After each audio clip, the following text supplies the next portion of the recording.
This teacher was giving a lecture on his highest tier magic and cast it, leaving all the students in awe. But our main character simply stepped up and casually drew a magic circle. It was an unprecedented, exquisite magic that made the teacher fall to his knees in disbelief, because this was the lost magic of the spirit hero from 100 years ago. It turns out he is the strongest, mysterious hero from the legendary party of the past, now reincarnated as a young boy in the Magic Academy. And all right, without further ado, let's get started. At the Royal Academy, the teacher's voice echoed, "Now pay attention." He stood before the students and declared, "Everyone, this is truly." His voice filled with excitement as he continued, "The era of heroes." The teacher then recounted, "It has been 5,000 years since the Hero Chronicles appeared in this world. During that time, the lower realm has undergone many changes." He proudly placed a hand on his chest, just like how the Delon Royal Academy was chosen to host this year's Lumen entrance exam. Then he clenched his fist with enthusiasm. "Among you, there will surely be those who pass this exam and are recorded in the Hero Chronicles. I believe the heroes of the future are right here among us to achieve that." Suddenly, a noise rang out. The teacher glared angrily at Leo, who was slumped over his desk. "You must pay attention in class." Unable to hold back, he shouted, "Leo, if you think you already know everything, let me ask you a question." The teacher interrogated him. What rituals were performed 5,000 years ago for someone to be called a hero? Hearing this, Leo stood up. "Well, roughly." Leo scratched his head and answered casually, "If you make a name for yourself, people will naturally respect you." The teacher sighed tiredly at his answer. "Does anyone else want to answer?" Suddenly, an arm shot up decisively. A person sitting next to Leo stated boldly, "In ancient times, there was no way to gain the gods' acknowledgement. Heroes were chosen through sacred rituals. A prime example of such a ritual is the blood rite." Leo glanced over at him. The teacher praised him happily. "Excellent. As expected of our kingdom's #1 magic genius, Gulliver Trayton." Gulliver looked at Leo and smirked, while the teacher on the podium continued. "This year's Lumen entrance exam is highly anticipated." Leo, however, focused on his book and thought to himself, back then, meeting the gods was so easy. Who needed sacred rituals? To honor the great heroes who faced Erebus, the gods bestowed a miracle upon the lower realm. The Hero Chronicles, images of past heroes and their glorious feats appeared. Then he gently closed the book. A question lingered in his mind. But why am I the only one treated as if I never existed? The forgotten one, the great hero Kaylee, had reincarnated. At the same time, students crowded by the window with excited faces. "They're here." "Where? Where?" "Look over there. That's the flag of the Zendinger family." Seeing the procession, everyone couldn't help but gasp in awe. "That's Celia Zendinger." The intercom announced, "All students, please gather at the assembly hall without exception. The Zendinger family is visiting our academy." Gulliver sneered and asked, "Leo, are you going there to impress the Zendinger family? Do you really think they'll even notice you if you do?" Leo raised an eyebrow in confusion and replied, "I'm going home." He then calmly turned and walked away. "I don't care about that kind of stuff like you do." "Hit right where it hurts," Gulliver shouted angrily. I don't care either. I just want to check out my rival Celia Zendinger. I mean it." The sound of something cutting through the air echoed, mingled with heavy panting. Drenched in sweat, Leo stared at the stick in his hand. He gently rested his hand against the wall and thought, perhaps because I haven't neglected my physical training. My body is definitely better in this life. Just then, a voice startled Leo. "What are you thinking so deeply about?" Reina, with cold, murderous intent in her eyes, swung her sword and charged at him. Purely on reflex, Leo immediately raised his weapon to block it. He hurriedly explained, "Oh no, it's just," while she landed gracefully on the ground. "It's been a while since I've practiced my swordsmanship." Reina narrowed her eyes and smiled. "If you want to get into looming, half-baked talent won't be enough." Swinging her sword powerfully, she shouted a reminder, "This is your final test, Leo." Reina showed no mercy, delivering a heavy blow toward him. With a glint of amusement in her eyes, she glared and smirked, suggesting, "Should I go a little harder?" With that, Reina slashed her sword, and the sound of clashing metal echoed throughout the space. Sweating profusely, Leo frowned and asked, "Aren't you training me a bit too harshly, mother?" She paid no mind and continued to swing her sword as he blocked every strike. Reina fiercely lunged forward and shouted, "So what exactly are you talking about?" Suddenly she froze, startling herself as she thought, "Oh no, I used too much strength." The sharp tip of the sword was just a breath away from Leo's face, if he couldn't dodge it. But things went differently. He tilted his head to the side and successfully evaded the dangerous attack. His crimson eyes simultaneously glanced to the side. The sword in his hand naturally pointed downwards.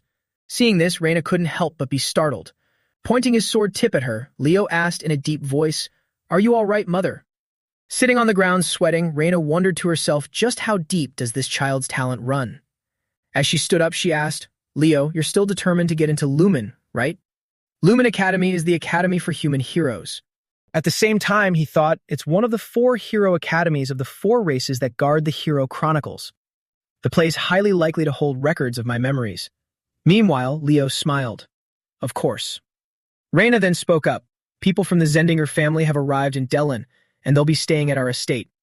He was a bit curious. The Zendinger family is staying at our house. She smiled gently. That's right. I'm not too happy about it, but I'll ask Git Zendinger. I'll ask him to pass down the Zendinger aura technique to you. Reina cheerfully patted her son's head. With that technique, you'll be strong enough to take the Lumen exam next year. He narrowed his eyes and glanced away. The Zendinger aura technique. Leo smiled while thinking to himself, but mother, I plan on taking it this year. The scene shifts to the morning, where countless soldiers stand in long rows in the courtyard. The carriage stopped, and a thought surfaced. Why is Uncle relying on a place like this? A foot stepped gracefully out of the carriage. Celia put her hands on her hips, wondering to herself, why didn't we just rent out an entire hotel? I just want to focus on the Lumen entrance exam, so why did we have to come to such a minor family? Sis called out from behind, Celia! He smiled slightly. That guy who said he didn't care about the Zendinger family? Leo. Aren't you curious about him? Hearing that, she flipped her hair. If he's applying to the night department without knowing how to use aura, wouldn't he be completely unremarkable?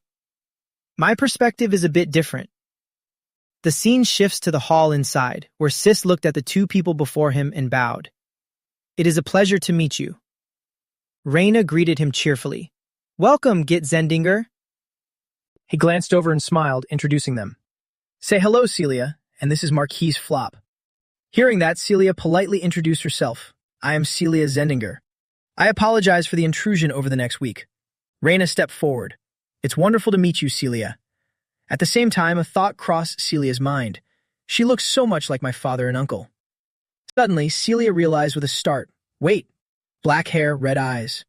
A hypothesis formed in her mind. Could she be a member of our family? Sis spoke up from the side. Reina Flop. She's your aunt. He then continued, we stopped by the Delin Royal Academy first. The place was packed with all the students gathered together. Leo said he had no interest in us and went home. Hearing this, Reina remarked, the mighty prestige of the Zendinger family is quite disappointing. She then couldn't help but laugh out loud. If that upset you, I apologize on my son's behalf. He only cares about his training. Sis gently placed his hot teacup on the table.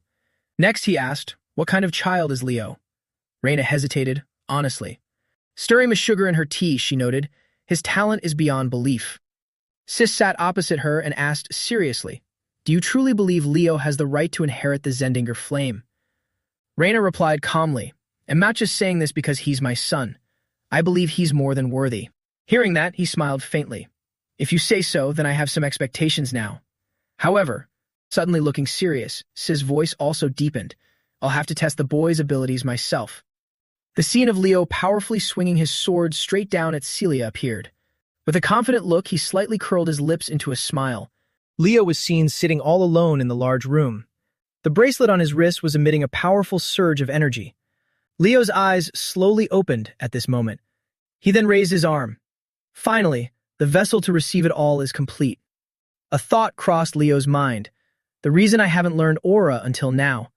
The moment I accept aura into my body, it will naturally adapt to that type of aura. And the chance to accumulate mana along with soul energy will also disappear. In my past life, if I had mastered their power and essence more perfectly, if I had handled everything correctly, I wouldn't have left behind a seed of that disaster. At the same time, Leo told himself, in this life, I will completely master it, first starting with aura. Just then, footsteps approached, followed by a voice. You're Leo Flop, right? Hearing this, he turned his head to look back.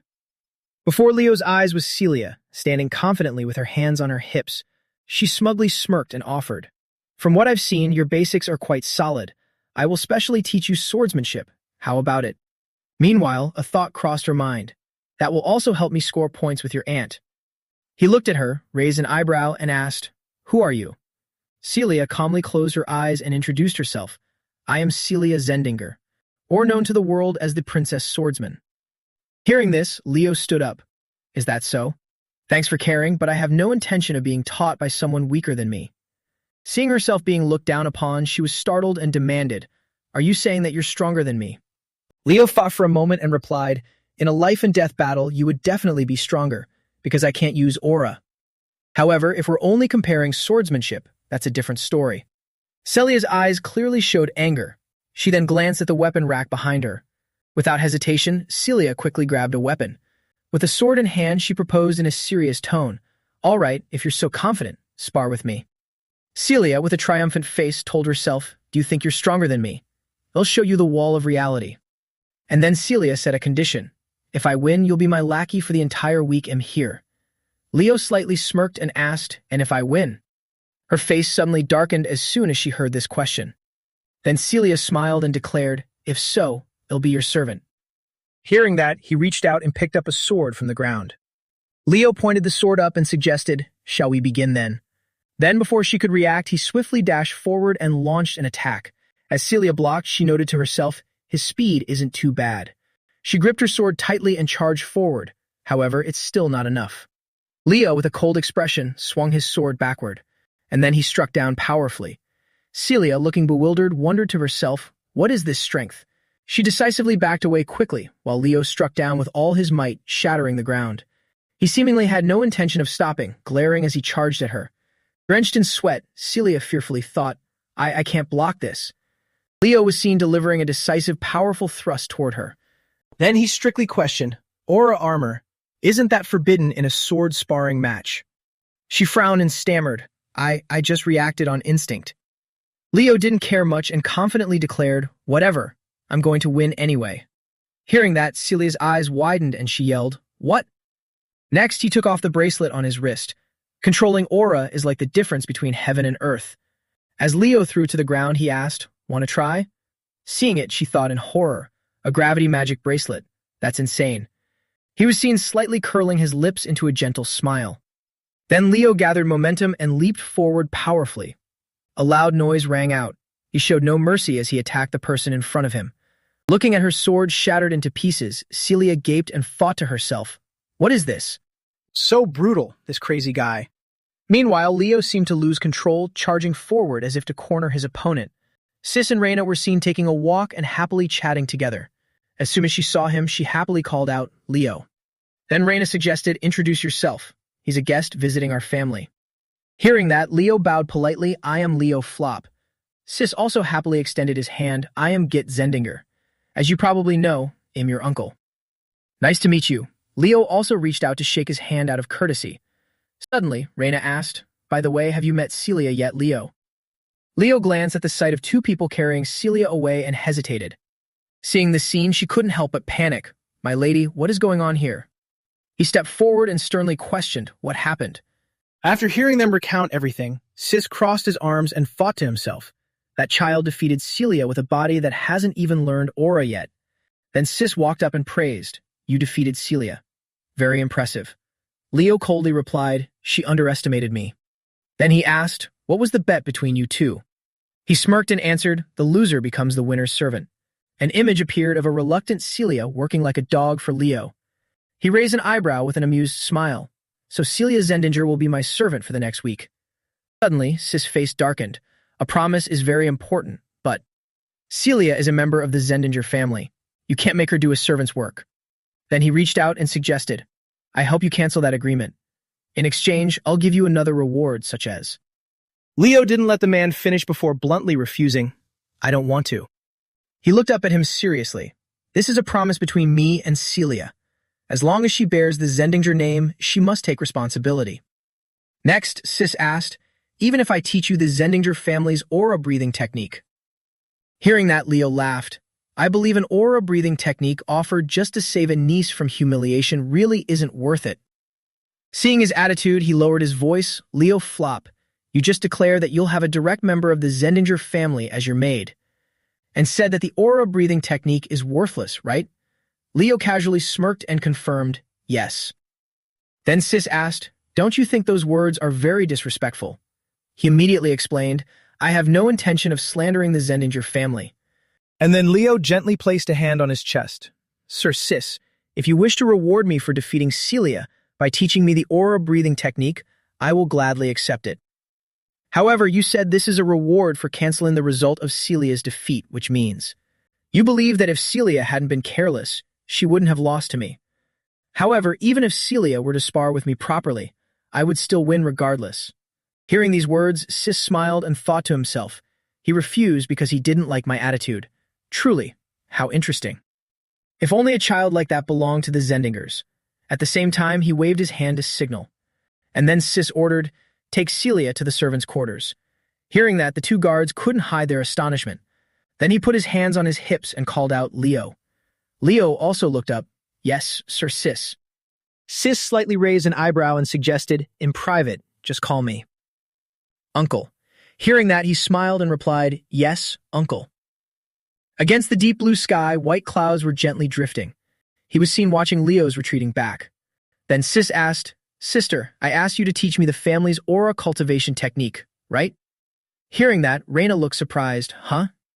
Then he looked up and smiled, Leo. So that Leo can learn the phoenix's breath, I will try to persuade eldest brother. An image of green leaves with sunlight shining through them appeared. Transitioning to the morning, the bright sunlight gently shone into the room. Celia, her face flushed and sweating, spoke up. I have been assigned to be Leo's maid for a week.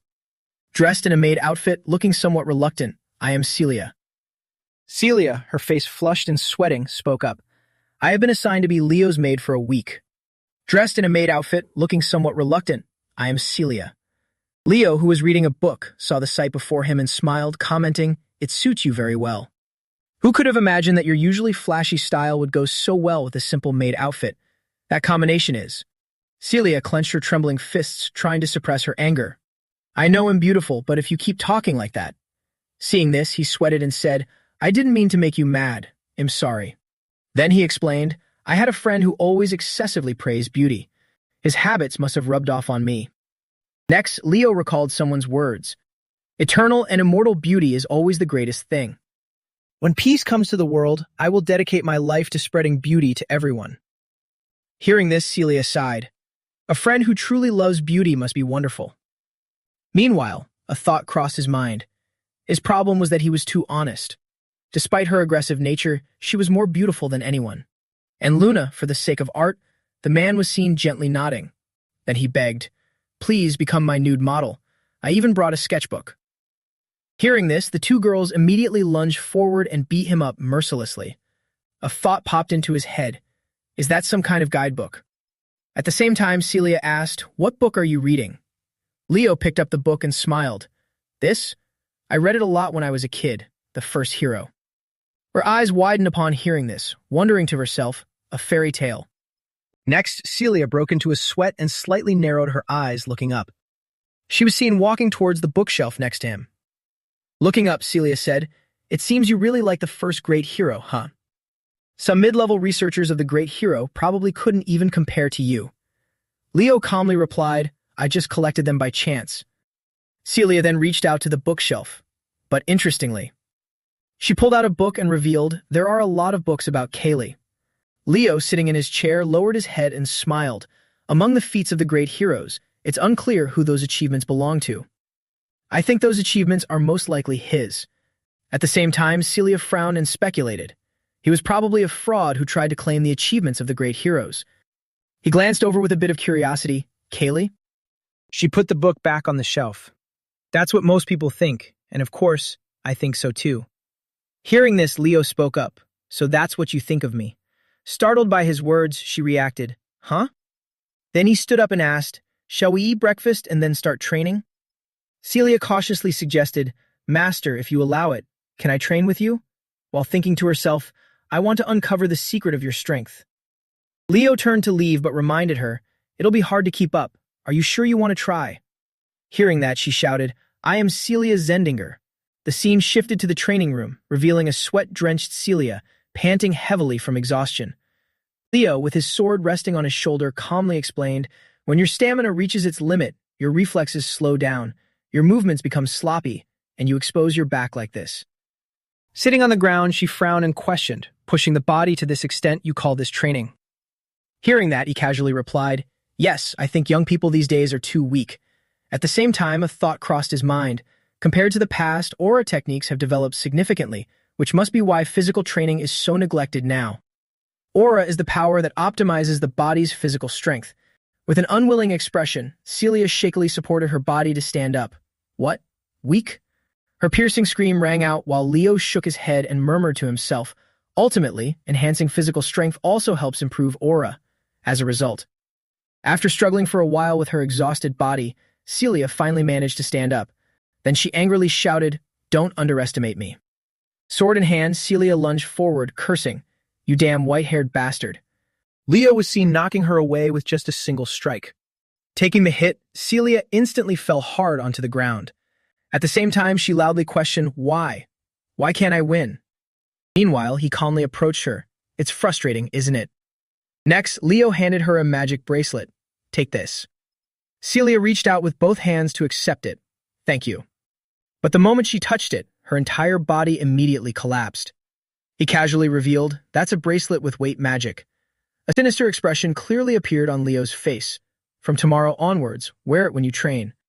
Shifting to a location with a spacious training ground, the warm sunlight filtered through the leaves onto the ground. Drenched in sweat, Celia frowned and panted with exhaustion. "Wait, don't tell me."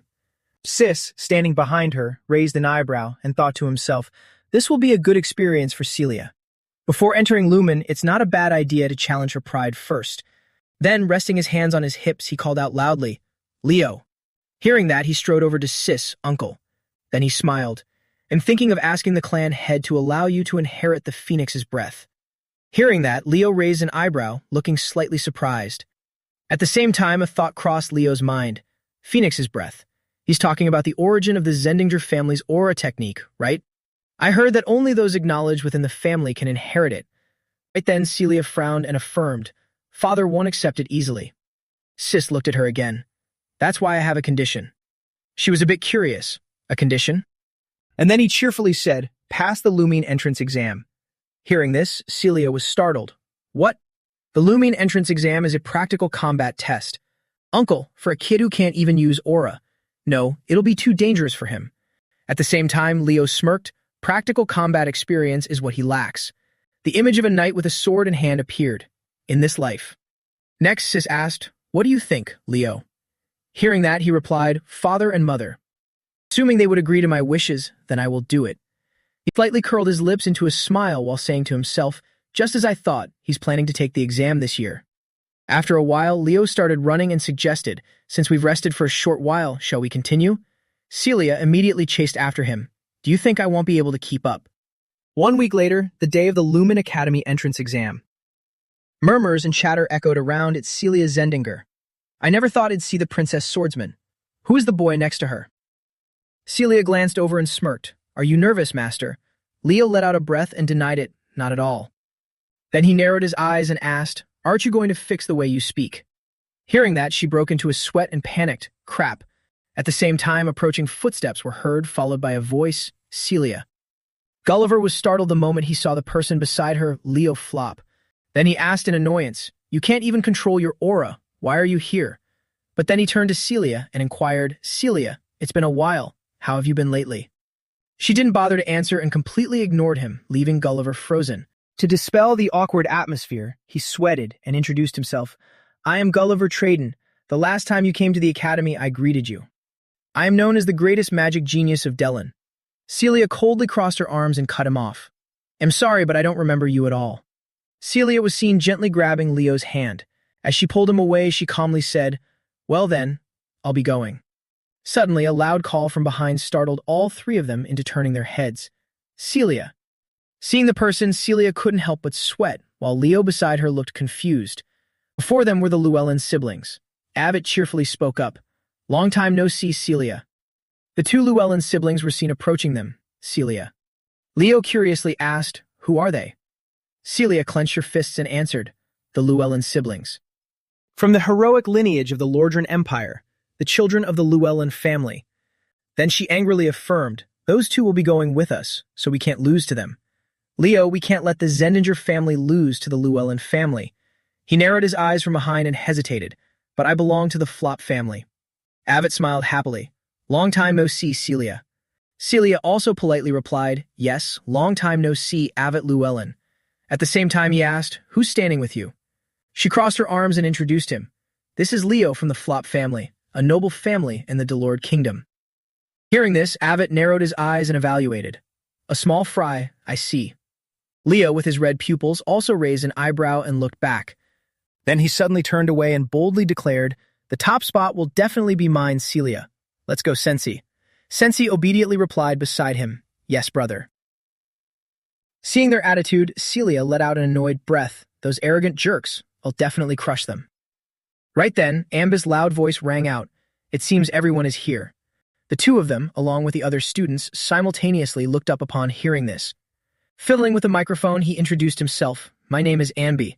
Upon hearing that name, Celia couldn't hide her astonishment. No way, Anby, the evil eye wizard. Leo beside her looked curious. Who's that? She turned to him in surprise. Are you serious? You don't know? He's a hero listed in the hero roster. Hearing this, he thought to himself, so he's one of those called a hero here. Suddenly, Leo was startled and looked ahead. At the same time, a thought crossed his mind. The magic in his left eye is definitely. Amby then spoke in a serious tone. The challenge type is one-on-one combat and monster subjugation.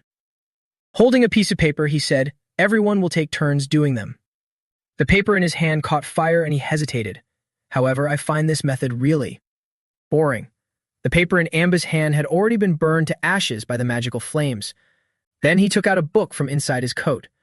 The words appeared, opening the Hero Chronicle, Ambus World. Amby, with a calm expression, simply snapped his fingers lightly. Prologue, the Monster Forest. A powerful surge of energy radiated throughout the space. At the same time, a giant magic circle appeared beneath the student's feet. An immense power emanated from the book, and Amby pointed his hand toward it. Simultaneously, he spoke up, I despise inefficiency. Therefore, I will combine everything and proceed immediately. Leo slightly narrowed his eyes, observing the man standing before him. The professor's past words echoed in his mind. The Hero Chronicle is not merely a historical record. Its true value lies in the fact that it manifests a hero world containing the experiences of past heroes. Furthermore, by mastering the hero world, one can inherit the power of a preceding hero. A thought crossed his mind. This is practically a hero training system. Suddenly, Leo frowned in slight discomfort. Transitioning to the monster forest, the students gathered in the middle of the woods. He thought to himself, so this is the hero world.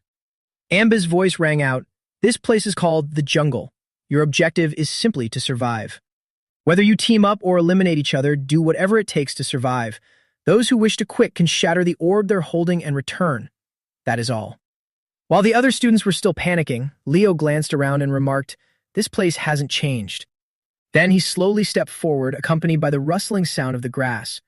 Next, Leo mused to himself, this used to be the elf forest before it was attacked by the witch queen Citaluna.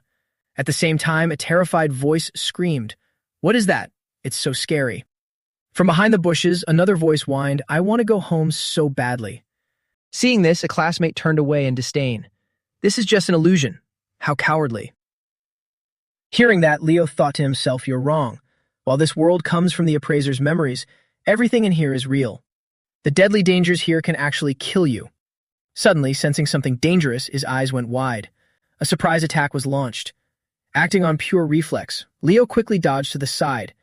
Immediately shot a glance over, only to see a small silhouette emerging from the darkness. The figure stepped forward and demanded, we've met before, haven't we? Sensi smirked with an amused expression.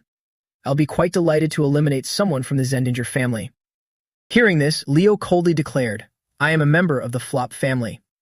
Gathering energy in her hands, she furrowed her brow and said, but you are with Celia.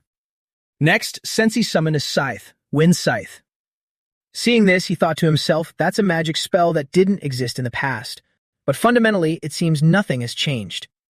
Noticing her opponent's calmness, she gave a slight smirk. Sensi then asked in a cold tone, you still seem awfully calm even with me standing right in front of you. She then raised both hands high, spinning her weapon to conjure a fierce gale. And with a powerful strike, Sensi unleashed her attack straight at Leo. With just a single sword strike, he effortlessly parried his attacker's blow. The scythe was violently knocked back by Leo, embedding itself into the ground. Watching this, Sensei broke into a cold sweat, wondering. He just blocked it. I didn't feel him using any magic. Could it be magic of a hard-to-detect attribute? As for Leo, after deflecting the attack, he smirked and suggested, that strike was awfully simple. Instead of this, why don't we team up? Here, whoever survives the longest gets the most points. As a witch, don't you need to pass at least one test? The girl's amused laughter echoed out. Surrounded by a potent surge of energy, Sensei smirked faintly. Unfortunately for you, I am a combat mage. She summoned yet another weapon, demanding in a low voice, did you say my attack was simple? Unafraid, Leo just shrugged and remarked, didn't you hear me? I meant your wind magic. Those moves are just way too basic compared to its actual power, that's all. Hearing this, Sensei glared at him and screamed, are you trying to lecture me on magic? Me, a descendant of the Llewellyn family. Let me crush you with these so-called simple attacks. Wind scythe, wind arrow. But when she saw her attack vanish into thin air, she couldn't help but flinch. It disappeared. Sweating in sheer panic, Sensei thought to herself, I can't sense even a trace of magic. Why? At that exact moment, Leo appeared in front of her out of nowhere. Seeing him, Sensei's eyes widened and her jaw dropped in utter shock. A loud crash echoed through the forest. As if drained of all her strength, she fell to her knees. Meanwhile, Leo squinted triumphantly, a smirk playing on his lips. Well then, I will politely ask again. Do you want to join forces with me? Shifting to the real world, countless people in the room stared intently at the screen before them. It's finally starting. A sound chimed, accompanied by a sudden flash of light. At the same time, an image of Sensei tied to a wooden post appeared. Leo sat opposite her, calmly tending to a fire for warmth. A strange smile formed on his face, hiding a slightly wicked intent. In the dark, damp forest, Leo was seen sitting by the campfire, with Sensei securely bound to a wooden stake driven into the ground before him. White bats fluttered softly, and the red fire crackled in the dead of night as the girl frowned and slowly opened her eyes. As soon as she realized she was tied up, Sensei cried out in shock. What is this? Sitting across from her, he asked, Are you planning to cooperate with me or not? Annoyed, Sensei gritted her teeth and firmly declared, Never. Then she resolutely proclaimed, I don't need anyone else besides my older brother, Windblade. But when she found her wrists restrained from using magic, she gasped in shock. Huh? Leo raised an eyebrow slightly and smiled. This is a magic ceiling formation. In his mind, a thought surfaced. I don't have much mana, so I won't be able to hold it for long. At the same time, the girl frowned, telling herself, this kind of seal is easy to break. With a sinister smile, he asked in a low voice, Do you really think it'd let you focus? The fire burned ever more fiercely. Seeing this, Sensei screamed in terror. Wait, stop. It's too hot. The flames had caught onto the hem of her skirt. Leo coldly warned, Cooperate. Left with no other choice, she agreed. All right, I'll do it. Raising an eyebrow, he demanded, Swear on your family's honor. Sensei yelled, I swear. I swear on the honor of the Llewellyn family that I'll cooperate. Stop it right now. Having heard what he wanted, he smugly thought to himself, that was easy. It's because she's still just a kid. Instantly, the ropes loosened. Dropping unexpectedly, she let out a loud shriek. A thud sounded. Sensei slightly opened her eyes to peek, and Leo's gentle voice rang out. I look forward to working with you. Mage of the Llewellyn family. She was caught securely in his arms. Shifting to a room with a remarkably magnificent chandelier. A screen was displaying the students' battles. While the three people below watched in awe, Ambi just stood with his arms crossed, silently observing.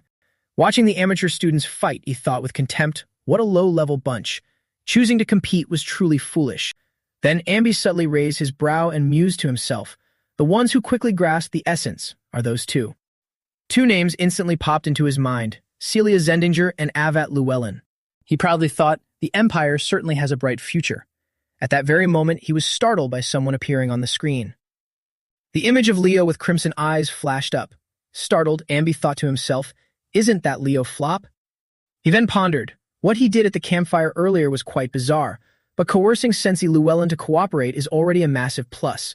He doesn't have the sheer power or brilliance of Celia or Avat, but he is an unpredictable wildcard. Currently, the sight of an arrow piercing through a monster, blowing a huge hole in its body, was shown. Another powerful slash tore across the monster's neck, causing it to howl in agony. After launching his attack, Leo landed gracefully on the ground. Beside him, Sensi marveled, "It's so convenient to have a knight tag along." Crossing her arms, she questioned him, "I'm just going to ask one thing. What kind of aura are you actually using? I haven't felt a drop of mana from you this whole time." Hearing this, he honestly revealed, "I don't know how to use aura." Startled, Sensi exclaimed, "What? How can you do that without aura?" Leo nonchalantly replied, "The essence of things is what truly matters." Looming behind the two of them, the silhouette of a monster could be seen. He continued to explain, "That also applies to wind magic. What do you think the true essence of wind magic is?" At the same time, the girl spun around.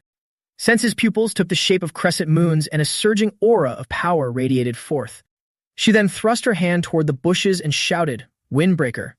The monster's bloody corpse collapsed lifelessly onto the ground. Shrugging, Sensi laughed mockingly. Talking about magic in front of a Llewellyn is just downright absurd.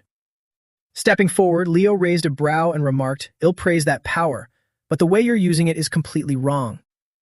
Hearing this, she looked displeased. "You really are." Suddenly, he paused for a beat. Then Leo reached back and warned, "Wait, stop." Seeing this, Sensi frowned in confusion. He then stepped forward step by step, the sound of grass being crushed under his feet echoing. Sweating, she cautiously stepped forward. "This looks like a mummy." Leo picked up a handful of ashes and muttered, "I've seen this feeding method before." At the same time, he thought to himself, "Now I understand the conditions to pass the test." Suddenly, Leo furrowed his brows, sweat dripping down his face. An unexpected attack suddenly rained down from above. Reacting quickly, Leo grabbed Sensi and leaped away to dodge the strike. A deep voice rang out, "What a pity. I wanted to take down Sensi Llewellyn first. Once Sensi Llewellyn is eliminated, the guy standing next to her is nothing special." Gulliver, wearing a triumphant expression, smirked as he approached the two of them. He then raised his voice to signal, "All right, let's attack together." Suddenly, Leo's pupils flared with a brilliant crimson light. With just a single strike, he took down the guy charging at him. Seeing his teammate defeated, Gulliver was instantly terrified. At the same time, Leo requested, "Support me, Sensi." Sitting trembling on the ground, Sensi replied, "Okay." Not giving up, he continued to order, "What are you doing? Attack quickly." Hearing this, they charged forward in unison. His eyes gleamed with killing intent, and a massive surge of power erupted all around him. While leaving his teammates to hold the two back, Gulliver quickly fled into the forest. Terrified, he internally affirmed, "I can't go down like this." Drenched in sweat, Gulliver gritted his teeth and thought, "They'll just find another team." Meanwhile, seeing him dash out, Celia thought in surprise, "Huh, that person is." At the same time, Celia suggested, "Let's go this way." Celia and Avat both stared in wide-eyed shock at the scene unfolding before them. Leo and Sensi had already taken care of the entire group, with a few monster corpses scattered around.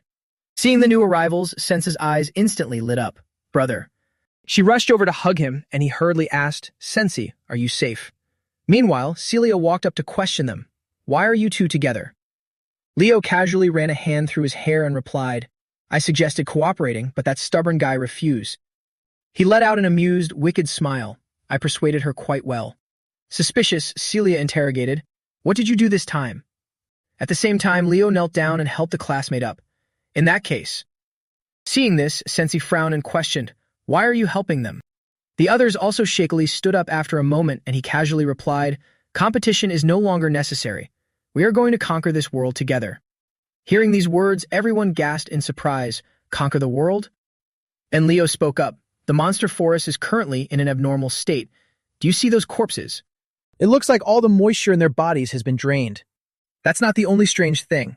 Aren't there way too few monsters in this monster forest?" Celia suddenly realized, "Now that you mention it, I just noticed. It's like they've been eaten by something." A high-tier monster must have appeared, causing the others to hide in fear. Patting Sensi's head, Avat raised an eyebrow and said, "I understand now. The first achievement of Hero Ambi was slaying a high-tier monster." Suddenly, Leo's pupils shrank, his expression turning to horror as if he sensed something. A purple light source appeared before the four of them, accompanied by incessant loud noises. Everyone turned pale with fear at the sight. "It seems it has appeared." Leo glared fiercely ahead. In another location, Gulliver anxiously raised his weapon. Sweating and frowning, he affirmed, "One way or another, I will eliminate you, Leo." Suddenly, Gulliver flinched when he saw something slumped in front of him. Horrified, he fell back hard onto the ground and screamed, "What is that?" A thick, white liquid fell from out of nowhere onto Gulliver's staff. Huh?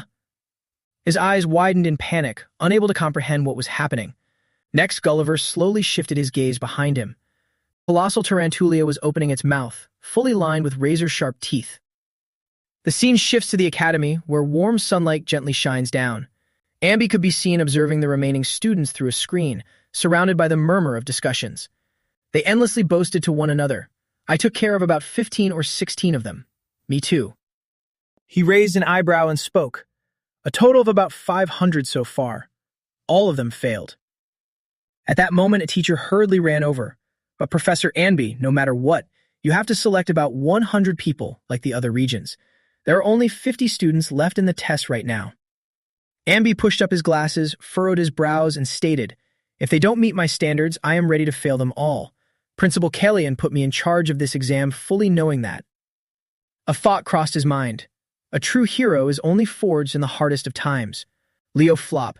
He must have noticed the anomaly in the forest. But will he be able to conquer this world? The scene cuts back to the dark forest, revealing their rushed figures. One of them anxiously spoke up. Damn it, it's pitch black. Suddenly, a cry rang out. Hearing it, Celia drew her sword. There's something ahead. Get ready to fight. The tip of her blade seemed to graze against something invisible. A bright red light glowed, revealing the terrified image of Gulliver. Celia gasped in shock at the sight. What is that? Avett shouted from beside her. The one in the back is the real one. He then swung his staff forward. Wind. But Leo raised his hand to stop him while signaling. Gulliver, snap out of it. Break the crystal now.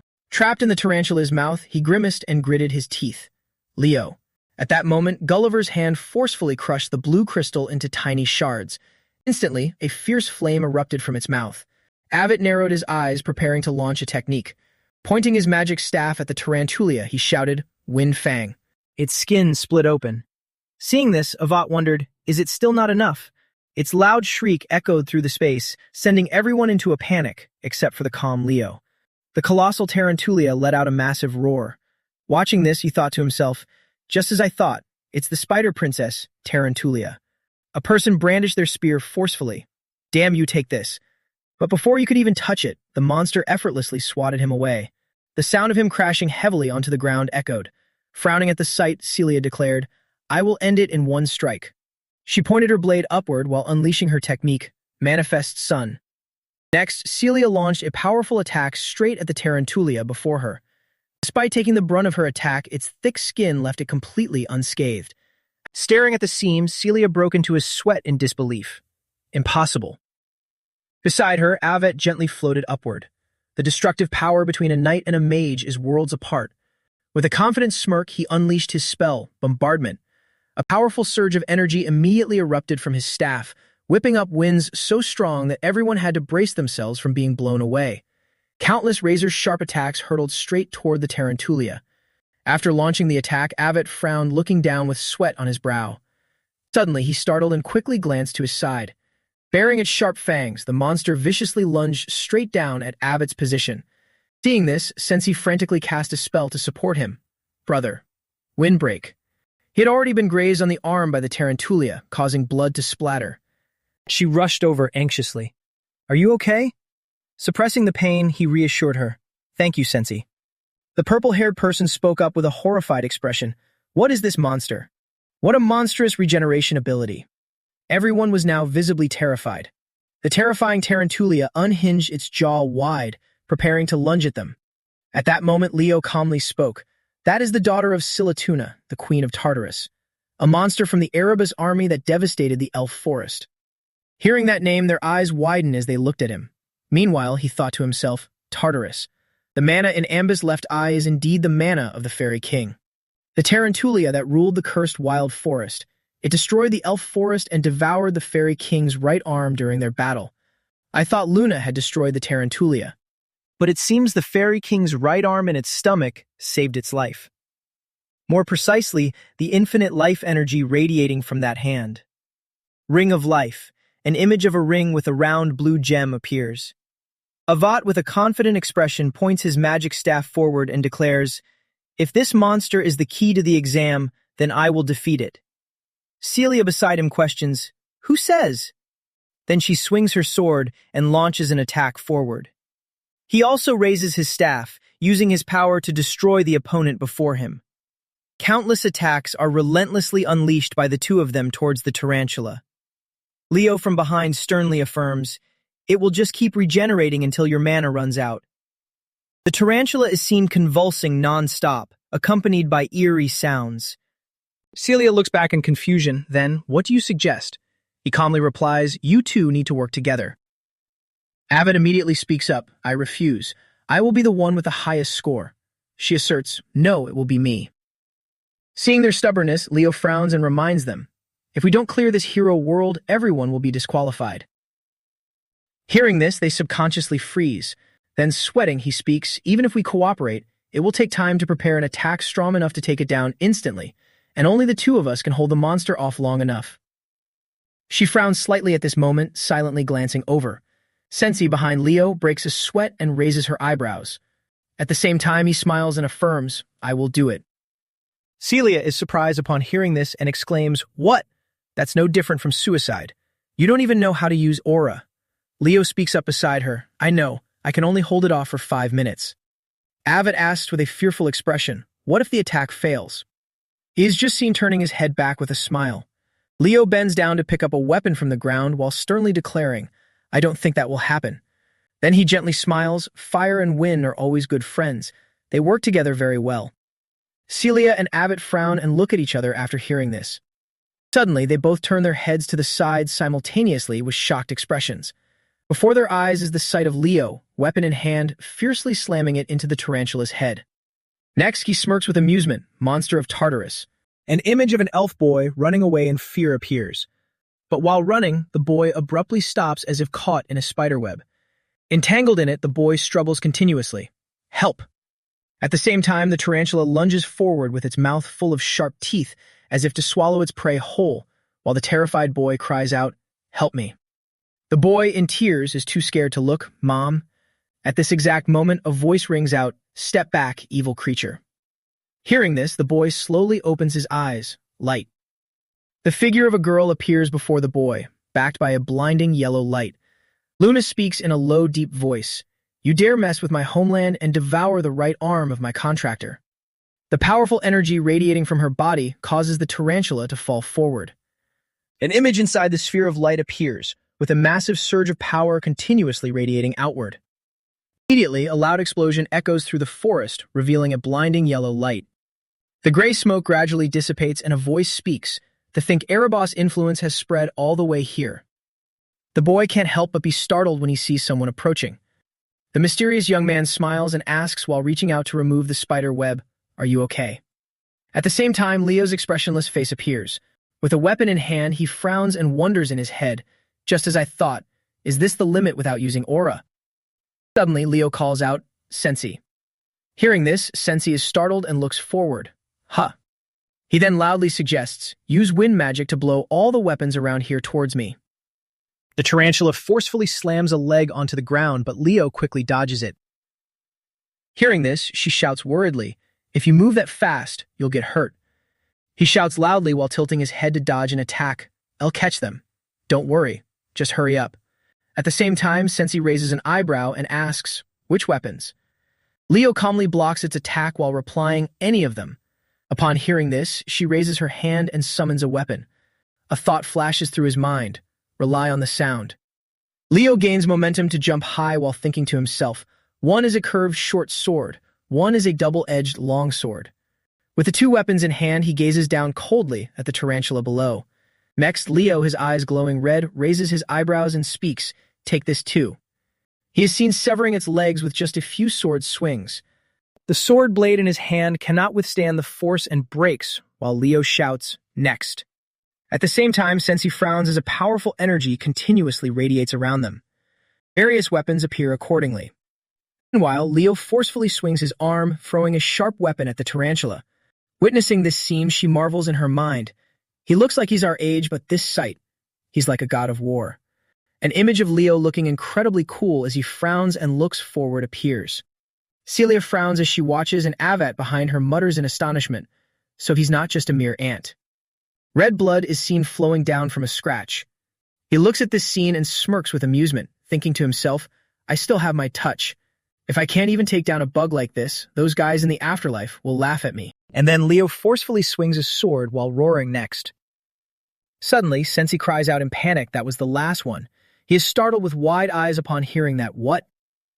At the same time, Celia, holding her sword with trembling hands, calls out loudly, Leo. She shouts while launching an attack at it. How's that, you flea monster?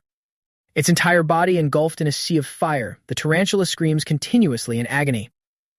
Right at this moment, a ring falls to the ground. It has been completely burned to ashes. The four of them have cleared the prologue chapter, the wild forest. After destroying the tarantula, Celia sits down and breathes a sigh of relief. So it's done. Leo pants heavily from exhaustion, while she simultaneously thinks to herself, he really held that monster off for 5 minutes. Then Celia praises him, Leo, well done. Sensei beside her exclaims, that was amazing, absolutely incredible. She comments with excitement, you look just like a hero from the stories. Leo looks doubtful, really, while Sensei excitedly suggests, that's right, I want to become a combat mage, so I really want to learn more about close combat, my biggest weakness. Please teach me. A sly smile appears on Celia's face.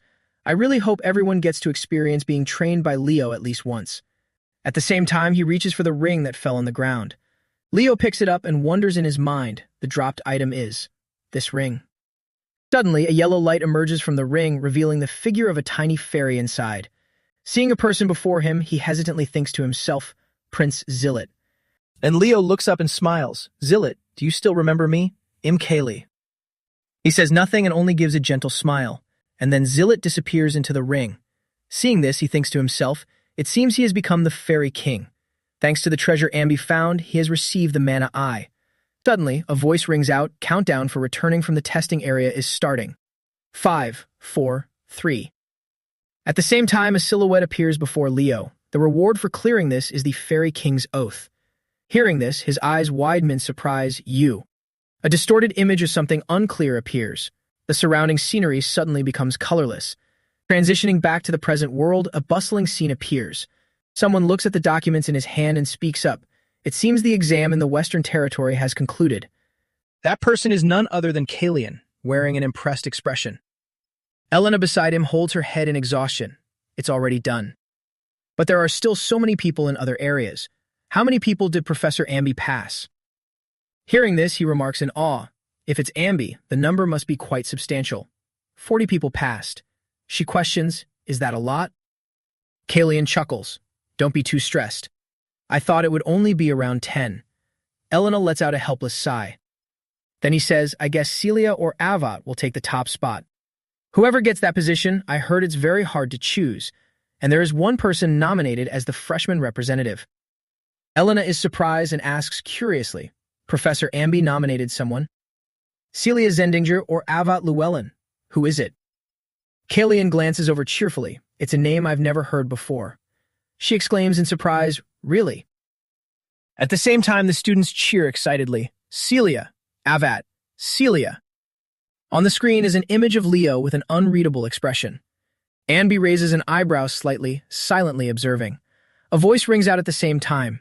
I nominate Leo Flop as the freshman representative. Discipline, Night Department. Reason. Kalian was seen stroking his beard and smiling. To think Ambi rates him that highly. I wonder what kind of student he is. He then added, a talent fit to be a hero. White steam gently rose throughout the room. At the same time, Leo's relaxed voice rang out, pains like this need to be healed with care and time, as hot water overflowed from the bathtub. He leaned back against the edge of the tub, exclaiming in delight, this is amazing. Leo then closed his eyes and began to slowly submerge his body into the water. Air bubbles appeared as a pitch-black space formed before his eyes. A thought crossed his mind. The reward for clearing it is the Fairy King's Oath. When you clear a living hero's world, you normally don't get a reward. He then said to himself, yet somehow, I was the only one who received it. Just me. Suddenly, Leo looked up in surprise. The moment he saw Reina before him, he gasped in astonishment. What's going on, mother? She then spoke, Leo, do you know why I was exiled from the Zendinger family? Hearing this, Leo couldn't hide his shock. Reina then revealed in a low voice, when saving a comrade, I lost the Zendinger's flame. An image of her bowing her head with slightly slumped shoulders appeared. Reina then stated firmly, however, I have never regretted my decision. She then gave a cheerful smile. Leo, I want you to use your strength and talent for the right things. And congratulations on being accepted into Lumine Academy. The scene shifted, revealing a teleportation gate glowing with a blue light. At the same time, a voice echoed, "You have arrived at the city of Lumeria. Please ensure you have all your luggage before leaving the gate." Leo stepped out of the gate and gazed at the city scenery before him, the center of the Lumerian world. His eyes turned toward the academy as a thought crossed his mind. And that is Lumine Academy. From a distance, someone approached and asked, "Leo, how has your past month been?" Seeing the man, Leo called out, "Uncle." Sis saw him and cheerfully said, "Congratulations on passing the entrance exam." Leo looked up puzzled. "Thank you, Uncle, but what brings you here?" Hearing that, he spoke, "Our family has been engulfed in an endless debate for the entire past month. Do you know why?" Leo asked in slight surprise. Have they reached a decision on the inheritance of the Phoenix's breath? Sis reached into his jacket and replied, "Exactly. Even though my sister is no longer a member of the family, you are still her son. Not to mention, the elders are very impressed that you passed the notoriously harsh entrance exam of the Western region." He then took out a key. This is a subspatial key. Sis handed it to Leo and suggested, "Open it." The head of the key came into view. Hearing that, he held the key forward. The pages of the book before him flipped endlessly, making Leo frown unconsciously. However, the pages inside were entirely blank. Sis' voice rang out, "Drop a drop of your blood onto the page." A drop of crimson blood then fell onto the pristine white page. Immediately, a blinding light burst forth. Lines of symbols began to appear as he revealed, "Now, only you can read this book." Sis then gently placed a hand on his shoulder. "Learning the secret techniques of the Zendinger family won't be easy, but I have a feeling you'll master them quickly." He then smiled softly. "Congratulations on becoming a member of the Zendinger family." A sign for a clothing store came into view. Leo stood in front of the store, constantly looking around. He raised an eyebrow in confusion, wondering, is this where Celia wanted to meet? Suddenly, a tall stack of books in someone's arms fell to the ground. The girl looked flustered the moment she bumped into Leo. Sweating, she looked up and was suddenly startled. She then hurriedly picked up her books. "I'm sorry, I wasn't looking where I was going." And then Chloe quickly dashed away. Leo, standing behind, looked down and was startled. Leo then reached down for the ID card dropped on the ground. He picked it up and read it aloud, "Chloe Mueller, a freshman at Lumine Academy." Leo then pushed the door open, triggering the bell inside to ring. The person who saw him enter immediately questioned, "Leo, why are you so late?" Celia, holding a bunch of shopping bags, grumbled unhappily. Uniforms, textbooks, and so many other things to buy. Seeing this, Leo quickly explained, "Sorry, I had to meet Uncle Sis." Hearing this, she looked intrigued. "So they've made a decision? What's the result?" He just gently raised his hand and a blazing fire appeared. At the same time, the flames reflected in Leo's glowing red eyes. With a powerful surge of energy surrounding his body, he tilted his head and asked, "Is this how you use it?" Her shopping bags dropped to the ground as Celia stammered in horror, "No way." She looked at the boy in front of her, thinking to herself, "It took me 3 weeks just to get the feel of this secret technique." Celia then slumped to the floor, asking herself in bewilderment, "Leo, just who are you?" Before their eyes was a blue sky with fluffy white clouds drifting by. The scene shifted to a harbor, showing a massive ship docking. Everyone who saw the ship couldn't help but marvel. There's a ship docking. It's huge. Just then, Alandier loudly introduced himself. "Welcome, freshmen. I am Professor Alandier, in charge of the freshman night class." He then pointed and signaled, "We'll be departing for Lumen right now." Everyone board the ship. The massive ship was seen sailing across the sea. Alandier stood leaning against the ship's railing, sipping a glass of wine. Leo was currently glancing around as if searching for something. Suddenly, a voice called out, "Hey you guys, you two lovebirds, got a minute?" Hearing this, Celia growled angrily, "Lovebirds." Carl then winked and introduced himself. "My name is Carl Thomas. I'm from the Mora Kingdom. From potions to weapons, I sell it all." He then handed out his business card. "Come see me if you need anything during your time at the academy." Leo reached out to take it, secretly noting an interesting kid. Leo introduced himself in return. "Nice to meet you, I'm Leo Flop. I'm from the Dellen Kingdom." Hearing this, Carl marveled, "Dellen? So you're the one who passed the Western Region exam. Impressive." Suddenly, Leo asked, "Anyway, am I the only one who finds this situation weird?" Carl looked confused. "What do you mean?" Leo replied in a low voice, "Everything's too peaceful. It feels like something's wrong. Celia sighed beside him, a warm welcome for the freshman who passed the exam. Isn't this normal? His eyes had already noticed Alandir leisurely gazing at the blue sky. Carl casually ate some cake and chimed in, yeah, there's no reason for them to be rough with students before enrollment. Suddenly, the entire ship shook violently, startling everyone. But Leo calmly looked on. I knew it. A giant green tentacle emerged from the sea. It then slammed into the ship. Seeing this, Carl screamed in terror. What the hell is that? He yelled fearfully, Professor Alandir, help. Hearing this, the professor gently swirled the wine in his glass. Help you? Alandir then took a slow sip of his wine. He then smirked wickedly. You are all students of Lumen Academy candidate heroes. When faced with danger, you need to overcome it yourselves. The Kraken, its body covered in giant tentacles, powerfully emerged from the water. The image of a foot crushing the dropped cake appeared. The Kraken's tentacles fiercely lashed out of the water. Slashing at it, Leo frowned and reassured her. Celia, stay calm. Celia raised an eyebrow at that and retorted, worry about yourself. The Kraken merely glared over with a cold, piercing eye. It then swung its tentacle forcefully, making water splash everywhere, causing her to scream loudly. Leo calmly explained, it's the natural behavior of a Kraken. It reacts to heat by spraying water. This is basic knowledge. Celia was on the ground, completely drenched by the Kraken. At the same time, one of its tentacles grabbed Carl's leg and hoisted him up. Carl screamed in annoyance, you damn octopus. At that moment, Leo and Celia stepped on the monster and lunged forward. The tentacle was sliced off and Carl fell along with it. With a decisive sword strike, she severed the Kraken's tentacle. Meanwhile, he was up ahead, clearing the path for her. He looked on with a dumbfounded expression at the severed tentacles falling onto the ship. Carl's eyes widened and he sweated, wondering, this makes sense for Celia, the top scorer of the Western region. But what's the deal with this guy, Leo? Just then, a giant Kraken tentacle dropped right in front of him, making his jaw drop in shock. Carl immediately stood up and yelled angrily, hey, watch it. His eyes had already noticed a white-haired girl wearing glasses, and a thought crossed his mind. That girl is... The hurried image of Chloe running away while carrying a stack of books flashed in Leo's mind. At this moment, radiating a powerful energy around her body, she was attacking the Kraken. At the same time, Chloe narrowed her eyes and glanced back. Why didn't you stay behind if you can't protect yourself? Carl couldn't help but be amazed by this sight. Oh my god, the strong never care if we get caught up in their battles. Another giant tentacle crashed down, turning his face pale with fear. Right then, the Llewellyn siblings also arrived.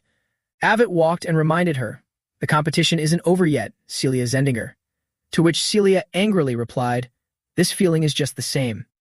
Seeing Sensi smile at him, Leo put on a puzzled expression. With red wine swirling in his glass, Alandir calmly spoke. There are many monsters in the lake leading to Lumen Academy, like the Kraken. He looked at the unfolding chaotic scene while swirling the luxurious drink in his hand. Absolutely perfect for a welcome party. At the same time, Alandir frowned and thought to himself, as expected, the top students stand out.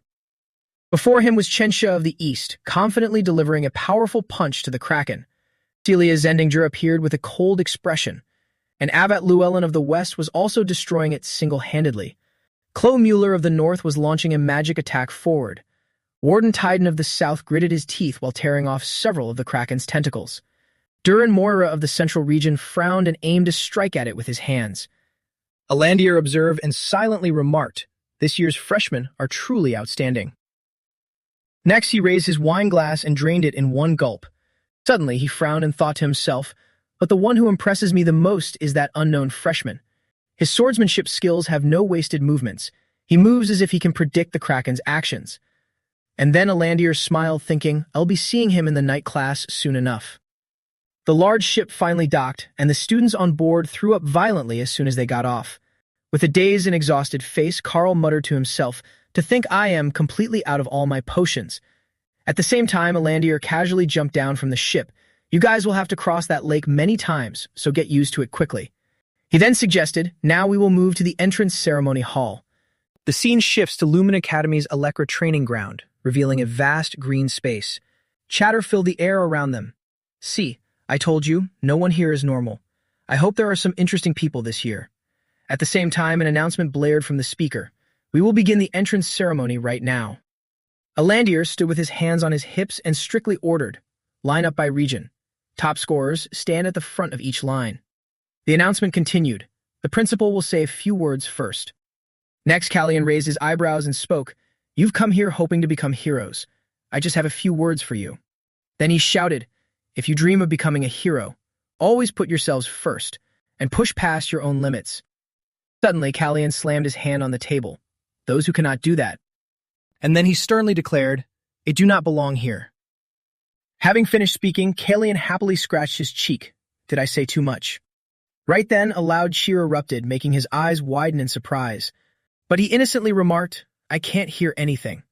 Watching this scene, two students helplessly thought to themselves, the longer he teaches at Lumine, the more the great image of the sword master shatters. Then, a sweating professor standing on the podium announced, next will be a speech from the freshman representative. Freshman representative. Avat and Celia were seen sweating and raising their eyebrows. Chloe remained calm while Chengxia stared in sheer disbelief. Warden frowned, biting his lip to suppress his anger, while Duran quietly raised his eyebrows in silence. A name was called out, Leo Flop. Hearing his name, Leo couldn't help but be startled. His gaze was now drawn to Anby. Meanwhile, Anby urged from above, get on the stage. Question arose in Leo's mind. Did the proctor recommend me? The image of his feet walking on the red carpet appeared, his footsteps echoing in the quiet space. With a book in his hand, he read aloud with confidence, to the professors and fellow students. At the same time, the students below whispered amongst themselves, Leo Flop? I've never heard of him. Isn't the freshman representative supposed to be the top scorer? Leo's voice echoed, we, the freshmen, will enroll at Lumine as proud members of this academy. Duran, with an annoyed look, thought to himself, those eyes and that attitude. After finishing reading, he closed the book. Thank you. This concludes the speech of the freshman representative, Leo Flop. Hearing this, the professor said, thank you, Leo. Next, he raised his eyebrows and prompted, now, please tell us your goal as the freshman representative. Hearing these words, Leo smirked and thought to himself, do they want me to provoke those who almost had this position instead of me? Then he spoke, hello, I am the freshman representative, Leo Flop. The professors in the back happily commented, this freshman representative is quite obedient. A model student, not bad at all. It looks like this year's entrance ceremony will be quite peaceful. At that moment, Leo arrogantly provoked them. If you want this position, come and take it. Avik curled his lips into a slight smile, while Celia next to him gaped in sheer shock. Chenxia's eyes widened in surprise while Chloe maintained her calm expression. Warden and Duran visibly showed their anger. With a smug and confident expression, he smirked, no matter who you are. At the Lumine Academy dormitory, the professor's voice rang out. You all worked hard today. Starting tomorrow, discovery classes will begin for about a week. During this time, regardless of what major you want to pursue, you can attend any class you wish. Through this process, you will choose 3 subjects to specialize in. That should be all. Go to sleep early so you won't be late for your first class. Leo's room is room 302, adorned outside with an elegant-looking plaque. Carl looked up and said, Leo, our rooms are next to each other. I'm so excited for tomorrow. Good night, Leo. Hearing this, Leo replied, yeah, see you tomorrow. Upon entering his room, he tossed his suitcase and threw his exhausted body onto the soft bed. Closing his eyes and raising his eyebrows, Leo pondered to himself, what I want from Lumine. Suddenly, the sound of a room door being pushed open echoed. Inside was a massive space, and before him was something resembling a giant tower. Standing below, he lifted his head and gazed up at the strange structure. At the same time, Leo thought to himself, is to find something I hope is here. My Hero Chronicle. A moment later, the lunch break at school began and the students gradually filed in and out of the cafeteria to take their seats. While Leo was quietly enjoying his meal, Carl suddenly walked over and shouted, Leo, let's eat together. Leo calmly replied, sure. Suddenly, another person aggressively slammed a food tray onto his table and yelled out, freshman representative. Still chewing his food, Leo asked blankly, who's that? That person was Duran Mora, the top student of the Central Region. He snarled and roared, what you said in your speech yesterday. What did you mean by that? Leo continued to eat as he answered, I guess my words yesterday were quite provocative, huh? I suppose it's only natural for a stranger to come and pick a fight like this. Duran angrily yelled, do you not know who I am? However, both Leo and Carl completely ignored him and just happily focused on eating. Seeing their dismissive attitude, He became so infuriated that he ground his teeth tightly together as a surge of power slowly enveloped him. Carl, who was about to put the next bite of food into his mouth, also widened his eyes in astonishment and looked up at him. In the blink of an eye, he channeled power into his leg and delivered a kick that flipped the dining table they were sitting at, sending the food flying into the air. Seeing this, Leo instantly gained momentum and leaped high into the air. He swiftly used his fork to catch each piece of food one by one. Just like that, he calmly reassembled the layers of his burger right in mid-air. Leo even managed to quickly catch the pieces of meat and place them back onto Carl's tray, moving Carl to tears. As a result, Leo created a burger with the finest ingredients. The king of double cheeseburgers right before Duran's eyes. He softly warned him, carelessly throwing away food like that is unforgivable. Duran roared furiously, "I'll knock you off your high horse right now. I can't stand it when someone weaker than me acts so damn confident." Yet before he could even finish his sentence, a hand gently rested on his shoulder. A person pulled Leo and Duran apart, whispering softly, "Let's see." Alandir spoke in a deep voice. One is the top student of the Central Region, and the other is the freshman representative. Both Leo and Duran pondered deeply. When did he get here? He glared at the two of them and reprimanded, "Fighting on the very first day at Lumine. I guess you two are ready for what's coming next." No matter how hot-headed they were, both Leo and Duran were subdued by these words. The scene shifts to the Discovery class of the Night Department. Alandir was now standing with his arms crossed, his expression slightly pensive. The other students standing there saw him like this and shyly asked, "Excuse me, Professor, it's almost time for class. Why isn't Leo here?" Suddenly, a hand gripped the doorway tightly. Both Leo and Duran clung to the doorframe, panting heavily, sweat pouring down their faces like streams. Celia anxiously ran over to check on Leo. "Leo, what's wrong?" She pressed on, "Did you get into a fight?" But he just glanced at Duran, who was walking away with a scowl. He smiled, giving her a soft "yeah" in response. A few minutes later, Alandir announced in a loud voice, "Now that everyone is here, let's begin the class. It's a pleasure to meet you, freshmen. I am Alandir, the one in charge of the first-year night class." Carl observed Duran's defiant glare directed at Leo. He couldn't help but marvel and thought, "Oh, have these two already started an all-out war?" Alandir continued his lecture. The three types of power derived from mana: magic energy, soul energy, and aura. Among these, aura is the hardest to master. Does anyone know why? Celia quickly replied, "Because aura loses the flexibility of mana during the conversion process." The professor nodded, "Correct. While magic energy and soul energy use mana in its natural state, aura absorbs mana and processes it to suit the body." Then Alandir raised his hand, channeling energy into his palm and said, "Now, can anyone explain how we use the aura accumulated in our bodies?" Celia followed the professor's actions and couldn't help but think to herself, doesn't it just appear after using some power? At that moment, Leo spoke up, "We use the power of aura by burning mana."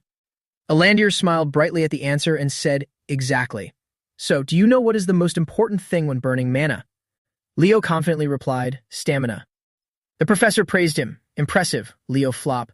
Have you studied aura before?" He calmly answered his teacher, "I have not." Alandir chuckled to himself, thinking, to think someone who hasn't even studied aura has grasped its essence. Well then, let's put theory aside for now. The professor slowly channeled energy into his souls and told the students, "Shall we move our bodies a bit?" The students' eyes widened as they gasped at the sight before them. Alandir walked leisurely in mid-air and said, "This is the aura footwork. Its basic principle is to concentrate aura into your feet." And then the professor returned to his original spot, adding, "as well as. Its potential applications are endless." A long while later, the clock struck 10 in the morning. The students eagerly took turns practicing what Alandir had just taught. Some students even practiced sparring with each other using weapons. At that moment, Celia walked over to Leo and offered, "I'll tell you how I do it if you call me Nuna." He shook his head and replied, "No need. The operating principle of aura isn't any different." Suddenly, Alandir noticed something unusual about Duran. He was biting his nails while constantly glaring in Leo's direction. Seeing this, Alandir's lips curled up into a smirk. And so the professor clapped his hands loudly to announce, "Attention. As you all know, there was a small commotion this morning." Sensi curiously cried out, "What is he talking about?" Carl, standing nearby, teased her like a sly fox. "That was no joke, let me tell you." Meanwhile, she yelled in frustration like an angry kitten. What happened?" Alandir called out, "Come here, Duran, Leo." "Duran Mora, what made you so angry?" He told the professor, "I'm not angry." Then bring it to the track. The top student of the Central Region, Duran Mora, and the freshman representative, Leo Flop, will have a one-on-one race for the class representative position. The professor added a condition in this match. You two are allowed to use aura without any restrictions. Following that, under the clear blue sky, Carl stepped into the middle of the other students and said, "Right now, let's place our bets. Right now." The genius of the Mora family, the descendant of a hero, Duran Mora, the master of lightning aura, and Duran calmly appeared amidst Carl's hyped-up introduction. He excitedly moved on to the next person, the dark horse from the outer regions, the mysterious man who shocked the other regional top students and became the freshman representative, Leo Flop. The students started buzzing with excitement. I mean, he is the freshman rep, so he needs to prove himself, right? From what I saw earlier when he talked to Celia Zendinger, it seems he can't use aura footwork. Really? And did you hear what he did yesterday? I can't stand that guy. Becoming the top of the Central Region isn't something just anyone can do. On the other hand, that freshman rep hasn't fully proven himself yet. Elandir shouted, "All right, the first to cross the finish line wins. Whoever wins, you must accept the result. That is what we call chivalry." Ready, set. Celia silently assessed in her mind, realistically, Leo can't win. But this guy, he always exceeds everyone's expectations. Right after, Elandir yelled, "Go." Both of them dashed forward at the same time. At this moment, Duran shouted loudly, "I'm going ahead, rookie." And then both of them sprinted forward simultaneously.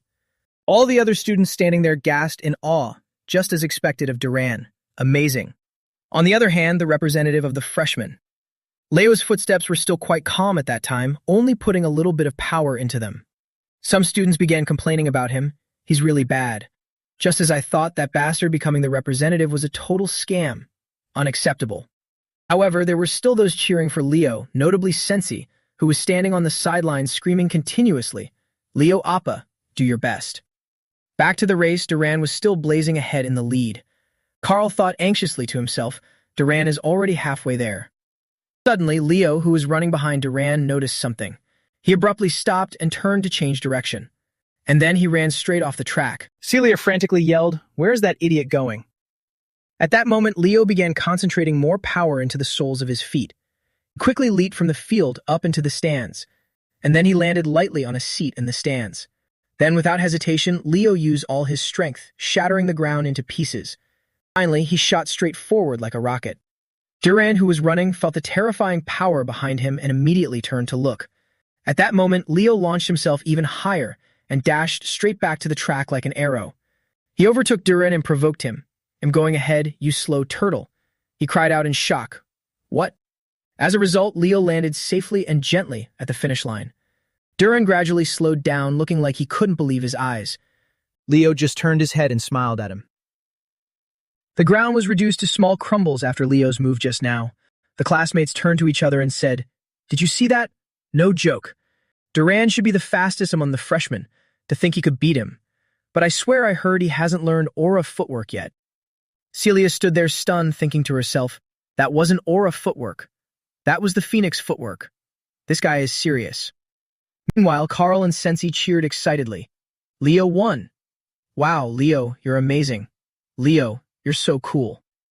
On the other hand, Elandir stood on the sidelines, observing their performance just now. The professor pondered. Duran used his specialty, lightning aura and speed enhancement. Although I already knew that speed is astonishing. Meanwhile, even though Leo Flop was slower, he knew how to control it. He gathered and focused his fire aura into his footsteps, creating a unique aura footwork. That's a brilliant application. Leo walked over, offering a hand to praise Duran. "Good match, Duran." If it were a long-distance race, the result would have been different. However, Duran felt a bit humiliated, cursed at him, and unabashedly walked straight ahead. Get lost. Elandir thought joyfully, among the disciples of the current generation, a hero has finally been born. At this time, Sensi spoke up, "Leo, that was amazing. I want to train with you too."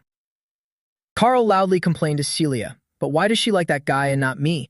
She should pay attention to me too." She replied, "Isn't it painfully obvious?"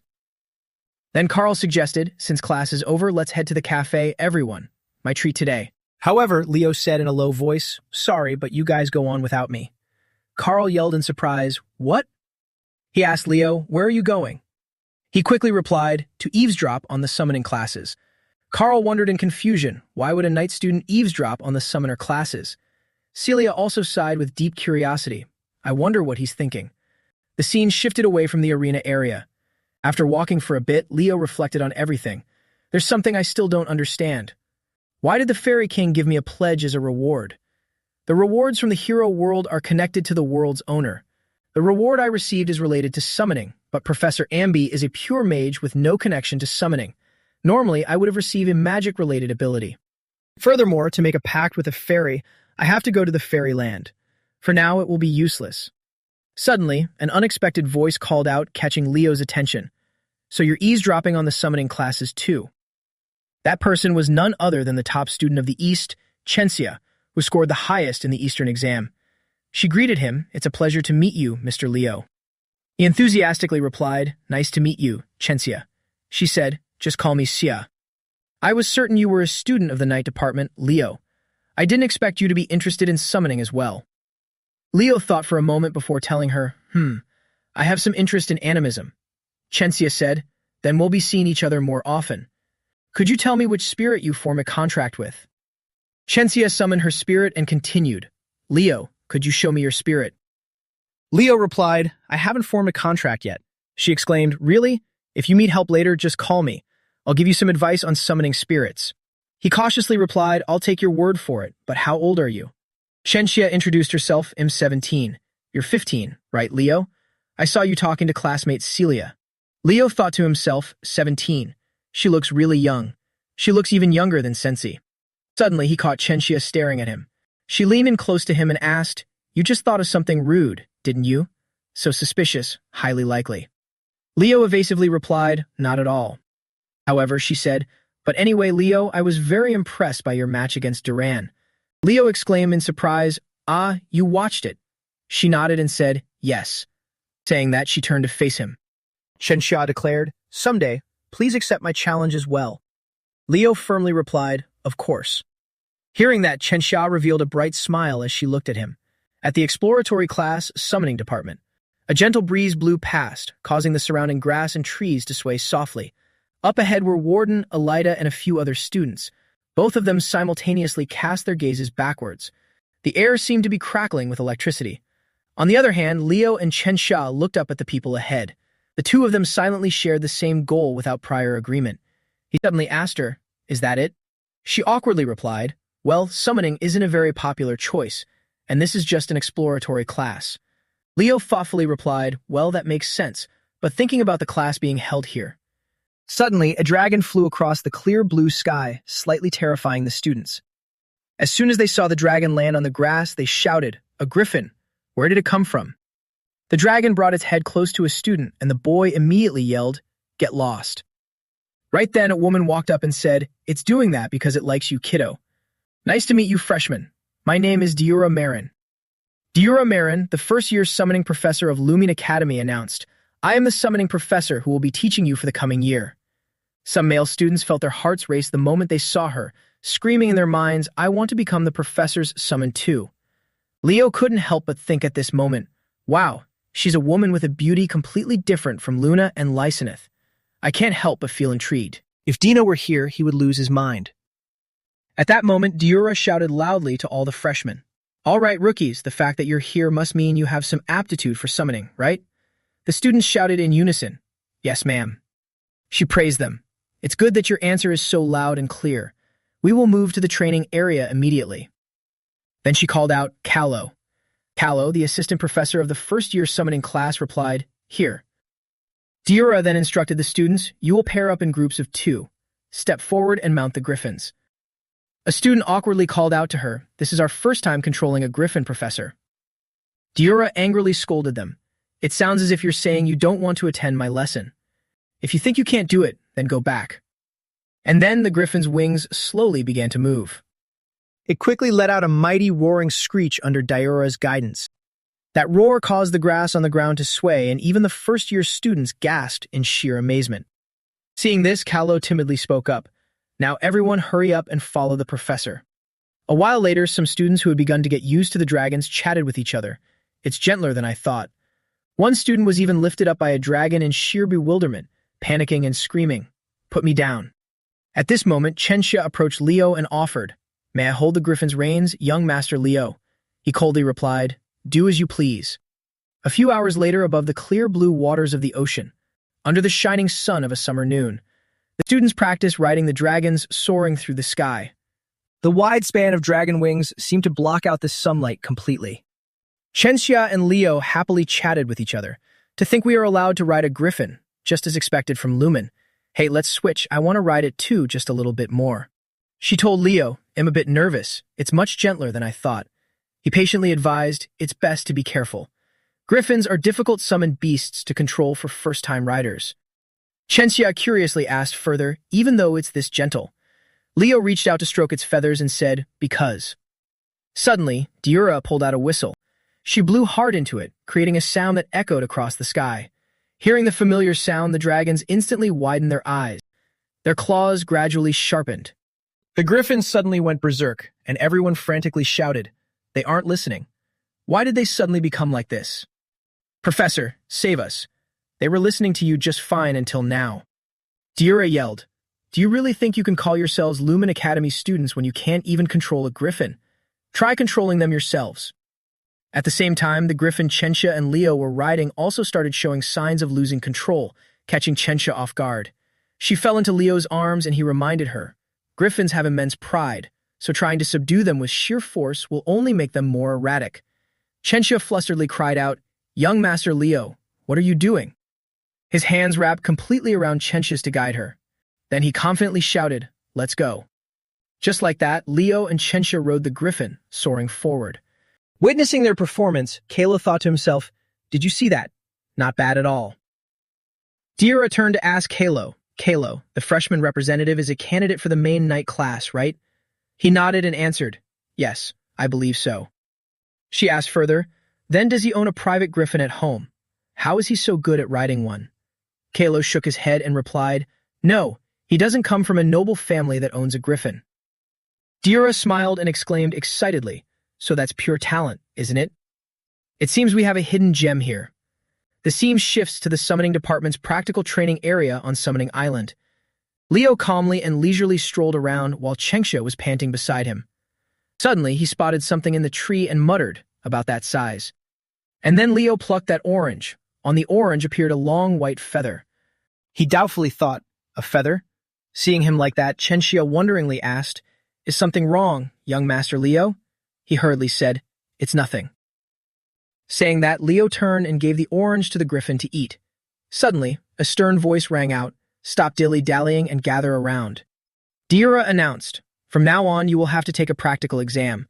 The students cried out in dismay, "What? A practical exam on the very first day?" They sluggishly complained, "But this is just a trial period. Why do we have to take an exam?" Diura strictly provided the answer. Compared to the other two main exams, the path we have to take is much longer. Is there anyone here who doesn't know that? For summoning, just being able to control mana isn't enough. To form a contract with a spirit, you need to have an affinity with that spirit. And to command your summons, you need the ability to tame. This is why the number of summoning heroes is far lower than the other two classes. However, compared to other heroes, the potential for summoners to rise up and become a hero is greater than any other. Didn't all of you come here because you wanted to become that kind of hero? The students shouted in unison, "Yes." Suddenly, someone stepped forward, one pace at a time. It was Elida Hugin, hailing from the Hugin family, a famous summoning hero family in the north. She asked, "Then what kind of exam is this?" Diura responded to her question. "This island is called Summoning Island. True to its name, there are many summoners here. Since summoning is a form of weaponry for summoners, we will test your taming abilities. The content of the exam is very simple. Tame a summoned beast in this forest and bring it back. After you tame it and form a contract, that summoned beast will be yours." The students couldn't help but marvel, as expected of Lumen Academy. I'm really looking forward to it. Then Elida unexpectedly approached Leo. "Oh my, the freshman representative. The rumor that you defeated Duran has already spread, so can I expect to see you in the summoning class too?" Standing nearby, Chenxia and Warden also cast their eyes on Leo. Leo simply replied indifferently, "I'm just doing my best." Hearing his words made Elida feel as if she were being looked down upon, and she glared at him slightly. Dira smiled and thought to herself, it seems those guys will become the core members of the first years. A long while later, Leo continued walking around while the other students were searching for their own summoned beasts. After examining a few docile beasts, he didn't make a choice right away but kept moving. Leo didn't stop until he reached a wide clearing. Seeing him, people started whispering, "Oh, it's the freshman representative. Isn't he going too deep into the forest? Just leave him be. If he fails to tame a summon and gets a 0, I'm sure he'll just go back to being a regular knight. Does he really think summoning is that easy?" At that moment, Leo pulled out the feather he had just acquired. He quickly gathered his power around the feather. As the feather absorbed the flames he had just unleashed, Leo muttered, "Just as I thought, this is." However, a massive explosion from behind grabbed his attention. Meanwhile, somewhere else, under the blazing midday sun, bacon and eggs were sizzling on a hot frying pan. A curious voice called out from there, "Leo will be fine, right?" The other person cheerfully replied, "It's only his first day of school, Reina." They offered a hot kettle to comfort Reina. "Are you worried?" She simply responded, "Well, yeah." Back to Leo. The flames were blazing more fiercely by the second. He was almost stunned by the sheer heat. While Reina reassuringly said, "What could possibly happen, right?" Leo was left in awe. This intense heat. It's one of the 3 great sacred summons, a phoenix. At this moment, the phoenix spoke up. "A brat from the Zendinger family? I can smell Reina's flames on you." Leo exclaimed in shock, "You know my mother." The phoenix replied, "Your mother. It seems I wasn't mistaken. If she had a child, they would definitely be around your age. Do I know your mother? Of course I do. I owe Reina a massive debt." The phoenix talking to Leo was Farina, one of the 3 great mythical summons. She introduced herself. "My name is Farina, child of Reina." Leo replied, "It's an honor to meet you, Phoenix Farina." He introduced himself as well. "My name is Leo Flop." Then he questioned Farina, "What is your relationship with my mother? You said you owe her a huge debt." She explained, "Reina saved the life of my summoner, Aran Lunda." Leo's eyes widened as he thought in awe, "The hero Aran Lunda." Farina continued, "When Aran was subjugating a dungeon in Sirun, she lost all her comrades and was on the brink of death. Then, your mother came and saved her. And in doing so, Reina lost her flame aura. If it hadn't been for that, Reina would have definitely reached the ranks of heroes." Leo thought sadly, "Mother." He told her, "My mother said she has no regrets about what she did that day." Farina responded, "That's right. She always was that kind of swordswoman." Leo curiously asked, "But why are you at Lumen, Farina?" She answered, "I can't tell you that." "But aren't you a knight? What are you doing on this island?" He honestly replied, "I'm also taking a summoning class." Farina yelled in disbelief, "What?" She quickly used her divine eyes to see through Leo's capabilities and praised him. "Fascinating. This must be destiny, Leo Flop. I can finally repay the debt I owe your mother. Hold out your hand and take this, Leo." Farina handed Leo an egg and said, "This is my child. Someday, when you become a great summoner, I hope you will form a contract with it." Too bad for the summoner who was originally supposed to receive it. Suddenly, Leo asked her, "Can I do it right now?" Farina was once again caught off guard. "What?" Farina's eyes widened as she watched the person in front of her use his power to summon. She warned him, "It's too early, Leo. You could lose your life. Stop."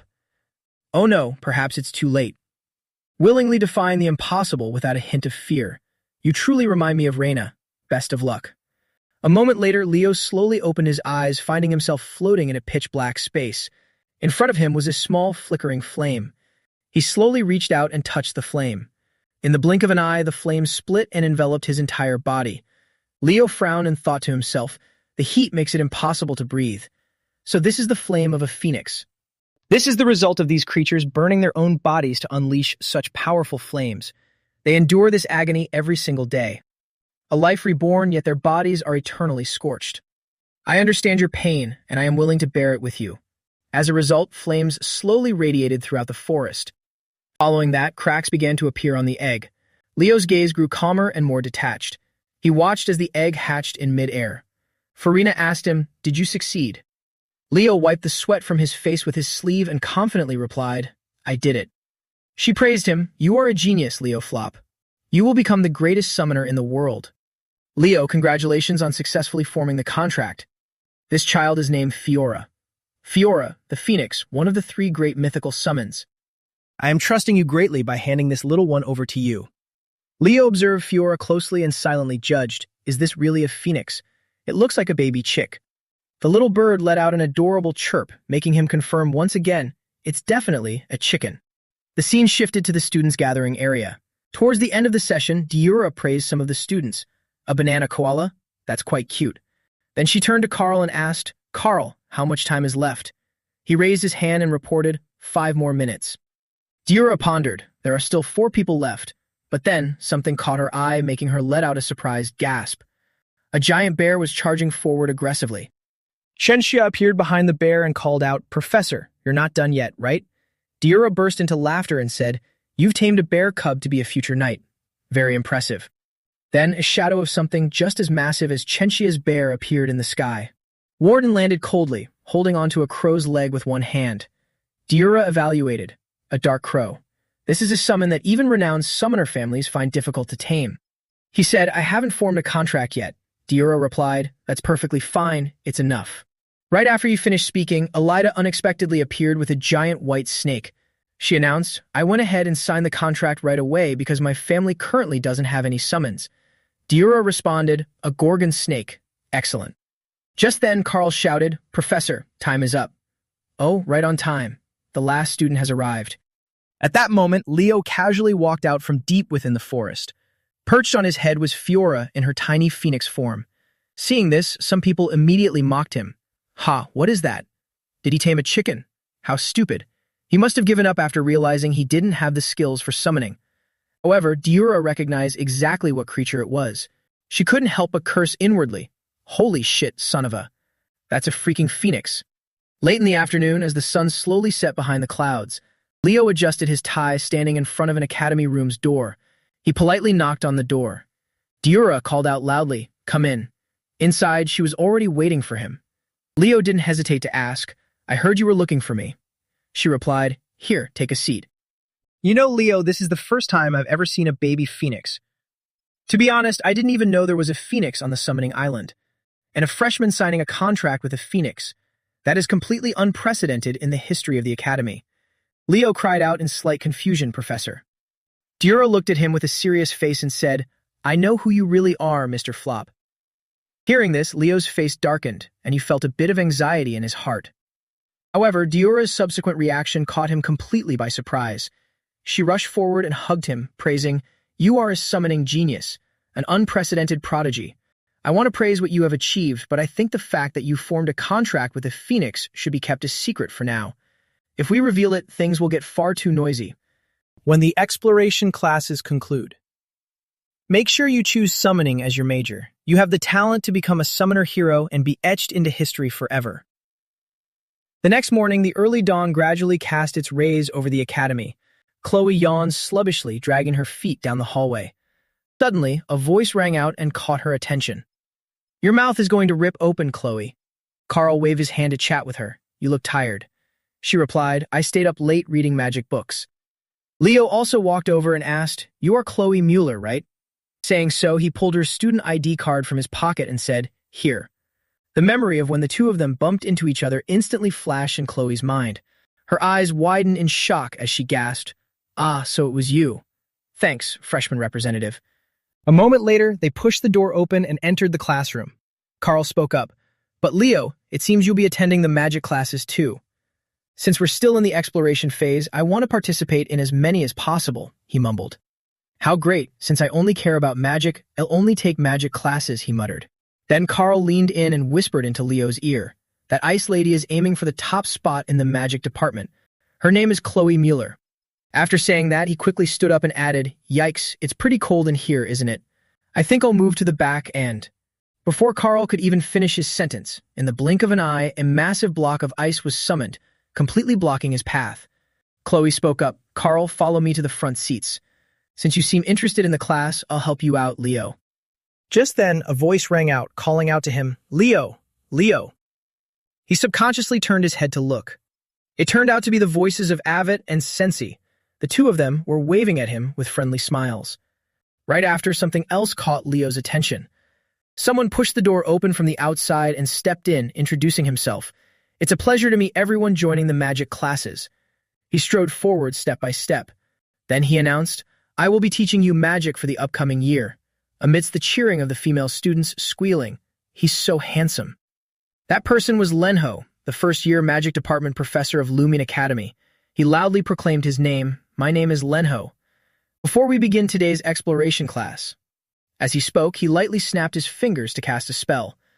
In a flash, the papers that were just on his desk started fluttering all around the classroom.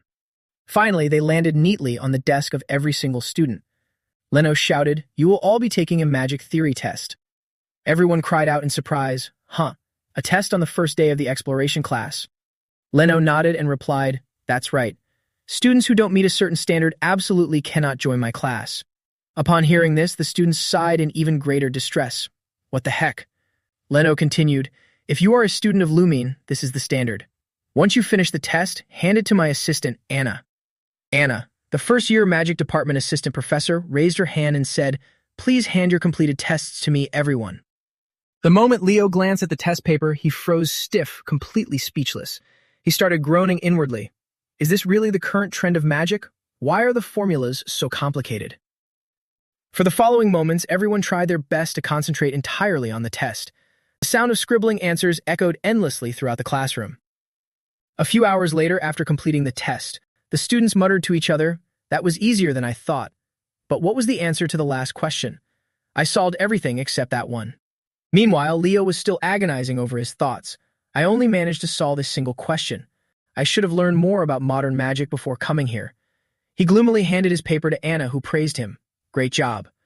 Feeling like he did terribly, Leo immediately left the classroom, blaming himself, "I should just study magic on my own."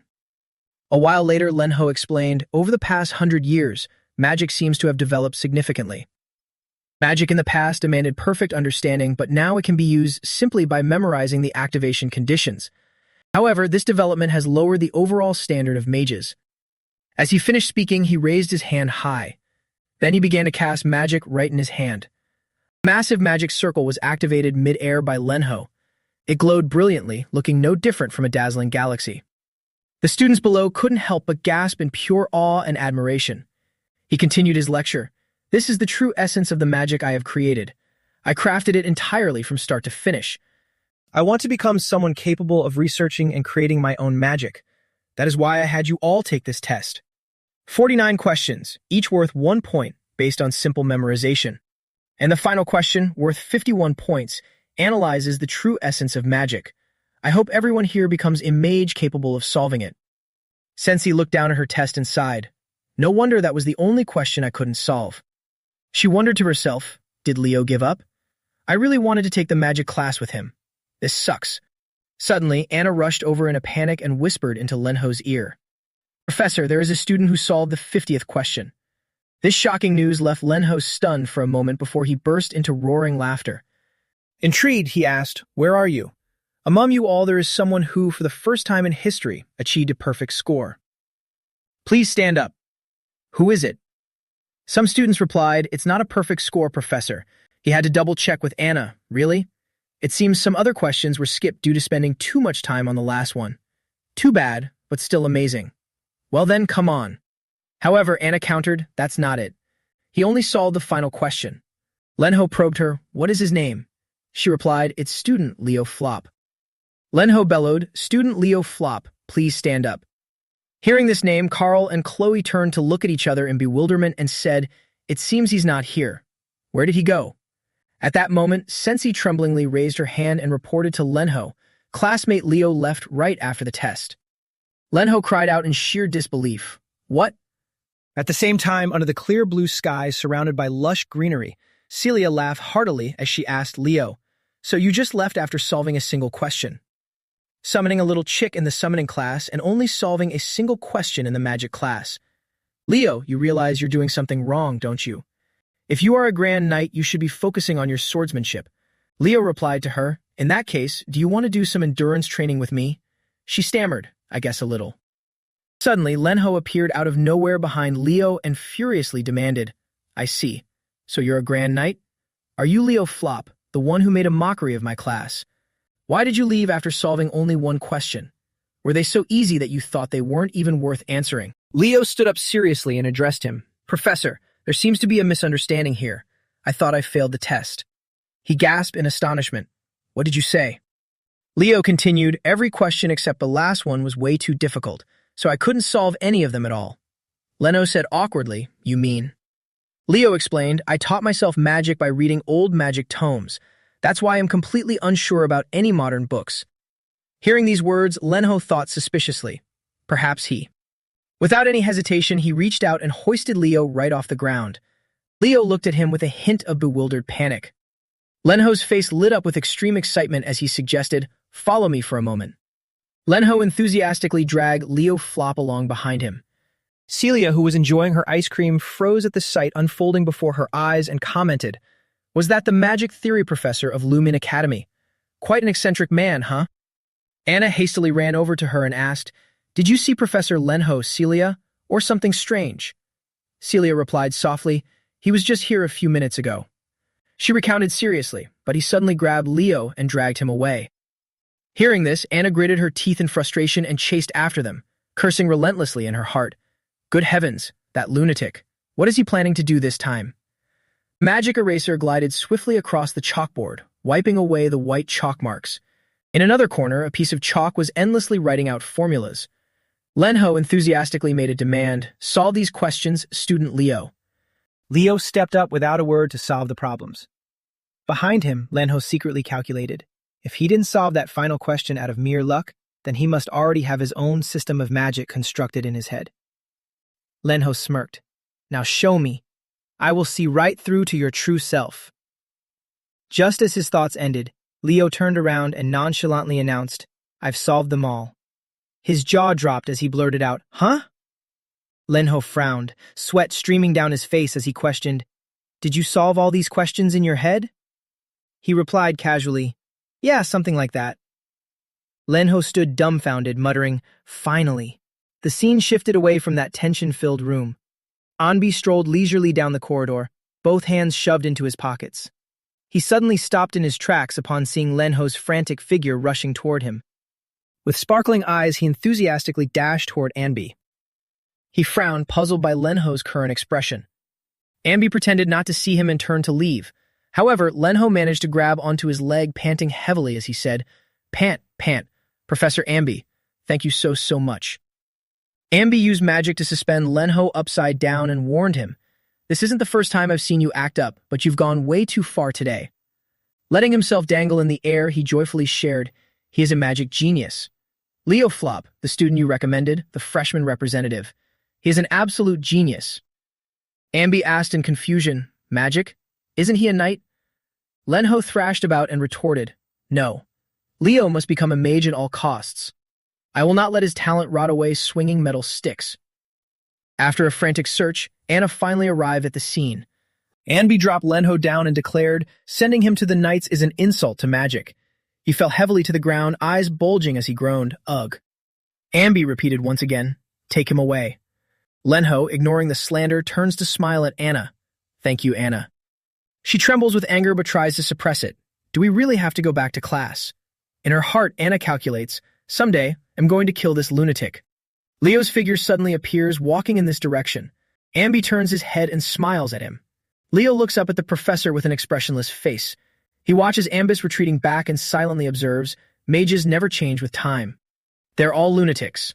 A week later, after finishing the temporary classes, Leo relaxes on the floor reading a book. After a while, he slams the book shut. The cover bears the title, Kaylee, the First Hero. Is he truly a fraud? Resting one hand on his thigh, Leo gazes at the scenery from above. The scene shifts, the sound of hurried footsteps echoing down the hallway. Kalian is suddenly startled by the noise. Ilandir bursts in, speaking incoherently. This is unbelievable, Principal. He holds up a document and shouts, please look at this. Lenho and Diura face off. Leo must come to our department. Ilandir rebuts them from the front. No, he must go to the Knight Department. Wait, that's not what I mean. This is unprecedented in the Hero Military Academy. Looking at their expressions, he strokes his beard and smiles. Ho ho, good. I will. This reminds me of a certain hero thought to be fictional. The three of them look at Kalian and say in unison, what? He stands up and begins to share. The fifth great hero, also known as the first hero. Callian looks out the window, continuing the story. Kaylee, the only one in history to master all classes. The scene shifts to an area where warm sunlight shines down on the running track. Celia and Sensi follow closely behind one another.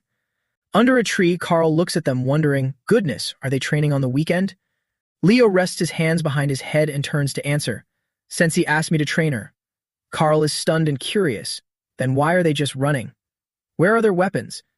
He casually blurts out, there's something more important than weapons, and that is. Celia pants and finishes the sentence, our stamina. Sensi gasped for air, waving her hand and urging, stamina is the most crucial aspect of a combat mage. That's why we need to jog. Get out of the way, Carl. After a while of training, they finally get to rest, and Leo hands water to Celia. She smiles happily, turning to Leo and sharing, it's so great to jog on the weekend. I miss this. I want to run with you too, Leo. He replies, really? Celia, who is drinking water, hears them talking and chokes on her water. Sensi criticizes her. Gross, what's wrong with you? Leo looks at the annoyed Celia and teases, I was planning to run with you anyway, so why be so rude? She stomps her foot hard and retorts, but I told you I wasn't going to run with you. Carl looks at the two of them bickering and asks curiously, what's going on between you two? Why are you so close? At first, I even thought you guys were dating. Celia hears this, points at Leo, and introduces, oh my god, he's my cousin, my aunt's son. Sensi and Carl drop their jaws and she exclaims, you're a member of the Zendinger family. Celia denies it, not exactly. There are some family circumstances, but whatever. After a while, Leo stands up and suggests, well then, shall we do it for real? Sensi cheers excitedly. All right, let's go. Carl also jumps up, sharing with them that I'm going to explore the city of Lumeria. Celia is dragged away by him. Not wanting to, she struggles and protests. Take me with you. He looks at Celia's expression, hands on his hips in sheer helplessness. Why are there no proper nobles in my life? Before long, the day to submit their assignments arrives. In front of the sign for class 1.5, Leo pushes the door and enters. Carl catches sight of his figure and waves, calling out, Leo, over here. Leo walks over to him and wonders, you already knew you were in class 5. Carl laughs loudly and replies confidently, there's nothing I don't know. He turns around and sees Sensi dozing off at the next desk, asking aloud, Sensi is here too. Without bothering to open her eyes, she answers superficially, Leo, hi. Carl looks at her condition with some curiosity. What did you put her through last weekend? Leo casually replies, just some basic stuff. Hearing that, Sensi mutters under her breath, never again. While they're chatting happily, a blue-haired guy nearby chimes in sarcastically, oh my, so this is class 5, the class of suffering? Wonder how you guys will stick around after the first semester. The blonde guy next to him adds, so pitiful for our juniors. My condolences. As soon as he finishes, an imposing figure steps up and interrupts. Pitiful. In my opinion, you two are much more pitiful. The two guys turn their heads back in shock. Harriet says in a cold voice, don't you agree? He doesn't listen to any explanations and speaks up, chair pose, hands on your head. Harriet Edmund, homeroom teacher of class 1.5 at Lumen Academy, nickname, the Invisible Devil. The two terrified students obediently follow, lowering themselves into a chair pose. Harriet, having dealt with them, slowly sits down on their backs. Nice to meet you, useless trashes, he says with a hint of sarcasm. This is the class for the rejects, those with the lowest scores among all the new incoming students. You must have all heard the rumors about me, right? The next words Harriet utters leave the students in the class bewildered. The Invisible Devil. Does anyone here know why I took it upon myself to assume the role of homeroom teacher for this class? Carl confidently raises his hand and answers, to help us improve our grades, right? He looks him up and down, snorts coldly, and remarks, Carl Thomas? That is indeed a typical answer from those at the bottom of the ranks. Sensi has recovered her condition, raises her hand, and gives her opinion. Does any other reject here understand the duty of a Lumine cadet? It is to explore the hero world through real combat missions, sir. Harriet nods in satisfaction. Exactly so. But all I see are weaklings who will drop dead the moment they set foot in the hero world. It would be better to expel this entire class.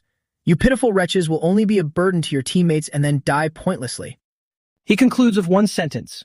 That is the reason I decided to take on class 5. Harriet looks around the classroom and continues his introduction, and that is also the reason I am dubbed the Invisible Devil. Leo's figure suddenly catches his eye. Harriet makes an assessment, oh, this guy might actually survive. After a while, he reminds them, class, quickly change your clothes and head out to the training grounds. Harriet's voice echoes, it's time for combat class. On the lush green grass, the group of students in their sports uniforms stands as silently as statues. A pure white parasol pops open against the deep blue sky, shielding the glaring sunlight. The chair is slammed down onto the grass with a powerful force. Harriet, holding a glass of water, sits down relaxedly and speaks up. This class aims to correct the misguided mindsets you have formed since entering Lumine Academy. He begins to ask a question. What do you think will save you in the real world, where death can come at any moment? Mila naively blurts out, aren't our teammates the ones who will protect us? Healing aura. Harriet shakes his head in denial. That is your ability. He explains seriously, only when you hone your skills and make them shine through all dangers can you begin to help your teammates. But are you confident in your ability to protect your teammates? As soon as he finishes, a pair of hands shoots up, shouting loudly, I am confident, Professor Harriet. Harriet's expression remains unchanged as he demands, then let's evaluate your capabilities as a magic knight, shall we? Create a fireball. Eliana confidently summons her power, creating a fireball in her hand. He lowers his hand and casually assesses, is that it? With that fireball, I doubt you could even kill an ant. She doesn't flinch, channeling her energy to increase the fireball's size, her eyes fixed straight on Harriet. What if I infuse it with more mana? Amidst the fierce, furiously swirling sea of flames, she cracks an arrogant smile, her two hands controlling the blazing fireball as she asks for his opinion. What do you think, sir? Harriet says softly, not only did you summon 2 fireballs, but you also made them twice as big. He lowers his eyes and marvels, that's quite impressive. Harriet conjures a blue energy orb, then suggests, now try using your proud fireballs to attack this little classmate of yours. Following the command, the wind spirit slowly appears in front of everyone. It swiftly leaps towards Eliana. The wind spirit touches her nose, covering its mouth with the other hand to giggle. Eliana grits her teeth and lets out a dissatisfied growl grr. A blast of firepower that tears through space is unleashed by her. The wind spirit fearlessly weaves through the air, dodging the attack. With its arms spread wide, it flits around as if playing a game. Eventually, the wind spirit returns to Harriet. He crosses his arms and gives his verdict. What's the point of increasing it to 2 fireballs if you still can't hit your target? All of you lack the ability to use your skills efficiently. Do you finally understand? Harriet glances over the whole class, reminding them, you must train yourselves to push past your own limits, or have you all forgotten? He breaks into a smile and sets the demand. If you don't catch the sylph, this class won't end. O descendants of Lumine, unleash all your power. Leo lowers his eyes, thinking to himself, although his words are a bit harsh, he's completely right. He turns and faces straight ahead, telling himself, I guess I should join in too, huh? Harriet watches Leo's figure, exhaling, let's see, Leo flop. He expectantly poses the question, will you fail miserably like the fictional hero Kaylee? The hunt for the wind spirit suddenly turns into a fierce battlefield, as blasts of fire and storm winds rain down to block its retreat. A classmate's face shows sheer shock as the wind spirit swirls and flips right past them. In the distance, a pair of legs blazing with aura stops to observe them. Hidden within a crimson pillar of energy shooting forth like a storm, that small figure tears through space, charging straight ahead with unstoppable power. Leo pressed his lips tightly together, his eyes determined as he accelerated. Harriet concluded, or will he be the one to reach the pinnacle of all professions? Sensi witnessed the scene and exclaimed in shock, damn it, she's too fast. Carl beside her panted exhaustedly, huff huff, how are we supposed to catch her now? He dashed forward with wind-piercing speed, his eyes exuding a cold determination. His glowing red eyes like burning embers locked onto the target. Leo unleashed trails of crimson light, surging forward fiercely like an awakened beast. Under the blinding sunlight, his small body leaped into the air.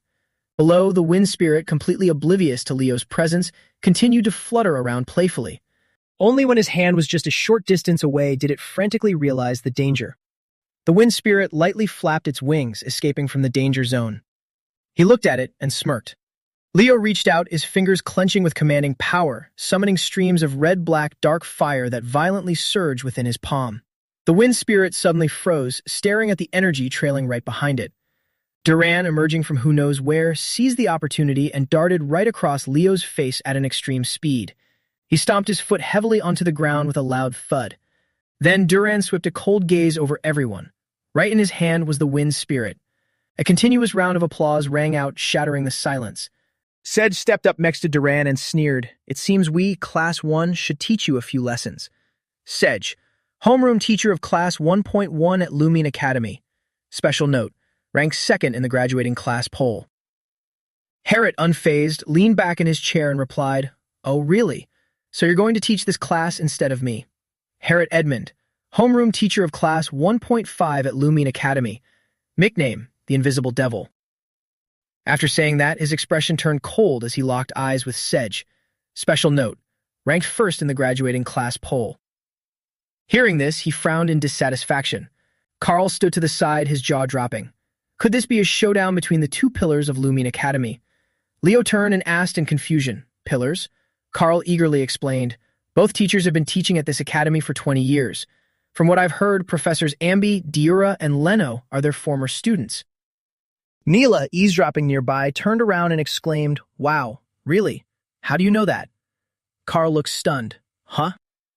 He awkwardly rubbed his head and replied, "I'm just really fast at catching gossip." Sensi turned to stone, helpless against Carl's reaction. "Oh, goodness."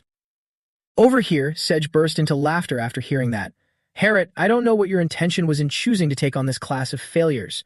A ball suddenly flew over. He swiftly caught it, then smirked. "But I will find out soon enough." Sedge confidently issued a challenge. "I propose a test of strength between Class 1 and Class 5. His next words made Harriet freeze. As for the event, it will be Lumine's traditional sport. Basteria.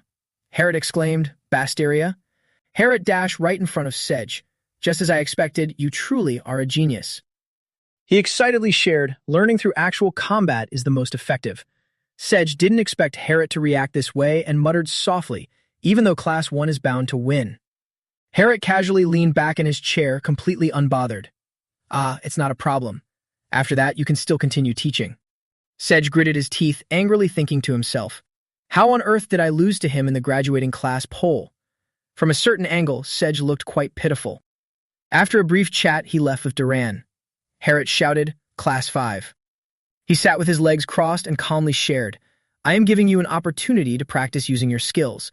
That is, playing Basteria against Class 1. The entire class was shocked upon hearing this.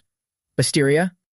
Harriet placed his hand on the armrest and interjected, by the way." His face turned cold as he firmly declared, "If you fail, all of you will be expelled." Neela, Eliana, and the others shared the same expression, breaking into a panicked uproar. She stepped forward and asked, "Are you serious, sir? This is only our first class." Eliana agreed, immediately following up, "Class 1 has a whole 3 captains, you know that, right?" Harriet didn't even look at them, turning away and calmly replying, "Therefore try your best to surpass your limits." Looking at the dumbfounded students, he continued, "In addition." Harriet leaned on the chair and said, "There is one more matter of concern." He turned his gaze toward Leo. "It's about the freshman representative in our class." Harriet pointed directly at him and issued a demand. "Select 6 representatives to participate in Basteria with you, Leo." Leo remained silent, but inwardly he seemed to have realized something. This is clearly a test. He seriously assessed the situation. "But I feel that Professor Harriet is looking at me differently. It's not just simple dislike. In just 1 week at Lumine, many of the kids have lost their spirit, and now the reason is all too clear." Leo pressed his lips together, affirming, "Professor Harriet probably wants me to lead these kids from Class 5 who look as though they've completely lost their way." He recalled Sedge's arrogant demeanor earlier. Therefore, Leo made up his mind. Something must happen to turn the tide of this Basteria match, a way to boost Class 5's morale. Duran and Celia were already present. Class 1, Lumine Academy. Opposite them were Leo, Carl, and Sensi. Class 5, Lumine Academy. He noticed her slightly unusual expression and asked, "You look terrified." Sensi turned serious and explained to Leo, "Leo, I'm guessing you've never heard of a Basteria match since you're from the outskirts. Basteria is a combat sport and a long-standing tradition at Lumen." He replied expressionlessly, "It's just a ball game." Carl leaned in close to Leo and explained, "It's not just a ball game. The problem is that it's a very dangerous sport." Suddenly, Celia spoke up from the opposite side. "Hey, Sensi, why do you look so scared?" She covered her mouth and teased, "Are you ready to accept a miserable defeat?" Sensi frowned and shouted in irritation. Who's scared? She yelled back. Do you really think I'd lose to the Zendinger family? Leo walked over and threw his arms around their shoulders to reassure them. Don't worry, our class won't lose. Celia pointed a finger at him and clicked her tongue. Leo, you're no different. I'll show you the results of my special training. Chloe, who hadn't joined the argument at all, secretly thought to herself, I won't lose this time, Leo Flop. Up above, Sedge stepped out and announced, Contestants from all classes, please step over here. Leo glanced at his classmates, calculating, Who's coming with me? Sneakers stepped heavily onto the lush green grass. Sensi angrily declared, I'll teach them a lesson. Eliana, beside her, added, Losing means getting expelled. Then I'll fight to my last breath. I will prove my capabilities to Professor Harit. On the other side, Neela and Tater were also ready, stepping onto the field rather timidly. Carl, who was peeking out from behind, was suddenly called out. Carl, the last spot is yours, isn't it? He froze and cried out, Ack, but why? Leo confidently reported to Sedge, Class 5 is fully assembled, sir. He nodded in response. Very good. Now then. Sedge rested one hand on his hip while tossing the ball with the other. After a moment, he suddenly launched it forward. Sensi pursed her lips, tracking the ball's trajectory while Carl's jaw dropped in sheer amazement. Leo remained expressionless, completely focused.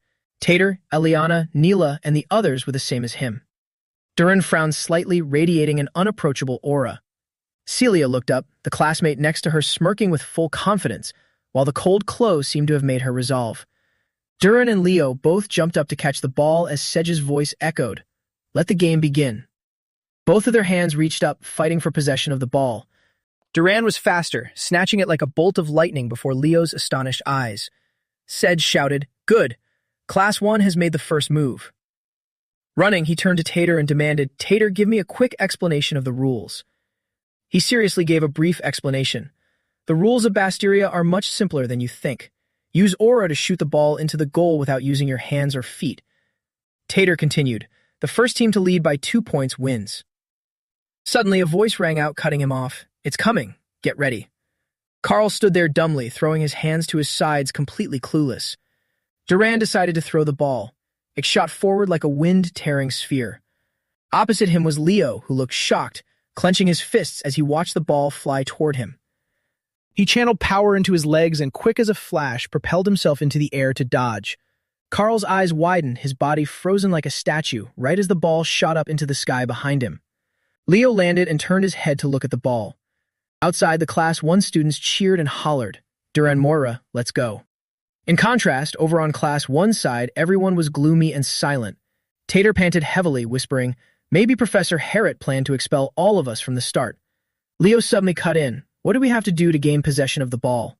Tater turned to him and answered, there are actually 3 ways. He explained, when the ball goes out of bounds during the opponent's turn, when we catch the ball. And Mila frantically ran toward the 2 of them, screaming, Dodge. Leo and Tater stopped in their tracks, turning toward the source of the sound. As soon as she spoke, the ball fiercely slammed into Eliana, sending her flying backward. Celia was the one who threw that strike. She smirked provocatively. What are you guys chatting about over there? Tater ran over to catch Eliana as Celia's voice still echoed.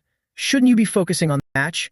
He looked up and shared with Leo. You can't directly attack or block the opponent just now.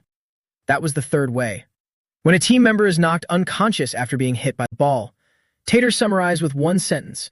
The only strategy is to attack using the ball itself. Leo bent down to pick up the ball and replied, Thanks for the explanation. He tossed it in his hand, filled with determination. Now it's our turn. On the match status board, Eliana's name was crossed out in red because she was unconscious. Sedge and Harit fell silent in unison, neither saying a word to the other. He frowned and thought to himself, a team of players possessing powerful fire attributes will hold absolute dominance in Basteria. Less than greater than. Sedge remembered Celia's image and concluded, and among those in that family, the Zendinger's flame surpasses them all. After a long while, he slowly spoke up. You still agreed, even though you knew Celia Zendinger is in my class? I don't know what your intentions are, but your class will have a hard time winning. Seeing his nonchalant attitude, Sedge irritably reminded him, Why are you acting so self-righteous? Harit interrupted, Sedge. He adjusted his glasses and asked, "Do you remember our first student, the child from the Zendinger family?" Sedge nodded and replied, "Of course, how could I forget? The Queen of Bisteria." Harriet casually dropped a bomb. The child of that very queen is in Class 5. Hearing this, he was slightly stunned but remained silent, offering no opinion. A gentle breeze rustled the trees and fluttered the blue flag atop the pole, returning the inherent stillness to the space beneath the clear sky. In the stands, a Class 5 student sighed, "We're doomed." The person next to him shared the same thought. How did we even get into Lumine? Leo coldly blurted out, "Is it going to end that easily?" Opposite him, Celia rested her hands on her thighs, panting heavily, then spoke, "It seems you finally made up your mind." Amidst a violently surging sea of crimson energy, he gently lifted the ball as if holding the epicenter of all destruction. Leo swung his arm to gain momentum, and a shout echoed out, "It's coming, be careful."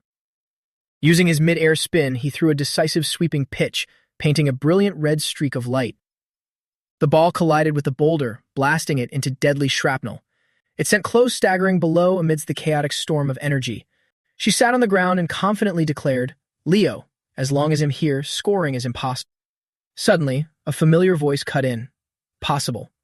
Leo had closed the distance before she even realized it, asking back, "Is that what you meant?" Leo gathered momentum and leaped onto the punctured stone wall. Then, using all his might, he smashed the ball deep into the hole.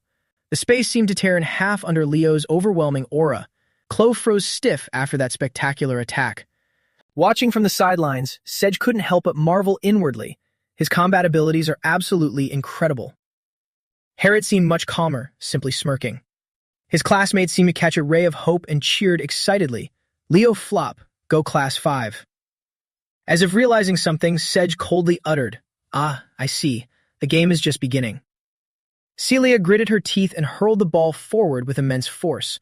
Carl crawled on the ground, his mouth gaping as he watched the flaming ball flying towards him. The ball's path stretched out into a dazzling streak of lightning. The scoreboard kept changing as the ball flew straight into Tater's stomach. It was the same on this side, with balls being thrown consecutively like fireballs. Chloe gnashed her teeth and thrust both hands forward, summoning an energy sphere. Duran frowned, his killing intent radiating as he tightly gripped the incoming ball. He swung his arm decisively, knocking down his opponent on the other side. This time, the ball followed an incredibly annoying zigzag path. Carl instinctively reached out to catch it. He was gritting his teeth, clutching it tightly in his arms when someone screamed, "Carl." After the successful block, he slowly landed on the ground. Carl smirked happily. "My mana is completely dried up." He tossed the ball forward and said, "I'm leaving the rest to you, Leo." After saying that, Eliana and Sensi came out to help Carl inside to rest. She praised him softly. "You did great, Carl." Only Leo's name remained on Class 5's board, followed by an announcement. The score is tied at 10-10, but the opponents are the top 3 students. He bent down and reached out to pick up the ball. Everyone turned their eyes toward Leo, commenting, "And we only have Leo left. We're at a huge disadvantage." Chloe stared straight at him and declared coldly, "I might have failed my magic theory test, but this time, I won't lose." Finishing her sentence, she used her power to create clones of herself. Standing before Leo now were not just the 3 of them, but also numerous clones of Chloe. Celia, blazing with fighting spirit, frowned and yelled, "Bring it on, Leo." Leo leaned in, angling his legs forward and began to run.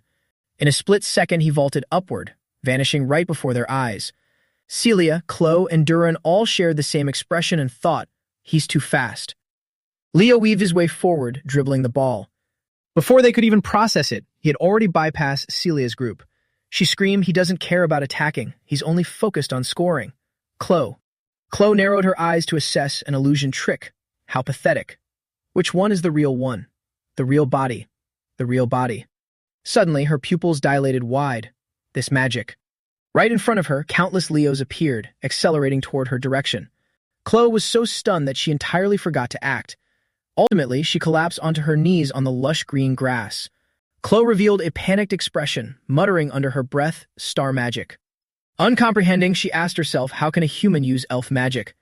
Finally, a booming voice echoed to announce the result. The winning team is Class 5. Across the arena, ecstatic cheers echoed, "Leo! Leo!" 2 male students in the stands hugged each other and sobbed, "I'm so happy, we're not getting expelled." The guy next to him nodded vigorously. I was terrified I'd be sent packing straight home. Sedge overheard the conversation and whipped his head around in confusion. Expelled? What are they talking about? Harriet laughed out loud and replied, should I say it was a motivational tactic? He turned his gaze toward the field. Celia, Duran, and Chloe were all standing dejectedly in their places. Sedge lowered his eyes and let out a heavy sigh. He took slow, measured steps toward them. Sedge extended his hand toward her and asked, why are you so angry about losing? Chloe looked up and murmured, Professor.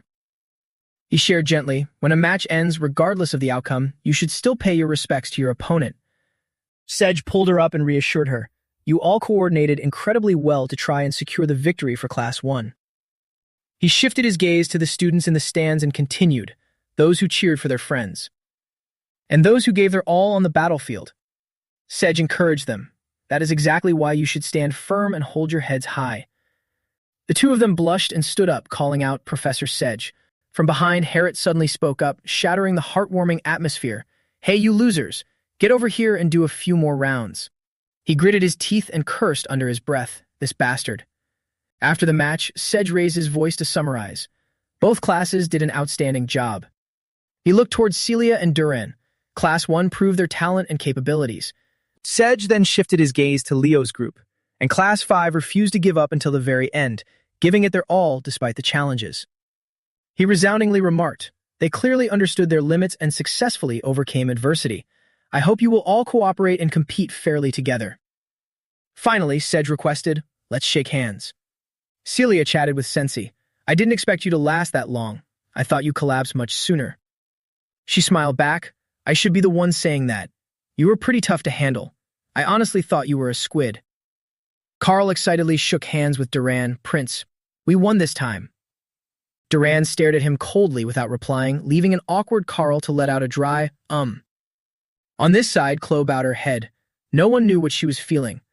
Leo took the initiative and offered his hand. You were amazing, Chloe. He praised her.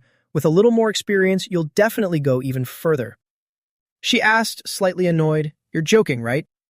Leo didn't catch her drift, maintaining his posture as he waited for Chloe to shake his hand. She pursed her lips in silence. Eventually, Chloe reached out, gripped his hand, and told herself inwardly, one day, I will defeat you. 1 month later, the scene shifted to a room where Carl looked at Leo and Sensi, asking, by the way, what clubs do you guys want to join? Leo took a sip of coffee, then casually replied, I'm considering creating a club. Carl was so shocked he spat out his food. Sensi frowned and yelled, Eat with some manners. Wide-eyed, Carl shouted, Create a club? She turned with delight and said, If Leo is planning that, I'd really love to join. Carl also chimed in curiously, What kind of club is it? Leo shared, It's the Hero Research Club. The two of them unexpectedly said in unison, The Hero Research Club? He nodded and explained his reason. I want to study more about the forgotten heroes and the legendary first hero, Kai Li. Kai Li? He isn't forgotten. He's purely fictional. Carl felt bored and bluntly stated, It doesn't seem like anyone would want to join that club. Sensi heard this and her mind suddenly raced. So I'm the only one joining Leo? She hurriedly raised her hand to volunteer. Me! I want to join! On the opposite side, everyone rushed towards the door. Wow, they're back! Carl jumped up and chased after them. Oh, right, it's today! Sensi asked in confusion. What is it? The three of them stood up and curiously squeezed into the crowd. Someone spoke up to explain. It's the day the fifth-year students return after clearing a hero dungeon. The fragments of the Hero Chronicles have been scattered all over the world. Sometimes they sow chaos and create dungeons, which are known as hero dungeons. Leo looked at the crowd outside and pondered. The seniors of Lumen, in order to clear those dungeons and recover the fragments of the Hero Chronicles, leave for at least 2 weeks, sometimes even over a month. Maybe my mother went away like that too. Sensi suddenly exclaimed, Wow, they are the top students of Lumen. Carl leaned in close to her and introduced them. That muscular Eastern guy in the front is Senior Lita Mua. The Southern woman standing next to him is Senior Torua Yan. And I think the pale guy wearing the hoodie is Senior Ulta. He glanced over them, then put his hand on his chin in wonder. But I don't see that person. Leo asked curiously, Who? Suddenly, someone pulled Leo backward. Carl was still talking endlessly. The man who stands at the top of Lumine, the student council president, Rit. Remembering something, he turned his head but looked bewildered. Ah, that's right, Leo, you. Huh? Where did he go? Outside, Leo followed Celia and asked, Celia, what's going on?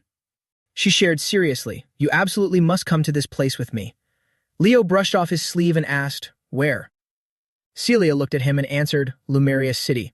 The student council president wants to see you right now. He remained expressionless. The student council president? Why does he want to see me? She lowered her eyes and didn't explain much. Oh, you don't care about school matters at all. You'll find out when we get there. After a while of traveling, Celia looked at the surroundings and wondered aloud, I wonder why he chose to meet here. Leo was puzzled. What? It looks fine. Suddenly, her expression changed. Celia ran quickly forward and called out loudly, Brother. Rit patted her head, then spoke up to greet him. Nice to meet you, Leo Flop. I've heard a lot about you. You're aiming to become an all-rounder, right? Rit Zendinger, Knight Commander, Student Council President of Lumeria, 5th year. On the plate, a hot steam bun was pulled apart, with thick smoke billowing up. He started the conversation, does it suit your tastes? Leo nodded and replied, yes. Seeing that Celia wasn't eating, Rit wondered, what about you, Celia? She stared blankly and shared, this is my first time eating something like this. Celia timidly brought it to her mouth to taste. Her cheeks flushed red and Celia exclaimed, this is so delicious. Seeing her expression, Rit laughed out loud. This is exactly the restaurant I've wanted to bring you to for a long time, ever since you arrived in Lumeria. He turned his attention back to Leo. I really didn't expect you to be her son. He asked, have you ever met my mother? Rit recounted seriously. In the past, I saw her a few times. After all, she was very famous during her school days. Leo looked dumbfounded, as if he couldn't believe it. My mother?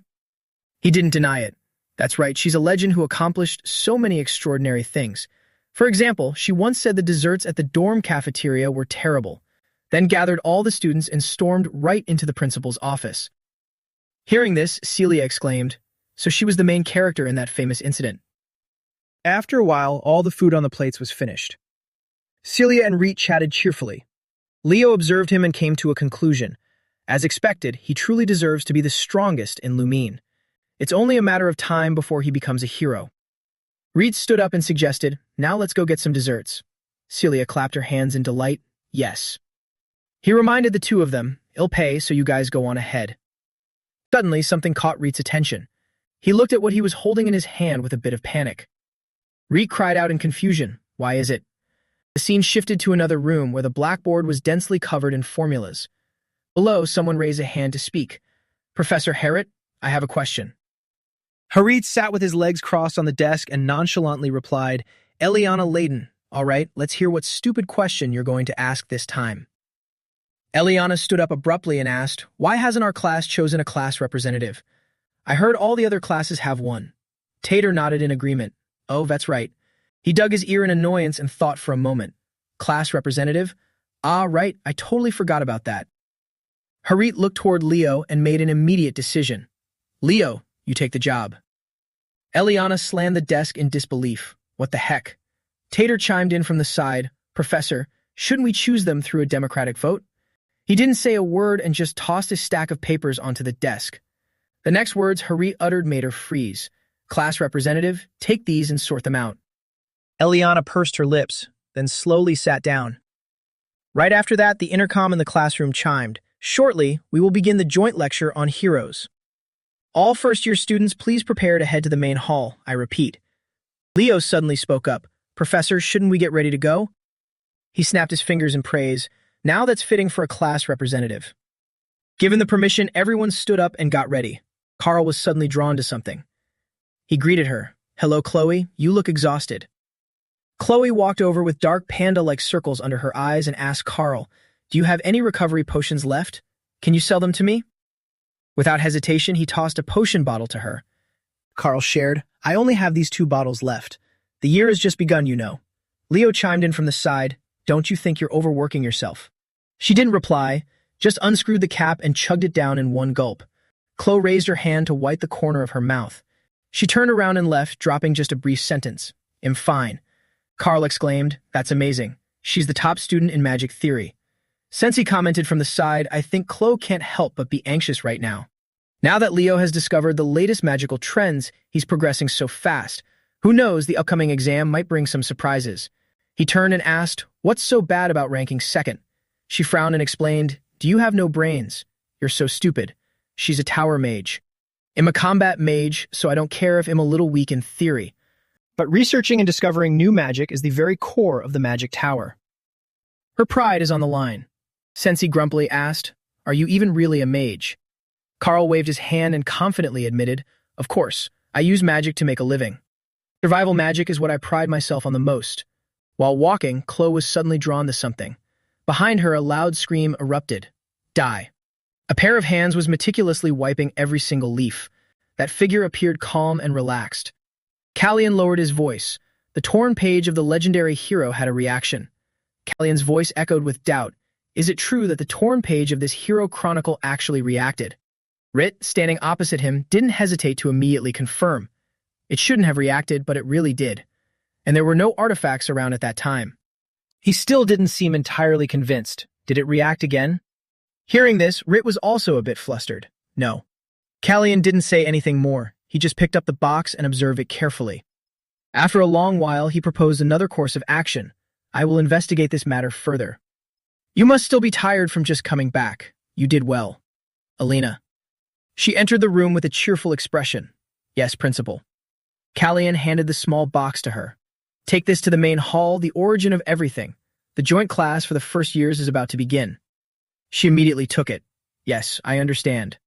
Waiting until she was completely gone, Callian continued to sink into his own thoughts. Sometimes, even small pages like this can react. If the chosen one in the Hero Chronicle touches it, it will react. The scene shifted to the Lumen Academy lecture hall. Inside the classroom, the students were still carelessly chatting. Actaeon, standing on the podium, raised his voice with some annoyance to remind them, everyone please be quiet. The students still didn't bother to stop. Actaeon lost all his patience. You kids. If you don't want to get beaten up, shut your mouths right now, you damn brats. You all want to die. Who should I take out first? None of these brats will listen, the resilient Actaeon.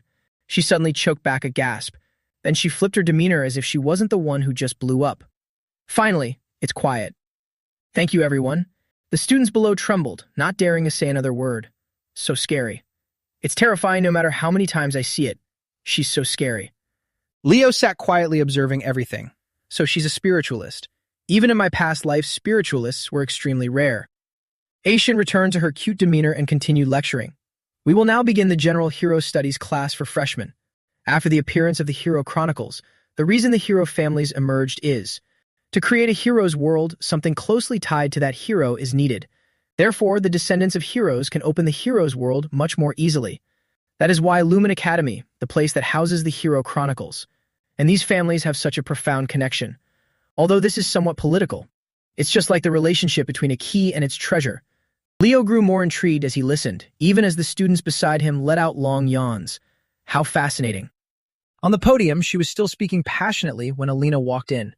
Do you all understand now why heroes are so important? The students immediately replied in unison, yes. She lectured with increasing enthusiasm. Hero studies is vital because it helps us find the path to conquer the hero's world or understand them better. When you turn 5, you choose a hero to inherit their power and test yourselves against their hero chronicle. Only after a long while did she notice Alina's sudden appearance. Aishin walked over and took the small box. Everyone. This is a fragment of a hero chronicle, brought back by Lumen's 5th-year students. For those wondering, a hero chronicle is a page containing the records of heroes. She slowly opened the box, drawing the curiosity of the entire class. Every student stared intently, unable to take their eyes off the small box. But the very next second, Aishin snapped it shut. All right, before we experience this hero chronicle fragment. That suggestion instantly wiped away everyone's drowsiness. Aishin smiled brightly and urged, tell me what goals you want to achieve as a hero. Celia was the first to stand up, her face full of determination. I want to become a top knight and surpass all the previous generations of my family. Such spirit left the teacher thoroughly pleased. Oh, what an excellent goal. Chloe was the next to stand. I want to write a book filled with my own magic. The other students refused to be outdone, taking turns stating their incredibly compelling goals. Me too. When it was Carl's turn, he stood up with confidence. I want to be the ultimate supporter for the heroes. Whispers began to spread around the room. Carl wants to be a supporter? That's amazing. Leo stood up, his eyes burning with resolve. My goal is to completely annihilate Erebus. Hearing this, Aishin was stunned, temporarily lost for words of praise. Carl, sitting beside him, looked over in sheer disbelief. Even the two professors observing the class were taken aback by such a goal. After a moment, Aishin stammered, breaking the awkward silence. Your goal is quite astonishing. All right, next. Leo, feeling like a bucket of cold water had been dumped on him, pursed his lips and sat back down. Whispers laced with disdain began to echo in the classroom. Is he delusional? It seems our freshman representative's dream is on a whole other level. Sedge turned to ask the person next to him, what do you think? Harriet replied without taking his eyes off the students. It gives me the chills, because he's not the type to talk about idle dreams. It has been millennia since Erebus was shattered into pieces and sealed, yet he has been resurrected multiple times over the years. Even a single fragment of his rebirth brings untold disasters. Yet his dream is to completely obliterate Erebus. Aishin transitioned to the main lesson. So today we will read a page of a hero chronicle retrieved from a dungeon. After each class guesses which hero this page belongs to, we will learn how to conquer that hero's world. Oh, and if any unexpected situations arise, the professors will only observe, so don't cause any trouble. Students, their faces tinged with fear, whispered among themselves. Finally, this is the first time I'll be touching a hero chronicle. I'm so nervous. Aishin called out to remind them, all right, so, class representatives, please stand. Leo quickly stepped up to the podium, looking incredibly cool. Right after him, it was Avot's turn. Chenxia followed closely behind as well. Aishin stepped in front of them and began to explain. This time, 2 fragments of Hero Chronicles were brought back. Naturally, we can only use one for today's class. The other is just a tiny fragment, but we brought it out so you could see its existence. Student Leo, try placing your hand on the small fragment. A brilliant golden light radiated, piercing right through him. The system's voice chimed in, Hero Chronicle opening. Leo stood dazed, staring at his hand. The mechanical sound continued echoing, the world of the chapter. The golden light diffused, growing more and more intense. Sedge screamed in fear, it's losing control. That golden light enveloped the entire space. Except for Leo, everyone shut their eyes tightly in sheer terror. In the very next second, they were all teleported to a completely new land. Before them lay a pile of animal flesh mixed with syrup.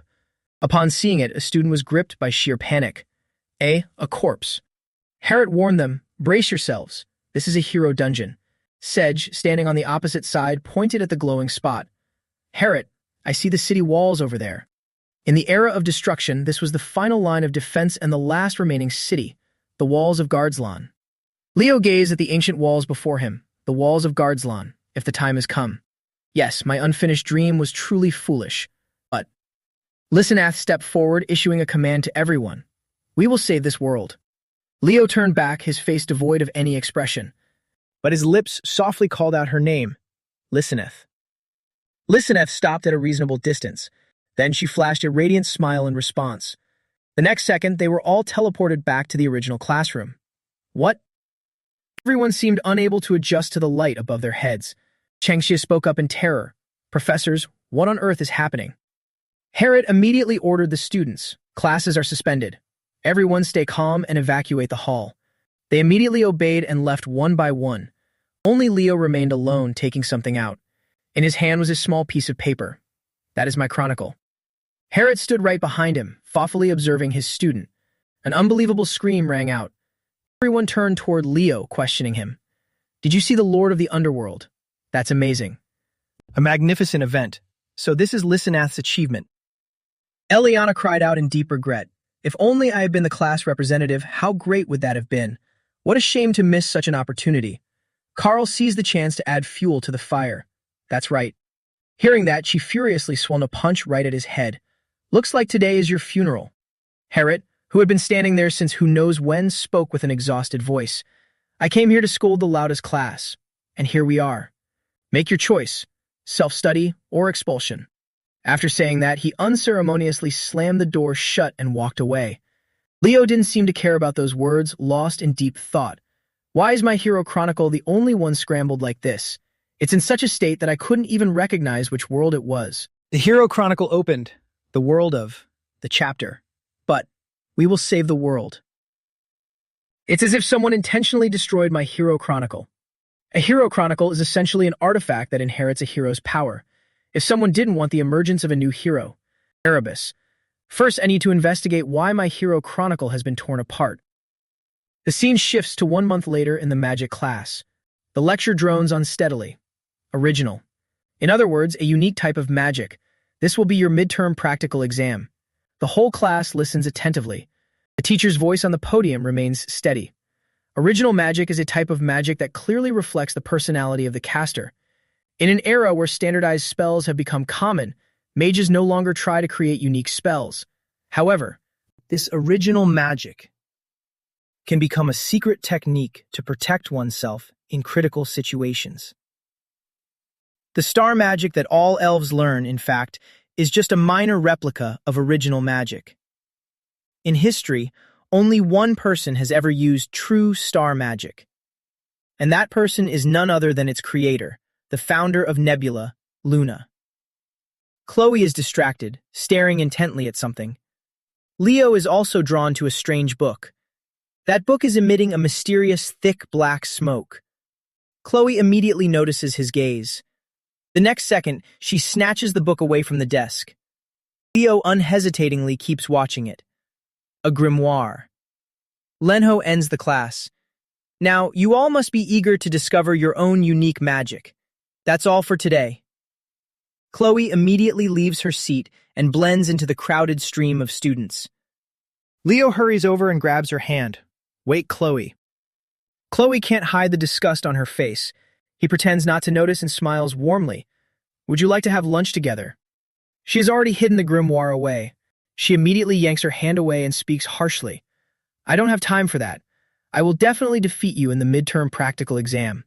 Carl's voice rings out, easing the tense atmosphere. Hey, what's wrong with you two? Hey, Leo, you're really reckless. Do you really dare to challenge the Ice Queen's top spot in magic class? Chloe calmly explains, I've already lost to Leo in combat technique. However, when it comes to magic skills, I won't let anyone surpass me. So this time, no matter what, I will claim victory. Leo looks straight into her eyes. If I back down now, wouldn't that be disrespecting you? She nods in agreement. He cheerfully extends his hand. All right, let's both prepare well. Then, without waiting for her to hesitate, he grabs her hand. Carl stands nearby, looking as if his eyes have been opened, is holding hands like this, so natural. The day slowly turns to afternoon as the sun begins to set. Standing before the hero tower, Leo can't help but be overwhelmed by its massive scale. A series of calculations run through his mind. The forbidden library of Lumen is somewhere around here. If I can get in there, I'll find some clues about my lost hero chronicle. The crowd becomes excited as soon as they see Leo. Oh my god, isn't he that freshman? My difficult path. What wind brought him here? He's so cute. A strange voice rings out. Leo flop. That beautiful girl has been standing there since who knows when. I've heard a lot about you from Professor Lenho. Nice to meet you. Toro Yan, Magic Department, Lumine, 5th year. He politely bows. Hello. Toro seemingly has no intention of letting him go and sticks her foot out to block him. What is a freshman like you doing at the Hero Tower? Leo, without any fear, calmly answers. I came here to meet the Student Council President. She smiles and nods. After a moment, she begins to explain. If you join the Magic Department, you'll have a chance. But I already have a class in the Magic Department. After saying that, Toro smiles with full satisfaction. Leo maintains his polite and courteous demeanor. Thank you, Sunbae. Toro calls him back once again. I want you to choose the Magic Department before this semester ends. I've made my intentions clear. Leo replies with a smile and a slight nod. Then, Leo takes step by step up the spiral staircase. At the top, there is an elevator with people inside already waiting. He steps inside and tries to press the button. However, the elevator doors refuse to close. Leo is a bit puzzled and keeps pressing it continuously. Why isn't it working? A kind person extends a hand and instructs. You have to infuse mana into it. That's how you activate it. Nice to meet you, Leo Flop. You're the freshman representative that everyone is gossiping about, right? He politely bows. Hello. Jiavu maintains his welcoming demeanor. So what brings you to the Hero Tower? Leo honestly answers. I have some business with the Student Council President. Jiavu thinks for a moment, and his smile grows even brighter. A rookie who isn't afraid of me at all. and is brave enough to barge straight into the student council president's office alone. Leo feels a bit awkward. I wouldn't call it barging in. Jiavu continues to talk endlessly. You should seriously consider joining the night department, don't you agree? Leo is also speechless at the guy in front of him, so he just smiles without replying. At the student council president's office, his mind is filled with thoughts. Am I already tired before the main topic even begins? He takes a deep breath before knocking on the door to announce, President Rid, I am Leo Flop. May I come in? The man inside commands, come in. Rid, who's sitting and looking up documents in the office, raises his head and asks immediately, What is it, Leo? He steps forward without hesitation. Then he goes straight to the main point. I want access to the forbidden library. Rid switches to a serious expression. Leo, I know you're not the type to cause trouble, but there are only two ways for ordinary students to access the forbidden library. The first way is to conquer the hero dungeon. By tradition, the conqueror must return on their own and place the collected pages into the hero chronicle. Leo impatiently interrupts, and the second way? Rid rests his chin on his hand and emphasizes slowly, and as for the second way, I will let you know when you join the student council. The scene shifts to the day of the night department's practical exam. Space is buzzing with gasps of awe. It's finally here, the first practical exam day of the night department. So many people came to watch. Carl pushes a large popcorn cart in front of everyone. You can't watch a match without popcorn. Celia is a bit speechless. It seems Carl is really serious about this job. Eliana, on the other hand, cheerfully puts an arm around her shoulder. That's our Carl. He would definitely make a fortune even outside of Lumine. Leo over here is looking for someone in the crowd. It seems Chloe didn't come. It's starting. A serious professor stands in front of the students. Elandier starts first. The first sparring match. Class 1, Hall Snafe. Class 5, Leo Flop. Step forward. Carl over here immediately notices the professor observing the students. He happily runs over. Professor Sedge. Harit doesn't turn around but politely replies, What is it, Carl? Carl enthusiastically pitches, Do you want to buy some popcorn and drinks, sir? He sighs helplessly. Do you think it'd buy that? Ask Harit to buy it. Carl immediately switches targets to someone else. Selena also stands there, nodding seriously. The next second, she puts on her cutest look. Professor, will you buy popcorn for us? It looks so delicious. Seeing this, the surrounding students gather around and chant, Sedge, Sedge. More and more people start chanting his name together, Sedge. After a while, he finally yields. Just get one for everyone. Carl immediately gets his first orders. Yes. Over here is the tense match between Leo and his Class 1 opponent. He steps forward and speaks first. You're lucky to be the first opponent. That guy Hall shows no humility and boasts. It seems you don't care about me at all. You're going to regret it. Here is the basic information about Lumen from Carl. The midterm practical exam of the night department. Pass the exam by securing 5 victories in the sparring session. A student turns to the side and wonders, I wonder how good the freshman representative's skills are. The friend immediately explains, since Leo is equally excellent in all 3 fields, there will definitely be a gap compared to those who only focus on one field. And don't forget, Hall is ranked 3rd in Class 1, just behind Celia and Duran. Leo Flop, that arrogant guy, is always hanging around Celia. Elandier reminded the 2 students, the one who incapacitates their opponent wins. Treat this sparring session as a real battle. Leo's eyes suddenly widened. He turned toward the castle where some bizarre power had just emanated. His mind was full of questions. That energy. Meanwhile, Chloe was sitting diligently in the study. After a while, she angrily tore up all the papers on the desk. Her whole body trembled with rage. No, this isn't right. There's no way I can create this special magic all by myself. Chloe threw a thick stack of books into the air. Then she screamed furiously, I absolutely cannot lose to him in this practical exam. She then shifted her gaze back to the books she had just thrown on the floor. Chloe muttered endlessly, With this, I can win. This time, I will definitely win. Back to Leo, he also sensed a surge of dark power slowly creeping in. But just a moment of distraction gave How an opening. How careless. I'm going to take you down right now. Snake Spear. Caught off guard, Leo could only passively dodge the spear. He used his hand to tightly grip the tip of his opponent's weapon. Hao was slightly surprised, unable to believe it. What kind of strength is this? Immediately after, Leo counterattacked. He gave it a light pull, and Hao involuntarily lunged forward. Then, without holding back, he punched Hao right in the face. Hao took the hit and was sent flying several meters away. Leo lightly rubbed the arm he just used to strike. Who said I was careless? Hao stood up, his anger having reached its peak. Hao couldn't wait and reached out his hand. Don't get cocky. The real match begins now. Poison Mist. A guy who can't use aura. Just because you're strong doesn't mean your fundamental weaknesses are fixed. Leo calmly remarked, Poison attribute aura. How unique. Refusing to back down, he immediately changed his tactics. Thinking he had secured the victory, Hao looked fully confident. Unless it's a power on par with Celia's fire aura, it'll be very hard to defeat me. Leo didn't bother talking much to him. It seems you're the one who is truly careless. Hao stood frozen, unable to react in time. The very next second, Leo dashed right in front of him. The students holding their bags of popcorn watched intently while eating. He's doing great. Go for it. Duran also sat in the stands with his arms crossed, looking rather annoyed. Since he couldn't help but feel proud of her friend. Leo, you're so cool. Celia was also extremely surprised by his strength. Since when did you find a way to boost the power of a fire aura this much? Hao stepped back in fear at the sight of his power. What? Fire on Celia's level? That bastard. He insisted on being in the special class. Let's see how strong he really is. Leo maintained his confident smile as he faced his opponent. Hao was so furious that he burst out laughing. Originally, I prepared this to defeat Celia, but I never expected to use it on you, Leo Flop. Entangled by the snake, Leo remained incredibly calm. Oh, not bad. Triumphant, Hao looked up at the stands as if to ask, Celia, what do you think? This is the technique I prepared to counter your aura. She didn't say a word, merely pointing forward. It turned out the snake he had just created was slowly evaporating. The very next second, it was completely destroyed.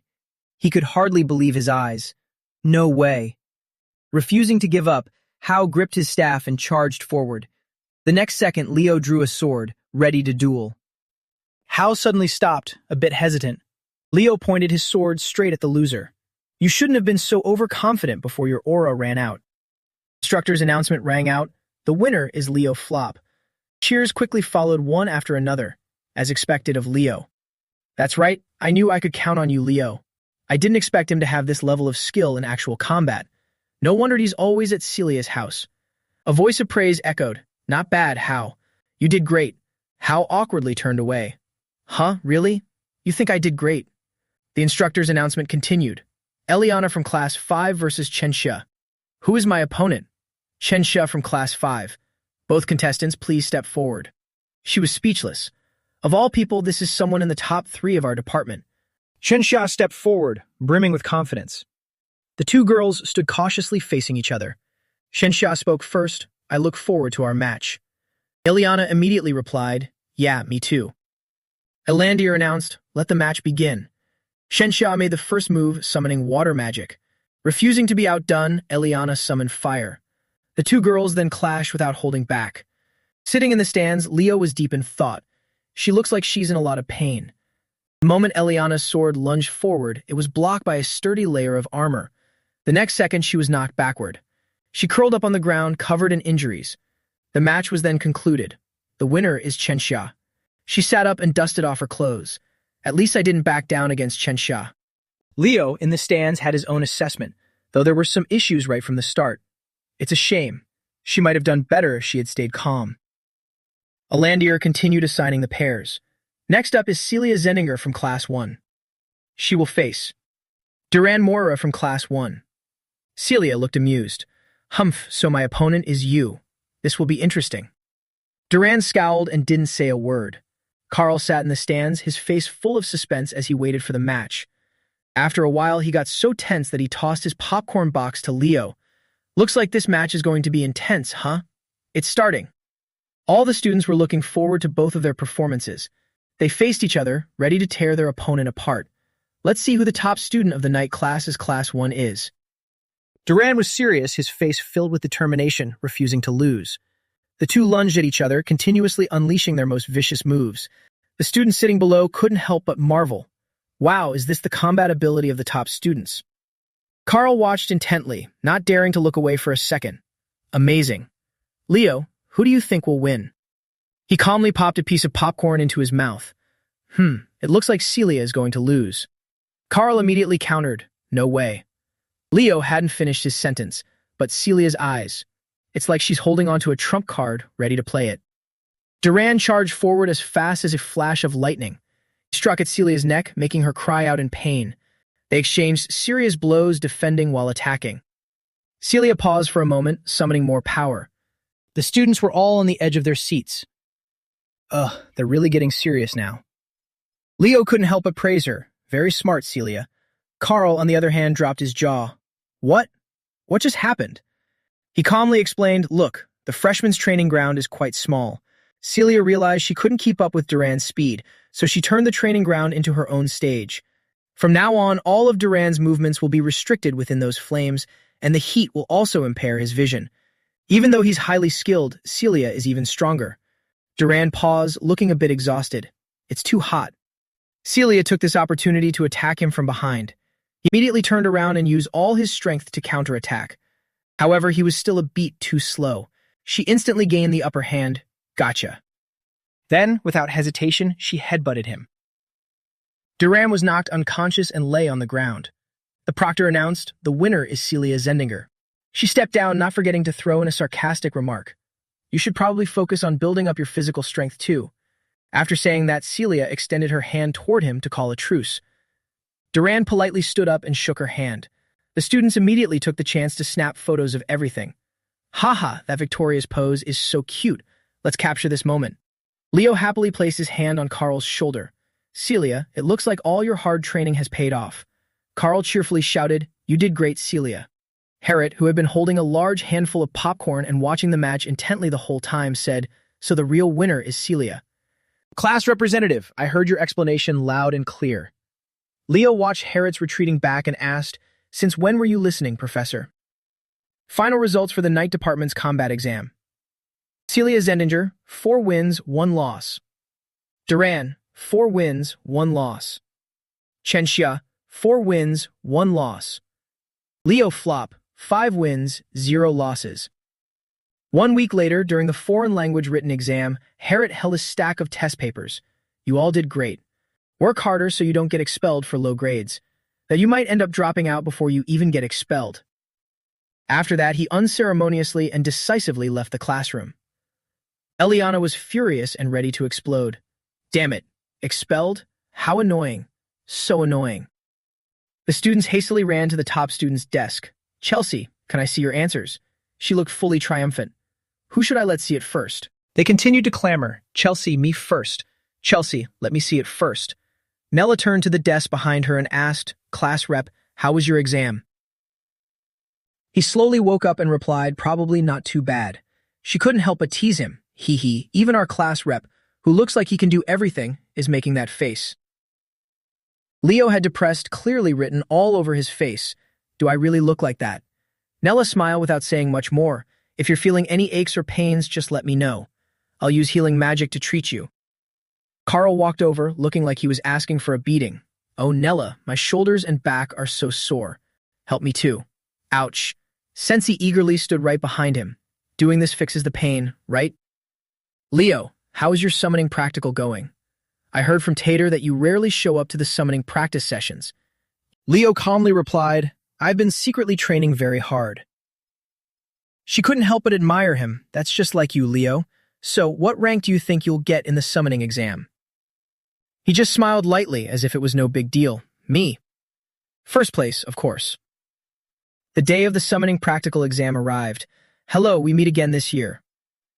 Welcome to the biggest event of the freshman's first semester, the summoning competition.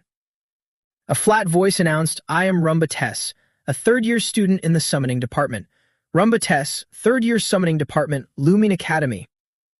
Celia looked at the crowd in confusion. Is this really an exam? Hari calmly explained, the Summon Beast competition is famously a long-standing tradition of the summoning department. Furthermore, since it's one of the selected events for interdepartmental exchange, it's always a hot topic. Carl saw another opportunity to make some money.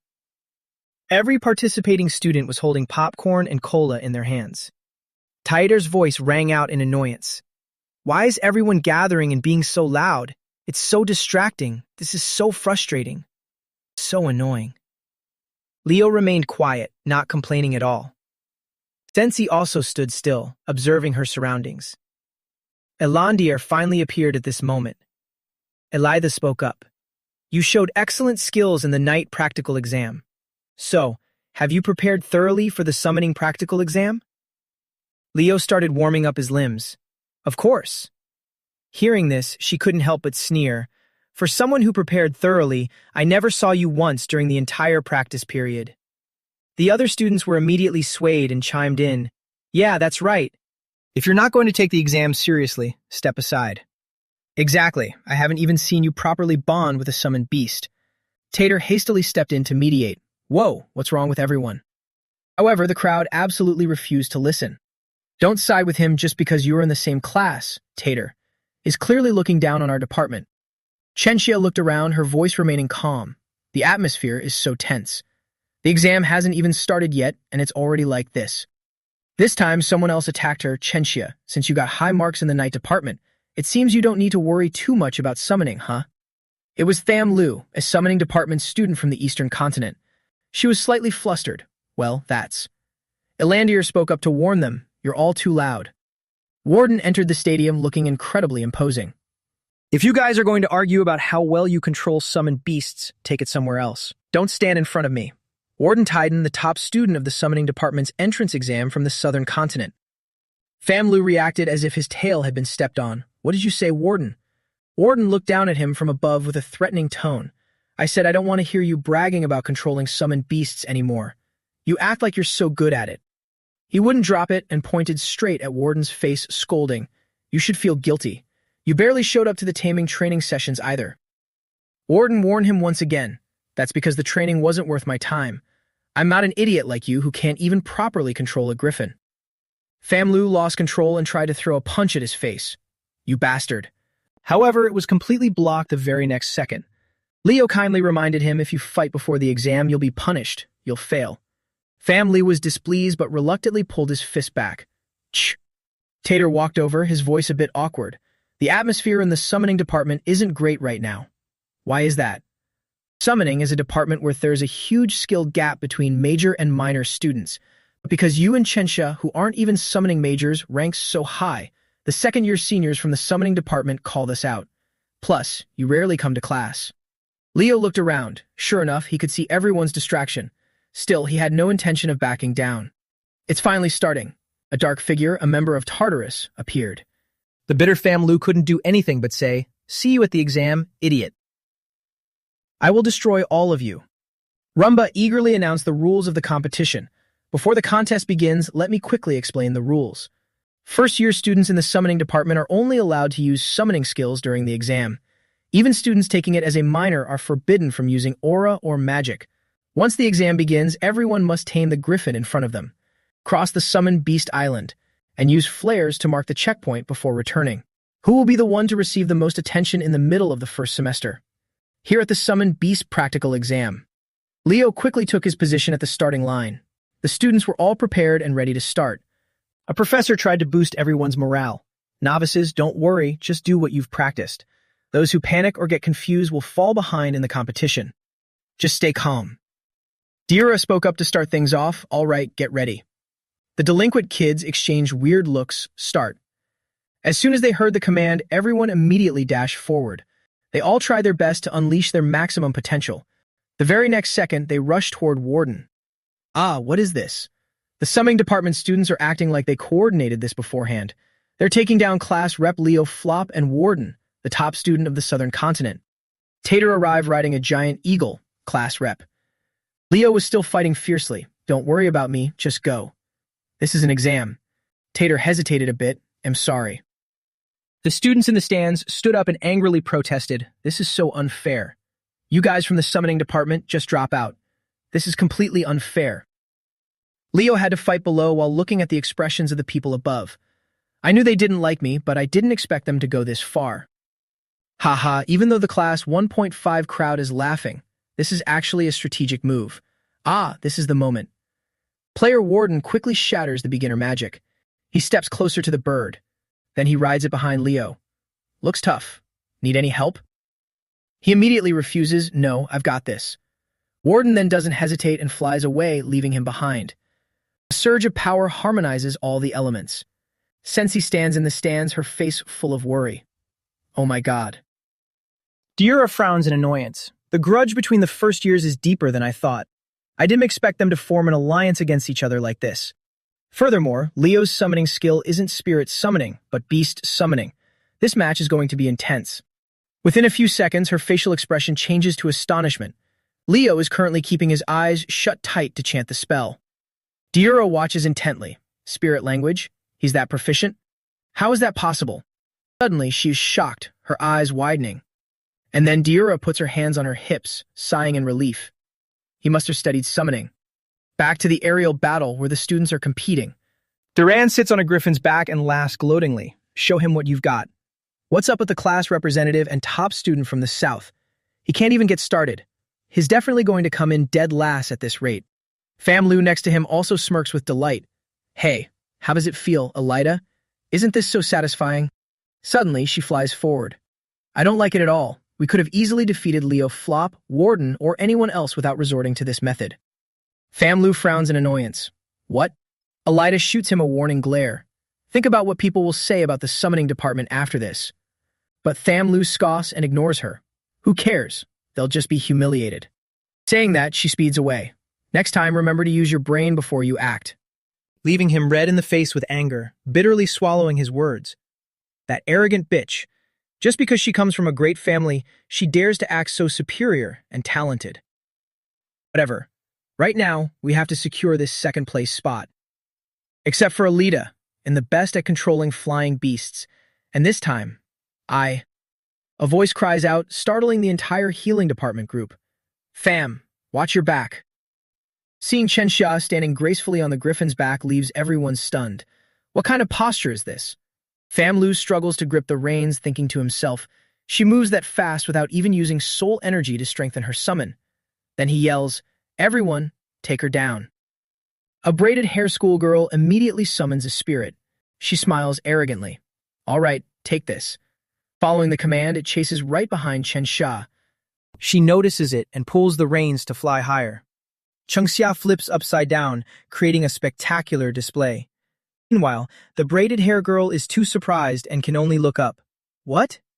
Following that, she jumps out of the griffin's saddle, giving the girl a scare. What? A second later, Cheng Xia lunges forward with a devastating kick, making the braided hair girl cry out in pain. The girl free falls downward, screaming indignantly, That's cheating! Cheng Xia gets back on the griffin's back and mocks her. It's not like I used aura. Having dealt with her, she continues to glide forward quickly. Cheng Xia catches up to the next person and laughs cheerfully. Hello, Tham! He glares at her in annoyance. You made a mistake by treating us as opponents. She doesn't seem to care much about his words.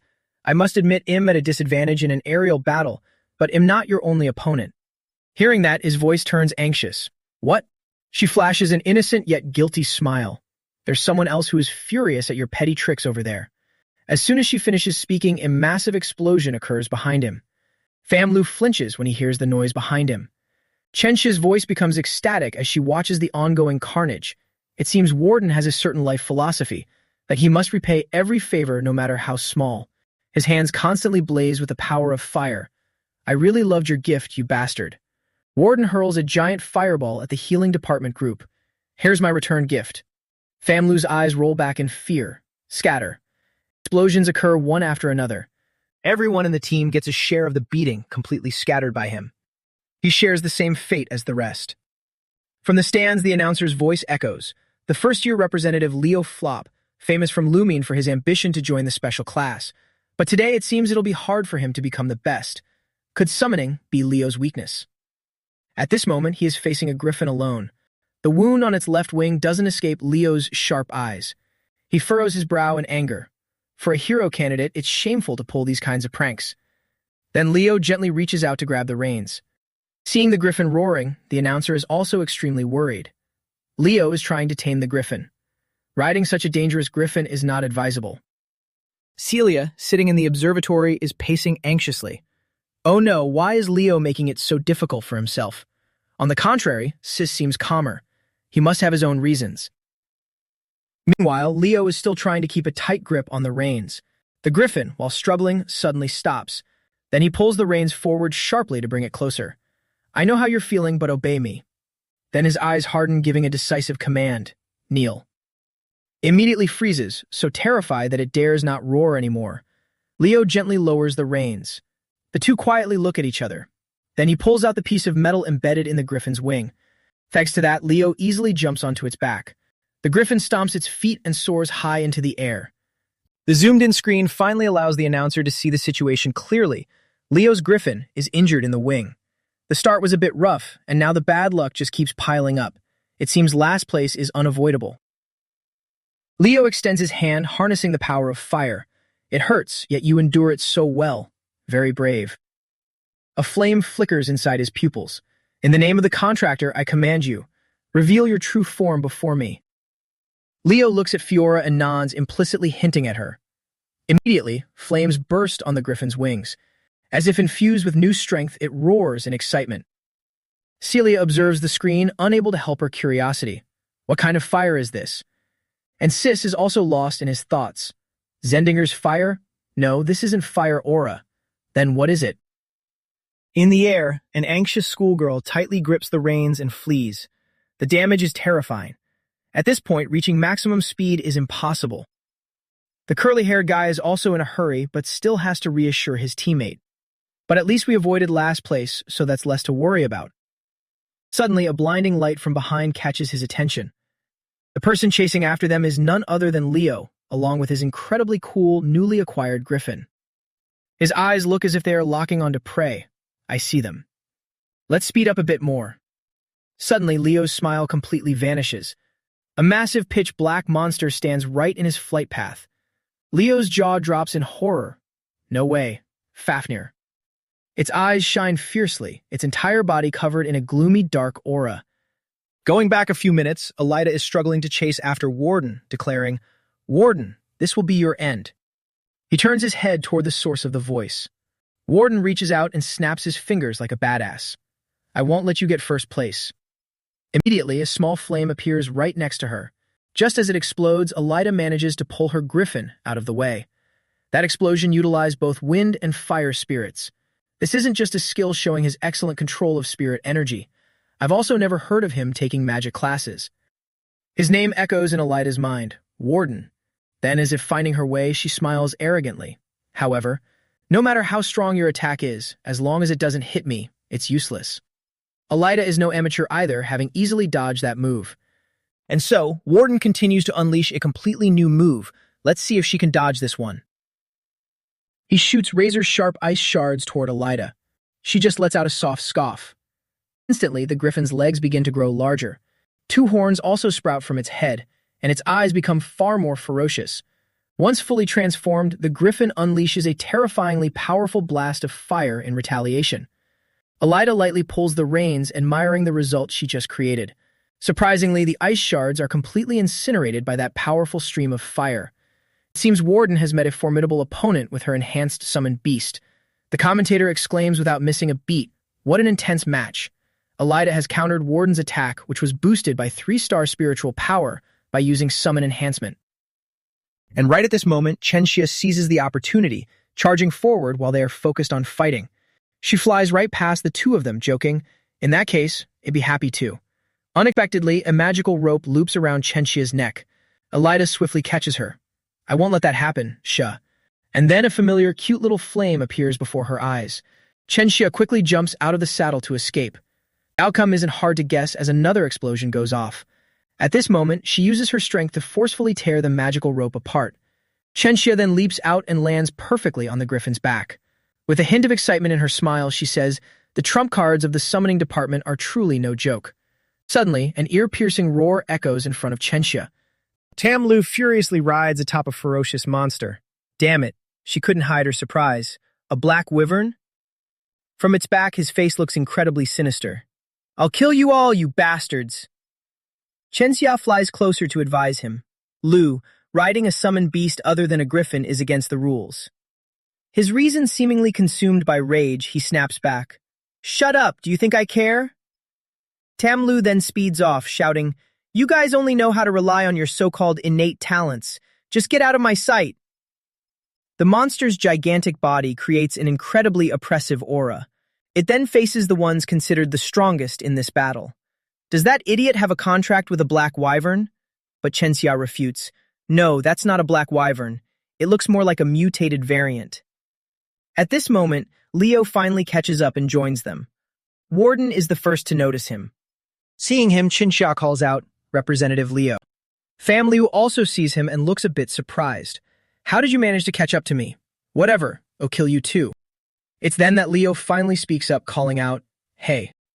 Just one word, but it immediately grabs Warden and Elida's attention. Both he and Chenxia also glance back warily. His entire body emanates a dark, invisible pressure. Where did you get that lizard from? He smirks smugly. Jealous? This is my power. I form a contract using my summoning skills. Are you jealous of my summoned beast? But Leo shoots him an icy glare, mistaking that for a summoned beast. How ridiculous. That is Fafnir. That monster seems all too familiar to him. The beast once controlled by the mages of Tartarus. One of the monsters we eradicated during the era of chaos. Why does this guy have it? With that, Fam Liu roars his command, Attack, Black Wyvern. Leo pulls his reins and flies upward. Warden also easily dodges it, and Elida does a barrel roll to evade it in time. Only Chenxia fails to dodge in time, freezing in place as it charges at her. Everyone shouts out in worry, watch out, but deep down she knows it's already too late. Chenxia barely manages to cast a flimsy barrier to block the incoming stream of fire. The overwhelming power makes it impossible for her to withstand, and she can only scream in terror. A second later, both Chenxia and her griffin go into a free fall. Leo quickly acts on his feet and dives toward them. Meanwhile, Chenxia continues to plummet rapidly. Fortunately, Leo manages to catch her. She's unconscious. First, I need to secure Jia's safety. He then orders the group, land on the ground for now. Everyone simultaneously urges their griffins to fly down. Conversely, after causing this incident, Fam Liu arrogantly continues to soar through the sky on his monster. His eyes are bloodshot, a grotesque smile spreading across his face. So this is what it feels like to look down from above. Not bad. Upon seeing Fam Liu flying the monster in the sky, the commentator's voice rings out. Many players have already left the arena and are out of the camera's range. Too many things are happening all at once. While he is deeply engrossed in analyzing the situation, Fam Liu has just summoned a black wyvern and attacked another student. Diura furiously rushes over and kicks the commentator painfully off his seat.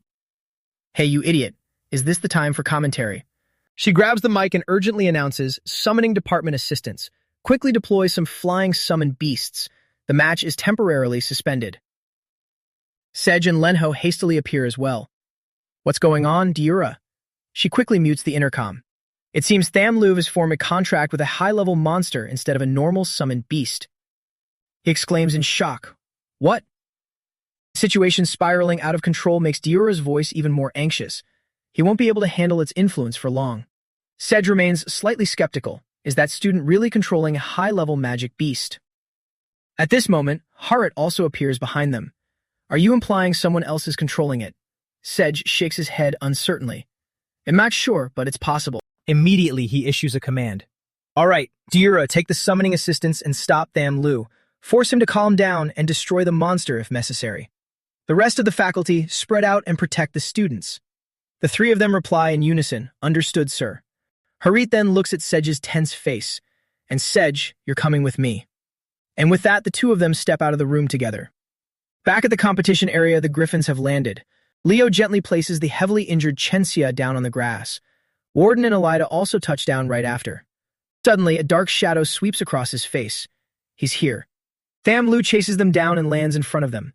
If you want to run, you should have hidden better, don't you think? You all gather here to take me out, huh? Leo merely gives a cold, brief response. I'm not running. A flash of surprise crosses his eyes. What? Then he steps closer while explaining. And the creature you're riding isn't a summoned beast or a black wyvern. Upon hearing those words, Tham Lu bursts into laughter. As someone from the summoning department, I can confirm it's a black wyvern. Stop acting like you know everything. But Leo abruptly cuts him off. The magic beast, Fafnir. Only then does Tham Lu frown in annoyance. From the sidelines, Warden and Elida are also listening intently. Every step Leo takes seems to trace the faint silhouette of someone from the past. Aye. Back then, the Fafners roamed freely in the sky. The scene of the mysterious figure battling the Fafners remains etched deep in his memories. Leo's steely voice now sounds nothing like that of a freshman. Must come and eradicate this disgusting creature. The shadow of the Fafnir from that time is still an indelible nightmare in his memories. Famlu suddenly breaks into maniacal laughter. Elida can only exclaim helplessly, "Oh my God, he's lost his mind." Those words catch his ear, making Famlu's eyes blaze with bloodshot fury. "What did you say?" Acting like I am nothing in your eyes, he commands the beast to spew out a terrifying blast of power. Die. Suddenly, a giant stone hand appears blocking the flames. Warden quickly summons a giant stone golem to stand guard in front of them. He's definitely going down. To eradicate this disgusting entity, I agree with you, Leo Flop. Famlu grits his teeth and yanks the reins. Golem magic? This time, Elida steps up to join the fight. You can't just hog all the glory. Let me in on this too. She quickly devises a plan. First, we need to get that idiot out of the enemy's range. Warden, controlling the golem with one hand, is already struggling a bit. The golem won't be able to hold out much longer. Get ready. Seeing this, Elida throws a mocking jab. Warden, you really can't do anything, can you? Witnessing all of this, Leo suddenly flashes a warm smile. And then the monster ramps up its power, causing the stone golem to crack apart. So golems are nothing special either. As expected, my summoned beast is the absolute best. Where are you, you cowards? At this moment, Elida whips her lash forcefully upwards. Struck by the whip, Famlu becomes even more infuriated. How dare you attack me? Following that, Warden raises his hand and snaps his fingers. Before the beast can spew its second blast of fire, a small flame appears above its head. Then, a series of explosions detonates in quick succession, as if trying to blow apart its mind. And then his voice turns ice cold. Now's the time. Leo appears and calmly glides forward. Famlu's eyes lose their ferocity, leaving only panic.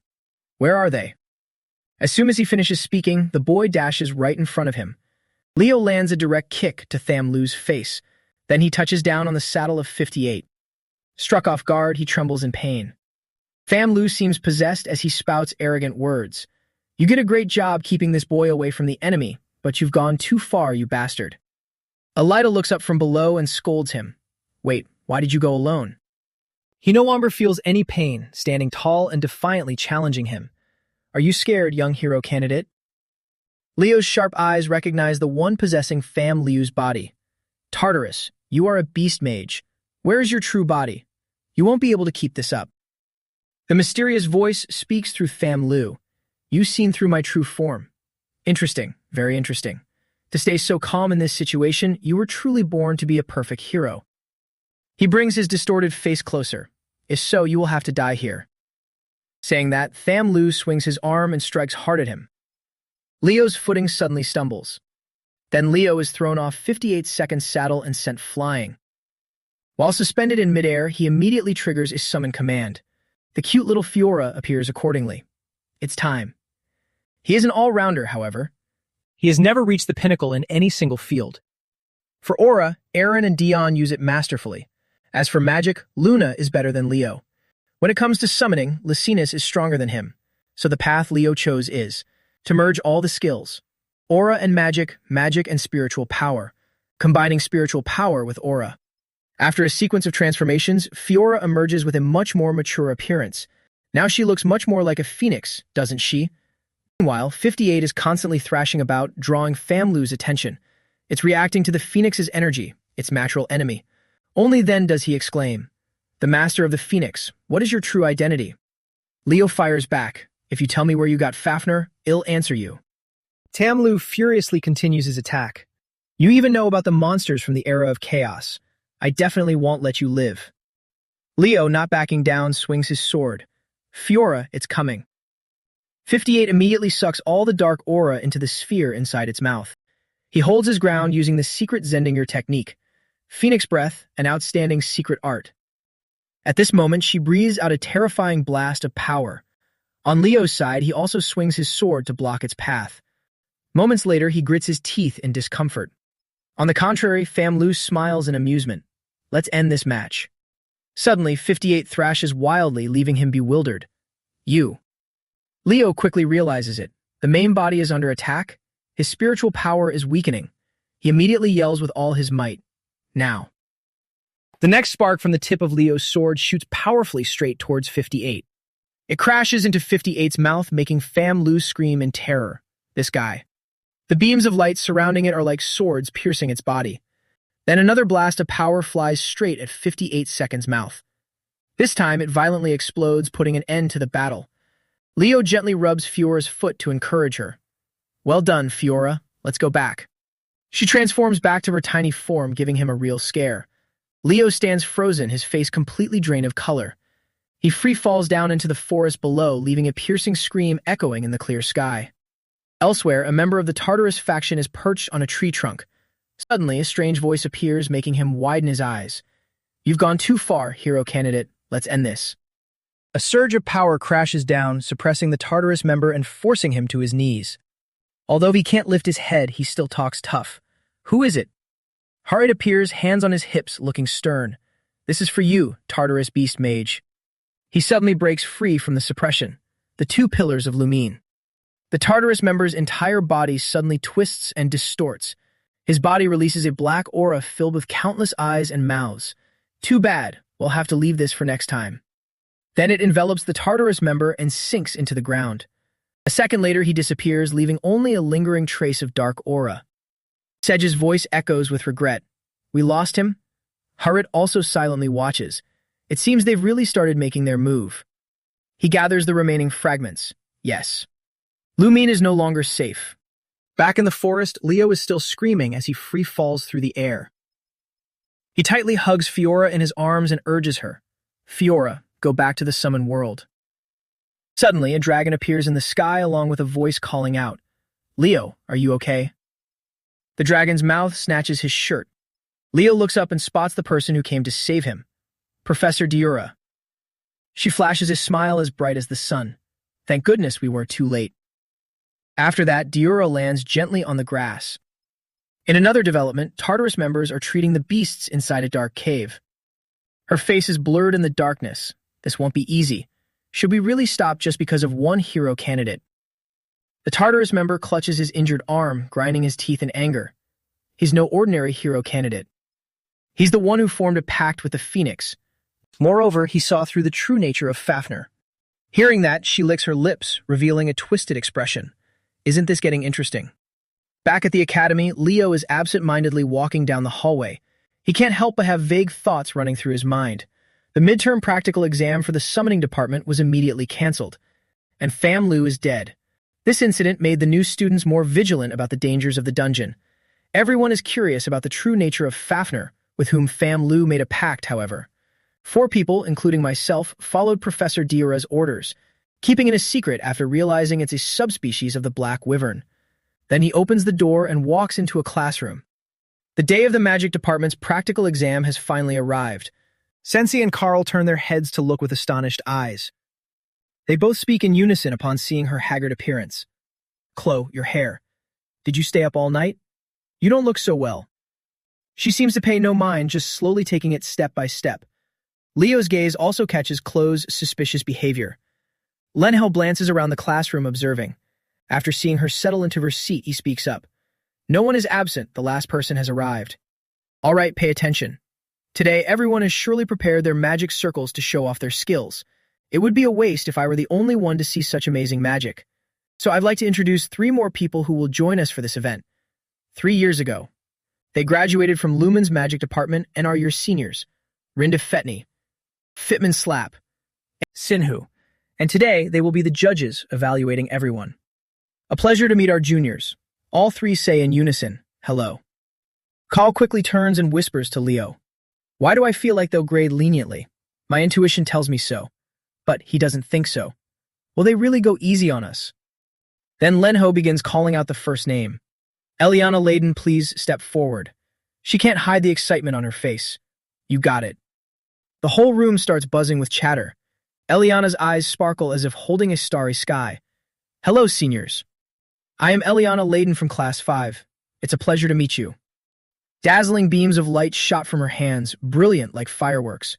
My main attribute is light. Rinda looks surprised. So you have a mana attribute. Eliana conjured a flame in the palm of her hand.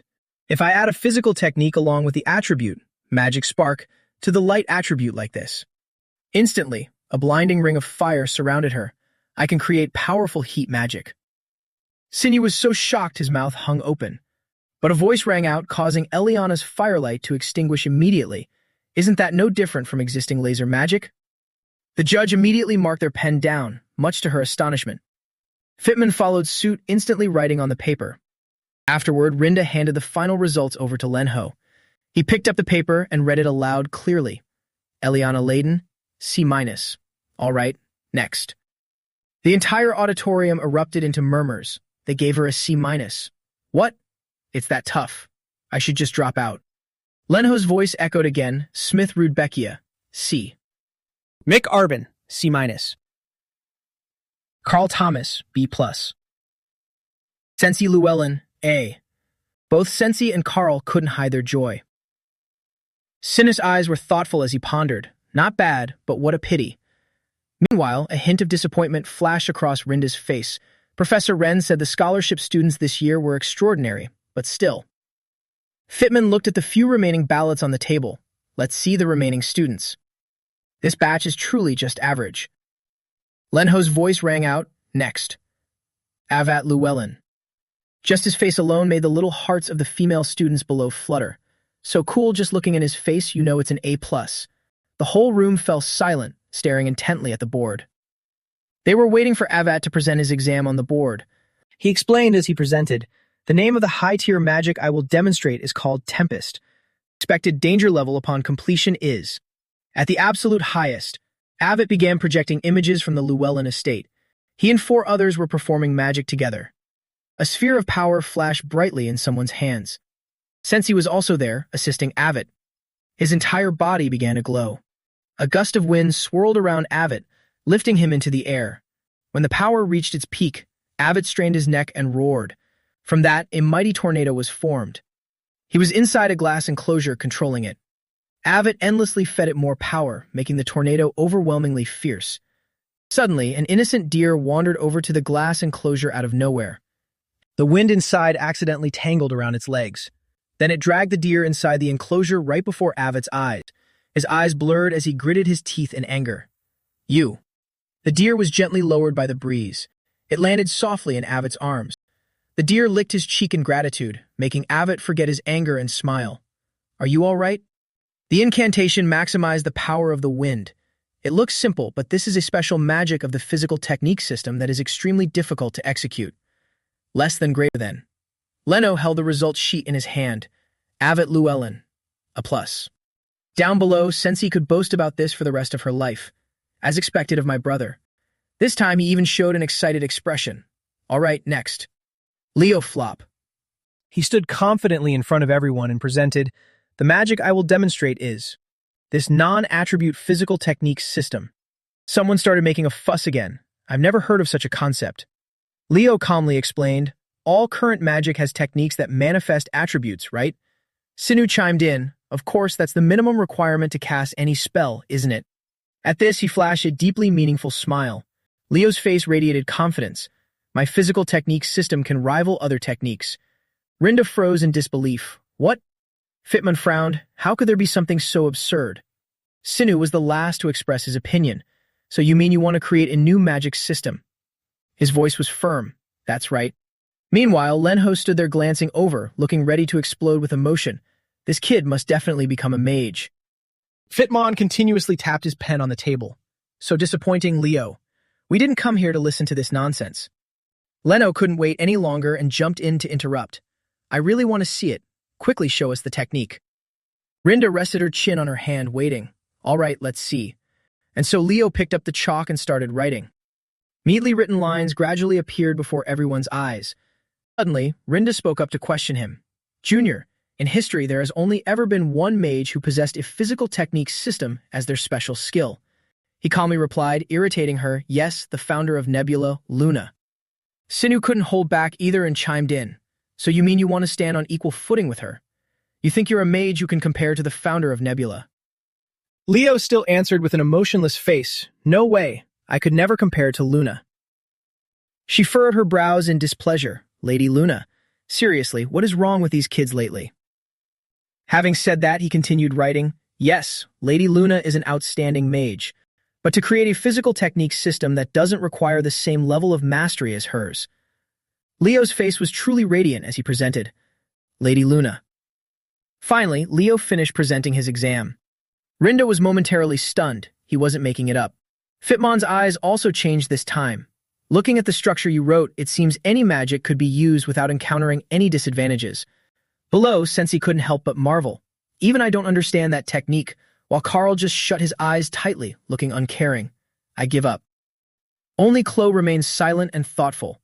Fitmon seemed extremely pleased. Leo Flop, why did you create this magic system? He answered straightforwardly, to be able to freely use all the magic that exists in the world. Fitmon's face couldn't hide his excitement as he thought. He truly is a talented junior. Now I understand why the professors value him so much. Fitmon blurted out a question. So what is the name of this special skill? Leo flashed a mysterious smile. A very soothing white light flashed from his hand. Leo reached out, projecting the beam of light forward, and proudly replied, "It's the Origin Bible." That name made Sinhu startle in astonishment. Bible? In history, there was only one person who used it, the magic system established by the hero Kaylee. It seemed Leo could prove that Kaylee truly existed. Then Lenho quickly received the result sheet. He smiled from ear to ear. Leo Flop, A+. And then, as he casually walked back to his seat, he pondered, a technique that wasn't even perfect during Kala's era. But this time is different. Leo's eyes met Chloe, who was tiredly walking up with dark circles under her eyes. He asked worriedly, "Chloe, are you okay?" Lenho's voice continued to echo. There is currently only one person left to present, Chloe Mueller. Rinda eagerly anticipated, "I heard you're a top student in the magic department's practical class. What have you prepared, Junior?" Her eyes turned sharp and gloomy. The special skill I prepared is a type of fire magic. The whole room started buzzing with chatter again. Fire type? Isn't it Chloe's ice fire type? Even Sensei couldn't help but feel anxious inside. Can she really combine two different attributes as a special skill? Upon hearing this, Fitmon seemed to lose a bit of hope. But it looks quite ordinary. It seems your level will be just like the first two. Rinda immediately grabbed her pen to write the result. If that's all it is, then there's no need to watch anymore. Your grade is, right now. Chloe immediately waved her hand, creating a wave of water. I will show everyone the true value of this magic. With a snap of her fingers, it poured down onto the flames. Both Sensei and Leo waited in nervous anticipation, wondering if it would be extinguished. A curious examiner spoke up. You made the flame immortal. Chloe looked proudly at her creation. Yes, as long as I don't stop, the flame won't go out. She then clenched her fist and the flame gradually died down. One of the examiners watched Chloe intently as she presented, thinking to himself, magic is a law composed of formulas. Any spell will dissipate if not supplied with enough mana at the right moment. The whole room held its breath, waiting for her presentation. Not only that, but deep down they silently praised Chloe, for she had managed to keep the spell completely stable. Philemon's jaw dropped. How is this possible? She placed the chalk on the desk. The name of my special technique is Immortal Flame. Leo broke into a cold sweat in silence. No way. A second later, Lenho held up a result sheet. Chloe Mueller, A+. In stark contrast to her triumphant smile, Leo was much more somber. Creating an immortal flame was something even Cuna had failed to do. There is only one entity capable of creating an eternal flame, and that is Erebos. That afternoon, Leo proceeded to enter another room. He unconsciously sat down on a chair. After the exam, Leo ran straight to Chloe's place. Call Chloe out here. But he was stopped at the door by Celia. She's probably asleep.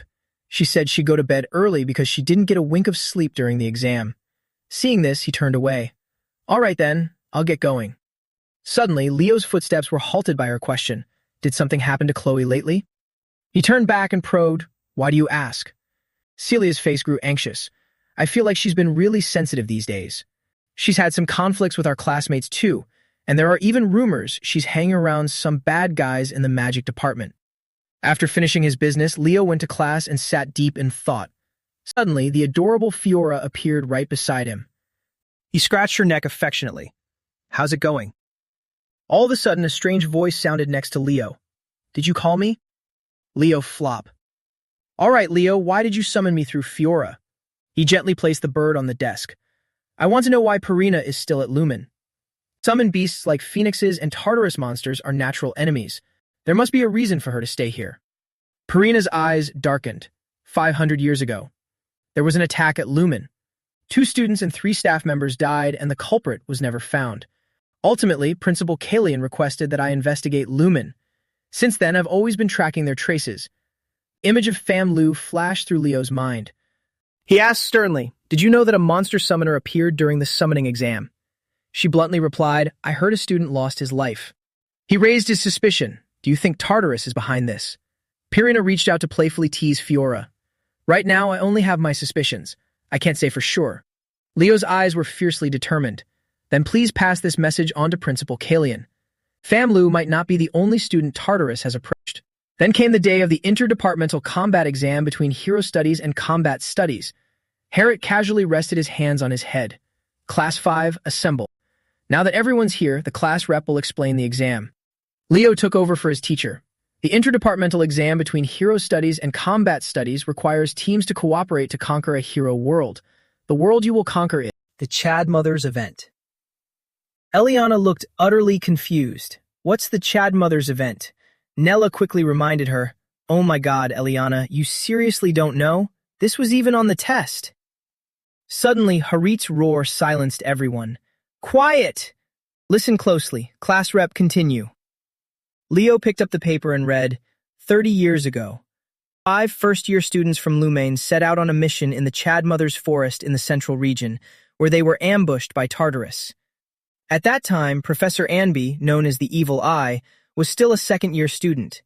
He joined the rescue team, and the entire squad was nearly wiped out.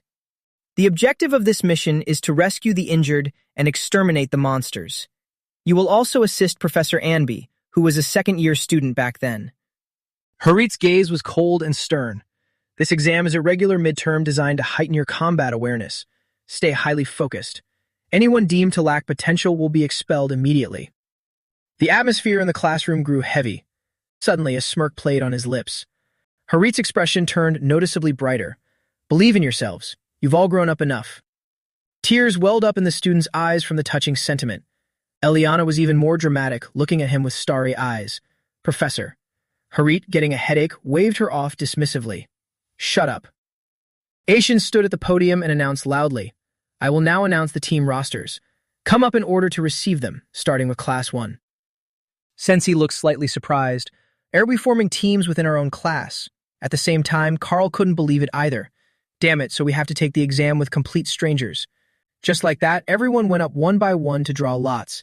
Nila drew Group 4, and Leo drew Group 11.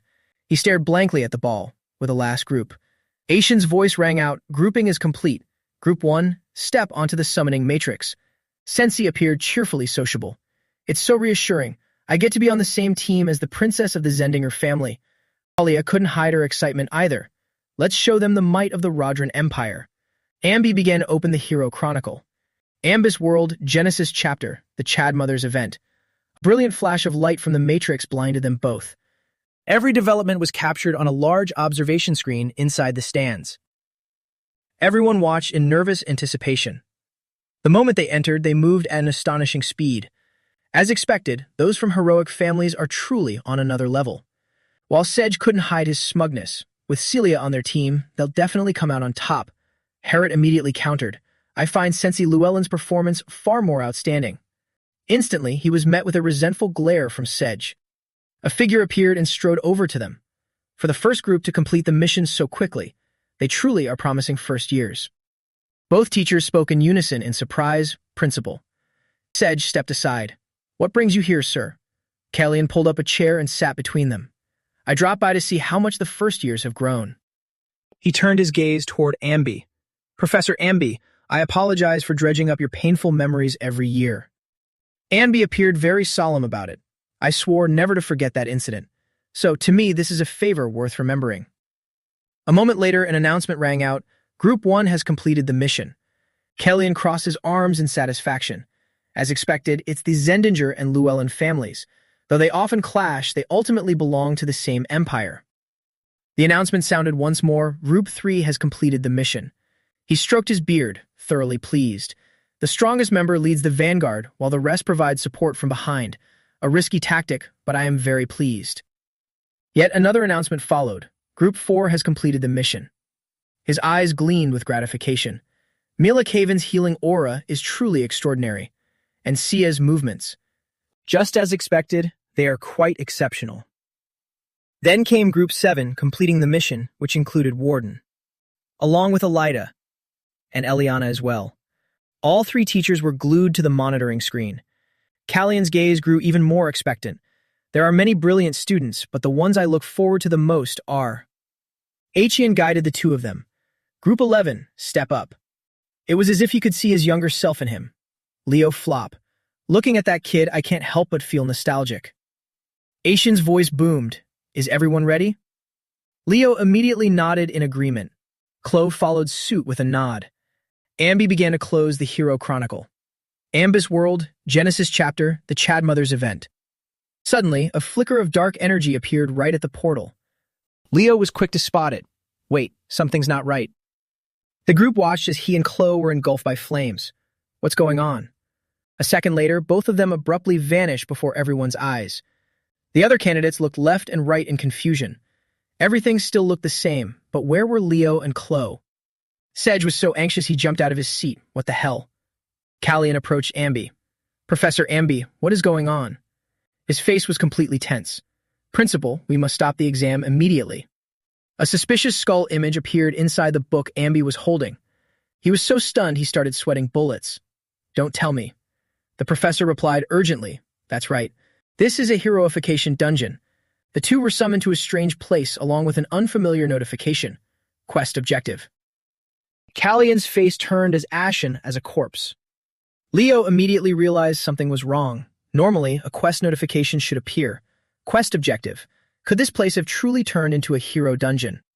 As soon as he finished speaking, the quest objective panel appeared. Chloe began to tense up upon hearing this. But this isn't a lost page. There's never been a record of a rebellious hero chronicle. Leo quickly contacted the professor. Professor, we can't find the rest of the group. What should we do now? But there was absolutely no response from the other side. No one is answering? That's impossible. Chloe bit her nails to reassure herself.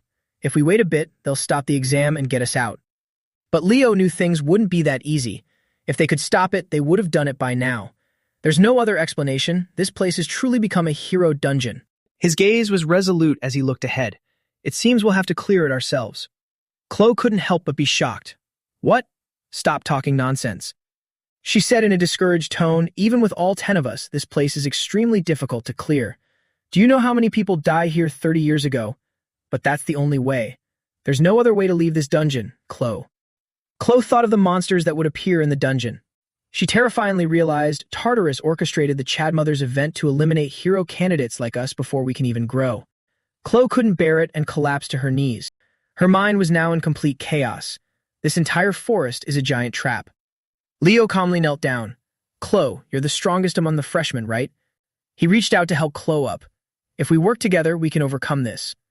She bit her lip, feeling a bit unwilling as she thought, how can you still keep calm in this situation?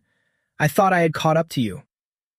Then Chloe firmly stood up on her own and asked, do you have a plan? Leo didn't hesitate to outline his plan for her. There are 2 objectives to clear the Chad Mothers event. 1. Rescue the first-year students in danger. 2. Ensure the safety of all first-year students. He looked at the magic formation and carefully explained, to meet these conditions, we first need to reinforce our strength.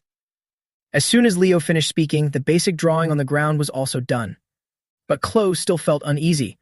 But if the entrance from the outside is blocked, what do we do? Leo simply replied, we Lumen students aren't the only ones in this forest, right? Chloe finally understood. The seniors who were murdered. That's right, they're still alive. Then suddenly, Leo knelt down, taking her by surprise. What are you doing? He didn't explain much, just saying, get on my back. Chloe blushed bright red out of embarrassment. Why should I do that? But Leo remained calm. Our seniors can't encounter Tartarus before we get there, right? He explained it so she would understand. You're a mage, so your mobility is low. This will be faster. The sun had started to set. Zubarin was leisurely watching the students fight the monsters. On the screen were faces as tense as bowstrings. He was extremely excited and full of anticipation. It has begun. Suddenly, an image of Leo and Chloe appeared on the screen, making him pause. Is this the rescue team? Then Zubaran shifted his attention back to a group of terrified students. He observed each of them and said, "Our goal is to eliminate hero candidates who could become future threats. As for the others." Suddenly, Zubaran clenched his fists. Then he abruptly turned back to glare at Leo and Chloe. At this moment, the screen showed them fighting frantically across all classes. Unable to hold back any longer, Zubaran tightly gripped his steering wheel. His eyes turned so vicious it looked as if he wanted to eat the two of them alive. Back to Leo, the two of them kept moving forward, and the further they went, the darker it got. He was carrying Chloe on his back, but suddenly froze in a daze. It turned out he already had the next plan forming in his mind. Perhaps I should borrow Aaron's technique. By controlling his spiritual power with extreme precision, Leo could push all his senses to their absolute limits. The power of supersensory perception began to envelop Leo's body. He stared intently ahead. Leo ran like the wind, not forgetting to remind Chloe. "Get ready. There's a group of orcs ahead." She was a bit surprised, but quickly replied, "Huh?"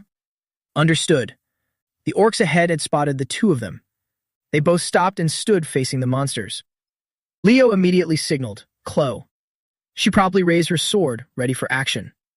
Combining forces with Chloe, he charged right at them. Sharp shards of glass embedded directly into the orcs' faces. Unable to withstand the agony, they collapsed. Leo and Chloe stood silently, observing the aftermath. Then she suddenly noticed something. Chloe realized the underlying problem. No, if we attack the orcs, they'll surround us. And then a decisive sword strike cleanly split an orc in half. Layers of its body fell to pieces onto the ground. Chloe's jaw dropped when she witnessed Leo pulling off such a feat. She couldn't help but admire him. How can the gap in skill be this huge? Will I ever be able to defeat Leo? The magic formation they needed had now appeared ahead. Found it. Chloe asked nervously, "Is that a demon?"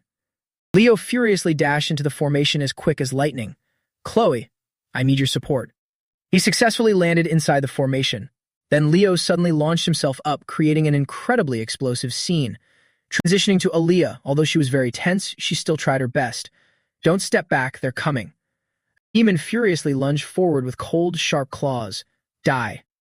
But before it could do anything, Leo suddenly appeared out of nowhere and slashed it in half. Zubaran was stunned, entirely unable to react in time. Alia's group also gasped in utter shock. Then Zubaran couldn't hold on and collapsed. He just faded into nothingness right in front of Leo. Alia asked in sheer wonder, "Are you the backup team?" Leo calmly turned back to confirm, just as Zubaran seized his last chance to attack him, yelling, "Die."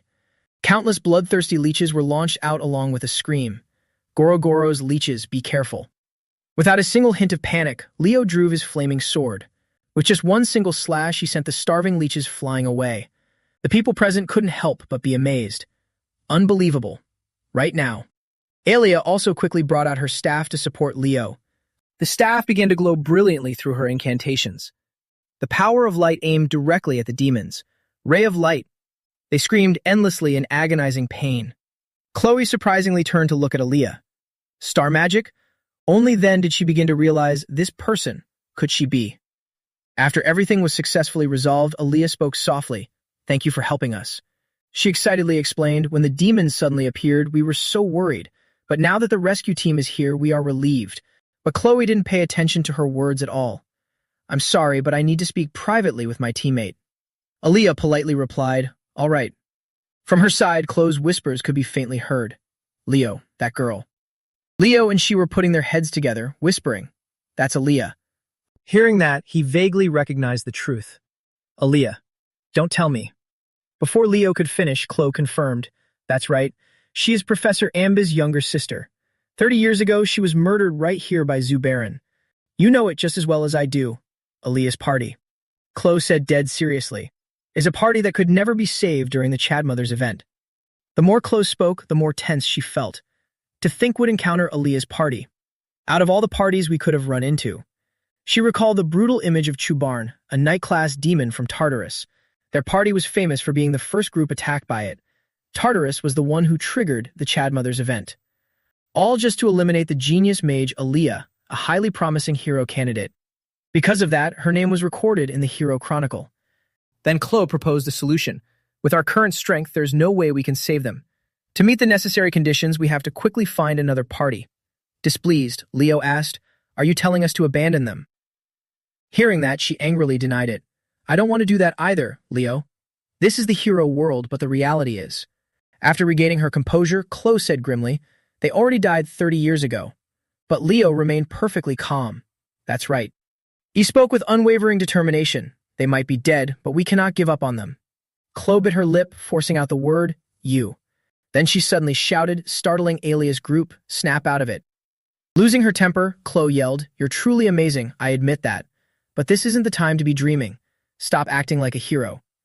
Leo remained silent, his expression completely unfazed. He simply stood there, watching her quietly as she choked back her sobs in front of him. He gently walked over and patted Chloe's head. "Acting like a hero, huh?" Caressing her hair, Leo comforted her.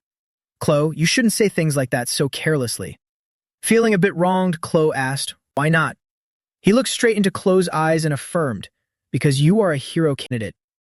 We aren't just playing the role of heroes. This is the process of truly becoming one." Hearing this, she felt embarrassed and blushed deeply. Then Leo softly turned around. "But history has already changed, hasn't it?"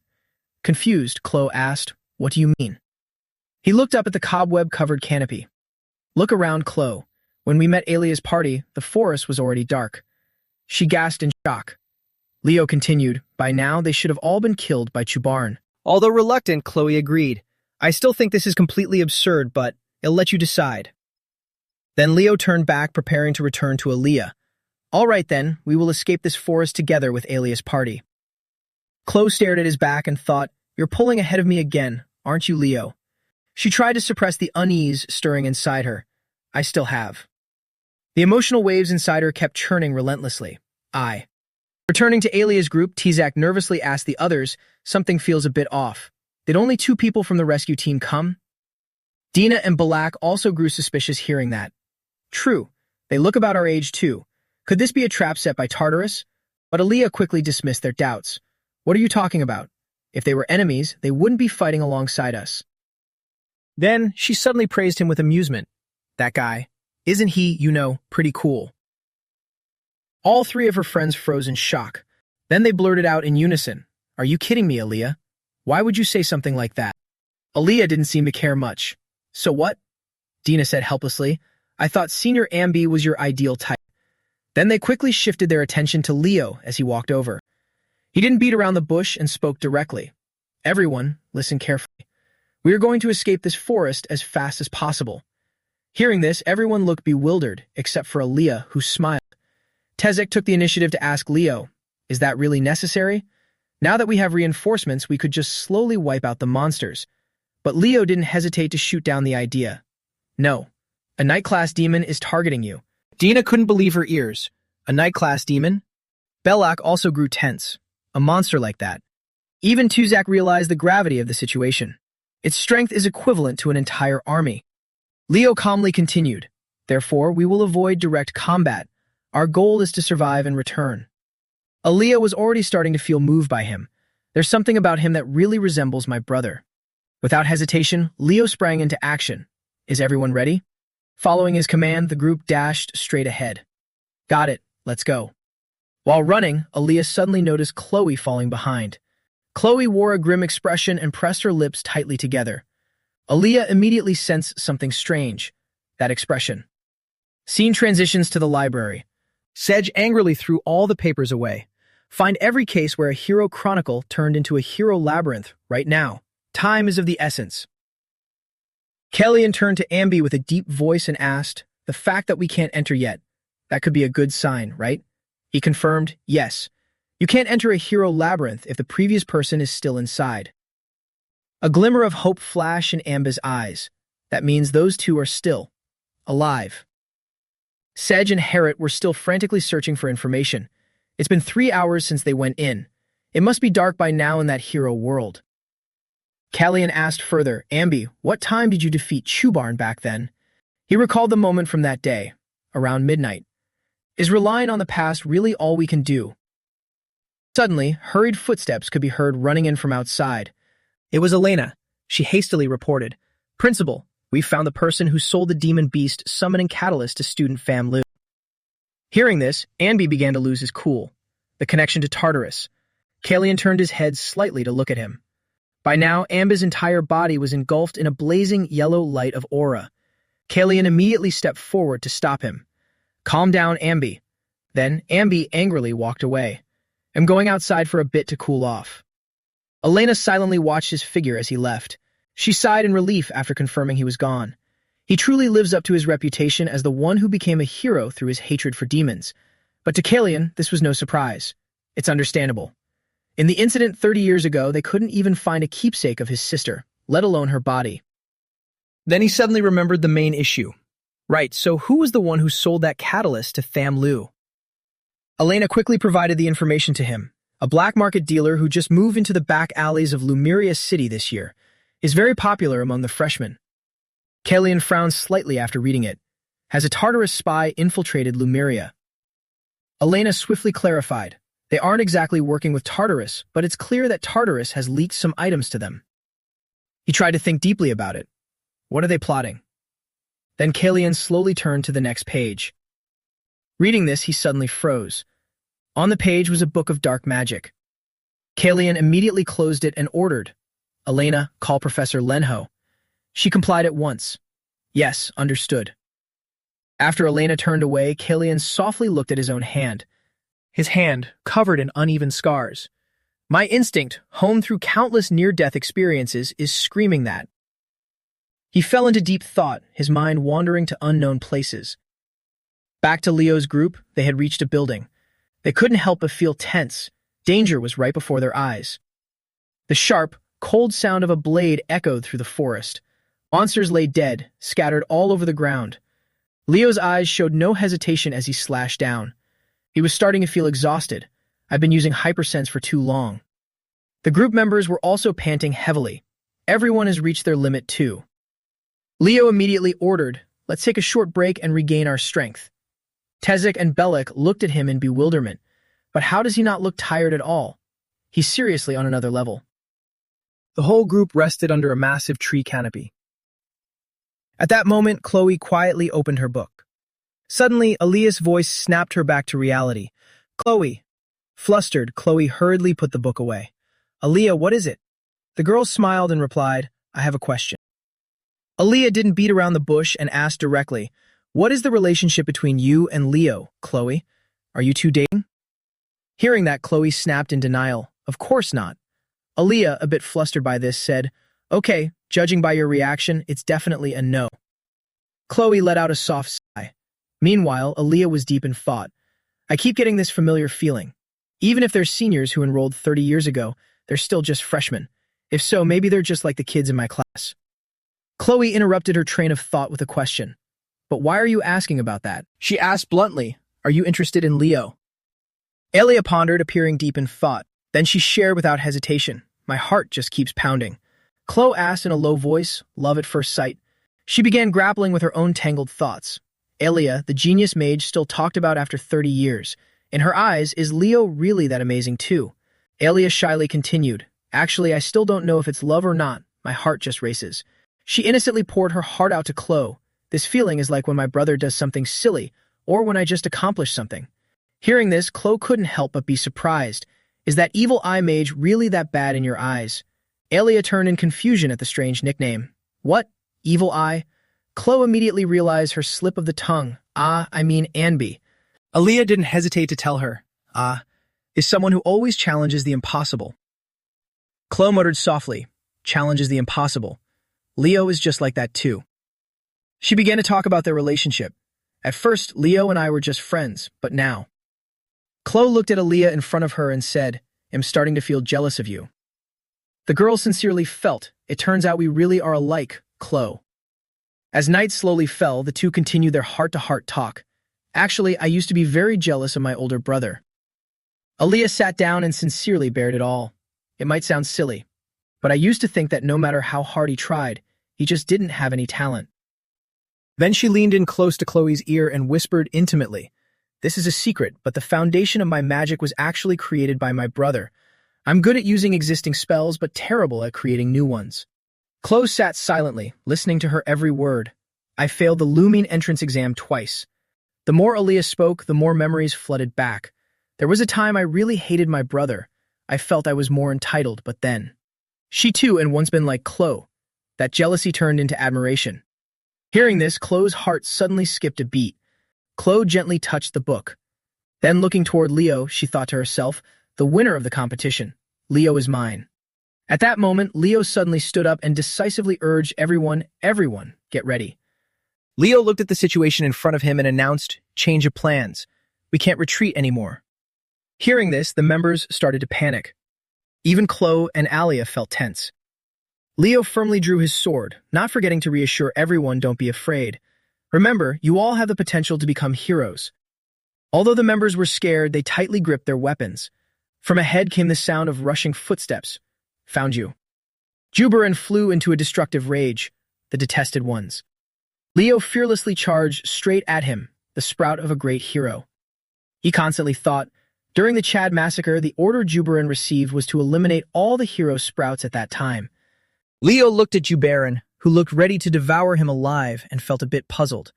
But why is he showing such hostility towards me, even calling me the sprout of a great hero? Leo focused entirely on him. Chloe, it's charging. Chloe was already in the magic formation, fully prepared. Juberin slashed brutally, but unfortunately for him, it was blocked by a block of ice. Leo was not discouraged at all, remaining in a combat-ready stance. He decisively leaped up. From behind the beast, Leo prepared to deliver a finishing strike. Clearly, the monster couldn't react in time to this attack. Fresh blood started pouring from Juberin's neck. Meanwhile, Leo maintained his usual calm expression. Everyone tensely watched the battle. He cut it, but at this moment, Chloe suddenly froze. Before her eyes, Juberin's neck was gradually regenerating. It just reconnected as if nothing had happened. What? Its neck can reattach itself. Leo immediately signaled to everyone. Focus. Keep your distance from Juberin.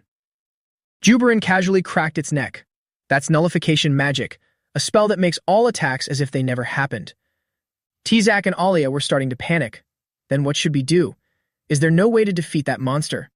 But Leo quickly explained to them, nullification magic isn't omnipotent. Plus, he can't use it continuously, so it has a limit. Then Juberin slowly picked up its axe. It confidently provoked Leo. Do you think you have a chance, remnant of a great hero? But he showed no fear. You're the one who is terrified of the emergence of a new hero, aren't you? Leo unhesitatingly drew his sword. The two of them began to clash frantically. Alia in the back was ready to support. She used light magic, making Juberin gradually lose control. Circle of light. This is the light magic I despise. Just as the Lord said, I must kill you all right here. It went mad and threw its axe at the two girls.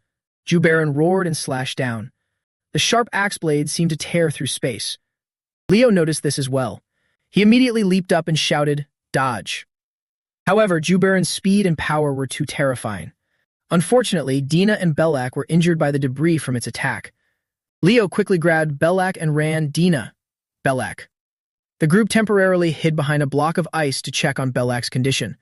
Alia asked anxiously, is everyone okay?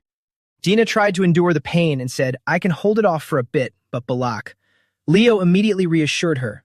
Don't worry, the internal organs aren't affected. Stop the bleeding first. He then informed Chloe, we need a really powerful, decisive strike. She immediately agreed, all right, give me some time. The two seamlessly split up to take action. Leo took the initiative to step out and stall Juberin. Meanwhile, Chloe slowly took out her book. While Leo buys time, I have to be fast. I need an attack strong enough to break this nullification magic. She gradually turned the mystical pages of the book. The text on them made Chloe dizzy. Her entire face turned as pale as a corpse.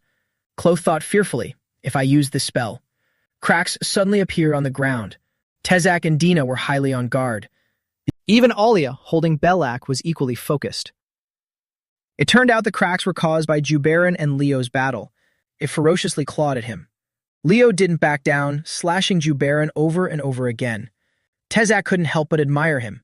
Do you think we'll be able to do that someday too? Dina was no exception. I don't know. Alia felt it was strange. That's definitely star magic. Just who exactly is he? Suddenly, she widened her eyes in surprise. Behind Alia was Chloe, casting a magic formation. She couldn't help but observe intently. Her eyes became more demonic than ever, I will kill you, dirty demons. Chloe shouted a warning. Leo, it's too dangerous. Get out of the way. He glanced back. Is that? Chloe was completely consumed by darkness. If you get caught in this and die, it has nothing to do with me. Without hesitation, she launched a blast of fire straight at Jubair and Dai. Leo tensely realized. A fire attack. The fire hit Jubair, causing it endless pain. Chloe became more and more ecstatic. This is an eternal flame that cannot be extinguished. Die in the agony of the eternal flame. Then the fire on Jubair's body started to change color. The flame is turning black. Leo hurriedly urged Chloe. Chloe, cancel the spell, hurry. But she didn't listen at all, instead gripping the staff in her hands even tighter. Someone like you. Chloe still refused to stop, must definitely suffer. Leo couldn't wait any longer and sprinted towards her. The staff in Chloe's hand was gradually becoming corrupted by darkness. She kept unleashing the fierce flames at Jubair. Leo decisively ran over and knocked the book out of Chloe's hands. After everything returned to normal, he guided her to a safe place. Chloe was now suffering from a severe headache.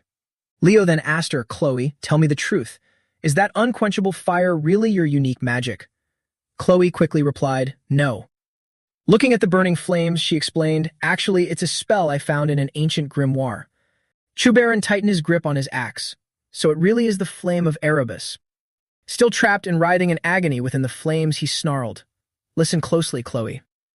Leo explained, leaving Chloe in shock. The spell you just used is dark magic. She turned pale with fear. What? Dark magic? Leo confirmed it once more. Yes, that grimoire is a demonic artifact. Chloe felt absolutely horrified. What? What have I done? Losing her composure, she cried out to Leo, Leo, I am not. I don't deserve to be a hero. He patted her shoulder to reassure her. Pull yourself together, Leo said sternly. Listen to me. There's no record of Jubair possessing a magic resistance curse. That means he exhausted all his magic resistance while fighting Alias Group. He looked over at Tezat, who was treating Balak, and explained, Do you understand? 30 years ago, even though they were terrified, none of them gave up. They fought to the bitter end.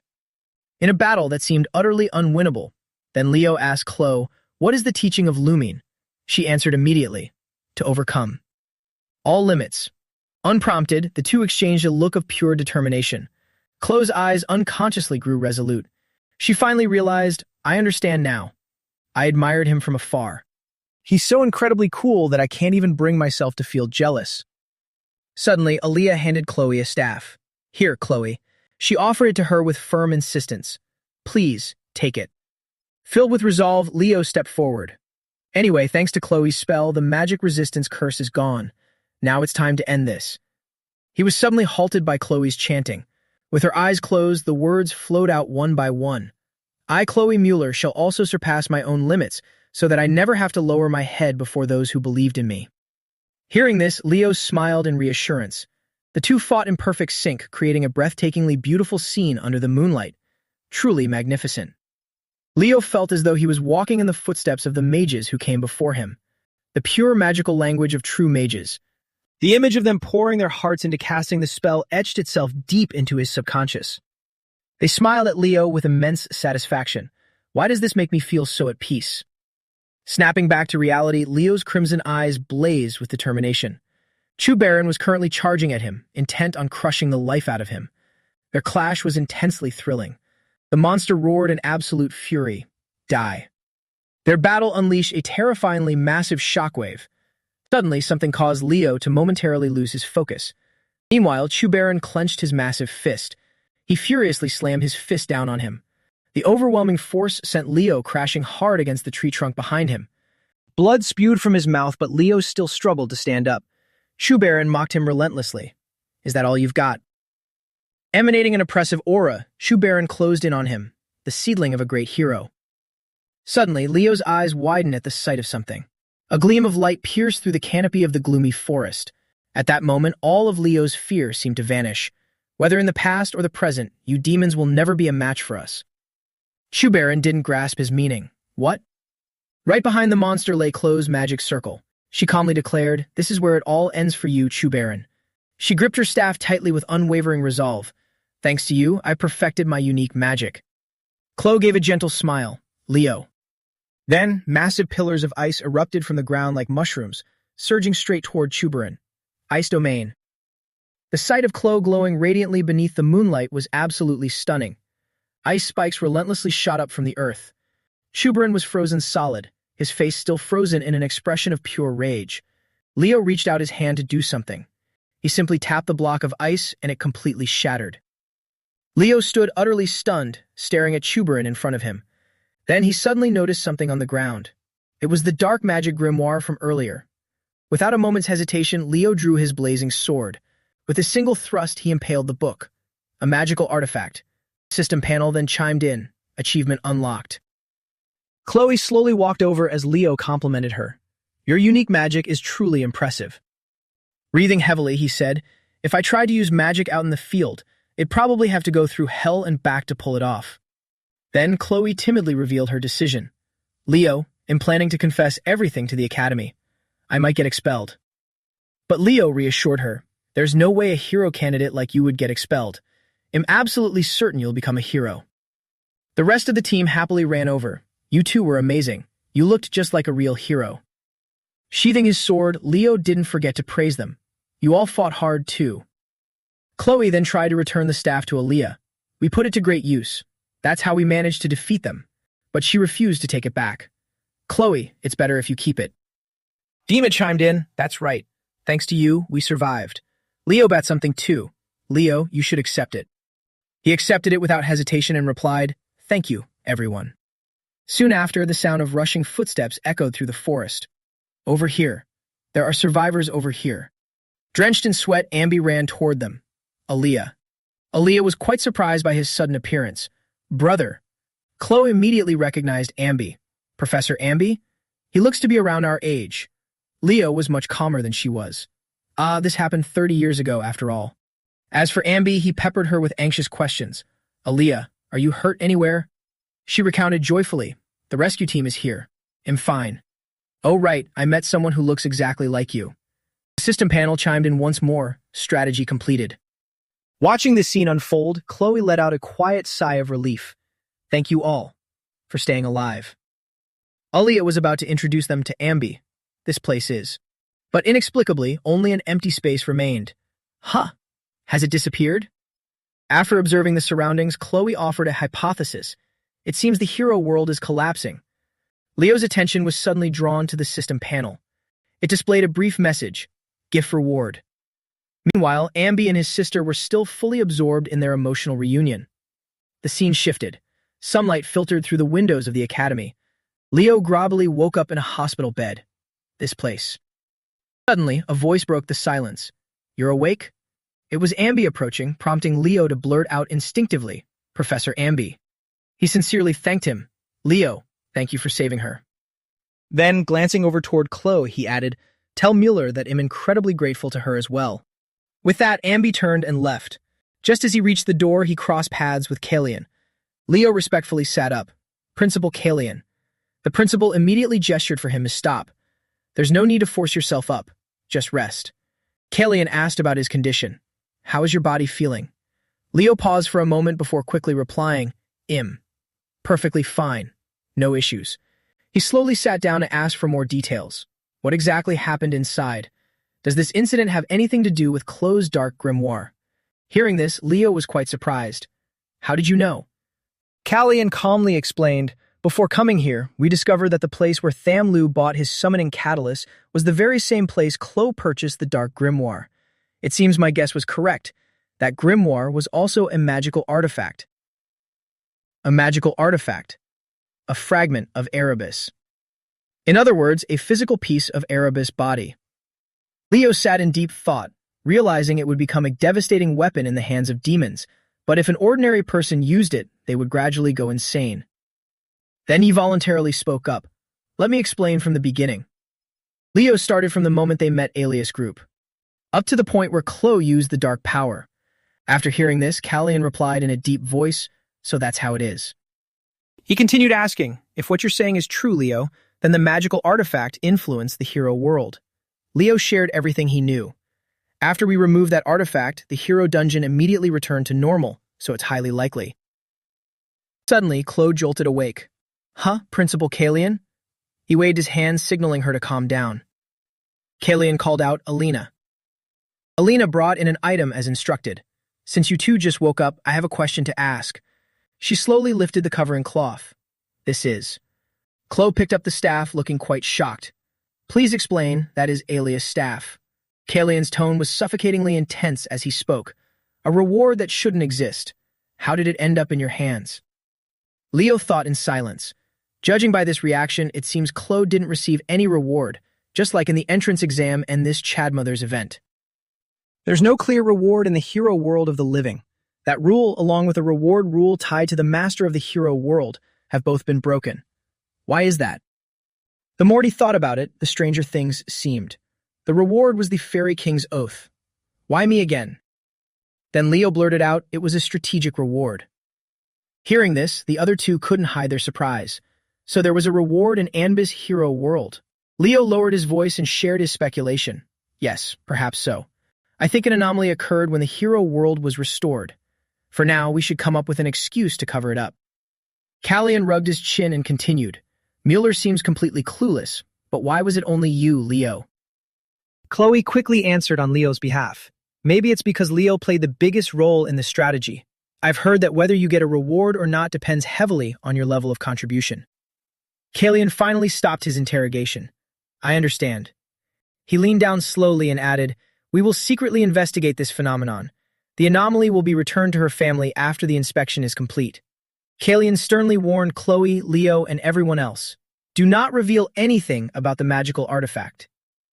Elena stood nearby, bowing her head in deep thought. Chloe, however, was confused. Huh? Why? Kalian smiled, but his words sent a chill down her spine. The enemies aren't just on the outside. He didn't say anything else and turned to leave. You two worked really hard. Have a good rest. Kalian truly gave the two of them their privacy. Chloe turned around, wanting to say something to the person beside her. Leo. She nervously picked at her fingernails. I want to say this. Chloe's face flushed red, but she couldn't get the words out while Leo waited with wide eyes. His gaze only made Chloe even more flustered.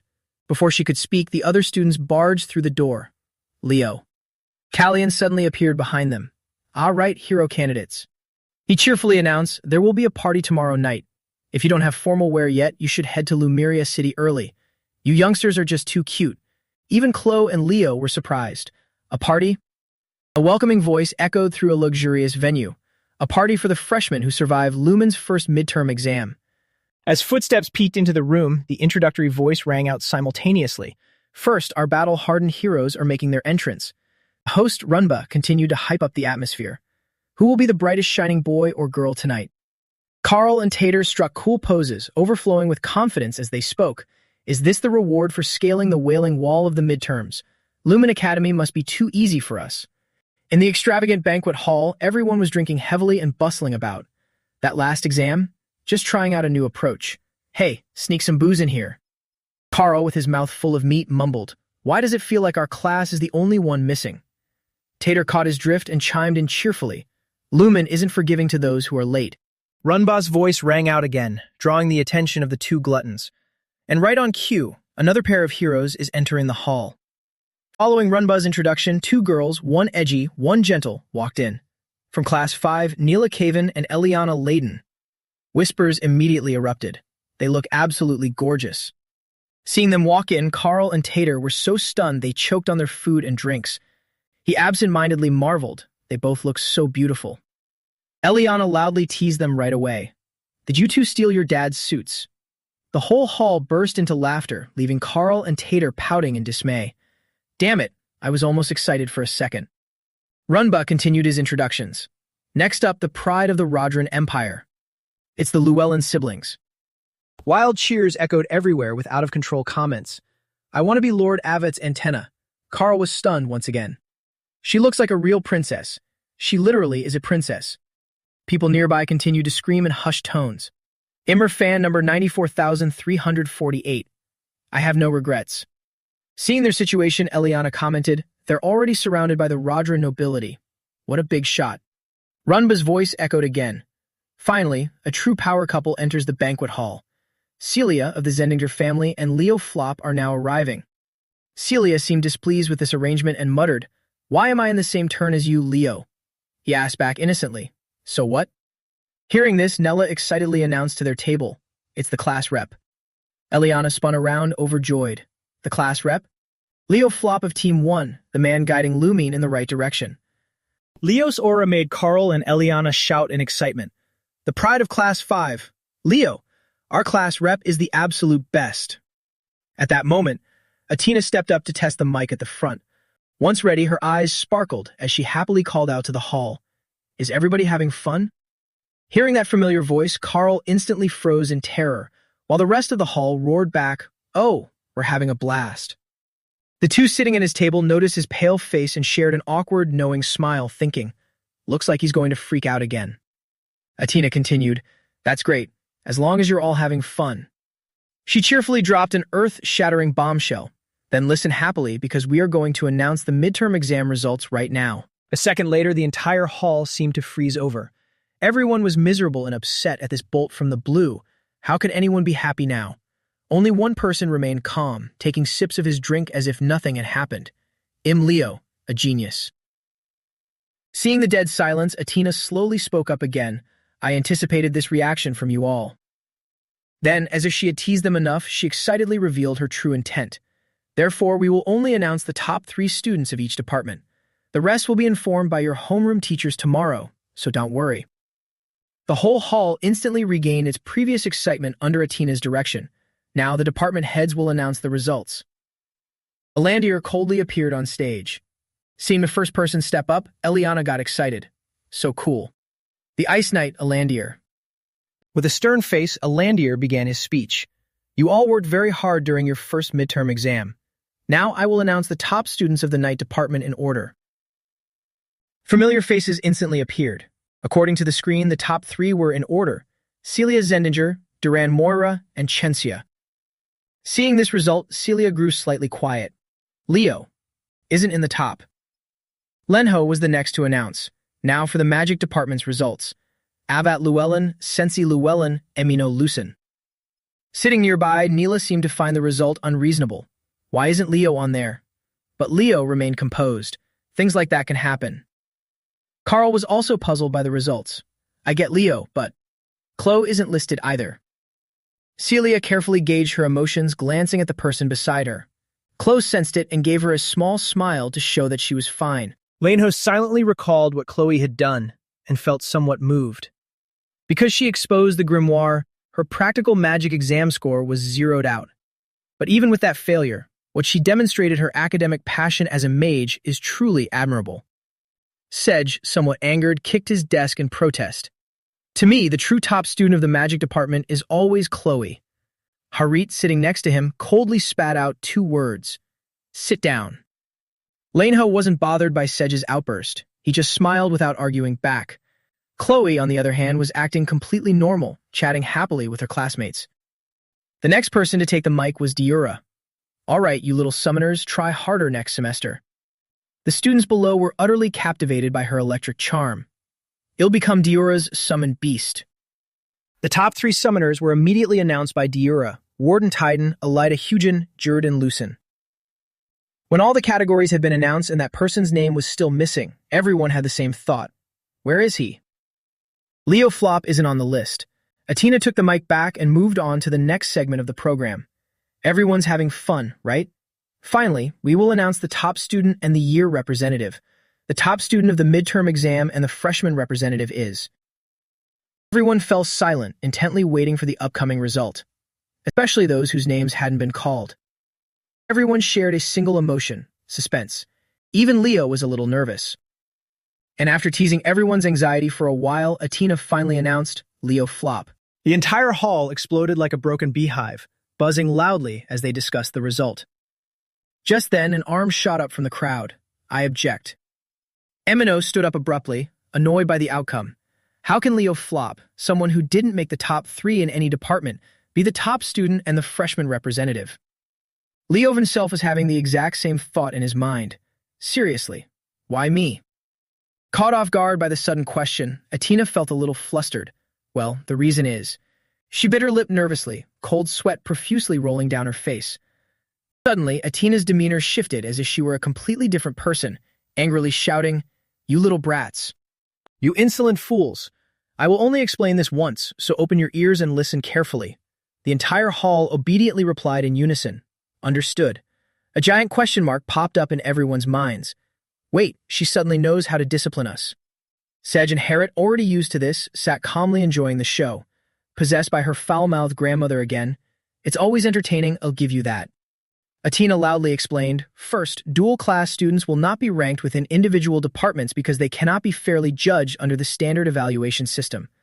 For instance, a magic swordsman has a weaker aura than a pure knight and weaker magic than a pure mage, but when combined, they unleash an overwhelming power. Second, Leo Flop scored the highest among the freshmen in the combined theology and practical combat exam. Amino no longer dared to be arrogant, only weakly protesting. But regarding the practical combat score, didn't someone else also get a perfect score? Atina pointed right at him and scolded, idiot.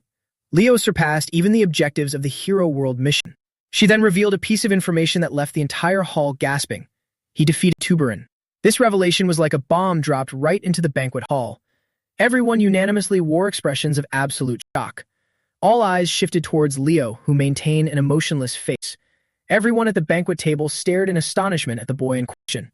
Eliana and Carl, in utter disbelief, bombarded him with questions. You defeated Tuberin. Just you and Chloe.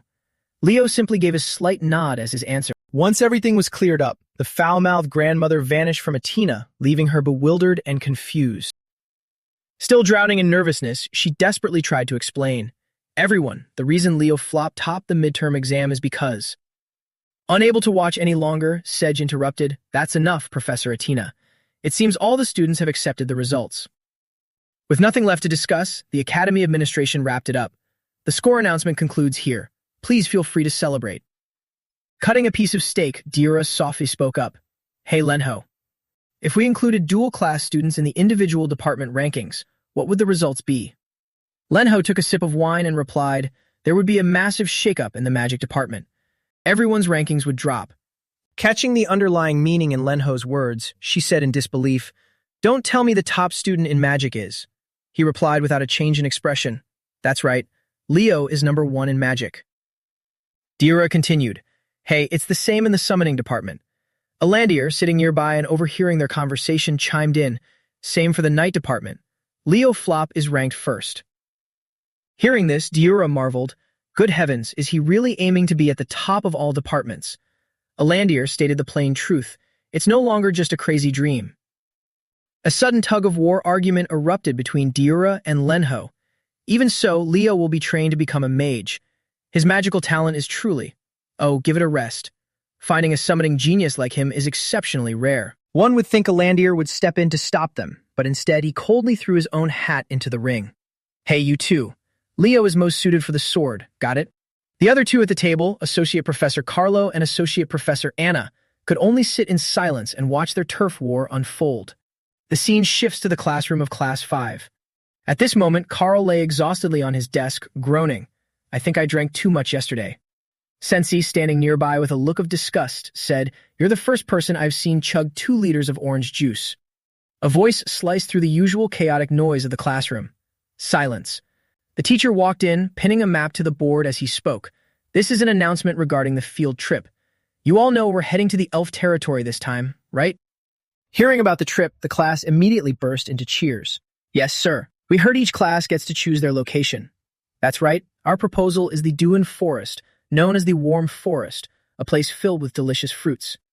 Mr. Harriet pointed to a specific location on the map. He then slowly announced, We are going to Elsobikia. An overwhelming sense of despair instantly engulfed the entire class. They began wailing in disbelief. Huh? Elsobikia? Carl put on a scholarly air, opening a book to explain. Elsobikia, a small nation located at the northernmost edge of the elf territory, frozen year-round. Eliana and Tater took turns complaining to the heavens. What are we supposed to do in that freezing, desolate place? This doesn't feel right at all. I hate that place. Mr. Harriet dug his ear helplessly and said, Blame your class representative. He's the one who chose it. Suddenly, 1,000 glaring eyes were glued to Leo. The whole class turned to look at the culprit, screaming in disbelief, What? The class rep? Leo, why would you? Unfazed by the chaos around him, Leo casually reminded them, It's probably best to prepare the necessary gear here in Lumen City first. Eliana could only nod, bawling as she said, Ill-packed gloves. Sensei, however, seemed far more excited. Time to wear all my favorite winter coats. Leo was lost in his own world, Elsa. Though to humans it's just an insignificant little nation, it's actually a sacred land for the fairies, the place where the fairy realm is hidden. Silrod, I wonder how he's doing. The scene shifts to two people meeting by the Academy's fountain. Leo assigned the tasks, I'll handle the rations and equipment. Nella, you take care of the medical supplies. Nella nodded, got it. After a while of walking down the street, buying and haggling over supplies, Leo finished his task and stepped out of the final shop. He let out a deep sigh of relief, as if a great burden had been lifted. Then suddenly, something caught Leo's attention. He stood frozen, staring intently at it. A realization dawned in Leo's mind. 13th Street, Kuraju District. This must be the place. Driven by instinct, he walked into the street.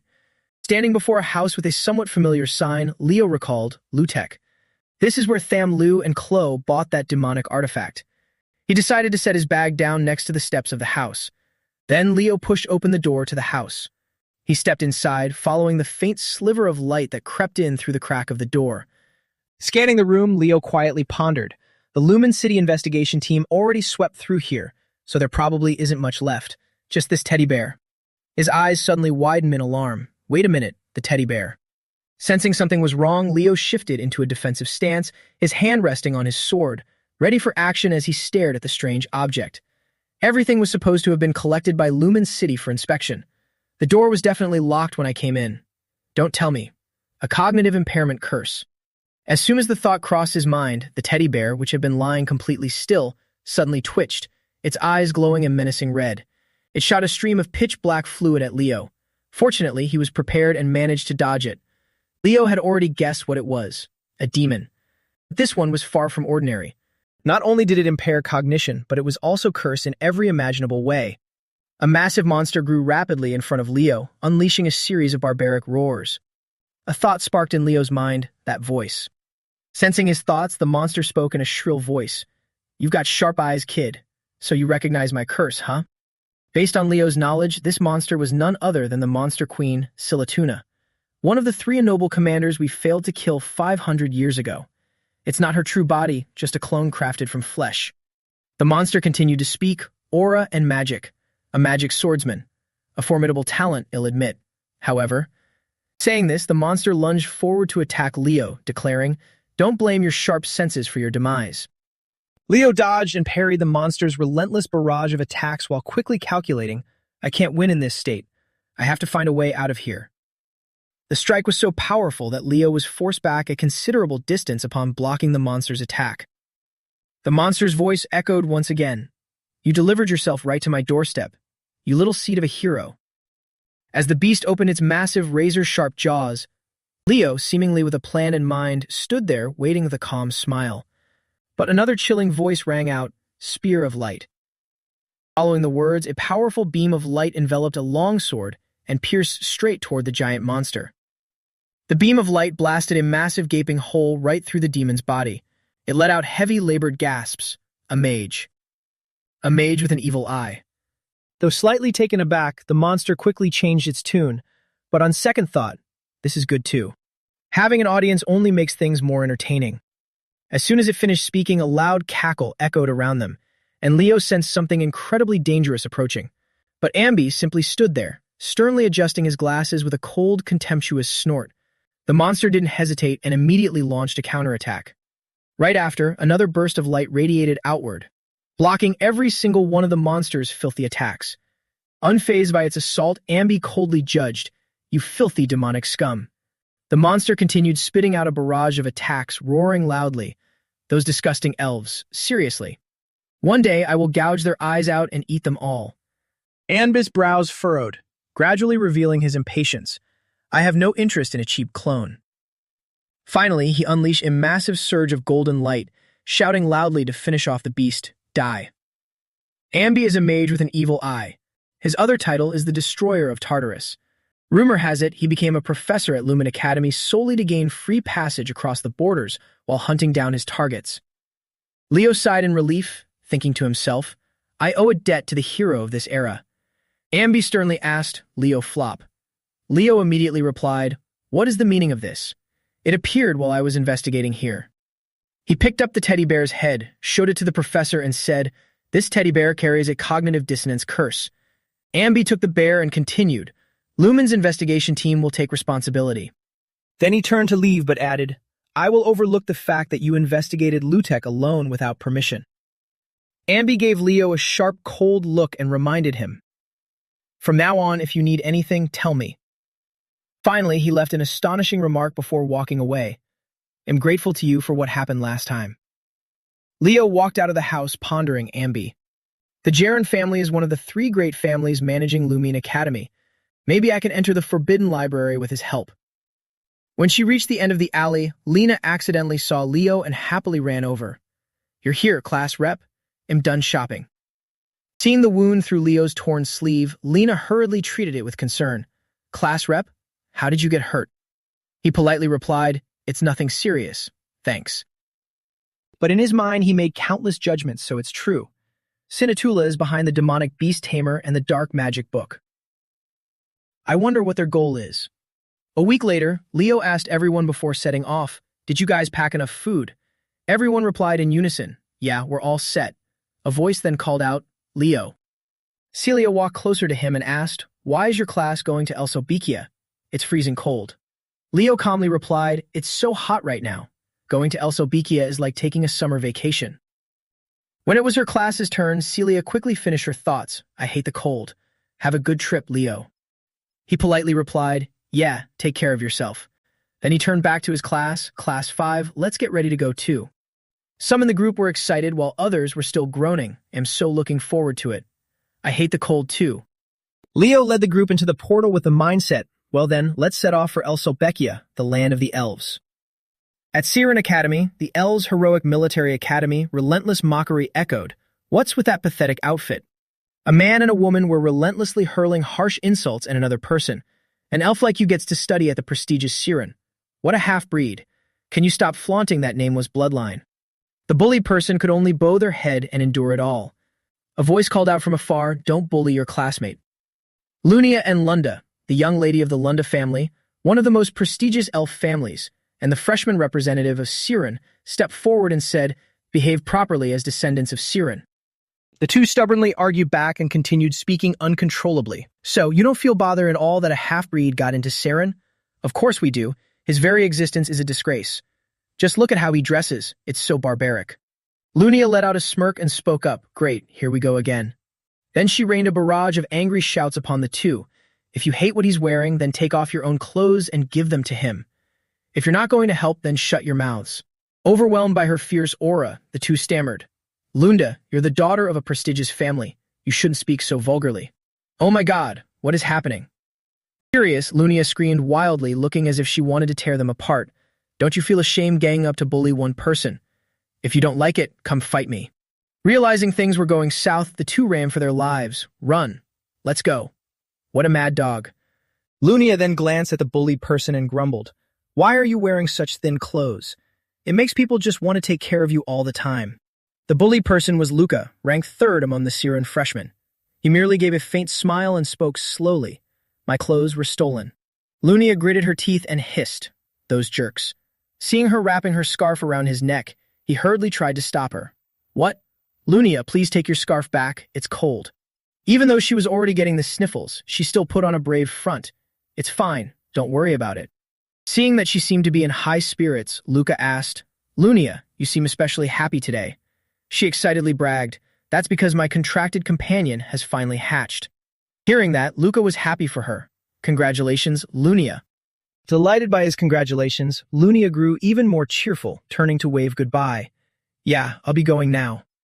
She joyfully pushed open the door and called out loudly, "Father, my contracted companion has hatched, right?" The person in the room was the head of the Lunda family, Ilan Lunda, one of the most prestigious hero families and the keeper of Farina's oath. He looked up and mildly scolded her. "Lunia, I told you to call me professor while at school." Then he answered her question. "That's right, Farina's child seems to have hatched." Lunia was so happy she couldn't control her excited expression. "I knew it. So when can I meet it?" But Ilan sighed softly and lowered his voice. "There's a bit of a problem, Lunia. Your contracted companion seems to have signed a contract with someone else. As for the details, I will investigate further. according to Farina's words. Hearing that, Lunia angrily slammed her hands on the table. Flames of sheer fury engulfed her entire body.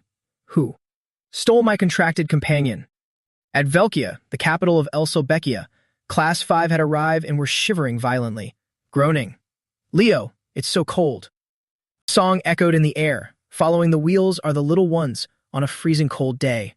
Carl trembled, wanting to cry, Lord, you might as well just kill us. Tater stood there muttering, Petrasky, I will follow you soon.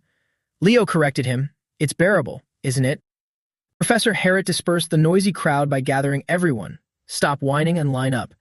Then he began his introduction and asked, This is Velkia, the capital of Elsobeckia. Does anyone know the history of this place? Carl just whined, It's too cold. Sensi raised her hand and answered. Velkia was founded and named after the elf knight Velkia Osa, one of the disciples of Luna, the poet of the stars. More accurately, he was a disciple of both Luna and Aaron.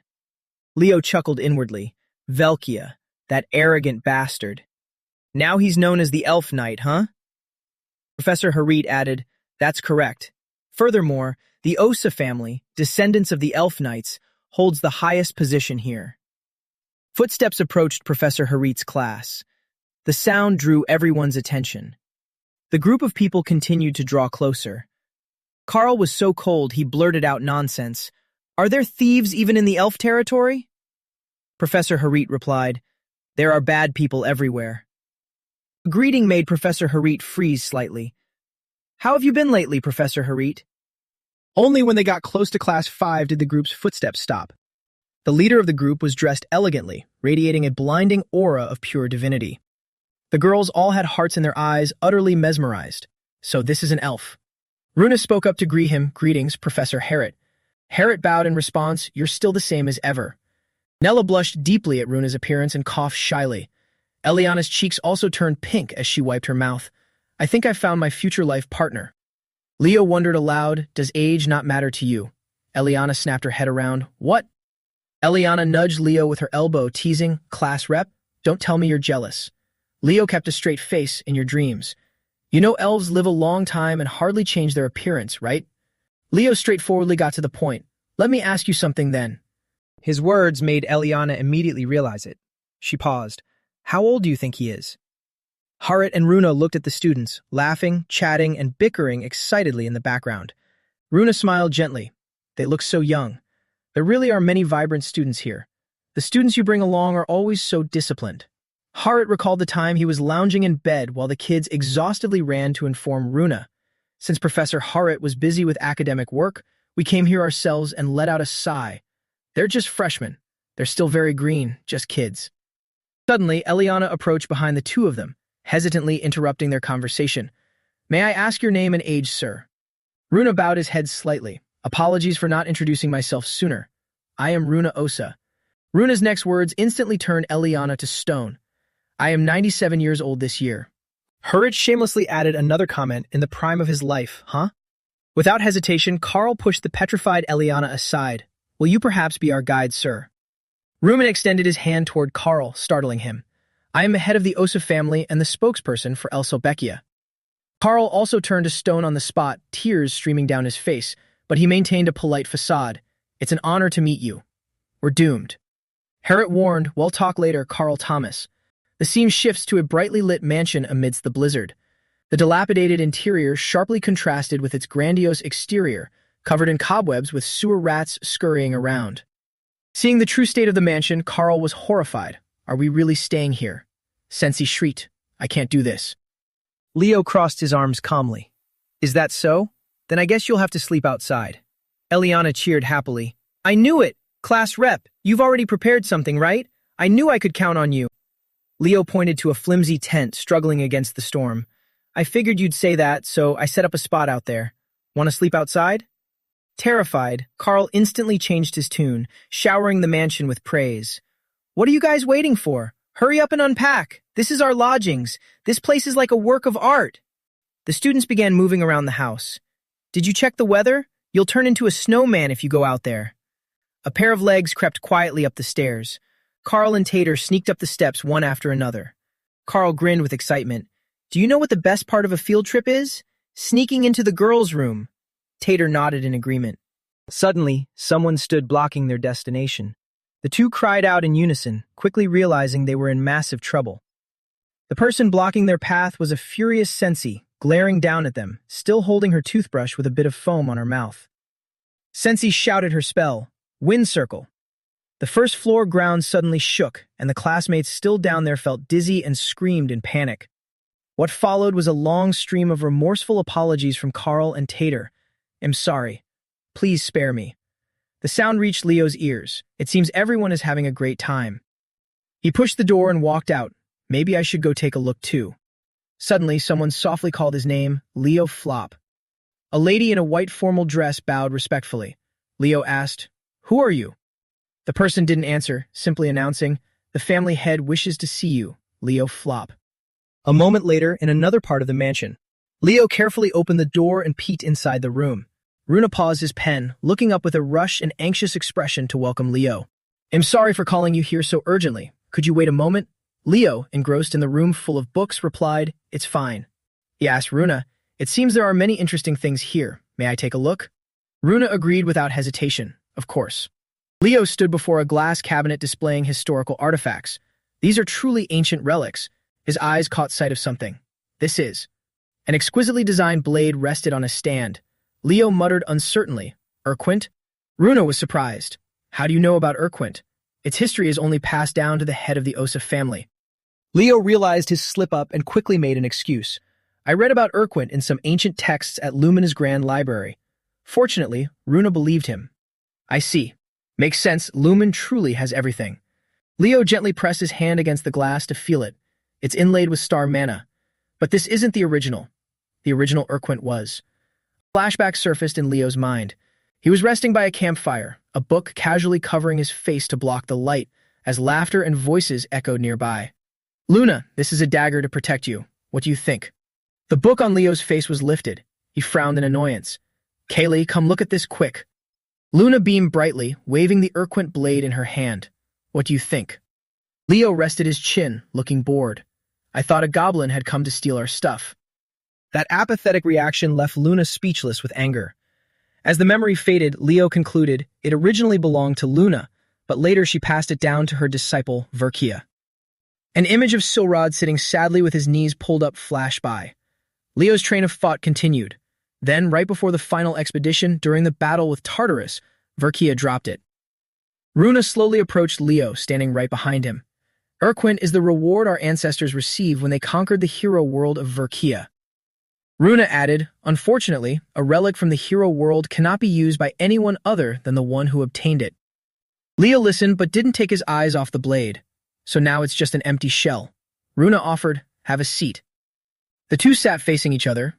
Runa began, "I heard from Harriet that you take all the classes and are the freshman representative of Lumine." Leo confirmed, "That's right." Runa hesitated. "I know it's a bit presumptuous to ask this when we've just met." This attitude left Leo feeling somewhat puzzled. Runa's expression turned entirely serious. "But could you please meet my granddaughter just once?" Leo walked down the hallway, Runa's earlier words echoing in his head. "My granddaughter is a first-year student at Siren Academy. She's very talented, entering the academy with the highest scores. But the world out there is vast. Right after enrolling, she hit a wall and lost all motivation. Someone her age, especially from another race like you, might be able to inspire her." Leo turned his gaze toward the end of the hallway. He looked in confusion at the key in his hand. But is it really okay to just hand a stranger the key to his granddaughter's room like this? Leo knocked on the door to alert the person inside. Then he pushed the door slightly ajar. What met his eyes was a completely messy room, with clothes, books, and papers scattered everywhere.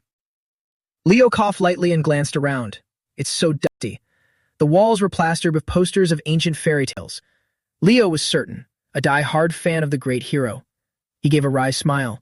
"I know people collect this stuff, but this is a bit too much." Leo stood by the closet, noticing a uniform neatly hung inside, contrasting with the chaotic room. "Is this the Siren Academy uniform?" Just then, the person in the room called out softly, "Grandpa?" Iran, wrapped in blankets on the bed, sleepily rubbed her eyes. "Barging into your granddaughter's room like this, you're crossing the line, Grandpa." She realized the person in front of her wasn't Runa and let out a terrified scream. Aran's jaw dropped wide enough to fit an egg inside. Leo, too, was stunned by her dramatic reaction. Aran ducked back into her blankets, covering herself completely, and shrieked, "A human." Leo began his introduction. "Hello, I'm Leo Flop." He continued exploring the room, pulling a book from the shelf. "I came to see you at your grandfather's request." No one answered. Leo turned around to see Aran still stubbornly curled up in her blankets. He feigned awe, his eyes glued to the pages. "Your collection of books about Kaylee is almost as big as mine. Let's see how they write about him from an elf's perspective." Leo read an excerpt aloud. The subjugation of the northern mountain beasts could also be Kaylee's achievement. Well organized. Aran shifted slightly on the bed. She muttered softly, "Could it be?" The unexpected voice made Leo pause for a moment. Images of the legendary heroes suddenly appeared in her mind as Aran asked, "Do you like Kaylee too?" Aran peeked her head out of the blankets, looking at Leo with sparkling, expectant eyes. The mysterious image of the gods manifested once more. The hero of the beginning, Kaylee. The mythic book was placed neatly back on the shelf as Aran cheered. The Battle of Darnos. A new perspective on Kaylee, the boaster. "You're talking about the battle where Tyburka, the Tartarus commander, was defeated, right? The battle where the great heroes fought together as comrades for the very first time." Aran sat up on the bed, stammering. "Then, do you know where Commander Zerga's army was defeated?" Leo, sitting on the chair opposite her, answered, "Edvelik. That was where Luna first tested her star magic." Aran excitedly clasped her hands together. "Exactly. That's a part of the hero's history very few people know about. Even in academic circles, it's just a minor footnote." In Aran's eyes right now, Leo appeared with a radiant, dignified smile. Then she politely bowed her head. "I'm sorry for the late introduction. I'm Aran Osa. I talked way too much even though we just met, didn't I?" Leo quickly reassured her, "Not at all. Anyone who's heard tales of the heroes would be thrilled to know someone is still so passionate about those stories." Aran looked straight at him and continued, "This is just my personal opinion, but even though history only acknowledges 4 great heroes, I think there might have been a 5th. Leo answered immediately, "Kaylee. I believe he truly existed. So when I go back, I plan to join a club researching Kaylee's traces." Aran rejoiced, "That sounds amazing." Suddenly, Aran slumped, looking disheartened at the mention of school. Leo crossed his arms, silently assessing her. Shy and withdrawn, but that's fine. He asked directly, "Aran, why aren't you going to school?" Aran hesitated for a long time. I don't think Siren is the right place for me." She frowned, her expression timid. "Everyone works far too hard. They train so seriously to become heroes, while I'm just someone foolishly holding on to a naive dream of becoming one." Leo recalled the neatly hung uniform in her closet. He smiled confidently, deducing inwardly. But seeing how carefully she keeps her uniform, hasn't she refused to give up? Leo slowly stood up. "Aran, I'm not the only human in El Sobekia right now. My entire class is here on a field trip. I think if my classmates heard your story, they'd really want to meet you." Aran gasped in shock. "Huh?" Leo put his hands on his hips and closed his eyes. "You do know that in the human world there are hero training academies just like Siren, right?" He turned to look at Aran, offering a gentle smile. "If you're curious about the students of Lumen Academy, feel free to come and see for yourself." Leo stepped outside and the bedroom door closed completely behind him. As soon as he turned around, he caught Runa clasping his hands, looking at him with absolute admiration. Runa's sudden appearance made Leo jump. "You scared me." Runa leaned in and whispered, "Don't tell me you were just talking with Aran." Leo confirmed, "Yes, I was." Runa pulled out a small handkerchief from nowhere, wiping away a tear of emotion. It's been so long since she's spoken to anyone for that long. He gratefully placed a hand on Leo's shoulder. "It seems she has opened her heart to you. As her grandfather, I want to repay you somehow. What do you think? I'd like to give you a magic item. Perhaps it will be of use to you." Leo kept a straight face. It would be too impolite to refuse a gift. Runa led him to the Osa family's treasure vault. Inside, it was piled high with treasure chests, the gold and silver shining so brightly it was blinding. He offered generously, "Choose whatever you desire." Leo wasn't shy about it. He quietly walked in, browsing through the shelves of treasures. His eyes landed on something. "This is." Then, without hesitation, he made his decision. "I'll take this one." Leo carefully held a shimmering golden crystal. Inside rested a tiny creature. Runa rubbed his chin, lost in thought. "That is a gemstone containing the power of a fairy, obtained by our ancestors thousands of years ago. The fairy figure is exquisitely and beautifully carved, but other than that. Leo interrupted, that's fine. Runa shrugged, as long as it satisfies you. Leo stared intently at the crystal. I'm certain it's not a carving. Seeing the fairy sleeping inside the gem, Leo affirmed with absolute certainty, that is a real fairy. The scene shifted back to the mansion where the students were resting. In the main hall, the students stood in neat lines before Harriet. Holding a piece of paper, he called out, quiet. I will announce the upcoming schedule. Harriet read the contents loud and clear. Starting tomorrow, wake-up time is 6 a.m. In the morning, you will undergo personal training in the elf forest near the city of Vin. In the afternoon, you will practice field missions. Eliana raised her hand, interrupting him. Wait a minute. Haven't we done enough personal training at the academy, even on a field trip? Harriet's reply made Eliana sulk. During this field trip, we will focus on the areas where you are lacking. Surely none of you thought you came here just to play, right? He waved the paper. And to be completely clear, this schedule was drawn up by your freshman representative. Sensi turned around and grumbled at Leo. Why would you do this, Leo? Carl cried tears of despair, cursing him, you bastard. Leo flashed a textbook smile. The elf forest has monsters, making it perfect for real combat training. Train. Train until you drop. Whoever collapses first is a dog. Eliana sighed in despair. Our representative must have a noble reason for doing this. So this is what it takes to become a true hero. Harriet announced, that is all. Enjoy yourselves. This will be your last bit of free time. A long while later, in Leo's private room, he sat on the edge of the single bed, his hands still tightly clutching the crystal. Leo observed it meticulously, a seal cast with the Fairy King's magic. He opened his hand, gently drawing the magic from within the crystal. No wonder Runa Osa thought it was just a statue. After the Age of Calamity, the contractor to the Fairy King vanished, and no one left in the elf tribe has ever witnessed that magic again. A stream of golden magic slowly carved ancient runes onto Leo's hand. But to me, this is all too familiar. This is the magic of Silrod. An image of Silrod smiling gently appeared.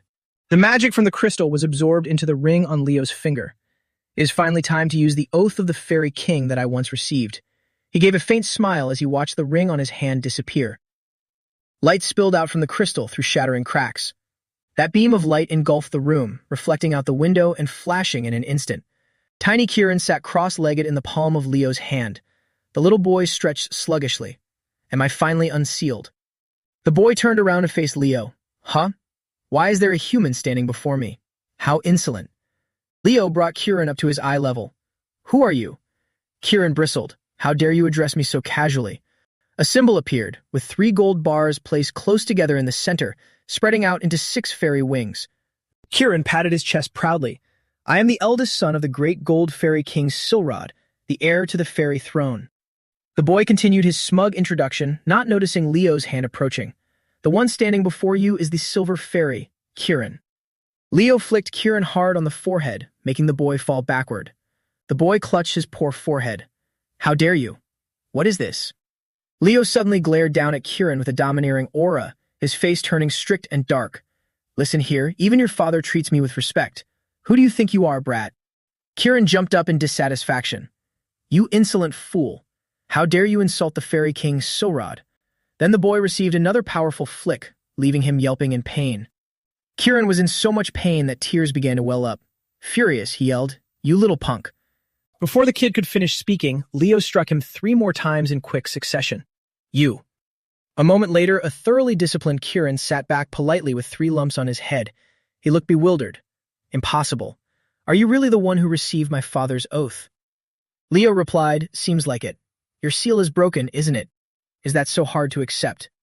Kieran felt reluctant, but thought to himself, come to think of it, signing a contract with a lowly human like this isn't too bad. Leo rubbed Kieran's head with 1 finger, considering Silrod's gentle nature for him to confiscate all 6 of your wings and seal you away. You must have been quite the troublemaker, Prince Kieran. Kieran coughed awkwardly. You even know about that. You really are the chosen one. Leo made a suggestion. All right then, let's head to the fairy realm and call Silrod to help me. Kieran refused. I can't. Only when you retrieve all 6 of my wings can you return to the fairy realm. The kid put on his arrogant tone again. So if you want to meet my father, you must help me recover my wings first. I believe the first wing is in the fairy forest, our former home. Leo smiled gently. Silrod, it must be destiny that brought your son to me. but he delivered yet another punishing flick to the boy's forehead. "How dare you speak to me like that?" The next day, a blizzard was still raging at the mountain peak. Harit and the students stood by the edge of the cliff. The wind howled through the bare, withered branches. Students gasped in awe. Harit's face showed no emotion as he kept his eyes glued straight ahead. Sensei sat slumped under a tree, her hair covered in falling snow, and complained, "No way, did they really win using only wind magic?" Suddenly, a hand was offered to her. Leo reached out his hand and smiled faintly. "Looks like you need some practice too." A few minutes earlier, Eliana had screamed her question. "Class rep, are you saying my swordsmanship and magic don't synergize?" "Me?" She clenched her fists angrily. "Is that why you're making me do separate training today?" Leo didn't answer. He just averted his gaze, holding a piece of paper in his hand. Tater also reacted harshly. Lacking control over summoned creatures, Carl screamed furiously. "Hey, alchemy is the only thing I'm confident in." Carl continued demanding an explanation. "I made that very clear during the entrance exam, didn't I, Leo?" Meanwhile, Sensei's footsteps quietly approached them. Leo spun around to look at her as Sensei suddenly spoke up. "You're saying I don't fully understand wind magic?" She flashed a provocative smile and raised the staff in her hand. "Then show me how it's done." Unfazed, Leo stuffed the piece of paper into his pocket. "All right." Sensei stared intently at Leo, secretly calculating. Everything Leo has done so far has far exceeded expectations. Who knows what other tricks he's hiding? Sensei furrowed her brows, her eyes filled with determination. "No time to prepare. I just have to go all in." Without hesitation, she immediately launched an attack, blasting a blue tornado straight at Leo. "Tempest!" Leo remained standing in place, completely unflinching. He calmly opened his hand and summoned the exact same spell. "Tempest!" Leo's bright red tornado surged forward, clashing and intertwining with Sensei's magic tornado. The force deflected it towards Sensei, but she sharply dodged it. Eliana shielded her eyes from the bright light emitted by the clash. Isn't rapid casting supposed to be Sensei's specialty? He countered just as fast as her. Sensei didn't linger. She continued casting, unleashing a barrage of long chains. Wind chains. The powerful chains aimed straight for Leo as he softly called her name. Sensei. Leo's red energy gradually appeared, enveloping the chains. He smirked. "I told you during our very first encounter." Just as the chains were about to touch him, Leo snapped his fingers, and they instantly shattered into pieces. Leo reiterated, "That's not how you use wind magic." Leo touched a floating fragment of the chain in front of him, his eyes widening. The touch fragment instantly transformed into a razor-sharp arrow, pointing right back at Sensei. She gasped, momentarily frozen in shock. A powerful aftershock shook the entire snowy mountain. Sensei collapsed to her knees under the tree as a clump of snow fell onto her head. The moment Sensei looked up, she found Leo's sword pointed straight at her throat. Leo smiled, looking down at his opponent. Sensei raised an eyebrow in confusion. "You call this wind magic?" Leo offered his hand to help Sensei up. The whole class started buzzing. Carl was amazed. "I never thought Sensei would lose in wind magic." Eliana sighed, resting her hands on her hips. "Unbelievable. What kind of monster is our class rep?" Harit commented after witnessing the duel.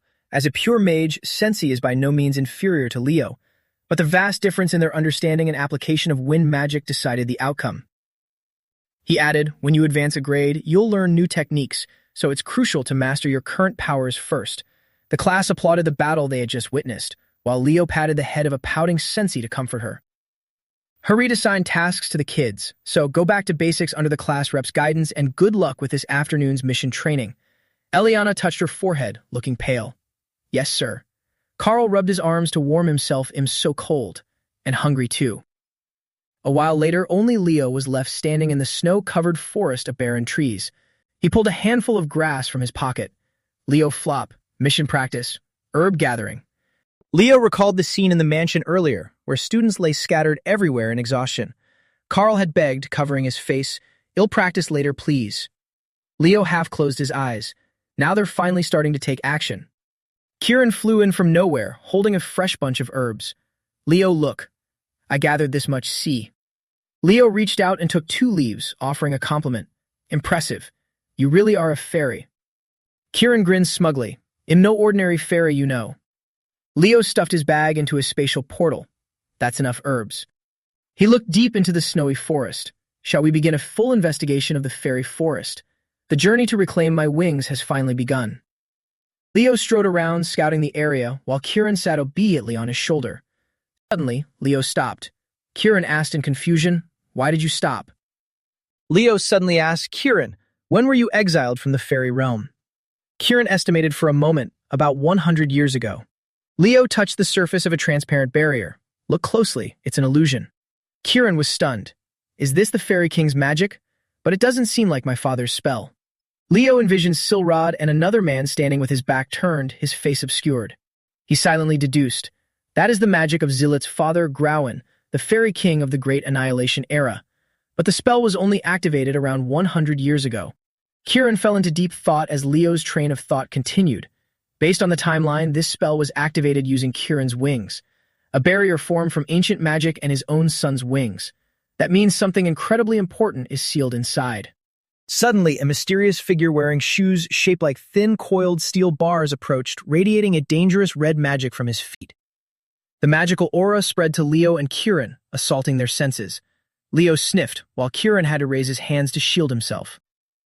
The figure finally spoke. Why is there a human in the fairy realm? Leo didn't shy away from the confrontation. That's still less bizarre than an undead like you showing up here. That figure was Cargo. He burst into amused laughter. This place has long been under our influence, Tartarus. Kieran was infuriated. This is our sacred fairy sanctuary. What nonsense are you spouting? Cargo rested his hands on his hips and confronted him calmly. Fairy? A weakling like you calls himself a fairy? Kieran completely lost his temper, electrical sparks crackling around him. What did you just say? A stream of transparent magic swirled in the air. In a split second, Kieran vanished from Leo's shoulder. You bastard. Kieran shot like a bullet straight at Cargo's position, grinding his teeth in pure rage. Cargo's blood-red eyes widened in astonishment.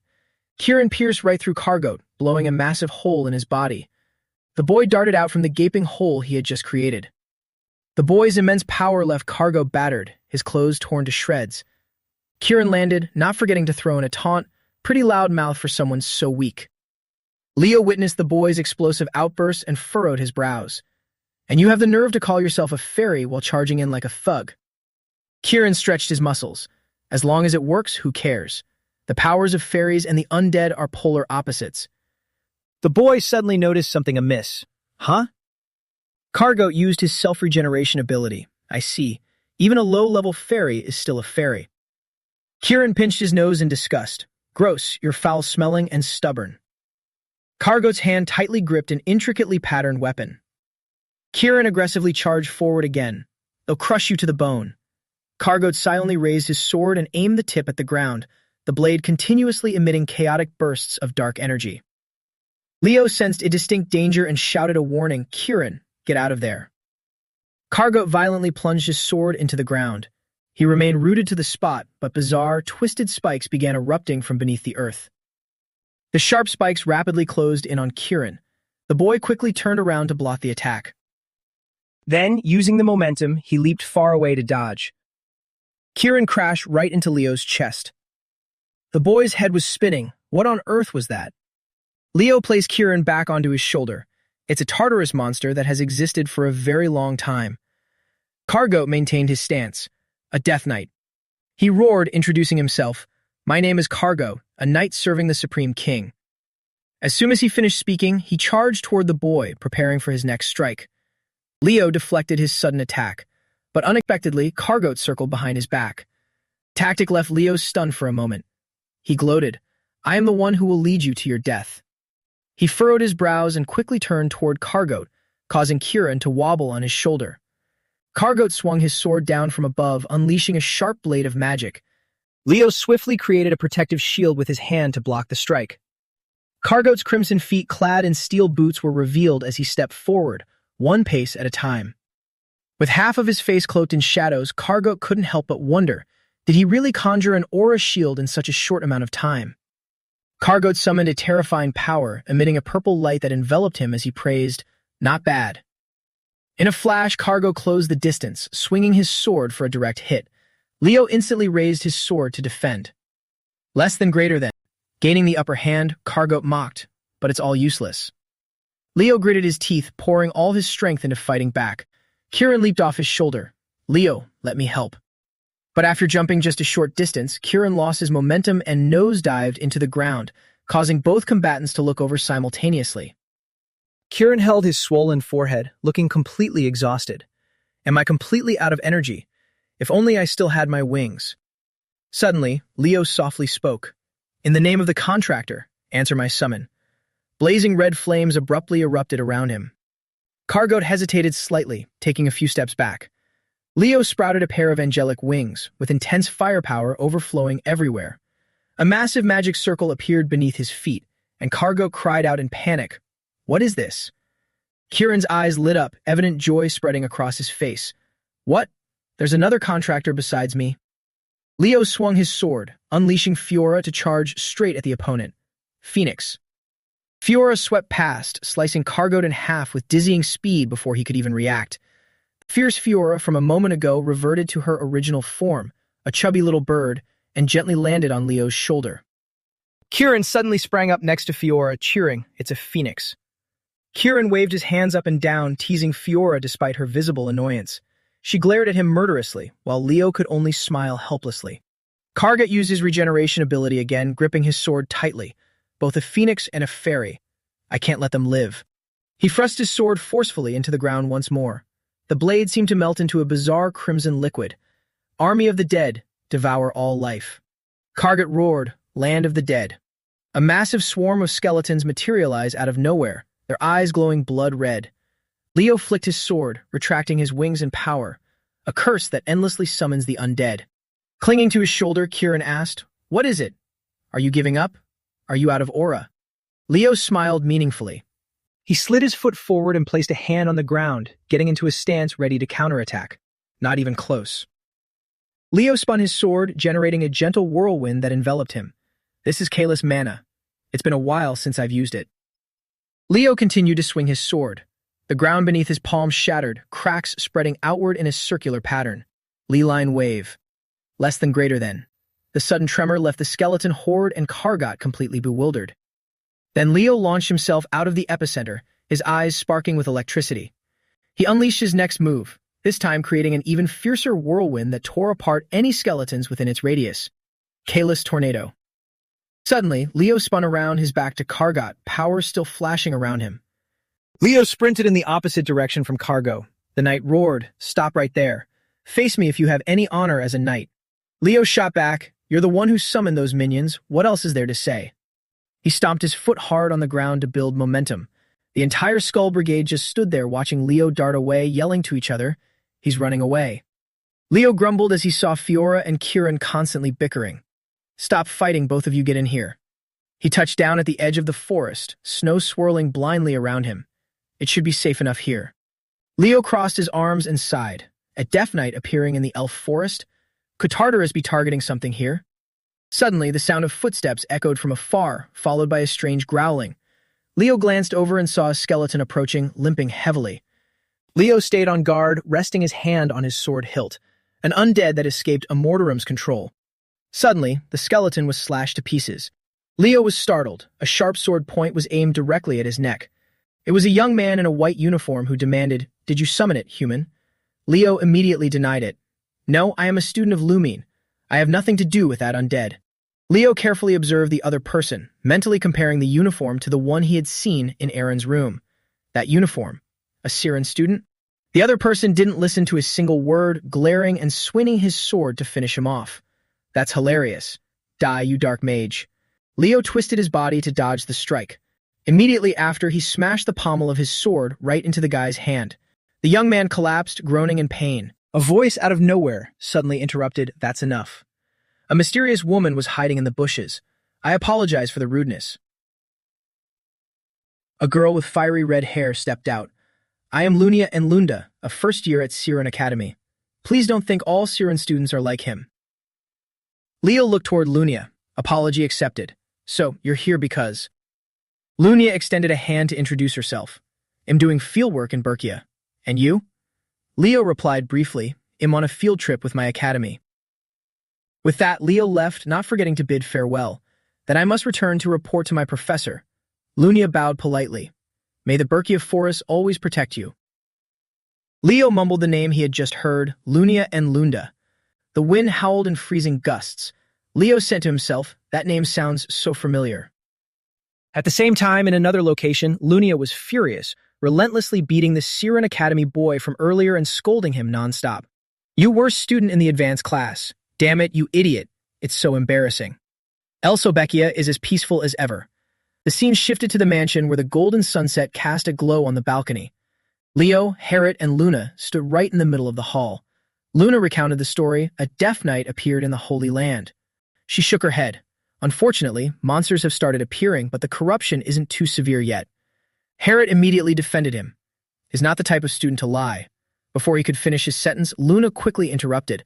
A misunderstanding born from ignorance is also a kind of lie. Leo suddenly flinched as his gaze caught something. From the end of the hallway, a man quietly walked up to the three of them. A first-year student, a hero candidate who has just stepped onto this path, claims to have clashed with a death knight. This person was Merum Herdium Vintal, the homeroom teacher of the first-year advanced class at Siren Academy. Herdium introduced himself. I am Merum Herdium Vintal, the homeroom teacher of the first-year advanced class at Siren Academy. Please, continue. Luna still adamantly denied it. He probably just saw a skeleton knight and got confused. I don't believe you could escape a death knight all by himself. Herdium frowned, clear contempt visible in his eyes. After all, he's just a first-year student. He shifted his questioning to someone else. Professor Harriet, do you believe that student's words? Harriet confirmed, of course. He looked down at Leo. Even though he's only a first year, he's the representative of his entire class. Herdium was momentarily surprised.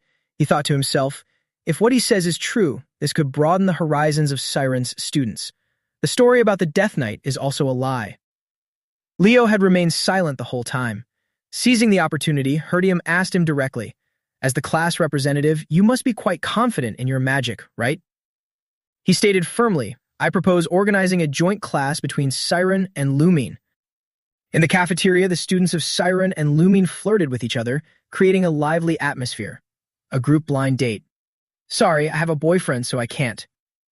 Carl happily looked around the dining hall. They organized such grand exchange events. Siren really is a school for the rich. Sensi was also overwhelmed. This level is on par with a banquet hosted by the Emperor. Eliana chimed in excitedly. I heard that tomorrow we'll get to experience Siren's teaching style. I'm so nervous. Nella happily agreed. Me too. At a nearby table, Herdium and Harit were dining while discussing private matters. Leo sneaked a glance at the two professors. Proposing a joint class out of nowhere like this. He's exactly the type who has to see it with his own eyes to believe it. Suddenly, someone approached and spoke to him. We've met before, haven't we? Lunia blushed shyly, extending a hand to ask, would you like to dance with me? The magnificent chandelier hanging from the ceiling emitted a luxurious golden light. Leo and Lunia danced together. Lunia executed a twirl, unable to hide her curiosity. You know the elf dance? Leo replied. I learned it a long time ago. Lunia's cheeks were still rosy.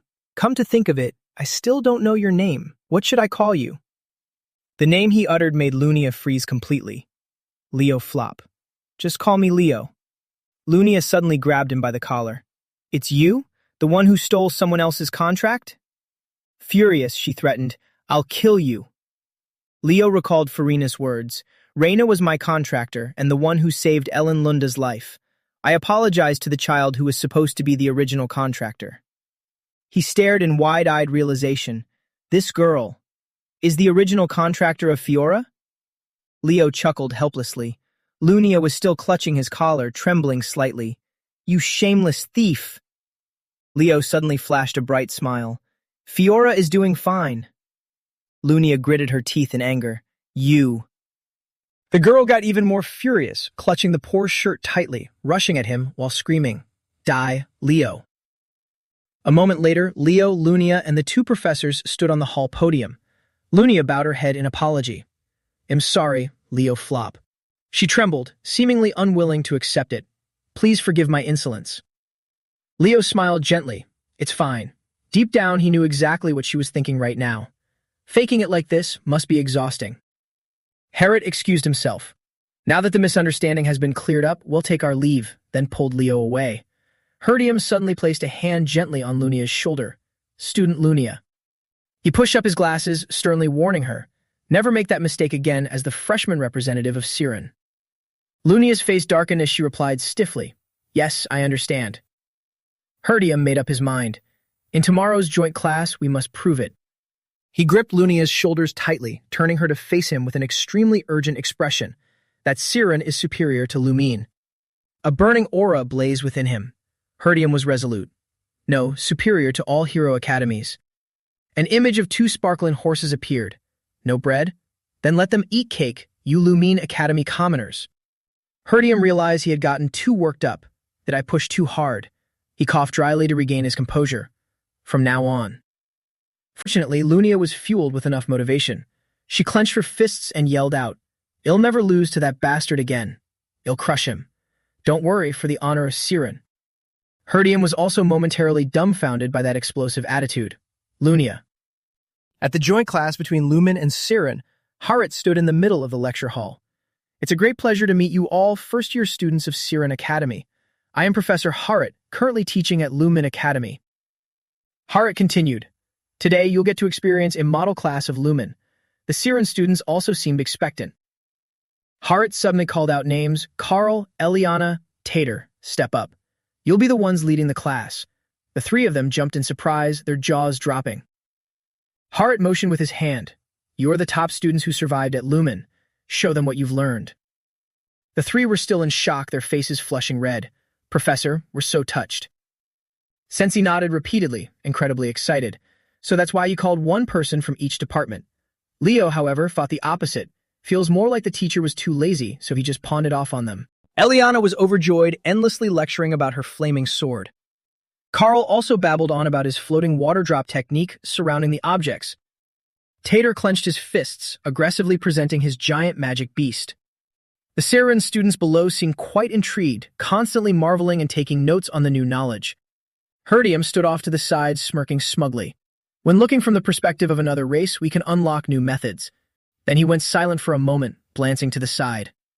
But Herdium looked at Leo, who was still sitting quietly among the student seats. It's strange that the class rep hasn't shown up yet.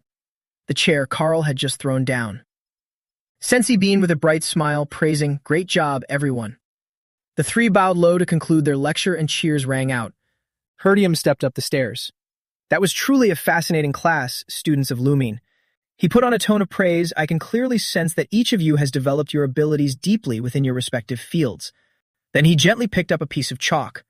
Herdium drew 3 connected symbols forming a triangle on the board. Siren Academy follows a different method from Lumine. He started writing, all students at Siren study magic as a fundamental base. Therefore, we aim for a balanced training model, not overly biased toward just magic. Leo stared intently at the board. Calling it balanced sounds so ironic. Teaching all sorts of things, but the theory is entirely magic. His face hardened. It's just a showy trick. These elves and their eternal arrogance. Herdium wrapped up the lecture, and that is how we arrive at the final answer. When he turned back to face the class, he was suddenly appalled to see Leo yawning lazily. The other students also looked at him awkwardly. Herdium's inner thoughts were bitter, and spreading rumors about facing a death knight too. His study attitude is utter trash. He spread his hands and addressed the class. Enough theory. Inside Herdium's palm, a small, multifaceted object appeared, radiating a mystical light. He continued, let me show you the true essence of Siren.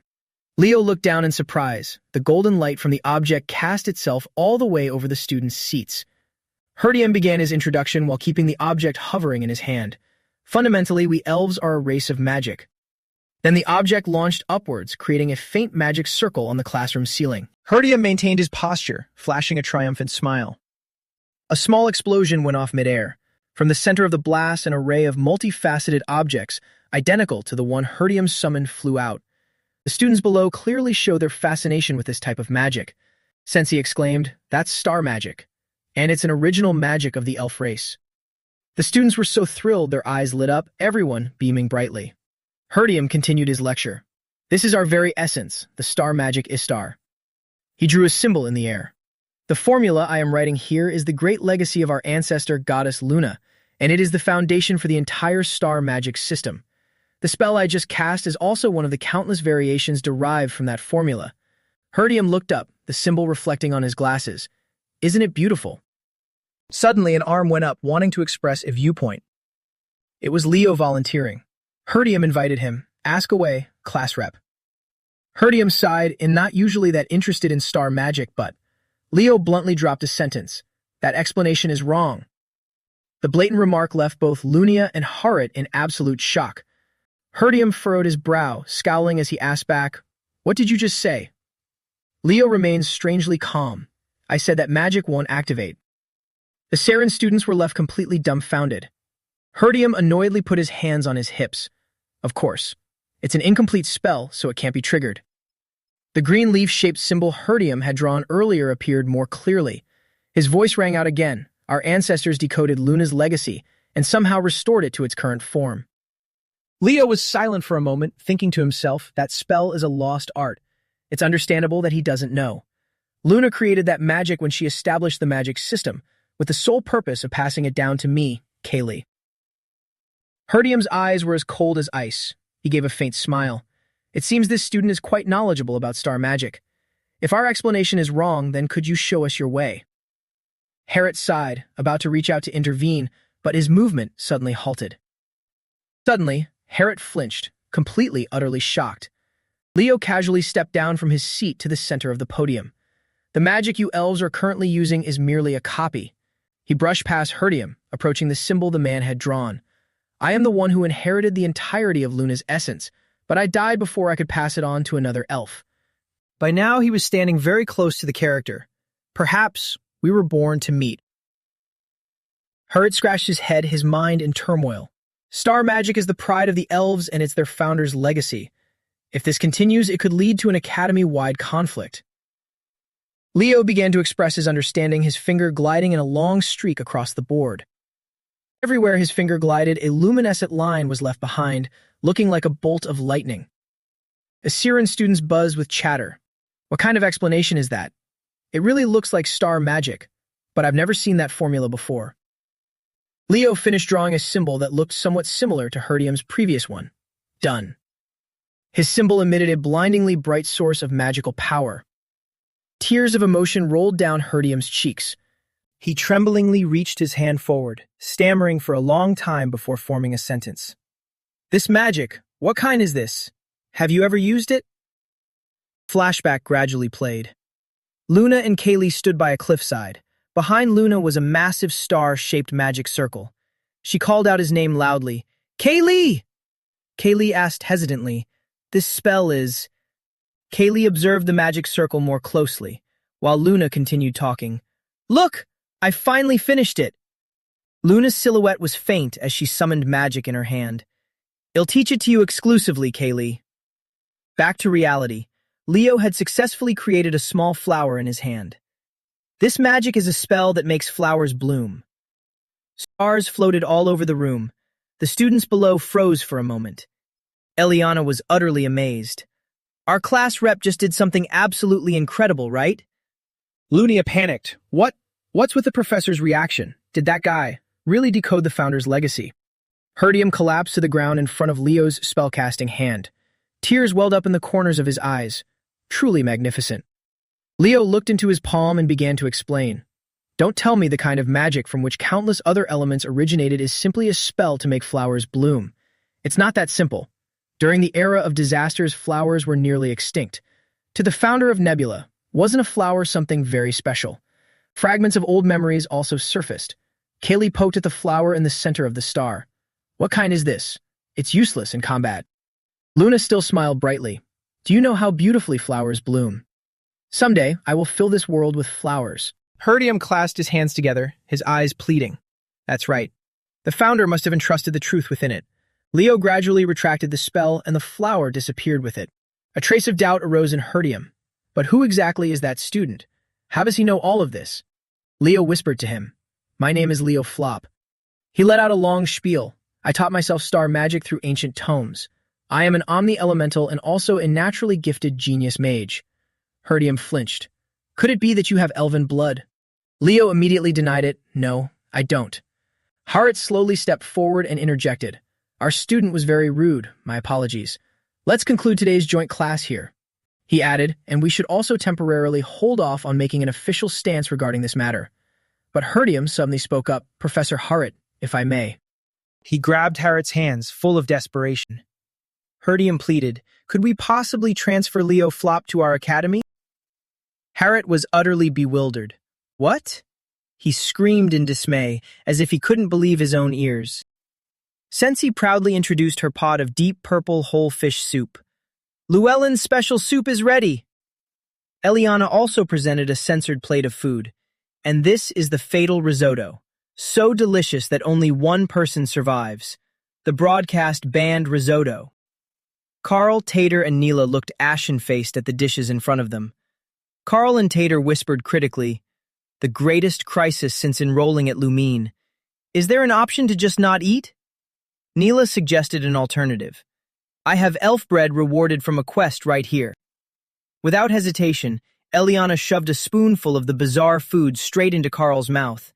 He didn't have time to resist. Try it, try it! Carl kept the food tightly in his mouth, sweating profusely.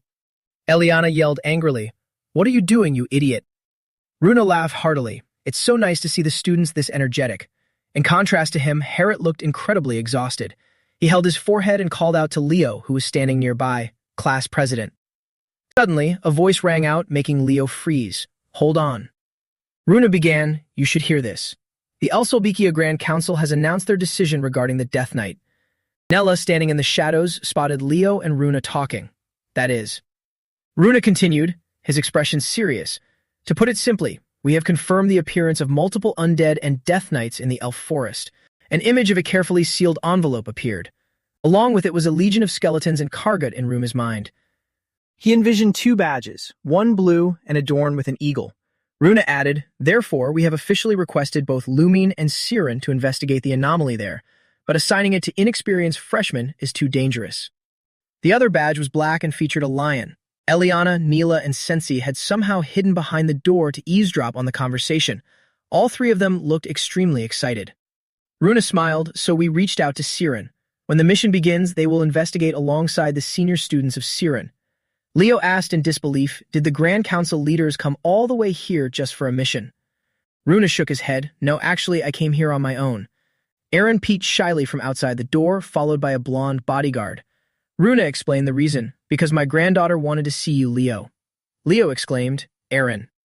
Aaron nervously gripped her arm. Leo, how have you been lately? I was told to visit, so I just dropped by.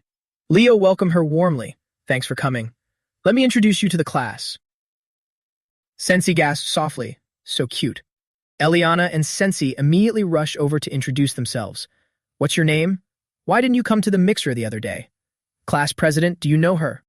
Nella smiled sweetly. She really is cute.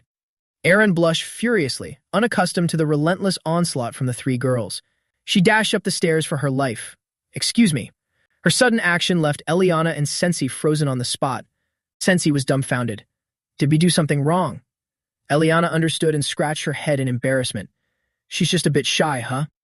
Runa looked off into the distance with a complex expression. Leo, I'm counting on you. Leo directed his gaze toward the glass window. Outside the window, snow still heavily covered the ground. Ron sat sadly with her knees drawn to her chest, leaning quietly against the railing. Suddenly, a coat was draped warmly over her. Leo had given Aran his overcoat. Aran stammered, But Leo, you'll get cold like this. Leo stuffed his hands in his pockets. Don't worry about me. Leo asked her, So why did you run away from Siren? The question made Aran fall silent for a long time. Aran pulled the coat tighter around herself. Because I don't deserve to be a hero. Leo replied, That again? Aran began to recount, when life at Siren became too overwhelming, I met someone who was like the sun. Leo was curious. Who was it? Aran's face suddenly brightened up, her cheeks flushing red at the mention of the name. Lunia. Aaron chattered on incessantly, recalling her time at the academy where Lunia was always surrounded by people. Lunia is truly an amazing person. She's great at everything, always confident and kind to everyone. A true hero indeed. That's why I started admiring her. In the flashback, Aaron stared blankly at Lunia. Because she's so outstanding, unlike me, I wanted to follow her example. Then fragmented memories of combat training rushed back. I tried to get into advanced class 1. An image of a furious Lunia appeared. She was summoning a type of magic, but in the sparring assessment, it seems I made a huge mistake. Telling the story up to here, Erin suddenly felt depressed, and I think she has hated me ever since. Leo's eyes softened a bit. You don't seem like someone who's easy to hate, and Lunia isn't the type to hate someone over trivial matters. I'll ask her later. Looking at Erin, Leo sensed the silhouette of a despondent fairy resting her chin on her hand. Leo smirked. For some reason, you keep reminding me of Berkia. Then he asked what was on his mind. Do you like stories about Berkia? Erin jolted her head up. Of course, that's the story of our ancestors, after all. A beautiful streak of light appeared in the sky, and Leo continued. Then you must also know that Berkia admired the great heroes who mentored him. Leo's sudden question made Erin slightly surprised. And thanks to that, he became a hero, right? Leo's next words deeply resonated with Erin, her eyes visibly lighting up. Don't worry too much about how others see you. Just follow the path you want. Leo held out his hand invitingly. Let's go. My class is great and a lot of fun too. At the edge of the snowy forest, the students from the two schools split into two halves. One side stood before Harit, the other before Herdium. Lunia leaned close to Leo and questioned him in frustration. How did you manage to soften Erin's heart like that? Leo teased. I told her there's no reason to be afraid of you. Lunia suddenly looked flustered.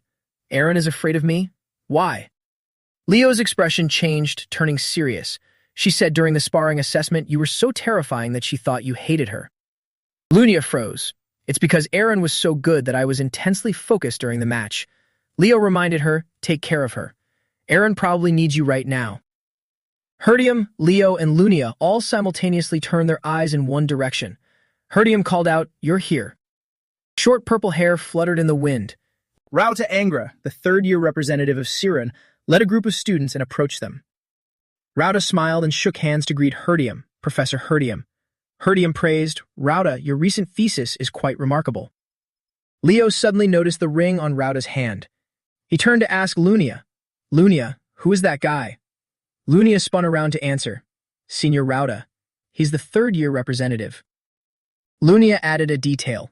He wasn't very prominent until his second year, but he suddenly made tremendous progress and became the center of attention this semester. Leo paused briefly, noticing something unusual.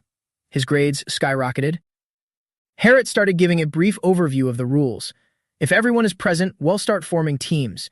Each team consists of 2 to 3 freshmen and 1 third-year student. Herdium read aloud the list in his hand, announcing Team 1, Leo Flop, Lunia and Lunda, and Herdium read out another name, Rauta Angra. Rauta maintained a confident smile on his lips. Leo exclaimed in his mind, no way. Lunia walked behind Leo, her face scowling. Ugh, this is so annoying. Lunia recalled Herdium's gleeful expression and his parting words. I hope you two fail humiliatingly in this mission so you'll learn your lesson. Lunia frowned and questioned, why do I have to be paired up with a thief? Leo grumbled, are you still not done calling me a thief? Lunia was fuming with anger, her hands clenched into fists. Of course not.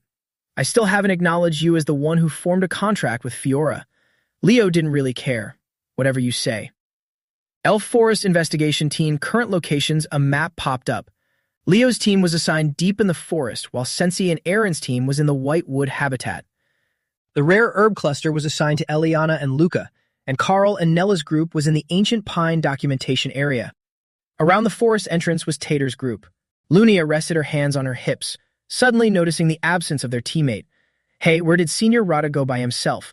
We're supposed to move as a group. Leo suddenly dropped to his knees, his hands probing the snow. Leo remembered when Rada asked to go off alone. I'm going to head off on my own for a bit. Let's meet up in the middle of the forest. Then he replied casually, he probably has some personal business to handle. Suddenly, Leo sensed a surge of magical energy rising from beneath the ground. Lunia glanced around, her expression a bit wary. But it's weird. Why haven't we seen a single undead like this? There seemed to be quite a few last time. Leo's gaze darkened. It looks like last time, but look closely. Leo recalled touching the invisible barrier when he was with Kieran. In the memory, Kieran's voice spoke, This is an illusion spell, the magic of the Fairy King, but it's not like my father's magic. An image of a towering cliff appeared, followed by a gloomy mountain forest scene. There is a curse on this land that wasn't here before. The curse of death. Only those who survive the era of destruction can recognize it. In Leo's mind, an image of Kaiser standing before the castle and a blood-red moon formed. It's him, Erebos' most loyal servant, the commander of Tartarus, a survivor of the era of destruction. His face looked conflicted. The Death King, Hen Kaiser. Leo's mind pictured the scene of Kaiser standing before his skeleton army. He was firmly convinced. The Death King probably isn't acting on his own. That Death Knight, Kargat, must be his minion. Leo pushed off his knees and stood up, on the other side. He reached out and touched the magical energy floating in the air. There's something in the elf territory that Silrod wanted to protect. Lunia asked blankly, "What's wrong? Did you sense something?" Suddenly, Leo heard footsteps approaching from a distance, getting clearer by the second. He shouted a warning. Something is approaching. Leo already had his sword at the ready. A voice rang out unexpectedly, making Lunia halt. "How's the investigation going?" Rada walked over slowly. "Freshman representatives." Lunia called out loudly, "Senior Rada." Leo sheathed his sword. Rada asked, "So, have you guys encountered any undead?" Lumia shook her head. "You scared me." "No, we haven't seen anything." Rada smiled and extended his hand amicably toward Leo. "You were the first one to discover the Death Knight, right?" Leo returned his handshake. "That's right."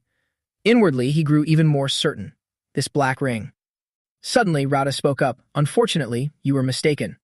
The dangling sentence left Leo puzzled. Rada placed a hand on his shoulder.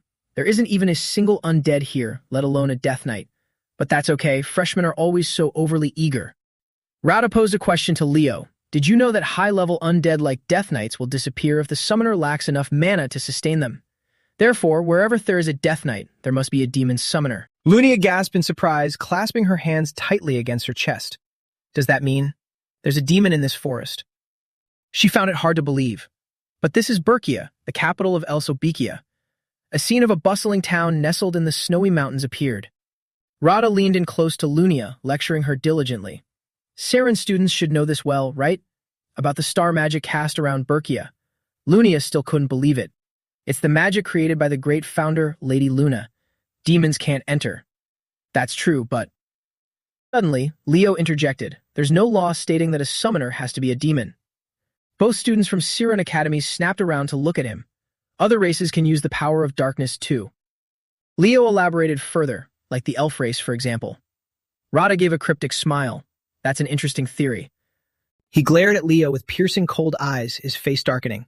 "You probably don't know how proud the elves can be." Rada turned away to leave. "The inspection is over. Let's meet at the forest entrance." Leo observed Rada intently. He was searching for something. Lunia was also staring at him closely. This guy knows something. That night, voices echoed from inside the mansion. "Callie, did your group not see the Death Knight either?" Carl rested his hands behind his neck in frustration. "Forget the Death Knight. We didn't even see a single undead." Sensi slammed the table and stood up. She excitedly went on a long rant. "That makes it even more suspicious.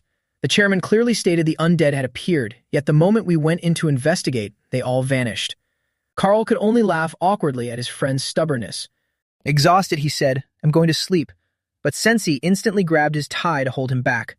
"Hold it right there." At the same time, Leo stealthily leaped out of the building's window. A massive tower complex came into view, Siren Academy Hotel. A window was left slightly ajar. Leo sneaked into the dorm room from the outside through that window.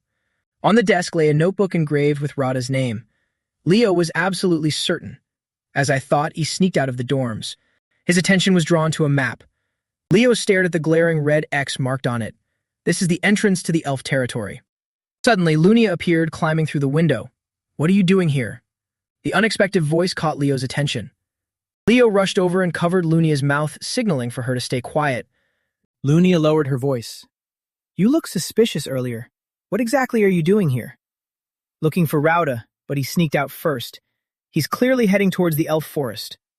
Leo glanced away. From outside the dorm door, students' chatter drifted in. "You said he was sleeping earlier, but I hear voices." Lunia whispered, "Why would Senior Rauda?" Suddenly, Leo tightly gripped Lunia's shoulders. He lifted her up, causing her face to burn bright red. Then, carrying Lunia, Leo swiftly leaped out of the window. The room's walls were covered with mythological story posters. Iran, who was sitting on her bed reading, was distracted by the noise. She quietly stepped out of bed. Iran moved close to the window to observe the outside. Seeing two figures holding each other down in the courtyard, Iran recognized them immediately. Leo, and Lunia too. The book in her hands dropped, and her legs trembled uncontrollably. This is clearly a romantic scene played out in Aaron's imagination. Leo cradling Lunia's face while Lunia gazed at him affectionately, both exchanging flirtatious words. Leo, you are even more beautiful than flowers. Let me join the honorary fire brigade with Lunia. Prince Leo, you shine brighter than the sun. Just thinking about this. Aaron's face flushed deeply as she clutched her cheeks. A secret rendezvous.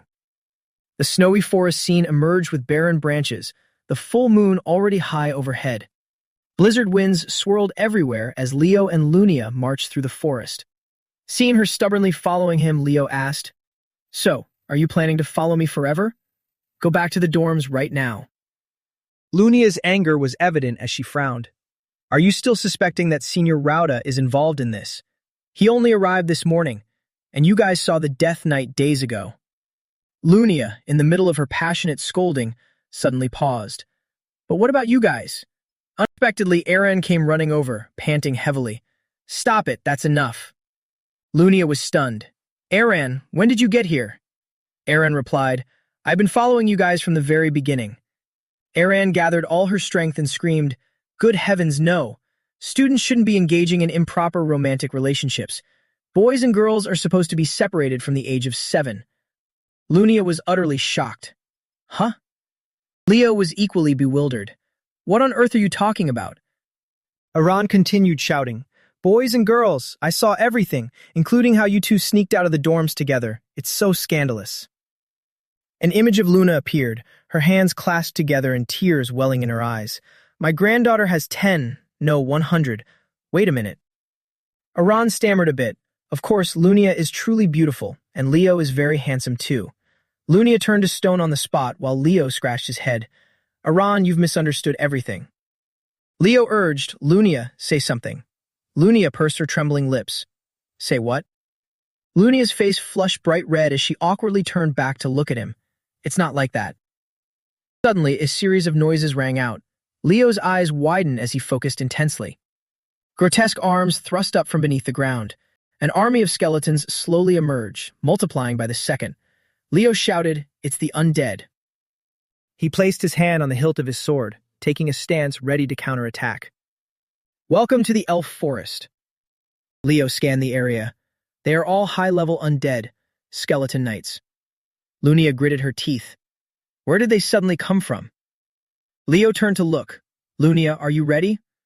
By then, she had already dropped to a low crouch. Lunia's hand touched the ground, summoning a fiery magic circle. Of course. She smirked and shouted the incantation, Firestorm. Instantly, Lunia's mana erupted like a tempest, incinerating the skeletons before them. Lunia smugly turned to ask Leo, how was that? She carelessly failed to notice a skeleton that had approached her ready to strike a blow. Aaron screamed, "Lunia!" Leo was startled, his eyes widening in sheer astonishment. Aaron summoned a shield, blocking the attack for Lunia. An invisible armor materialized on Aaron's body. Leo recognized it immediately. It's Berkia's. The iron armor flickered in and out of sight on her body. Animus armor. Aaron dashed forward, the ground where she landed exploding from the sudden impact. Roaring, Aaron lunged forward with her sword to attack, seizing the initiative.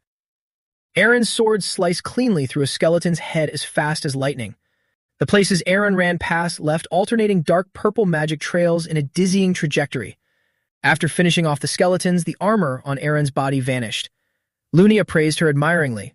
As expected of Aaron, Aaron chuckled and scratched her head. Leo also complimented her. You looked exactly like Berkia just now. Aaron replied modestly, I am truly honored. But Aaron hadn't forgotten the main topic. So, what exactly are you two doing out this late? Lunia flinched, returning to her bashful state. Leo spoke up to defend them. Lunia and I don't have that kind of relationship, Aaron. Lunia coughed dryly. We just dropped by the third-year dorms to investigate something. Aaron asked again to confirm, really? Lunia suddenly blushed and pointed straight at Leo standing beside her. Besides, if a romantic relationship distracts me from my studies, wouldn't that be good for you? At least you have one less rival. Why are you objecting? Aran cut her off. That's not it. Aran placed her hand on her chest, speaking sincerely. Lunia, you are the best student, and I want you to always keep that position, because you will become a hero. Lunia felt her sincerity, her expression turning utterly blank. Did she really think of me that way? A memory surfaced. At Siren Academy, during an advanced Class 1 duel assessment, Aran held her shield, breathing in ragged gasps. In front of her shield was a protective magic barrier. Lunia clenched her fists in excitement, as expected of Aran. She actually withstood that. Among the first years, the only one who can be my rival is Aran. She smiled with pure determination.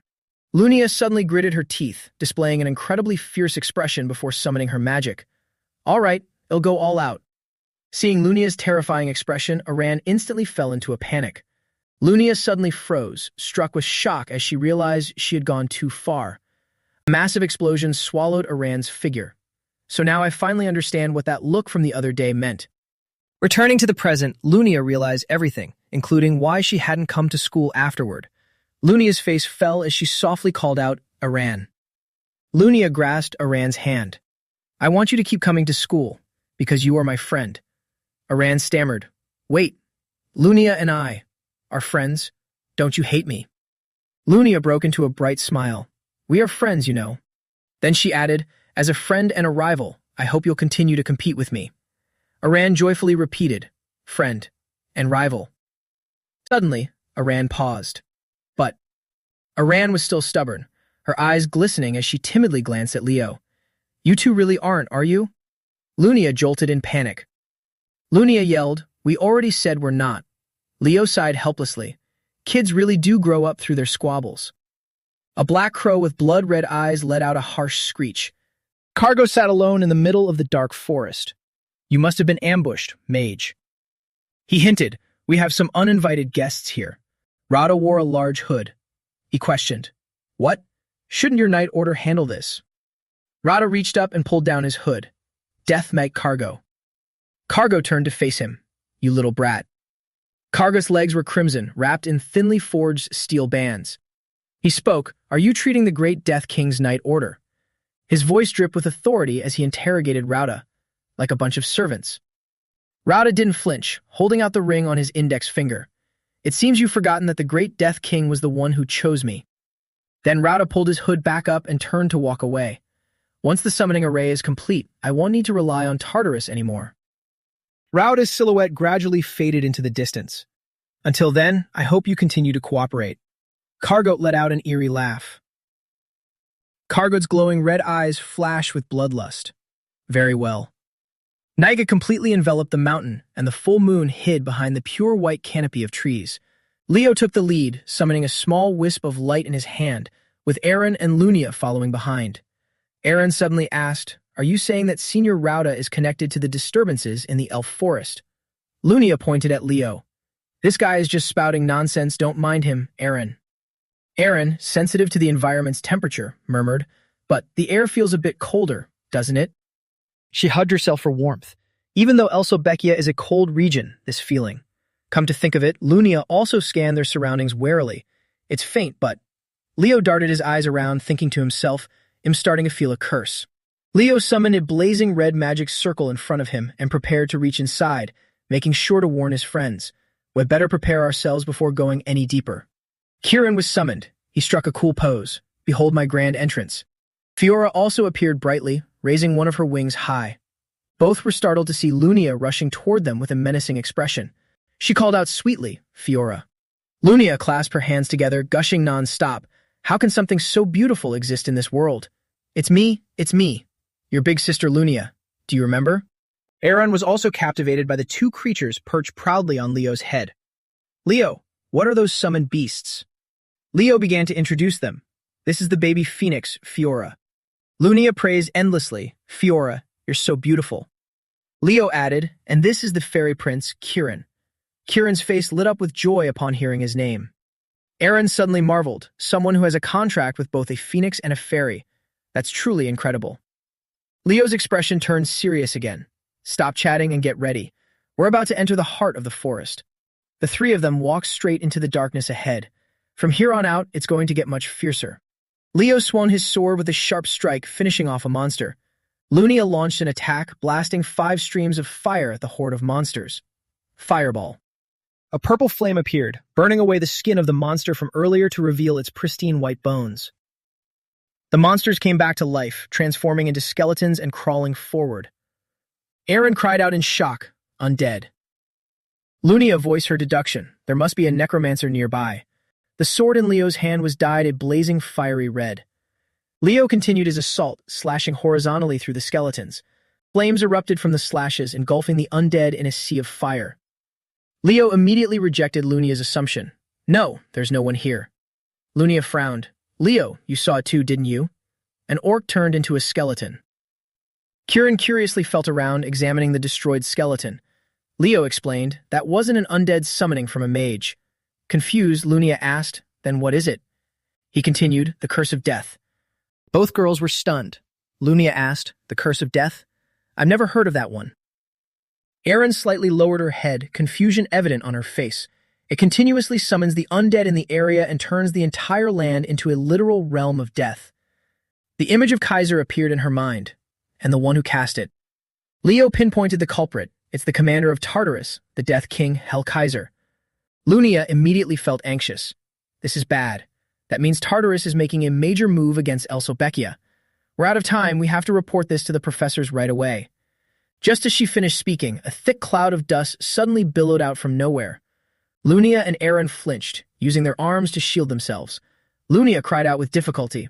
What is this? All of a sudden. Behind the blinding dust, a blood-red eye gradually materialized. Welcome, hero candidates.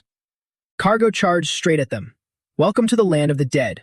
He burst into laughter, slashing right at the sword in Leo's hand. You won't be escaping today. Leo used his sword to block Cargo's strike. On the other side, Lunia and Eren had readied their magic and weapons to deal with the monsters. Cargo roared, despair, tremble in fear. It'll make you regret stepping into this forest. The skeletal army swarmed in, inching closer to them. Sparks flew from the clash of their 2 swords. Leo called out, I'll take on this Death Knight. Surrounded by a horde of skeletons and grotesque bird monsters, Leo assigned their roles. Eren, take care of the undead. Lunia, prepare the strongest spell you have. Both girls replied in unison, got it. Cargo scoffed, pressing his sword down harder. So you choose to fight this time. Leo replied calmly, that I shall be your opponent. Cargo sneered, you foolish brats, do you really think everything will go your way? Leo furrowed his brows tightly, struggling to push back. Cargo screamed maniacally, suffocate in the darkness. He silently chanted the name of the technique, Zendinger's secret sword art. A fireball appeared at the tip of Leo's sword.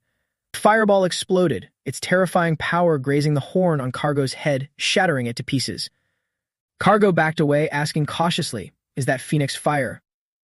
Leo dug the tip of his shoe into the ground to gain momentum. He dashed forward, this time taking the initiative to attack Cargo.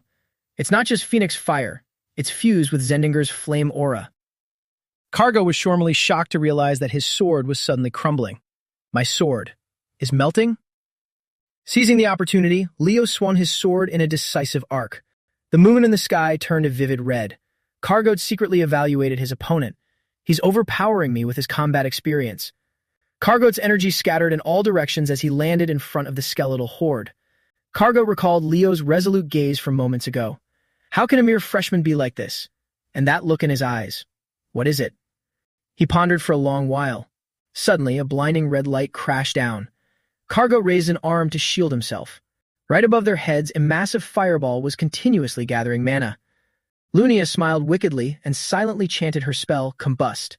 The fireball slammed directly into the horde of skeletons as she cursed, Die, you bags of bones. Lunia gloated, confidently flipping her hair back. Mess with me, and you'll pay the price. Eren stammered, the entire forest. Kirin lay lazily on Leo's head. Is she really an elf? Why is she so violent? Leo looked at the pure white patch of forest in front of him. They're stubborn. He prepared to draw his sword and called out a warning. It's not over yet. After them. Suddenly, dozens of bizarre eyes appeared all around them. Lunia screamed, What the hell is this? Eren said in fear, This is the curse of the dead. Lunia rested her hands on her hips in frustration. It's so strong. Suddenly, a voice called out, Well, if it isn't the freshman. Rada, with his hands in his pockets, glared at them and demanded, Who gave you the right to investigate the forest at night? Even the freshman representative of Lumen Academy is here. What a disgrace to discipline. Lunia froze. Senor Rauda, why are you here too? Rauda stepped out of the darkness. Undead have been appearing in the forest recently. I'm investigating the cause. Lunia spoke loudly, her face full of urgency. The cause is a curse, an ancient and incredibly powerful curse. Rauda turned his face away. A curse? Are you saying it's still active here? Lunia was taken aback. It's at this scale and you still can't feel anything. Leo suddenly spoke up. Some of the freshmen from Lumine accidentally touched an item dropped by Tartarus. His words made Rauda momentarily stunned. He snapped his fingers, conjuring a source of light. They inadvertently used the power of darkness. The beam of light grew increasingly blinding, magnifying across the surrounding space. The two girls immediately squinted, using their hands to block the intense light. Lunia and Aaron revealed expressions of absolute horror. A blazing red magic circle appeared on the ground with skulls scattered everywhere. And Rauda stood right in front of that circle. Leo exposed him. As for you, it seems you've intentionally colluded with Tartarus. Only dark magic or necromancy uses monster blood and organs as a catalyst. Rauda clenched his fists. Collusion? How annoying and foolish. He raised a hand to scratch his head. Those freshmen. Right in this very spot. Rauda revealed, this is the place where the legendary heroine Luna's exploits are recorded. His words made Lunia gasp in shock. Aaron was equally astonished. Rauda still showed no sign of worry, yet the useless Elsobeckia Council knew of its existence. What's wrong with using Tartarus to reclaim the legacy? Aaron grew agitated. That's an insult to a great hero. You just want to seize that legacy for yourself. Lunia rolled up her sleeves. Leo, beat him unconscious. Smash that damn face of his and drag him back to the teachers. Leo called out to them, Lunia, Aaron. Leo tightened his grip on the hilt of his sword. From now on, fight as if you are prepared to kill our senior. Confused, Lunia asked, what? Rauda didn't hesitate to strike first. Reincarnates. He unleashed bolts of purple lightning. His attack aimed straight at Leo, who shielded himself in front. Leo gasped for a brief moment. Then he instantly countered, unleashing the exact same technique. Reincarnates. His blue lightning clashed directly against Rauda's blue lightning. While casting the spell, Leo reminded them, calm down. This is what it feels like to fight against Tartarus. Rauda stroked his chin, feeling intrigued. A human wielding primordial star magic. Just what are you? He frowned, seeming less confident after that last exchange. Did you really just cast and cancel a spell at the same time? Your ability to read the enemy is clear, and your combat intuition is incredibly sharp. His eyes swept over the two girls who were nodding and signaling to each other. If those two join in as well, it will be a huge hassle. Thinking this over, Rauda extended an index finger, a faint stream of dark energy brushing past it. In that case, the density of purple lightning in the air suddenly increased. Leo immediately noticed the anomaly, ordering the two girls, get down. Rauda shouted the name of the spell, Ra Tiarga. A terrifying power struck the ground directly, shattering the earth to pieces. Aaron hugged Lunia tightly, using a magic shield to protect them both. Lunia coughed violently from the dust of the aftershock. Did he just say that was Ra Tiarga? It's hard to believe that's just a basic spell. Is it really that powerful? Lunia suddenly startled in panic. Leo was sitting on the ground panting, while Rauda was approaching him. Lunia noticed the dangerous situation. Damn it, we have to help him, Aaron. Aaron agreed. All right. Suddenly, Kargat appeared out of nowhere. He charged quickly toward the two girls. Lunia and Aaron hadn't even regained their composure yet. Kargat shouted, Hero candidates, this is the end of the line for you. Lunia retorted, in your dreams. Lunia clenched her fists. Buy me some time, Aaron. Aaron took a defensive stance, raising her shield and sword. Leave it to me. Rauda summoned magic orbs. Any last words before you die? Glancing down at Leo kneeling below. Leo frowned. Quite confident, aren't you? He shouted loudly, Kirin. Kirin appeared immediately, flying as fast as a falcon, circling around Rauda's body. The mischievous boy flashed a delighted smile as he brushed past him. The magic orbs turned on their master, exploding and attacking Rauda instead. Rauda sprawled on the cold ground. Damn it, my leg. Leo's eyes glared dangerously. Leo didn't take his eyes off his opponent, a gaze that looked ready to devour him alive. Rauda trembled inwardly. This bastard, don't tell me he actually... He hurriedly interrupted, wait a minute. Leo cleanly slashed with his sword and his head was severed from his neck. Kieran excitedly clenched his fists. Good, the crazy elf is down. Now let's smash that skeleton. A familiar incantation rang out, Riazurnia. Kieran only had time to turn his head. Huh. Leo yelled, watching tiny Kieran get struck down by a wave of purple power. Kieran! Rauta reattached his head to his neck. A half-elf who can also summon beasts. What impressive talent. You're Leo Flop, right? Rauta's face distorted, one pupil turned pitch black, and a scar spread across his forehead. He laughed delightfully, his tongue sticking out. I'm so glad I get to be the one to kill you. Kieran, covered in wounds after the attack, lay limply in Leo Flop's hands. The boy gritted his teeth in frustration as Rauta offered his praise. The power of the Death Knight isn't bad either. Leo placed Kieran on his shoulder, and Rauta's voice continued. If I add the power of the founder, Lady Luna, I can trample arrogant brats who only rely on talent like you. Leo silently observed Rauta's appearance at that moment. That eye. It seems the demonic energy is starting to consume you. Rauta swiftly unleashed a burst of power. Die. Leo instantly raised his sword in defense. He slashed through every lightning bolt hurtling toward him, then used the momentum to dash forward. Leo's eyes were highly focused, locking onto his opponent. You can't completely absorb the power of demonic energy. Leo dashed past Rauta like flying, his terrifying speed leaving Rauta no time to react. In an instant, Leo stopped right behind him. The result was that one of his arms had been sliced off, leaving him only able to scream in pain. Rauta's arm bearing his ring dropped heavily to the ground. Leo then stabbed deeply into his shoulder, tearing him with excruciating agony as he used his remaining hand to tightly clutch his bleeding arm. Leo's eyes overflowed with killing intent, his voice dripping with sarcasm. Those who take shortcuts to gain power always lack combat ability. Leo frowned and urged, Come on, keep regenerating. I'll slice you up until you're completely out of mana. Rauta looked resentful, gritting his teeth in frustration as he glared at him. Suddenly, an unknown voice echoed in his ears. You struggled enough, mage. Rauta was caught off guard, his eyes widening in shock.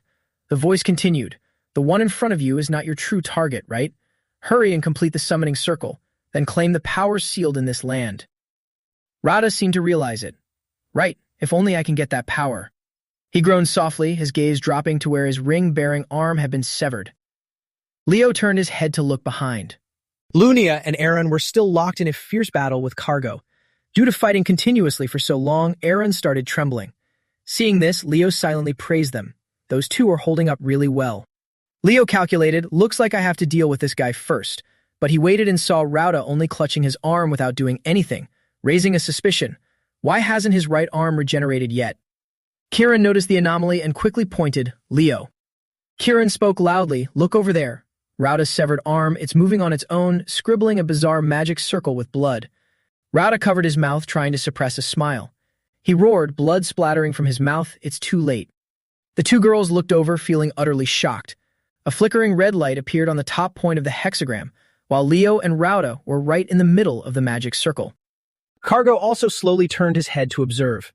Suddenly, an unparalleled power erupted from Rauta's body, forcefully blasting Leo away. The startled bats hastily flew away.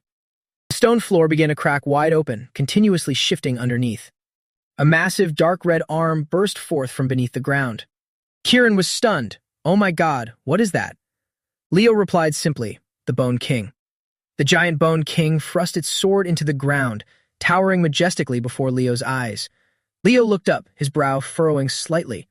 One of the strongest immortals. A clump of pale pink slime flared up where Rauta was sitting. He laughed in satisfaction, him overflowing with power. Rauta's body quickly recovered to its original state without a single wound, and his right arm grew back as well. Is this the power of the founder? Leo gathered momentum and leaped high into the air. By completing the summoning circle, he has fully embraced dark magic. He jumped onto the blood-red flesh of the Bone King, using it as a foothold to launch himself even higher. Bounce pushed Leo up to Rauta's eye level, his sword drawn back ready to strike. That filthy power couldn't possibly belong to Luna. Rauta remained incredibly calm. Is that so? Leo was slightly startled, noticing the Bone King's massive hand inching toward him. But it was too late to resist. Leo was swatted far away. Leo spread his legs to break sharply, his eyes glued to his opponent. Rauta smiled triumphantly, pointing contemptuously. Now I possess the power of the Death Knight. Kieran worriedly clung to Leo. Leo, it's better to retreat. That pile of bones is too strong. But Leo didn't back down. No, look closely. That Bone King wasn't summoned the orthodox way. The Bone King's sword smashed right down onto Leo's position. Kieran was confused upon hearing this. What? He quickly dodged and hurriedly answered Kieran. He rushed to sign a contract with Henkaiser to summon the Bone King. The summoning conditions were barely met. He won't be able to maintain it for long. Leo thought to himself, the most basic rule of summoning is to use spiritual energy to maintain the summoned creature. Thinking that, he dashed off, not giving up but charging forward again. We just need to hold out until the mana sustaining those bones runs out. Kieran agreed. All right, let's do it. He whispered, Kieran, support me. Kieran was currently blowing breath into his hands continuously. Then the boy flew up, thrusting both hands forward. Leave it to me. Leo summoned a magic circle, firing a dazzling golden magic beam straight at the target. Light ray. The Bone King momentarily faltered, but in the very next second, its pupils glowed bright red once more.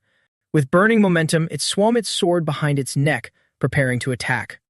Leo sprang up, dodging the Bone King's sword path. Just as I expected, the difference in tier is quite large, but I only need to stall for time, so then. Suddenly, Rada cracked a sly smile. He shouted out his spell, Rezernia. Leo had just landed and hadn't prepared for this surprise attack, cursing inwardly. Damn it. Lunia rushed in from nowhere to stand in front of him, using magic as a bastion, Phoenix Shield. Leo softly called her name, Lunia. Lunia instructed Leo, focus on the Bone King. I'll deal with that crazy senior. Leo wondered, and Aaron is dealing with the Death Knight all by herself. Lunia suddenly flashed a radiant smile. Don't you believe in Aaron? She stated confidently, Aaron is the one who chose to duel the Death Knight herself. Kargat swung his gaudy sword. Aaron immediately raised her shield to block the blow. Aaron lost her balance and slid backward. Kargat sneered, so arrogant. It wasn't until her foot hit a tree trunk, stopping her backward momentum, that she came to a halt. Kargat questioned, you dare face me alone? But before she could rest for long, Kargat swung his sword to attack again. Aaron ducked her head, the sharp blades slicing right through the tree trunk behind her. She wondered to herself, can I really do this? Aaron shouted loudly, charging forward to counterattack as she made up her mind. But if I fail, all of them will be in danger. Aaron's sword tip pierced Kargot's stomach. However, she left a fatal opening, causing Kargot to burst into delighted laughter. He struck a powerful blow into Aaron's body, leaving her only able to scream in pain. Aaron was knocked far away, the shield in her hand falling out. I never thought I would become a hero, but Kargot cleaved Aaron's shield in two. Compared to those two, you're just a green rookie. Aaron told herself, at the very least, I can't be a burden to them. Aaron struggled to her feet, clutching her injured arm. That's right, those two. One day they will surely walk the same path as the great heroes. Kargot unilaterally declared their fate. I will take your head and then go help the summoner mage. You brats have no chance of winning. Aaron paid no mind to his words, continuing her own train of thought. But, do you know, the great heroes always have loyal disciples by their side. Kargot suddenly tightened his grip on his sword a bit more. Her eyes suddenly lit up. My ancestor, Lord Berkia, followed in the footsteps of the heroes and made a vow. The sword emitted a magical, ethereal light as she slowly raised it high, that I will never, ever doubt the great heroes. Kargot was stunned. This is the power of the star elf, Aaron concluded. Therefore, I will also believe. Kargot furiously charged forward with his sword. You arrogant brat. Aaron smiled as the ethereal thin armor reappeared on her body. This technique has been passed down through generations of the elf knights. Kargot spun in mid-air and roared, die. Aaron took a counterattack stance, silently chanting in her mind, boundless vitality dispels death. She swung her sword gently, completely slashing away the killing intent radiating from Kargot, Evergreen. Sensi Llewellyn coldly swung her sword down, Evergreen. Kargot, caught off guard, was slashed across his body by her sword, managing only to utter, "I." He roared in despair before dissipating, lost to a mere brat. Sensi Llewellyn fiercely stabbed her sword into the ground. Her entire body trembled, but she forced herself to stand, telling herself, I must hurry and help them. In Sensi Llewellyn's line of sight, everyone was struggling to fend off the attacks. She told herself, I have to save them. Rauda Angra held a magic orb in his hand, looking down with a disdainful gaze and tone. Are you still breathing, freshman representative? He raised his hand, unleashing a massive surge of energy. Let's end this. A blazing red shield blocked Rauda Angra's attack, Fire Turtle. Rauda Angra's eyes were now filled with absolute terror. A powerful surge of energy rushed violently toward him. A taste of his own medicine. He was struck by his own rebounding power, piercing straight through his heart. It rebounded. Lunia and Lunda stood beside the fire turtle and spoke disdainfully to Rauda Angra. Did you think it'd just stand still and take it? Fire turtle, a fire attribute summoned beast specialized in defense. A magic circle suddenly appeared beneath her feet. Then try blocking this one too. Rauda Angra looked at the fire that suddenly appeared before his eyes and jolted backward. A massive explosion echoed right next to where he stood. Rauda Angra's corpse collapsed right in front of Lunia and Lunda after the blast. Disgusted, she turned and walked away, ignoring his lifeless body lying there. Nothing special. Suddenly, Lunia and Lunda startled, quickly turning her head in high alert. Rauda Angra wasn't dead. He raised his hand and cracked a malicious smile. From the palm of his hand, countless arrows shot out and pierced through Lunia and Lunda's body. Leo Flop cried out in panic, Lunia and Lunda, but he was also stunned as a giant hand gradually descended upon him. A huge explosion occurred, sending dirt and rocks flying into the air. Leo Flop was smashed into a large tree trunk. Seeing this, Gillet hurriedly flew over Leo. He anxiously asked Leo Flop, Are you okay? Leo Flop held his arm and stood up, startling Gillet. My arm. Gillet hastily said, You're not dead yet, don't overreact. Suddenly, Cargo unleashed his move, Shriek of the Dead. Both Leo Flop and Sillet were affected, grabbing their heads. In this situation, it's the worst possible curse. In that case.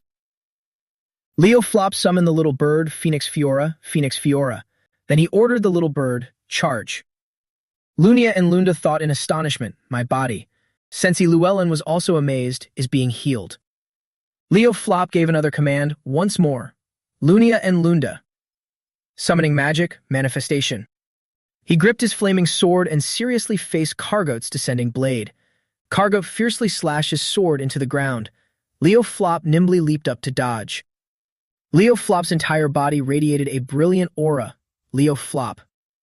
Lunia and Lunda looked at him, her eyes filled with admiration. He doesn't fear death at all. He's just like a hero. Then she stood up, dusting herself off, and called out, Fire Turtle.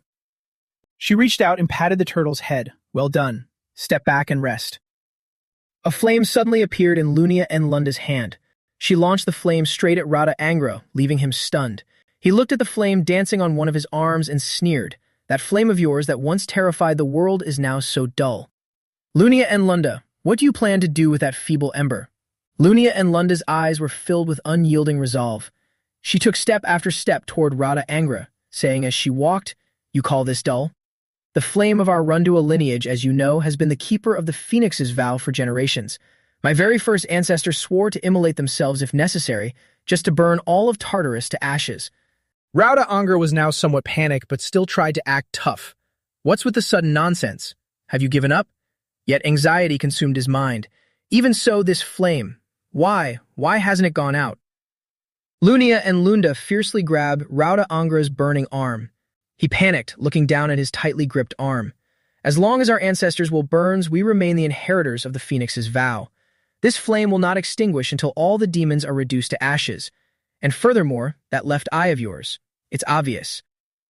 Lunia and Lunda suddenly flash a wicked smile. Evil eye, right? The flame suddenly flared up intensely, accompanied by Lunia and Lunda's frenzied voice. This technique is called Holy Flame, a forbidden art of the Rundua family that incinerates even the caster. Rauda Angra screamed in terror, You're insane. Lunia and Lunda clenched her teeth, her eyes blazing with determination. I won't let you escape. The flame suddenly vanished, leaving both of them bewildered. Rauda Angra excitedly looked at his hand. No, stop. He stared at the ring on his finger in astonishment. Was it sucked into the ring? The ring on Rauda Angra's hand suddenly exhibited a strange anomaly, horrifying both of them. What the hell is going on? Watching the massive power being endlessly absorbed into the ring on his hand, Rauda Angra screamed in terror. Stop.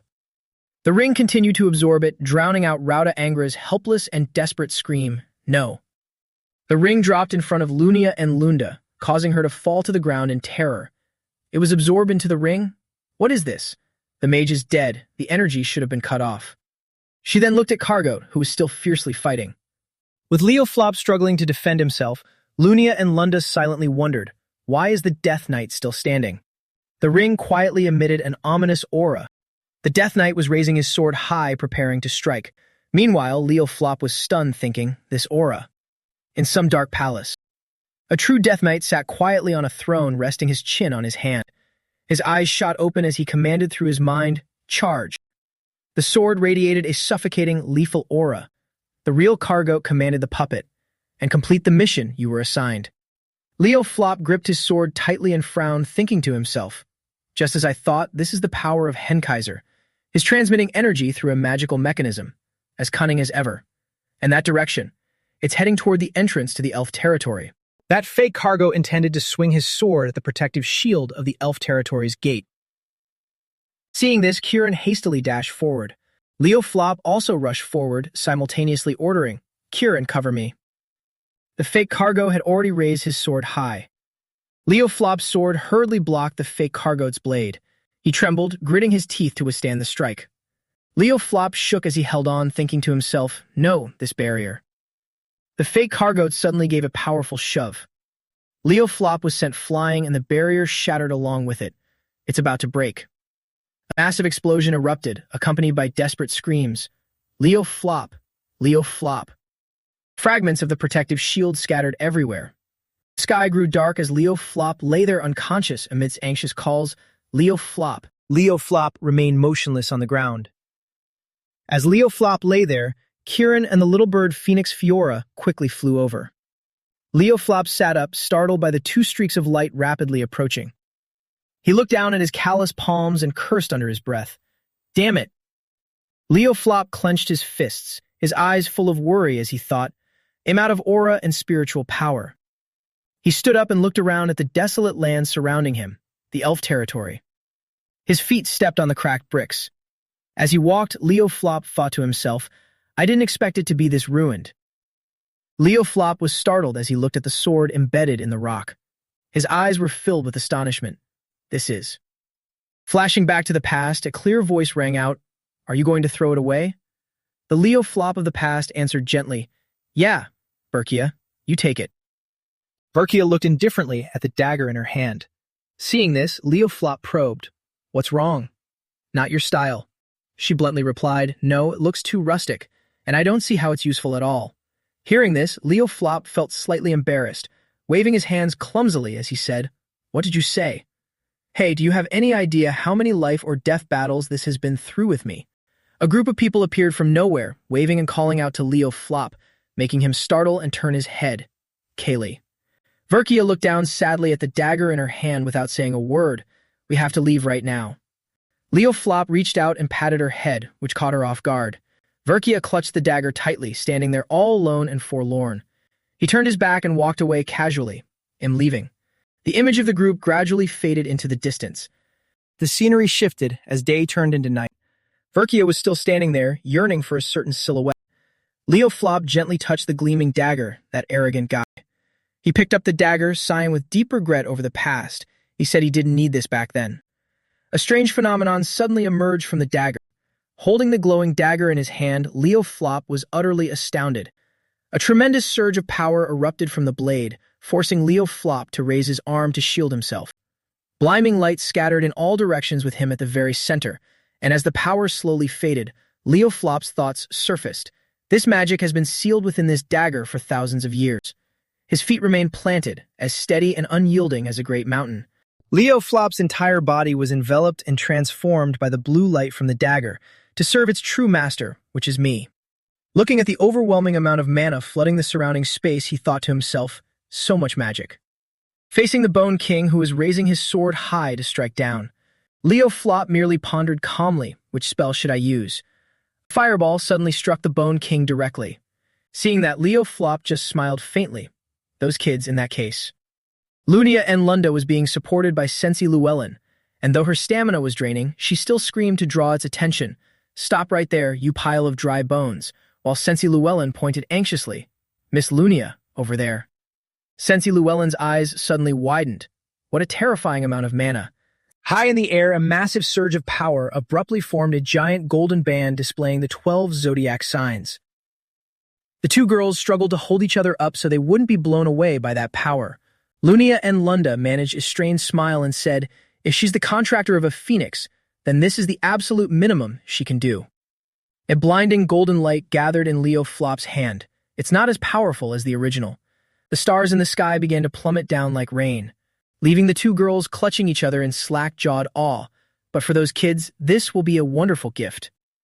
The two girls admired this once-in-a-millennium spectacle, absolutely delighted, and Sensei Llewellyn looked at the thousands of falling stars and said, I read in an ancient text about a magic star that dyes the world in the light of the morning star. Her eyes brimmed with profound longing, the most powerful spell. The stars hurtled downward, striking the Bone King right on the head. From the horizon, a massive beam of light suddenly flashed. He completely vanished into that starry sky while the two girls were still hugging and watching. The end. Leo Flop walked calmly out of the tower gate. He raised his hand to form a magic circle and summoned Kirin. Kirin darted out instantly, shouting with a fiercely arrogant tone, I will be the one to kill you, Bone King. Leo Flop merely said with indifference, it's over, and Kirin angrily waved his arms when how could that be?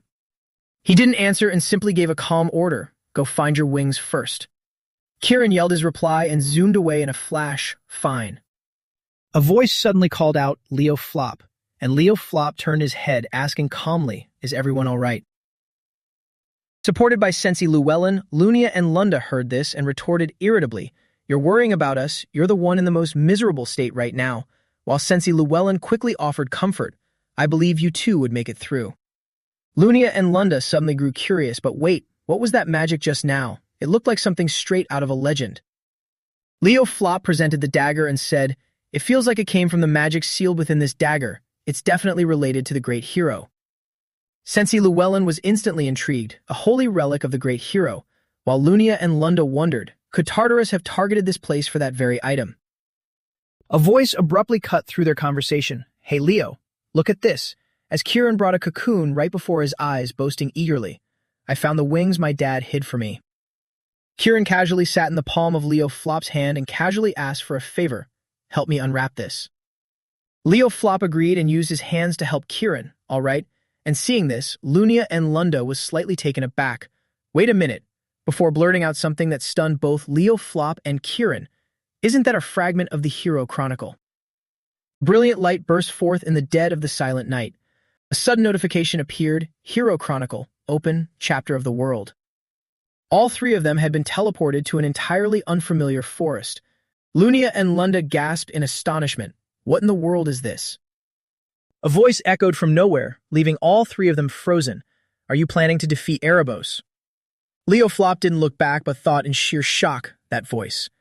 A pair of legs was slowly approaching. Are you crazy? But whatever, never mind, I like it.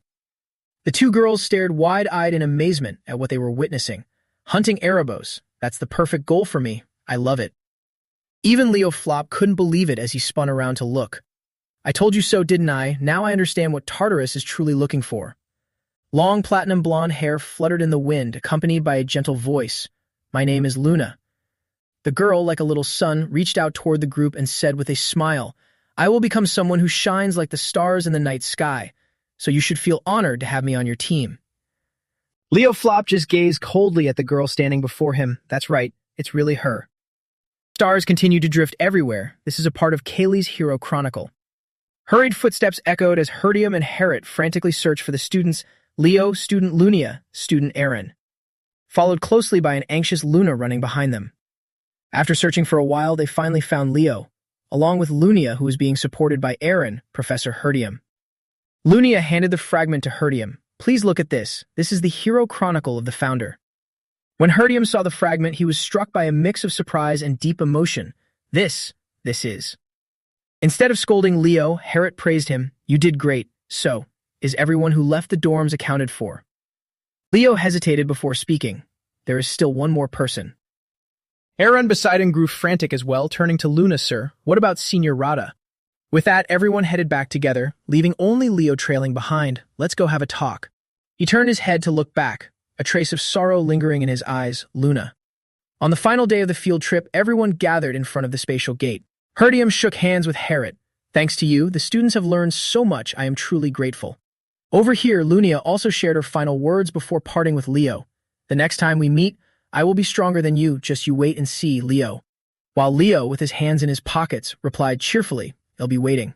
While the two were talking, Aaron came running over in a hurry, calling out his name loudly, Leo.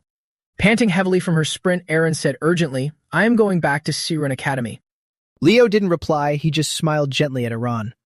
Then Leo stepped forward and softly patted her head, which took Iran a little by surprise. All right, see you later. When it was time to part ways, the students walked toward the spatial gate one by one, while Tater and Carl lingered to wave goodbye, bye-bye. Back at Leo's academy, Zillet was beyond thrilled to have his wings back. I finally got my wings back. Take my fist, you red monster. Fiora completely ignored Zillet and simply dodged the attack. Zillet's eyes lit up fiercely. You dodged that. While Fiora gave him a look of pure disdain, you weakling. Seeing that, Zillet played dirty and ambushed Fiora, launching himself up to throw a punch at the little girl.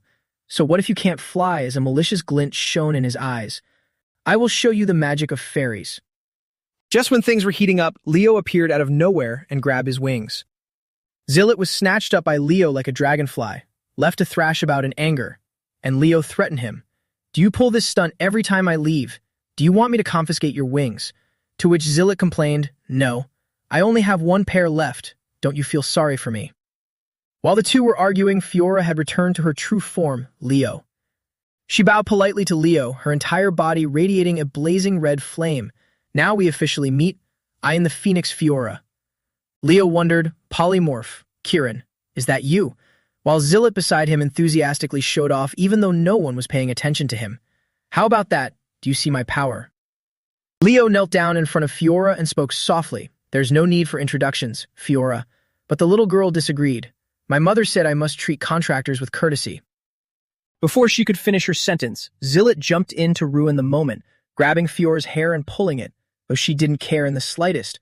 Well then, how are you going to dodge this time, huh? Then suddenly, Fiora caught Zillet entirely in the palm of her hand, making him yelp in pain. Then she calmly made a request to Leo. Leo, please open the path to my mother. I want to show her this form.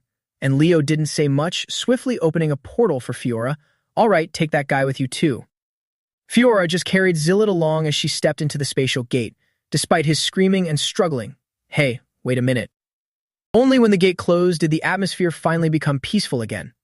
Leo sat down on the chair with relief to rest. It's finally quiet. He dried his hair while pondering the recent events, the Hero Chronicle and the dagger I found in Verkia. They have now been handed over to Siren. In Lumine, there's the Monster Queen Silatuna, and in Siren, the Death King Hen Kaiser is the one behind it all. With all of this, it's clear that Tartarus has erased all records of the great heroes. Leo's eyes grew increasingly thoughtful. He continued to think. Planting enemies on the inside is a dirty trick, both then and now. There are still Tartarus agents operating within Lumine who haven't been eliminated yet. And at Siren, there are direct traitors, just like Rada. There must be one at Lumine as well. Leo made up his mind. He had to find him as soon as possible, the traitor hiding among them. Lumine Academy, main auditorium. Everyone gathered together, bustling with excitement. Alandier stood on the podium and announced, as notified, first-year students, line up by your departments. The principal will be here shortly. Warden and Elida stood below, feeling skeptical. Why are we gathering by department instead of by class? After a brief wait, Principal Kalian appeared. Did everyone enjoy the field trip? The reason I've gathered all the first-year students today is to prepare for an upcoming interdepartment event. Kalian slammed his hand onto the podium. That is, the interdepartment tournament. This sudden news was met with great enthusiasm by the students. Chloe and Chenxia finally understood. The interdepartment tournament. So that's why we were called by department. Chelsea's Lumen Info Tips. At Lumen Academy, the best department of each grade is chosen every year. The interdepartment tournament, where the honor of each department is on the line, is an incredibly massive event. Kalian continued his speech. To prepare for the tournament, the professors will guide you, but we've also invited special instructors for more intensive training. Hearing this, Sensei couldn't help but feel excited. Special instructors? In contrast, Carl was bored and yawning repeatedly. Am I the only one who feels exhausted already? Suddenly, Torua approached and spoke to Carl. Carl was startled and turned around. I read your report on alchemy using qualitative magic, Carl Thomas. Torua's blunt words terrified Carl, making him sweat profusely. That report was absolute garbage. You know that, right? Senior Torua Yan. Having said that, Torua Yan, a fifth-year magic student at Lumen Academy, stepped onto the podium. Hello, first years. It'll be blunt. I find you all quite pathetic as mages. The students below could only hold their breath. I've read all the magic essays you submitted for the midterms. Most of them were purely formulaic with zero creativity. Among the students, Emilio boldly raised his hand to speak. You said you read every essay we submitted? Emilio Luzin, Magic Department. He questioned Torua with a confident tone. Then do you remember the research paper on the efficient conversion of fire attribute magic to light attribute?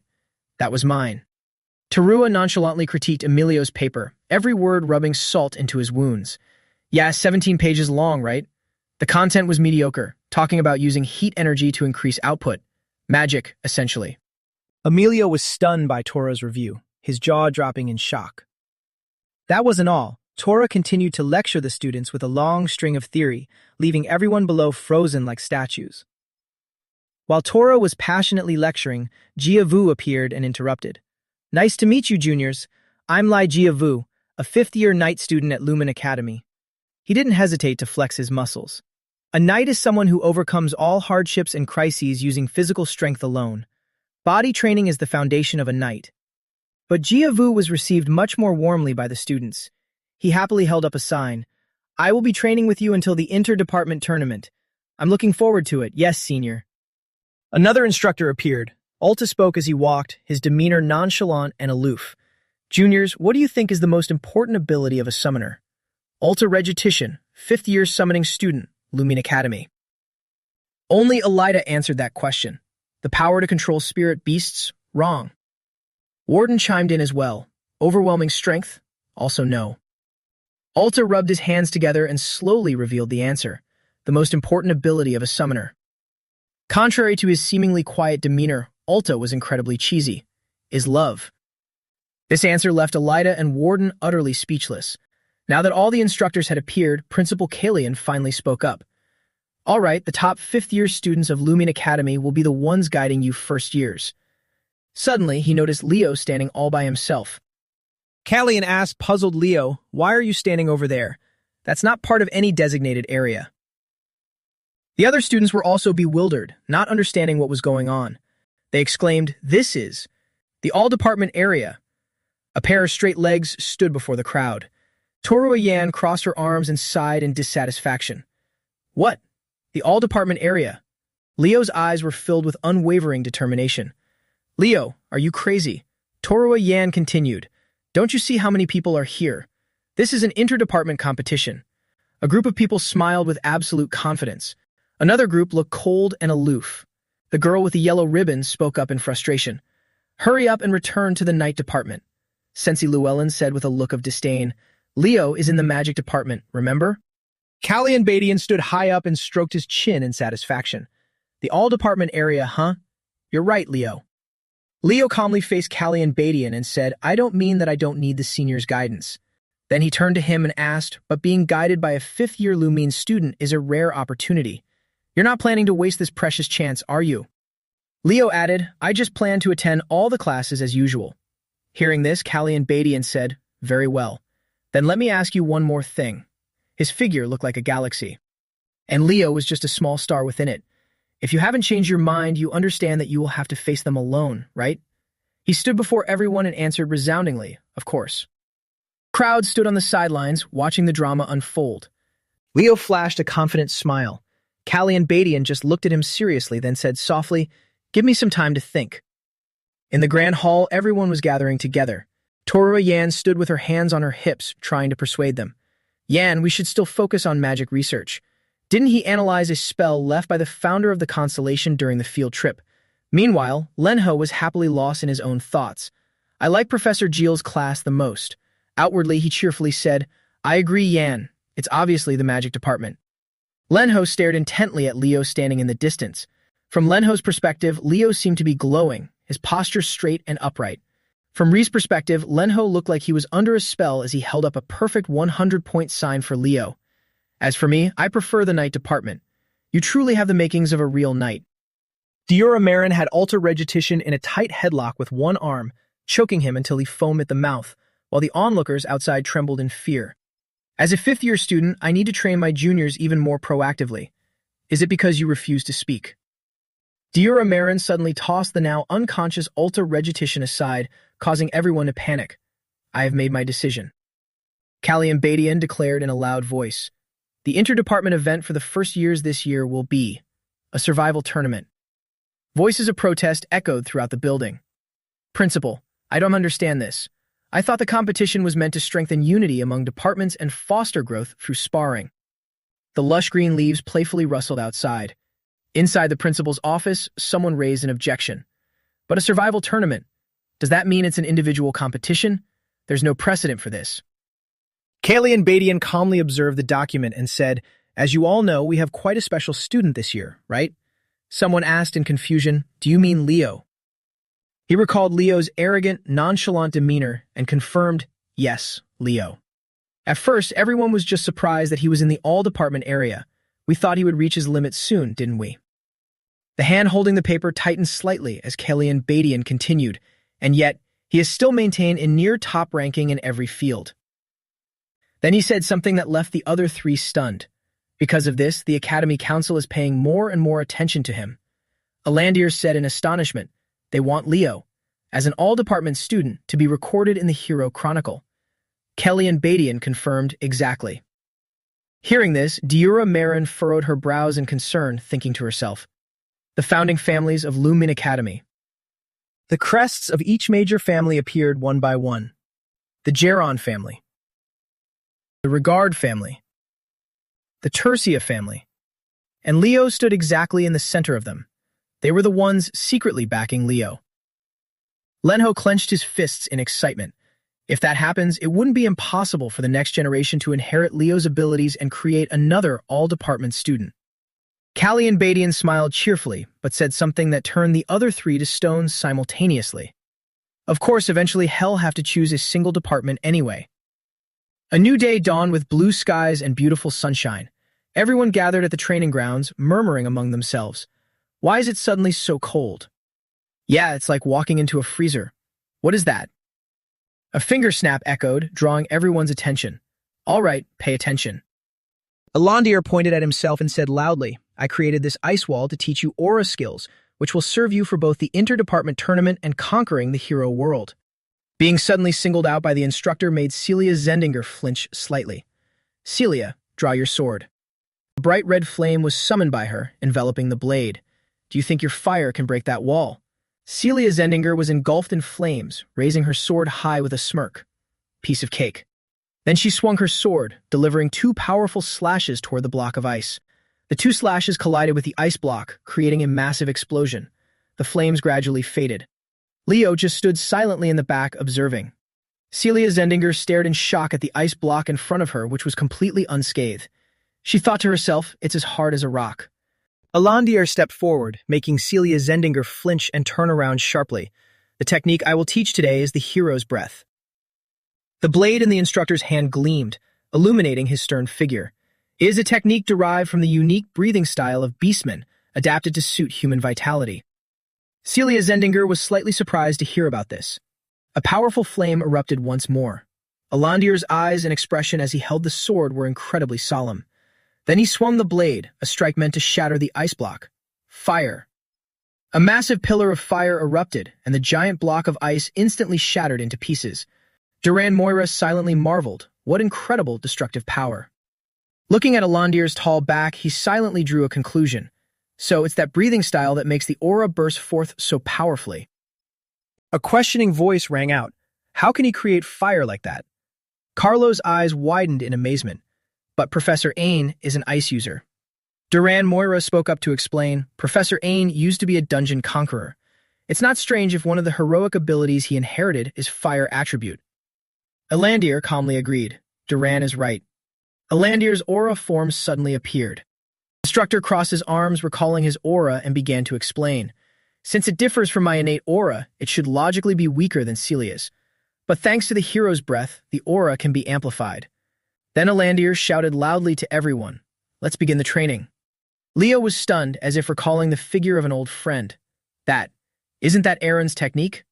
Leo's eyes were filled with unbelievable shock. The sky was still blue, but the sun had started to beat down harder. A group of people was resting after an exhausting training session. Eliana Layden was covered in sweat. Even though she was trembling from exhaustion, she clenched her fists in anger, slightly scaring the boy next to her. Everyone was practicing with her own abilities. Celia Zendinger closes her eyes, focusing on feeling and controlling her own flames. Elandier looks at the kids practicing hard and smiles in satisfaction. Great job. Eliana Layden collapses onto the ground in exhaustion, panting with her tongue out. So tired, but we're finally done. A towel is suddenly offered to her. Here. Eliana Layden's eyes light up with gratitude. Thank you. She rejoices inwardly. Even the top student of the East recognizes my skills. A sudden voice catches both of their attention. You're pretty good. Leo remains standing there solemnly, despite being drenched in sweat. Seeing Leo still training diligently, Shenxia calls out softly, Leo. Meanwhile, Eliana Layden gapes in shock. The class rep is still at it. Leo continues to push himself hard in practice, even with sweat pouring down his face. Elandier crosses his arms, looking at Leo with eyes full of satisfaction. Unbelievable. Watching him work so hard, he thinks to himself, Leo is the only one whose aura hasn't manifested yet. Leo's expression gradually darkens. Following his train of thought, Elandier muses, maybe this is a chance for him to focus more on learning swordsmanship. Suddenly, Elandier startles in amazement. Wait, the way he breathes. A voice rings out, making Leo turn his head in bewilderment. Hey, who taught you that aura technique? Elandier stands facing Leo and says, the hero's breath originally comes from the beastmen of Azonia Academy. Celia Zendinger is also stunned and perplexed upon hearing those words. I modified it so humans could use it, but your breathing method. Elandier stands before him and states, it's exactly like that of a beastman. An image of a beastman suddenly flashes by. Leo recalls his beastman form, looks up at the professor and smiles. Indeed, not human. Elandier places a hand on Leo's shoulder. So, can you change the starting point of your aura? Ignite the mana straight from your breath. A fierce flame erupts along with his words. Use the technique I taught you, but imagine you are a true beastman. Duran Moira stares in absolute shock, speechless. Whispers break out across the training ground. What was that just now? How did he do that? The flames gradually die down, leaving only the silhouettes of Leo and Elandier facing each other. Elandier pants in excitement. Leo, you truly are someone special. Leo summons a small flame in his hands, smiling gratefully. Thank you, Senior. I did it. Chloe Mueller walks briskly down the hallway carrying a stack of books. A sudden voice startles her, making her turn around. Is it heavy? It's Leo.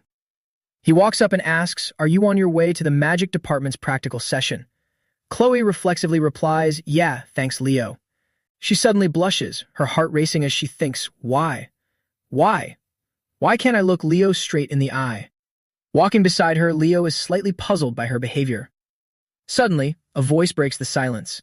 Such a pleasant atmosphere, you freshmen. Hello, Chloe Mueller. The person approaching is Terua. Chloe, trailing behind her, exclaims in surprise. Huh? You know who I am? Terua calmly replies, of course. I really liked your interpretation of Northern magic. Chloe beams with gratitude. It's an honor. Suddenly, Terua looks at Leo and asks, Leo, when are you planning to transfer to the magic department? He smiles with a laid-back demeanor. Senior, forcing someone to change departments is against school rules. Not cute at all. Reaching the lecture hall, Terua suddenly stops in her tracks. As soon as she clearly sees the person in front of her, her jaw drops in shock. Terua regains her composure and questions displeased. Professor Amby, what are you doing in a freshman lecture hall? Amby slowly turns around and replies, at Professor Lenho's invitation, I will be teaching some special seminars for the first-year magic department. Terua gasps in disbelief. What? She practically goes crazy, screaming, Professor Amby, that's not fair at all. You've rejected us so many times when we begged for a special class. 5 whole years and we still haven't heard your lectures. Amby flatly drops 2 words. I'm busy. Hearing this news, Carl and Sensi gape in shock. We get to attend Professor Amby's class. Leo, standing in the back, watches Terua trembling with anger and smiles, thinking to himself, Amby is a rare mage who can use fairy magic in a human body. Any magic department student would die to hear his lecture just once. Lenho finally makes a sluggish appearance. There you are. He pats Amby on the shoulder and introduces him. Everyone, attention. I personally invited Professor Amby here just to teach you freshmen. Consider it an honor. Lenho narrows his eyes and mutters, there's some strange energy here. Just as Terua lunges forward, trying to interject. Lenho grabs her and drags her away. Come on, let's go. We still have to prepare the training materials for the interdepartment tournament. Torua struggles indignantly. Wait, I'm just a freshman too. I want to listen to Professor Anbis lecture. The lecture hall has now fallen completely silent. Ambi crosses his arms and begins, very well. All right, let's start the class. He opens by introducing himself, Evil Eye. As you know, my moniker is the Evil Eye Mage. Besides that, I'm also known as the Tartarus Slayer because of the countless battles I've fought. Now, tell me, what do you think is the most important element in magical combat? Ambio eagerly raises his hand to answer, mana capacity. Ambi bluntly replies, wrong. Next. Sensi also raises her hand and answers, casting speed. Ambi, next. Carl thinks for a moment before raising his hand. The number of spells one can use. Ambi, next. At this moment, a hand goes up. Ambi nods. You, Leo, what do you think is the most important thing in magical combat? He looks at Ambi and answers confidently, mobility. The professor nods in satisfaction. Correct. From afar, Torua snorts in dissatisfaction. Humph, I knew that too. Lenho nods repeatedly. Right? Just keep throwing out those flashy spells. In the freshman lecture hall, Emio speaks up begrudgingly. Professor, I don't understand. Even though mobility is important, I don't think it's the most critical factor in magical combat. Besides, the issue of movement in magic has already been solved. Ambi narrows his eyes at him. When you say solved, you're referring to wing magic, right? Emio promptly replies, yes. Carl can't help but glance at Sensi and say, if we have wing magic, then what's the problem? She nods along. Yeah, makes sense. Carl's tidbit. Wing magic is a flight spell developed 10 years ago. It's easier to learn than classic flight magic and moves much faster. And it allows objects to fly. Ambi calls out, Emio Lusan Leo, step forward. Emio glares at Leo with hostility, thinking, you're not even in the magic department, yet you've been making a racket this whole time. Seeing his fiery gaze, Leo pouts. Did I do something wrong? Ambi looks at Leo and asks, Leo, do you agree with Emio's opinion? He answers bluntly, no sir. Emio rolls his eyes and grits his teeth. What? Ambi nods and draws a line on the ground. You two will compete in mobility to see who is right. Do you both have your own magical tools for wing magic? Emio replies, yes, I do. Leo then says, I don't. Ambi smirks. Figure it out yourself. Leo sighs, fine. The professor begins explaining the rules of the match. The deciding point will be the summoning island. Whoever gets there first wins. Emio brings out his wing magic with a triumphant sneer. Really? In that case. Become my wings. The hoverboard rises. The signal is given. Begin. Go. Emio zooms off while Leo calmly keeps his hands in his pockets. Emio glances back, sees this, and smirks coldly. Humph, is that kid planning to go without a magical tool? At that exact moment, Leo raises his hand and strikes. Lightning strike. The board beneath Emio's feet shatters to pieces. Carl's eyes widen in shock as he screams, Hey, Leo, what are you doing? Leo calmly asks Ambi, since this match is to understand why mobility is important for a mage, obstructing the opponent is also considered valid, right? The professor nods in confirmation. Of course. As if realizing something, Carl's jaw drops in shock. Wait, don't tell me you're planning to. Fire elements flash beneath Leo's feet. He activates the Phoenix footwork technique and dashes off. Carl is stunned and mutters, are we allowed to use aura in a magic class? Professor Ambi looks at him and speaks. Carl Thomas, who do you think you'll have to face in the interdepartment tournament? Suddenly asked this, Carl is startled and bewildered. On the other side, Emio still has half of his hoverboard left. He grits his teeth in rage. Leo, you lunatic. That thing was expensive. You dare launch a sneak attack on me? I won't let you off the hook. Right then, a noise from behind makes Emio turn around. He exclaims in astonishment, how did he catch up already? Leo, moving with lightning-fast speed and an unchanging expression, chases after him. As you can see, Emio Lucen, who relies. Emio, seeing Leo charging at him frantically, frowns and screams instinctively. Leo throws a punch right at him. Emio loses his balance and plunges straight into the sea. In that critical moment, Leo dives down. Leo manages to grab his hand just in time. Emio is held back by him. Back at the lecture hall, Professor Amba's voice rings out. As you can see, Emio Lucen, who relies entirely on wing magic, has lost. Once his magical tool breaks, he completely loses all mobility. Conversely, Leo flew across the lake using only basic flight magic. At this moment, Emio finally regains consciousness. He shoots up, panting heavily. Professor Amba's lecture continues. Wing magic was actually developed based on flight magic, but because it focuses on convenience, it lacks refined control. Therefore, what you all need to train in from now on is flight magic. Is that clear? All the students in the lecture hall respond with bright eyes, clear. Class moves into the practical phase.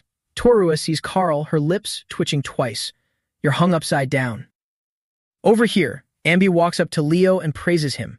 For a freshman to use flight magic to that extent, I honestly don't know what else to teach you. Any questions? He immediately says, yes.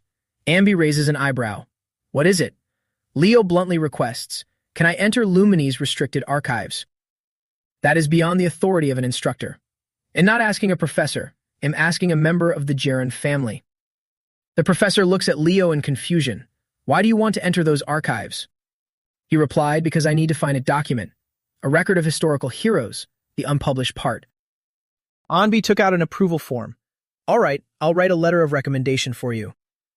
To enter the Forbidden Archive, you need permission from the head of the Jaren family, my older brother, Altek Jaren. Leo pursed his lips and repeated, Altek Jaren. The one known as the Infinite Mage for his ability to master countless types of magic. Anbi handed the recommendation letter to Leo and added, but currently he is deployed to the southern Tartarus front, so you'll have to meet his authorized proxy. He asked blankly, authorized proxy? Anbi nodded. She's your senior, currently studying at this academy. He raised an eyebrow and asked, who is it? Anbi sighed heavily. Alina Jaren, a third-year student. She's my niece. The waves murmured as they crashed against the shore, and the glaring sunlight beat down on the island of spirit beasts. Leo stood in the distant sunlight as two whispering voices passed by. I heard the night and magic departments have already started their special training. Rumor has it, Professor Anbi even went to teach the magic department. He remained silent, his eyes lowered. Leo recalled his previous conversation with Sensi and Carl. They had said in turn, huh? You don't know Senior Elena? It's super weird not to know her. He asked calmly, why? Is she famous? The girl, with an ice cream spoon in her mouth, smiled with her eyes and replied, famous is an understatement. She's the representative of the third year. The mysterious female student's figure appeared in a blinding halo with every word. Elena Jaran, 18 years old. Currently, her abilities rank second in the entire magic department, only losing to Senior Tarua. Carl, excitedly chewing his cake, chimed in, scattering crumbs everywhere and making Sensi dodge in disgust. Moreover, she's incredibly beautiful. He closed his eyes smugly, and an image of her elegant figure drawing infatuated stares appeared. Her nickname is the Queen. Leo asked expressionlessly, the Queen. Carl eagerly explained, that's right, because she has so many followers. Thanks to that, even though she's only a third year, she's a top candidate for student council president. Snapping out of his flashback, he crossed his arms and thought, so many fans, huh? How should I approach her? From behind, Diura put her hands on her hips, glanced at Carl, and asked, by the way, where is that person? He hugged a stack of papers and hastily replied, probably arriving soon. Someone who seemed to have waited a long time spoke up, Professor, who are we waiting for? Another voice answered, Alta. The students, lined up in staggered rows on both sides, exclaimed, so it's finally our turn for special training before the inter-department tournament. Under the guidance of Senior Alta, the one with the Pegasus seal. A hesitant voice said, but that senior is. The sound of leather shoes stepping on the grass approached. A voice then rang out, sorry, I'm late, Professor Diura. Diura Marin startled and looked at the newcomer in shock. Alta, wearing a male student uniform, held a net in hand, taking 4 more steps, tilted his head and greeted, hello, first years. Alta from the summoning department. Special note, the one bearing the Pegasus seal. Students dropped their jaws in astonishment, thinking, he looks so weird. He swung the net in his hand back and forth. Diura clenched her fists and yelled angrily, what's with that butterfly net? Alta said calmly, I'm sure you all have heard. His eyes sparkled as he told the story to the dumbfounded crowd, that a fairy has appeared on the island of spirit beasts. A voice gasped in disbelief. What? A fairy? Hearing this, Leo frowned. An image of Kieran radiating confidence appeared, and he immediately denied it, thinking, no way. Daira's angry voice retorted, so you're actually planning to make the first years go catch a fairy. Ulta, seemingly oblivious, answered carefree, exactly. The last fragile thread snapped, Daira's final shred of reason. She angrily cursed inward. My stomach is in knots having a train with this crazy person. How long are you going to keep up this madness? Daira stomped her foot, nagging furiously. Exactly, my foot. Are you crazy? We're busy preparing for the inter-department tournament and you're pulling this stunt. I was an idiot to trust you with the training session. Ulta turned around, ignoring her words, closed his eyes, smiled, and said, my dear students, as those studying summoning, surely everyone has dreamed of the 3 great legendary spirit beasts, right? He blushed, clenching his fists and trembling, not from anger, but with overwhelming anticipation as he spoke. Don't you want to see a fairy? The other students, completely unaware of the truth, cheered excitedly. We do. Dira yelled, don't instigate the kids with unverified rumors. She sighed helplessly. Finally giving up, she said, Ulta, the tournament is coming up soon. Are you really going fairy hunting?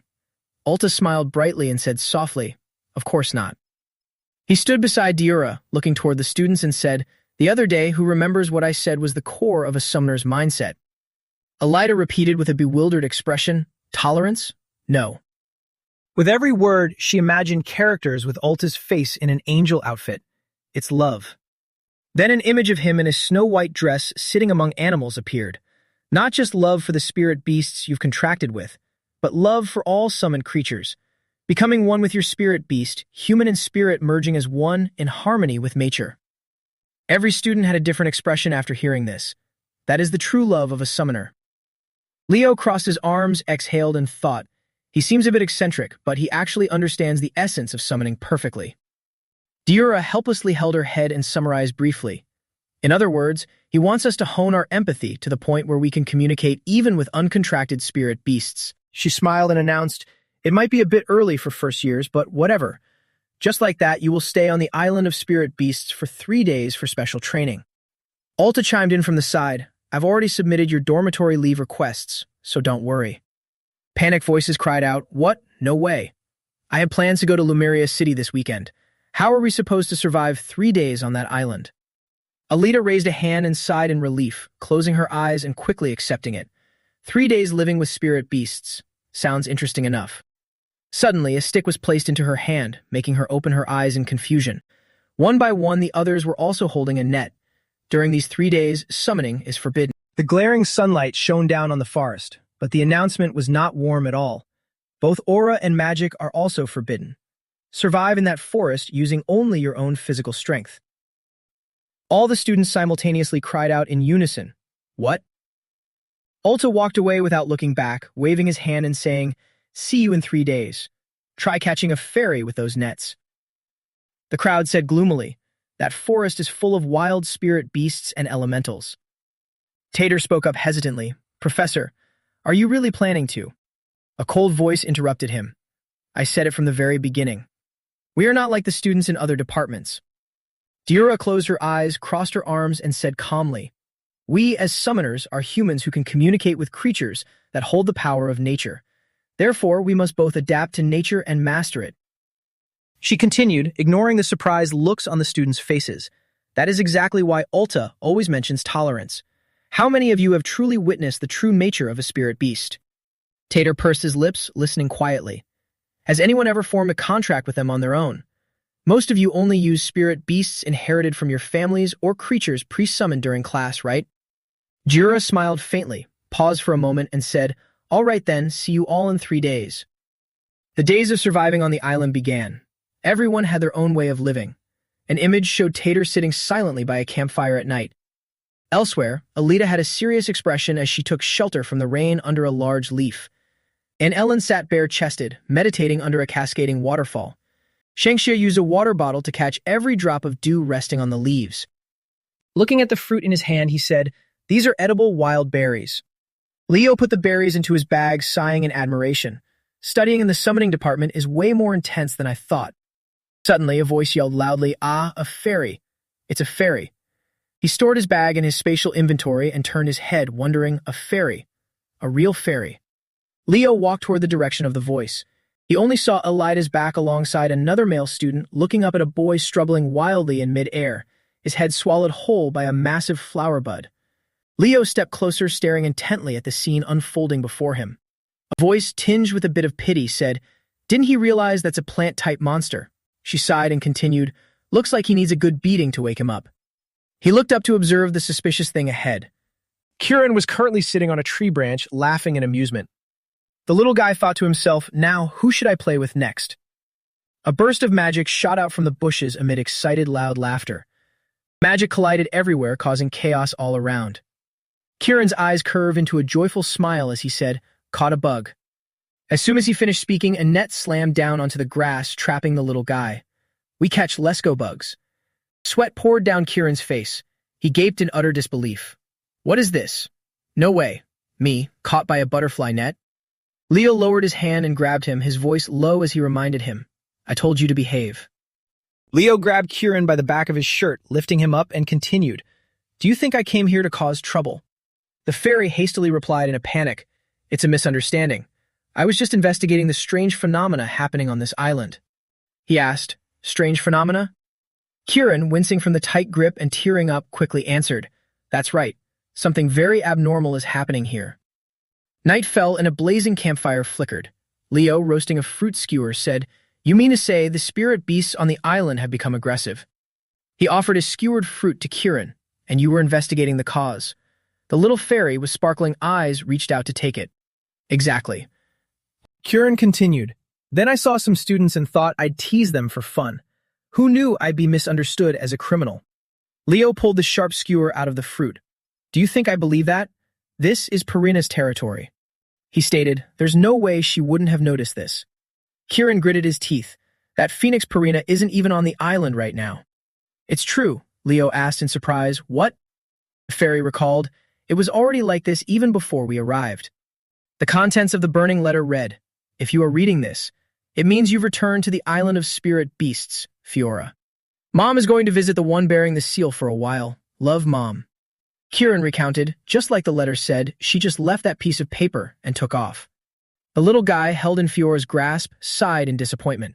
"Humph, I was hoping to see a fully grown phoenix, but what a waste of effort." The little girl said, "The spirit beasts in the forest really do seem to be acting strangely." Saying that, she threw Kieran down. "Something is definitely going on. Let's go check it out."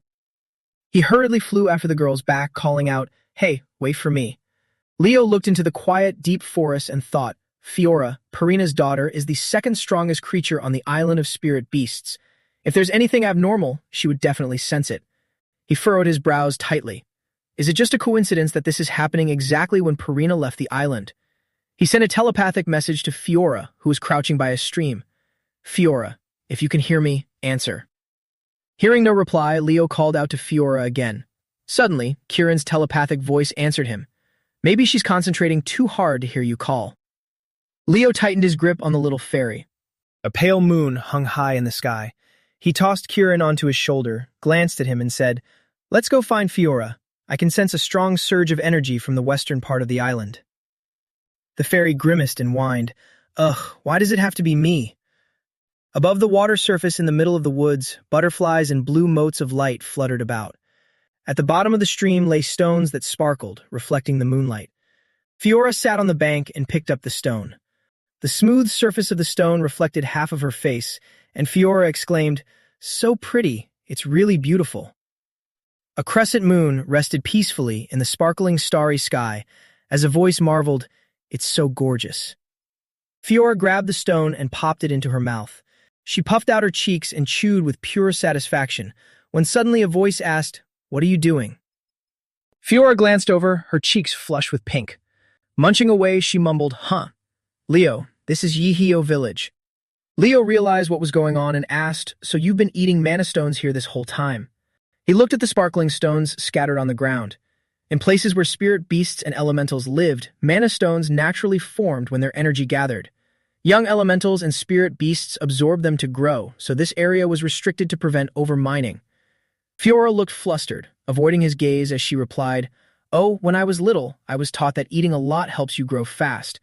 Kieran glanced at her and explained, "For high-tier spirit beasts like us, mana stones aren't needed to grow up.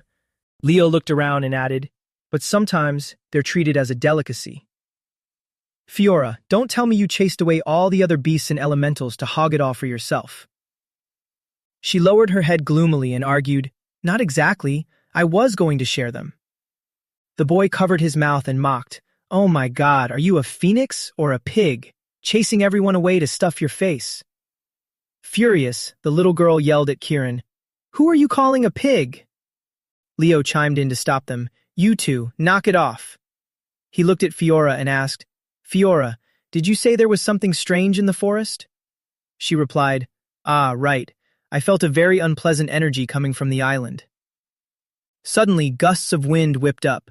Leo felt the energy and thought, that energy, it belongs to the beast mage from before. Leo drew his sword, dropping into a defensive stance and said, Kieran, Fiora, get ready. From beneath the calm surface of the water, something lunged forward. Sharp fangs and claws burst out, making him leap back. You. Leo stared straight ahead, his expression tense. The beast mage looked down from above and spoke. I was wondering why the number of mana stones dropped so much. Turns out it was because of that little phoenix. He smirked and laughed loudly. What a small world, Leo. Leo raised his sword, gathering magic in his free hand. It seemed like a grudge carried over from his past life. He thought, damn it. Beast Mage waved his hand and a tentacle crashed down, piercing the ground. I guess it's time to end this grudge once and for all. Leo swiftly dodged, the tentacle grazing past him to impale the tree behind him. The tree was hoisted into the air. It'll crush you right here. He pressed his lips tightly together, frowning as he observed. Suddenly, a tentacle pierced up through the ground, tightly wrapping around Leo's legs. A beast. He cast a barrier around himself. He hid the beast underground. I didn't sense any traces at all, don't tell me. Suddenly, a tentacle slammed down from above, and the mage roared, die. Leo closed his eyes as sparks flared up around his body. The flames around him erupted, burning the tree and the tentacle to ashes. The beast mage swung his hand, severing the burning segment of his tentacle. From the severed stump, a new one quickly grew back just like new. He thought to himself, its regeneration is actually pretty impressive. Leo spoke up. Let me ask you something. These tentacles wrapping around me feel exactly like a hiding Gorgon snake. Don't tell me it's a chimera beast. Note, a chimera beast is a hybrid creature created by mixing a spirit beast and a monster. He let out a disdainful laugh. You first-year rookies always act like you know it all. The beast mage clenched his fist and asked again, just who are you exactly, Leo? Leo chuckled softly and swung his hand backward. You just said it yourself, a first-year hero candidate. The phoenix spread its wings wide amidst the flames. Carrying sparks around its body, it lunged toward the beast mage. He shouted loudly, Fiora. The mage stood frozen in shock. Fireballs shot straight at him, creating a massive explosion. Kieran crossed his arms and praised, humph, not bad at all. Fiora shrank down and landed on Leo's shoulder, chirping proudly, cheap. He stayed on guard and said, it's not over yet. The beast mage stepped out, gritting his teeth with severely burned tentacles. All my beasts have been destroyed. He smirked maliciously and touched the surface of the water. I will have my revenge. A green substance bubbled up under his hand. Come forth, death slime. Leo raised his hand to form a barrier. Windshield. Kieran pinched his nose in disgust. It smells awful. What is that thing? From the bottom of the river, a slimy, foul-smelling, mud-like creature emerged. He thought in disbelief, I can't believe it, a top-tier slime. He smirked confidently. You won't dodge this one. Suddenly, a voice echoed from afar. What do you think you're doing to my dear underclassmen? Golden lightning bolts struck down from above, hitting the slime in the water. Leo looked up in amazement at the intensifying lightning strikes. Ulta Radisson sat on the back of his Pegasus, flying in as he said, Beast Mage. Holding his injured arm, he smirked and exclaimed, my beast armor got torn like this. You really are the strongest from Lumina's summoning department. He looked down indifferently from above. Ulta Radisson. Kieran looked at Aurea in astonishment. What is that winged horse babbling about? Get down first. Leo introduced, a Pegasus. It's a spirit beast on the same tier as you guys. Ulta Radisson calmly said, monsters always look so hideous. He commanded, Aurea, eliminate that pathetic monstrosity. The beast mage bit his lower lip hard, gritting his teeth as he thought, I need to buy time for my tentacles to regenerate. He shouted loudly, death slime. A flash of lightning flared up from above and struck down once again. Kieran was surprised and skeptical. Wow, is that thing supposed to be on our level? Leo replied, it's not that the Pegasus is that strong on its own. That power comes from the summoner's territory ability. Ulta Radisson's expression remained relaxed without a hint of worry. The slime burned completely to ashes. He smirked and continued, I was just about to ask. Right on time, this is getting fun. Glowing red spell circles appeared around the beast mage and he raised his voice. Then how about this? Leo was surprised as a figure landed in front of him and said, you're about to die. What's there to be so happy about? Deira Marin was burning with fighting spirit. You dare create a chimera using a spirit beast? Golden magic circles materialized, overlapping the red ones. He spoke in a dangerous tone. Bring it on. As soon as his words ended, a one-eyed monster appeared from behind. The beast mage introduced it, the Cyclops. Then he laughed loudly. And what spirit beast did you just summon? Whatever it is, my Cyclops won't lose easily, Professor Deira. A small mouse appeared next to Deira Marin's feet. Kieran dropped his jaw in confusion. Just a mouse? Are you kidding me? Leo spoke up to explain, a devouring mouse. It looks cute, but... Other mice gradually began to appear. Behind the two of them, the number of mice had now increased significantly.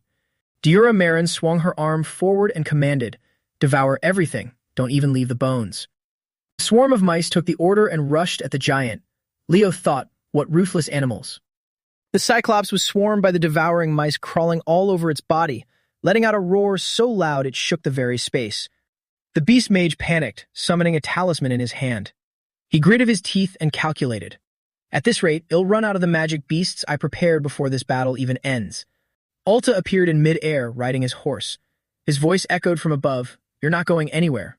Instantly, a massive lightning bolt struck right where the beast mage stood.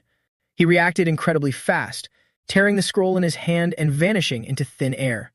Ulta looked down from above and clicked his tongue. He got away. Then he returned to regroup with his allies.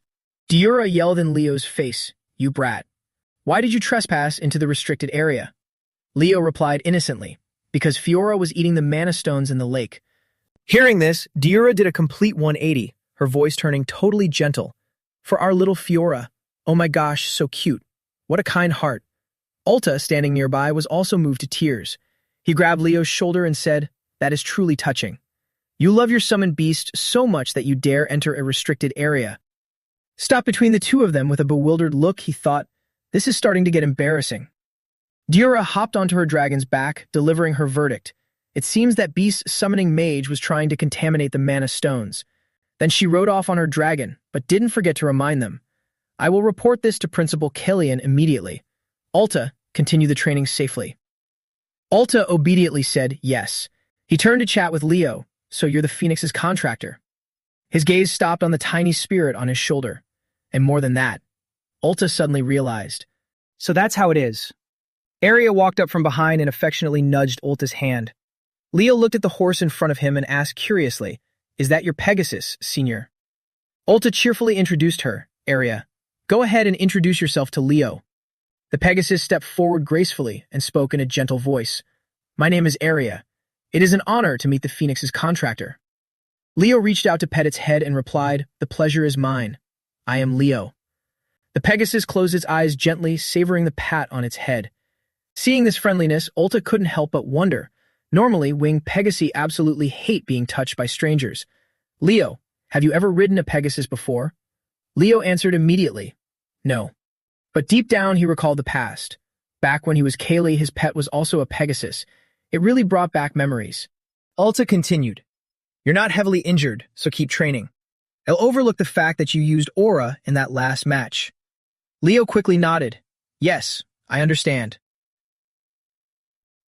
In his mind, he formed a hypothesis.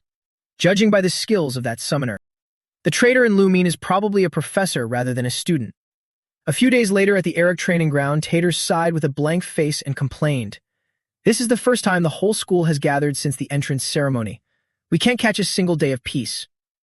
Carl asked anxiously, anyway, how was the summoning department's special training? Tater teared up as he recounted.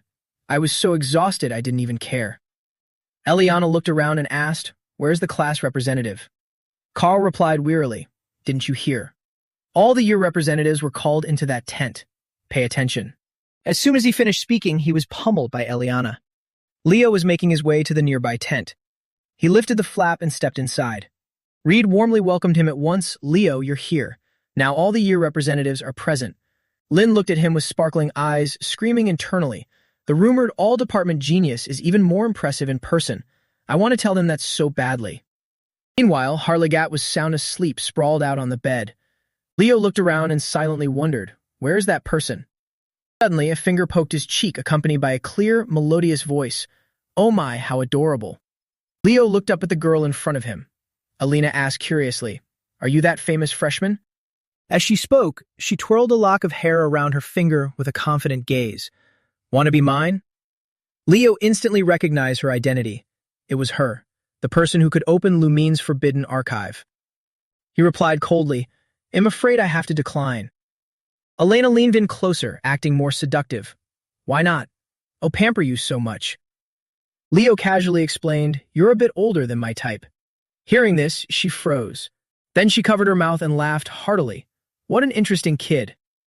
Lin sat quietly on his chair watching, his face full of admiration. He actually dared to talk back to Senior Elena.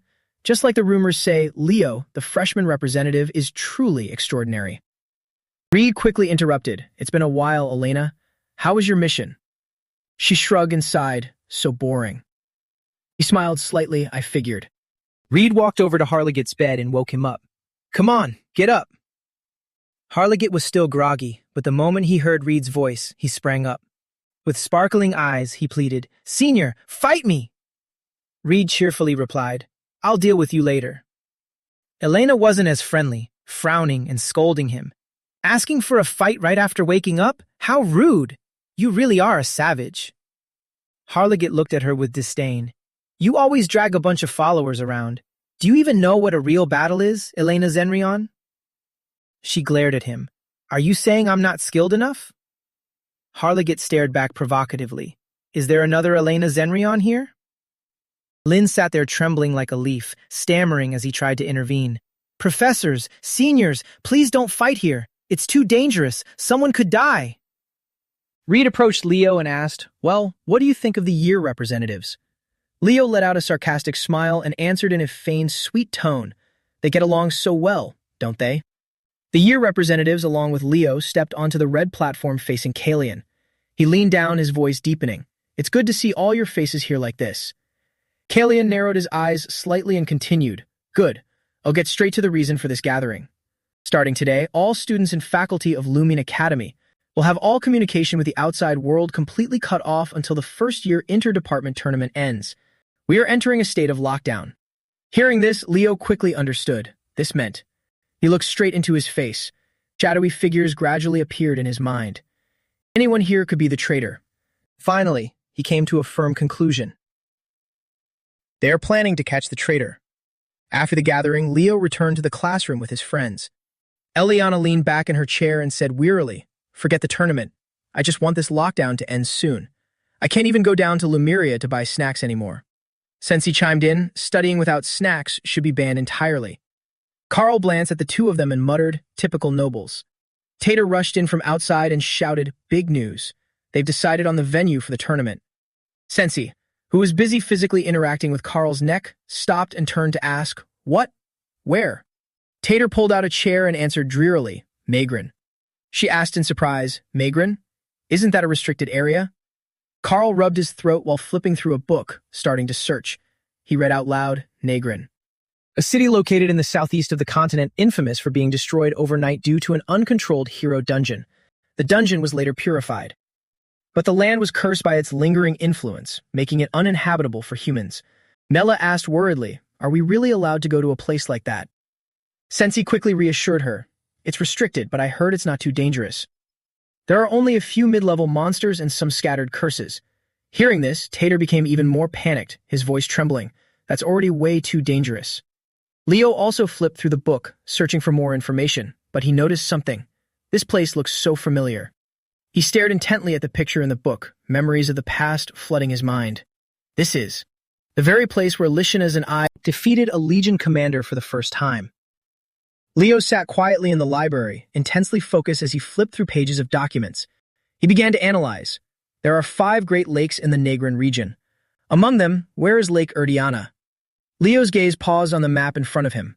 Somewhere among these lakes, the bearer of Lishinas' lost oath, the brilliant Great Spirit, is probably hiding there.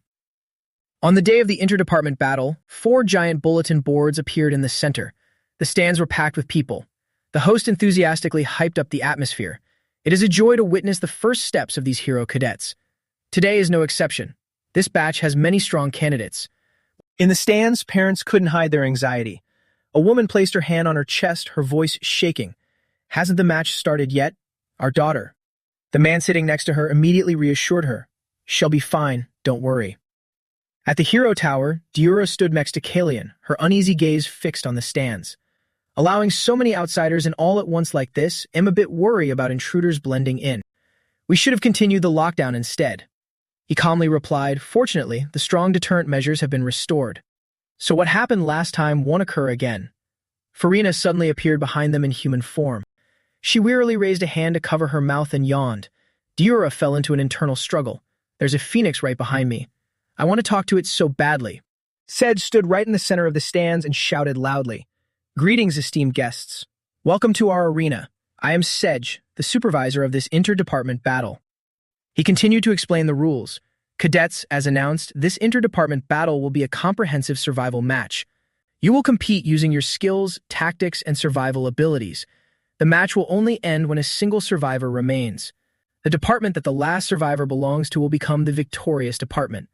The bracelets you were given are magical artifacts tracking your physical condition. If a life-threatening danger is detected, you will be instantly teleported back here." Sedge paused for a beat before adding, "One more announcement. This interdepartment battle will also serve as your final practical exam." Hearing this, the students simultaneously voiced their dissatisfaction. "What?" He calmly continued. "The battle relies on survival, but the exam does not. If you just run around trying to survive, your exam score might end up being the lowest. Every single action of yours will be recorded by the bracelet. A cadet who drops out early can still score higher than one who lasts longer, so be mindful of your every move. That is all." Leo sighed, silently praising the rule. How clever. Sacrificing yourself for your department could cause your personal score to plummet drastically. Sedge channeled his power to envelop all the students, boldly declaring, "And now the interdepartment battle ends." The students gradually vanished. Carl slowly opened his eyes. He screamed in panic upon realizing that he and the other cadets were in a free fall. The whole group panicked, screaming while casting spells. Leo, however, gazed down thoughtfully at the city enveloped in all sorts of curses. "Now I understand why this place is called the Forsaken Land. Moreover, these curses activate erratically." He looked into the distance and made an assumption. The only area without a curse is the ruins. Everyone will definitely flock there. So I'll start by checking Erdiana's file first. The interdepartment battle officially erupts. Elida rides her summoned beast, relentlessly attacking from the sky. Duran uses the power of lightning to boost his dodging speed. Elida glares seriously at her opponent, the 3rd rank of the Night Department, Prince Duran. Duran also recognizes her, the 2nd rank of the Summoning Department. Duran focuses lightning into his palms. Elida tightly grips the reins and concentrates her magic. Both simultaneously unleash their power, shouting, "Now!" Right then, Leo dashes straight between them out of nowhere. Elida's bird is knocked off course and loses balance. She hastily grabs the reins. Elida trembles with rage, stammering, "It's you again, you again." Duran also grits his teeth and yells, "You!" Then they both scream at the same time, "Leo!" Leo flies past unconsciously, completely unaware of what happened, only feeling an itch in his ear. He quickly lands on a ruined tower nearby and analyzes, 10 minutes west from here. He opens the map and observes, Lashina's seal luminos right before he disappeared. But is he still there? Suddenly, a feeling of unease makes him look up at the sky. A curse that distorts the senses. I'm used to it, but most others will likely struggle. A figure lands in front of him, calling out loudly, "Young Master Leo." He looks at her with a confused expression. Chensha. Leo stuffed the map into his shirt and asks, "The ruins are in the opposite direction. Are you following me?" Chensha calmly replies, "I have my own business." Still not understanding, Leo asks further, "Your own business? What is it?" Chensha raises her hand and points straight ahead. She speaks decisively, a one-on-one duel. Right after, a massive amount of water swirls around her body, forming an offensive stance. Leo also unleashes his power, flames engulfing his entire body, and calmly asks back, just like that. Qianxia lowers her head and explains, "Since the first time I met you, I've wanted to know how huge the gap is between you and me." She charges forward rapidly. A powerful punch is thrown. The entire body of water splits into countless small streams shooting alongside it. The fire armor around Leo instantly evaporates. Qianxia quickly forms hand seals, creating a giant magic circle, and praises, "Just as expected of you, Leo. You instantly created fire aura armor to cancel out the water aura." She leans forward into an attacking stance, muttering, "Then." Leo looks at Qianxia in surprise. That is definitely a high-tier water spirit. The water spirit rushes forward, dragging high-pressure water streams along. Leo raises his hand, creating a massive wall of fire to block it. The two attacks clash fiercely. But that strike was just a decoy. Qianxia has already closed in from behind, throwing a water punch. The real attack is here. However, Leo spots it in time, conjuring a huge burst of fire to incinerate the attack. Qianxia is knocked far back, looking bewildered. Counterattacking in such a brief moment? Surprise attacks won't work anymore. Leo summons his sword, his voice deepening. "This is not like you at all, Qianxia. Water is supposed to adapt and flow with the situation. But right now, you are too rigid." As soon as he finishes speaking, he charges forward with a blazing sword. Qianxia panics and erects a water shield. "If I take that hit head-on, it'll be too dangerous." The two clashing powers collide violently. Leo's sword pierces right through the shield. Qianxia grits her teeth, struggling to hold on. "No way, is this your full strength?" Leo teleports swiftly next to Qianxia and blasts fire. "I told you, you're being too rigid." A loud boom echoes, shaking the entire space. Leo points his sword at Qianxia, gently reminding her, "You lose." She slumps to the ground, sighing. "Young Master Leo, are you really only 15? You're like a seasoned, veteran warrior." He lowers his sword and cuts her off. "Cut the nonsense and head back to the ruins." Qianxia leaps to her feet in surprise. "What? You're not eliminating me? How rude." Leo walks away calmly. "This is a survival battle. How I deal with losers is my business. Worry about taking care of the ones trailing behind you." While Qianxia is still stunned, wondering who he is talking about, two distinct streams of power crash down from above. She stands dumbfounded, staring at the people behind her. Duran and Elida have been holding a grudge and tailing Leo this entire time. Qianxia looks at the two of them, only able to force a wry smile. Duran and Elida fight each other while giving chase. Duran strikes without hesitation, growling, "He is my target. Get out of my way, Elida Hugin." Not backing down, she instantly retorts, "Stop spouting nonsense. Leo is my prey." Standing in front, Qianxia asks calmly, "Duran, Miss Elida, the ruins are in that direction. What are you doing here?" Duran swiftly lands on the ground, scanning her scrutinizingly. "So you were aiming for Leo too. Did you lose? Where did he go?" Qianxia gently persuades, "Yes, I lost. But more importantly, Duran, am injured. Could you accompany me to Miss Neela?" He immediately refuses. "Why should I do that?" Qianxia cheerfully plays her trump card. "This is an inter-department tournament, and we are in the same department. Are you really going to ignore a classmate just because of a squabble?" Duran remains silent, unable to refute. Qianxia then turns to persuade Elida. "And Elida, it's really hard for me to walk. Could you carry me?" She crosses her arms and sighs. "Qianxia, if you were in the summoning department, I could have helped you. But you know we are enemies now, right?" Qianxia begins taking credit. "Seriously? I always help you with your studies. You always say you'll repay the debt every time you borrow my notebooks." Elida is left speechless, stammering a defense. "I will repay it, just not right now." She gives them a pitiful look. Duran and Elida finally concede, saying in unison, "All right, going together is fine. Let's go." Qianxia quickly jumps onto Elida's mount. Elida swiftly clarifies, "Qianxia, we are only going together until the central ruins. After that, we are enemies." As soon as she finishes, the group flies off. Qianxia turns to look back, her eyes darkening. "I don't know why he is avoiding the central ruins. End it quickly and come here, Leo." Meanwhile, at the north gate, Juridan is running at top speed. He pants and mutters, "Once I get inside the castle, I'll be free from the curse." A fireball crashes right down into the middle of the students. Juridan startles, spins around and shouts, "It's Celia Zendinger." She and Hao appear at the same time, declaring confidently, "In your dreams." Hearing this, he immediately changes direction to run toward the west gate, fuming. "Damn it, just a little bit more." He then orders loudly, "We have no other choice. Everyone head to another gate. However, Chloe has been standing here for a while. She swings her ice staff. Overwhelming power engulfs the entire area. Juridan grits his teeth. Damn it, Chloe Mueller. The group quickly analyzes the situation. Now there are only the south and east gates left. Elida went after Leo. We can only hope Warden holds at least one gate. I have to get inside before the curse activates. A colossal dragon appears, blotting out the sky. Someone in the crowd stammers in confusion. A black dragon? Juridan refutes, no, it's from the summoning exam. That's the mutant creature Tham Liu rides. Why is it appearing here? In the stands, everyone holds their breath, watching the 4 massive screens. Git smiles in satisfaction. Celia is doing great. Has Leo not entered the ruins yet? Rosette, standing nearby, also searches for his granddaughter. There she is, Sensi. He speaks with overflowing pride. It seems she's now a true combat mage of Llewellyn.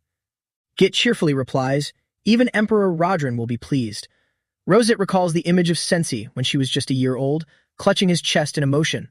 Since when did she grow up so much? Git turns back to the screen and suddenly freezes. Wait, isn't that a monster? A giant monster as tall as a building with 2 towering horns lets out a deafening roar in front of the students. Git and Sedge rush toward the control room in a panic. What is this? Why is there a monster in the testing area? Inside the control room, the chaos is just as intense. This is bad. We've lost contact with the Negran control room. Git turns and says, Sedge, we need to evacuate the students immediately. He replies concisely, understood. Sedge then steps toward the teleportation stone and gathers his power. The stone glows with a bright blue light, but then nothing happens. Sedge panics, teleportation isn't working. What the hell is going on? Git hurriedly put on his cloak to leave, but didn't forget to instruct, Sedge, keep trying to connect and find a way to bring the kids back. I'll go see the principal. Meanwhile, at the south gate, the students were desperately holding their ground, swinging swords and chanting spells. One of them panted and cursed under his breath. Damn it, these guys are tough. Then he looked up at Warden nearby, thinking to himself, I have to take down the magic department group quickly before that monster notices this place. A loud scream snapped him back to reality. The giant dragon in front of them was gathering power in its mouth. Then it blasted it straight at the crowd. Warden shouted, get out of the way. He summoned a fire spirit and blocked the dragon's attack bare-handed. The group was shocked. Warden, why are you helping us? He coldly turned his back and replied, open the gates and let everyone inside. Someone in the group expressed dissatisfaction. What the hell? They're from another department. Why should we take orders from you? He instantly grabbed the guy by the collar, lifted him up, and threatened coldly. There's no time to explain. Warden threw him to the ground and ordered, step aside. From now on, I'm in charge. Open the gates. Leo had moved to the 4th lake. He let out a soft sigh. Nothing here either. The lake near the ruins must be the last spot. As Leo walked, he thought to himself, everyone must be fighting fiercely right now. Should I head over there? An overwhelming sense of oppression suddenly hit him. He looked up at the sky, the space blanketed by an eerie purple hue. He recognized it, a large-scale curse, and it wasn't the lingering curse of Nigrang.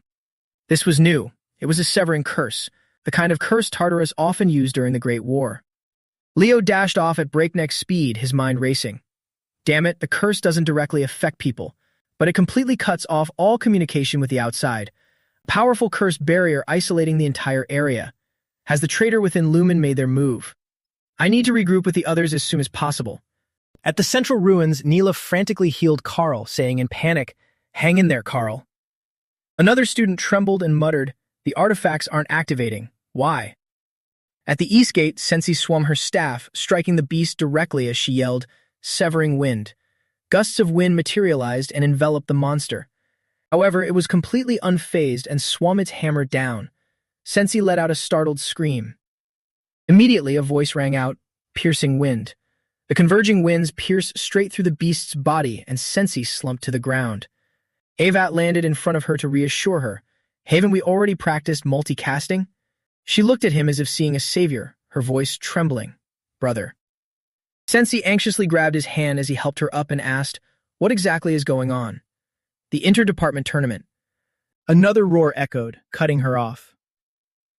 Avat stepped forward boldly and began to focus his power.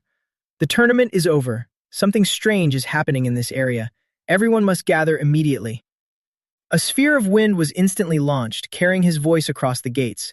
Those with a quick wit head into the inner fortress. What we need right now is a siege defense. The wind sphere soared past the gates, zooming continuously at breakneck speed to deliver the message. Alida looked up at the wind sphere that had just swept past her. Chenxia quickly recognized it and pointed in that direction. Over there, it looks like a rally signal. The three of them immediately dashed toward the signal's source. Chenxia spoke with an uneasy tone.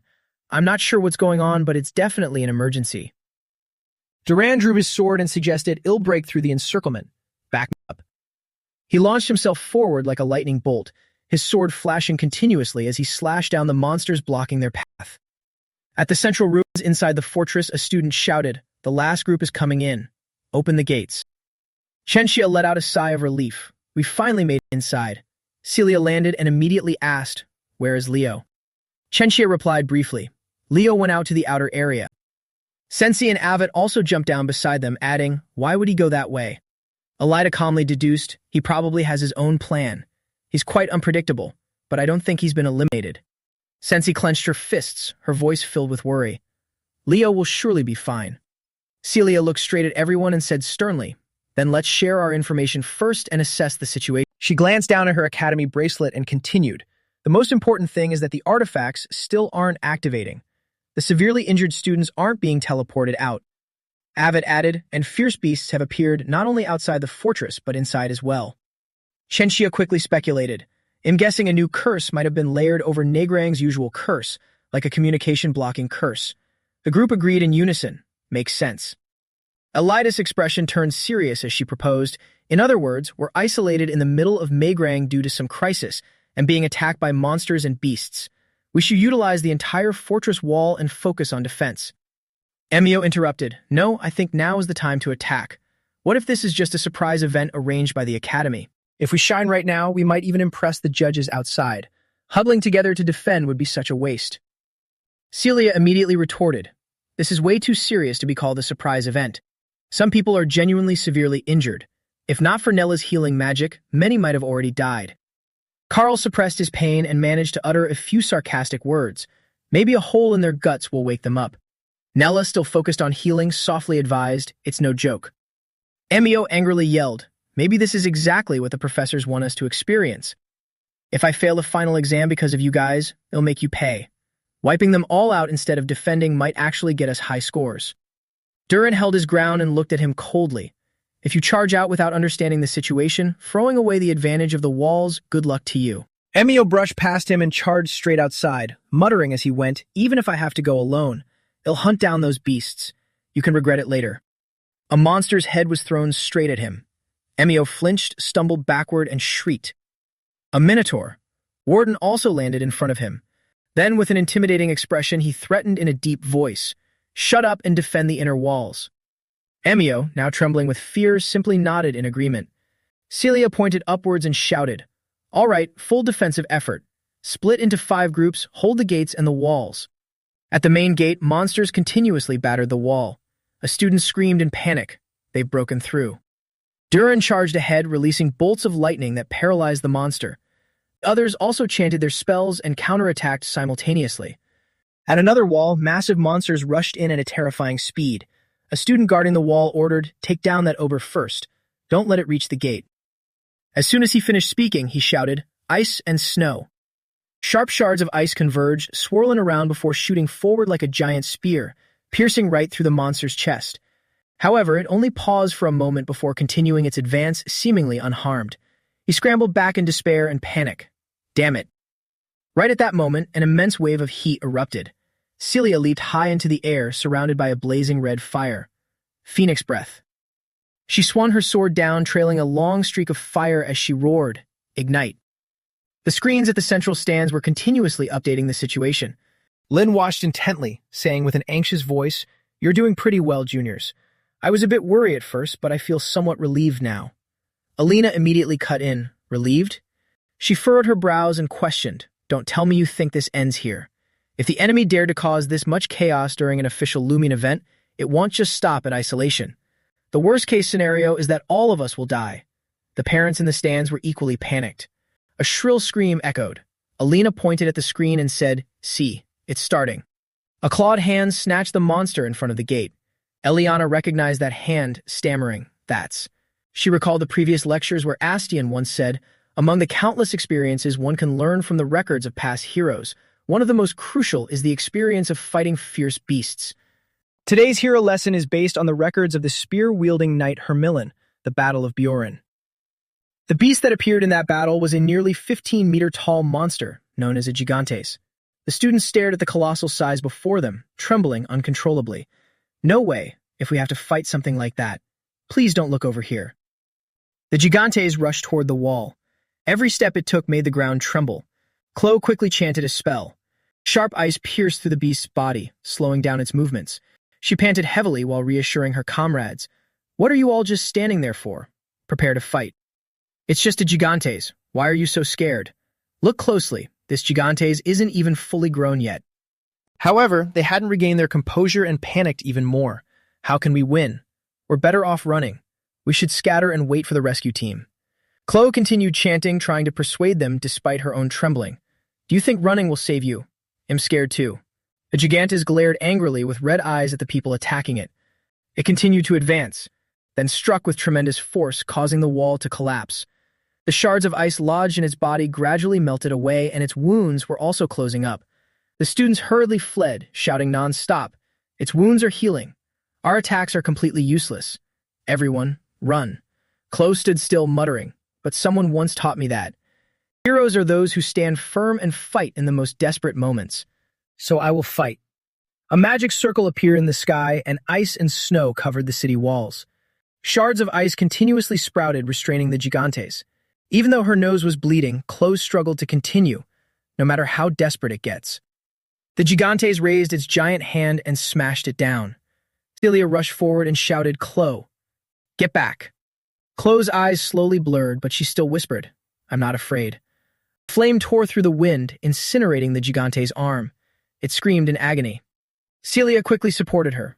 "Chloe, are you okay?" She looked at the flame and asked softly, "That slash just now?" Celia nodded in confirmation. "Yeah." Leo appeared proudly in the middle of the battlefield, a sword in his hand, surrounded by blazing red flames.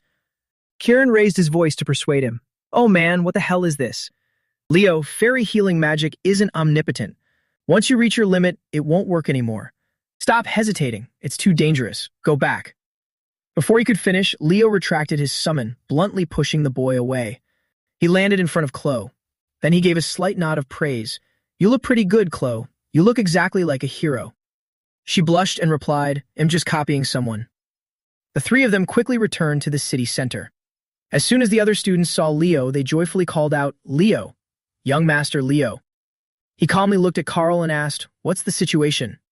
Carl clutched his wound and limped, but answered immediately, "Since entering the inner city, no one has been seriously injured.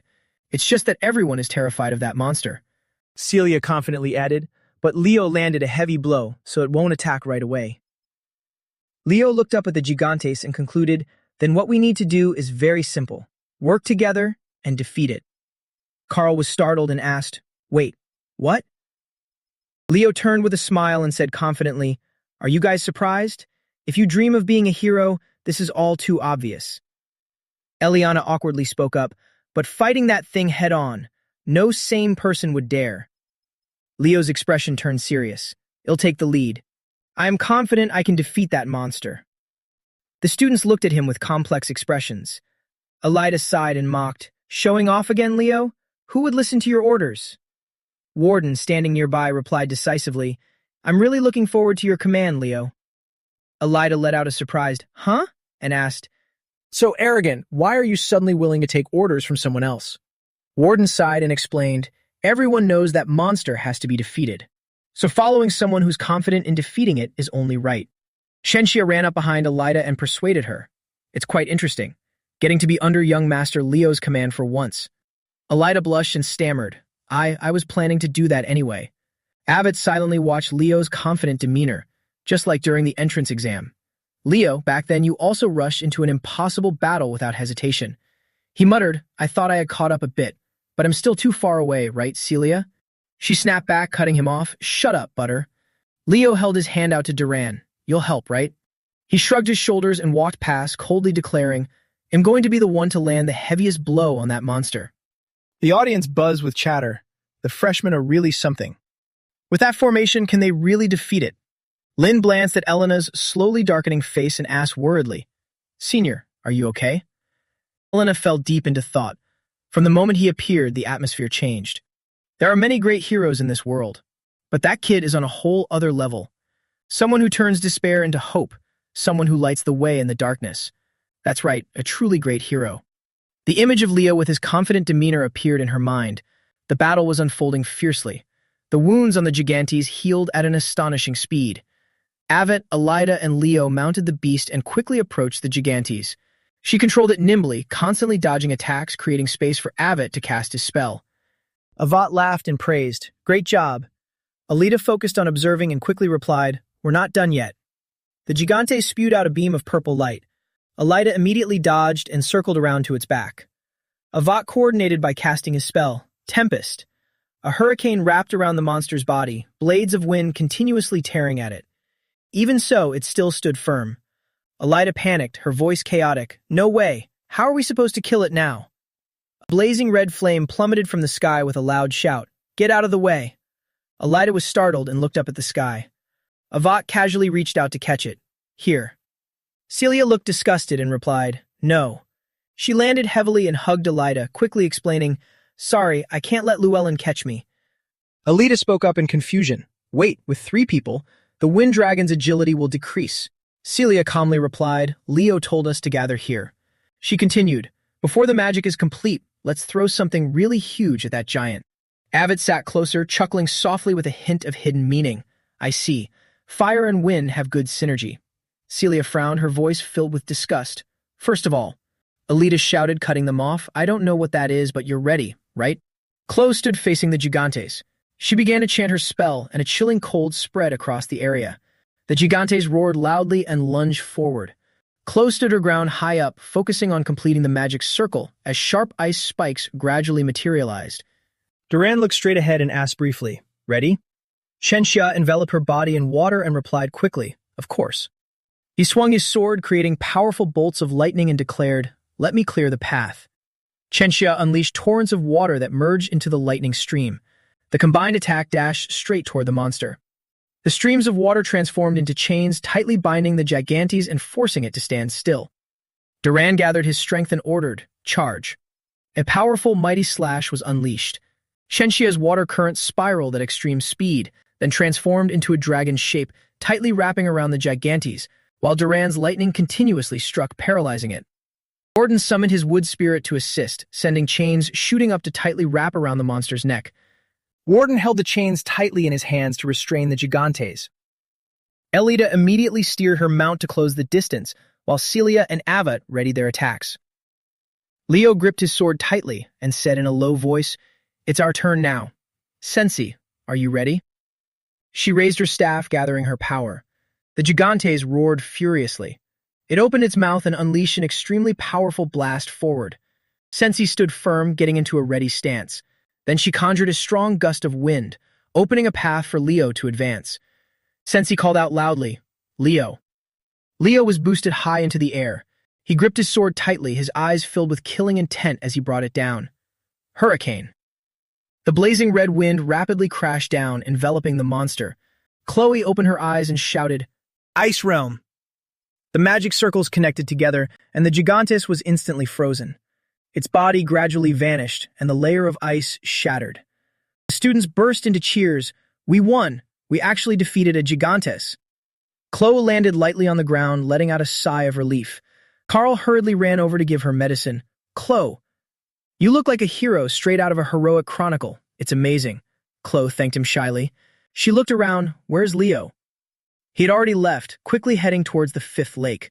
Leo placed his hand on the water's surface, summoning a magic circle. Instantly, a surge of power erupted, and Leo looked happily at the person before him. "Long time no see. Luminos." She slowly opened her eyes to look at the one who awakened her. In the mystical deep blue scenery, a magical door appeared and a voice suddenly called out, "Long time no see, Luminos." Luminos looked at Leo's face and blurted out in doubt, "Who are you? How could you awaken me?" The familiar figure of the hero appeared and spoke, "It's me, Kaylee." Looking at the young man before her, Luminos was skeptical. this spiritual energy. That's right, you really are Kaylee. I don't know why you look like this, but where is Reed? As the two reminisced, she hesitated and said, Reed is already dead. Luminos looked up at the sky and sighed. Such a blue sky. It was unimaginable during the era of disasters. How long have I been asleep? About 5,000 years. She hesitated for a moment, nostalgically and joyfully recalling Reed's smile with deep longing, and spoke with immense gratitude and respect for him. 5,000 years. Teary-eyed but content, Luminos looked on. That's wonderful. I didn't wake up all this time because I fulfilled that child Reed's wish. Thank you, Kaylee, for bringing light back to this world. Luminos hesitated, looking straight at Leo and probed, but I can still sense an ominous force on this land. Kaylee, will you fight again this time? As if understanding her feelings, he smiled gently, accepting her words, and replied, Of course. I won't let this peace be lost. Suddenly, countless sparkling beams of light emanated from where the two stood, taking him by surprise. What is this? Under that mystical, gentle light, Luminos handed Leo a gemstone with an instruction. A gem passed down by the great spirits of light. It doesn't have any special power, but if you show it, the spirits of light will treat you as a great spirit. He solemnly promised her to protect it. I will keep it safe, but... Luminos looked up at the sky, sighed in admiration, and slowly vanished before Leo's eyes. The sky is truly so beautiful. In the distance, there was a tower. Under the starry night sky, a file containing information about various people was spread out on the table, accompanied by a question to seemingly confirm, are these the suspects? Sedge seriously reported to Callian, firmly confirming the information he received. For now, yes. Many of them are candidates nominated by the council. He pondered deeply and said hesitantly, starting from the second semester. As if having made up his mind, Callian declared to the two teachers, much to their shock, we should reinstate the position of vice principal. Vice principal. Upon hearing the title, all three seemed to recall the silhouette of a certain man. Suddenly, a scream tore through the beautiful, peaceful sky of the academy. Oh my God. It was Carl's indescribable, ecstatic joy. I survived. Along with Tider's agreement and tears of joy, me too. In contrast to the boy's jubilant demeanor was Professor Harriot's completely speechless expression. Getting expelled like this is a first, Carl Thomas. Carl knelt down, pleading desperately, please spare me. The professor left a final warning before walking away, leaving the students bewildered. Don't cause any trouble during the break. See you next semester. That's all. Eliana asked excitedly to make sure. Is the first semester really over? That's totally Professor Harriot's style. Mela curiously asked Leo, and Sensi quickly chimed in. The class rep is going back to the Roger Empire for the holidays. But Leo, you're from the Delan Kingdom. Neela asked Leo in confusion. Delan? Where is that? I've never heard of it. Suddenly, everyone's minds became intensely curious, imagining some incredibly powerful nation with a majestic eagle emblem. He gently explained to Neela, it's a remote kingdom in the west. Eliana, excited and expectant, thought to herself, I have to visit Leo during the break. Looking at the scene before him, he felt a bit nostalgic and gazed into the distance. It's been a long time since I've been home. Suddenly, a ball dropped, unfurling a banner full of welcoming words. Leo was taken aback, his eyes widening at the sight before him as he thought, I'm finally home. Anyone would be amazed by the welcome led by Reina, greeting him, looming first-year representative, all-class hero candidate, Leo Flop. The pride of the Delan Kingdom and the Flop family. Welcome home, my son. His heart was filled with joy at her affection for him. So this is what it feels like. His father praised him with surprise, to which Leo humbly replied, I didn't know I had all-class talent either. I only found out after I went to the academy. He replied with a bit of embarrassment. I'm your father, but how did I manage to produce such an absurdly talented kid like you? To break the awkwardness, Reina suddenly asked, Is Professor Harriot still the same? He sighed, dodging the question slightly, and commented, He's still very energetic. Her story made the atmosphere at dinner a bit eerie when mentioning Harriot. During this break, Lumen professors are scheduled to visit. Will I meet Professor Harriot as a parent this time? Meanwhile, at Harriot's house. As they were enjoying a warm family dinner, a servant walked in and announced, making her look up, Madam, there are guests here to see you and the young master.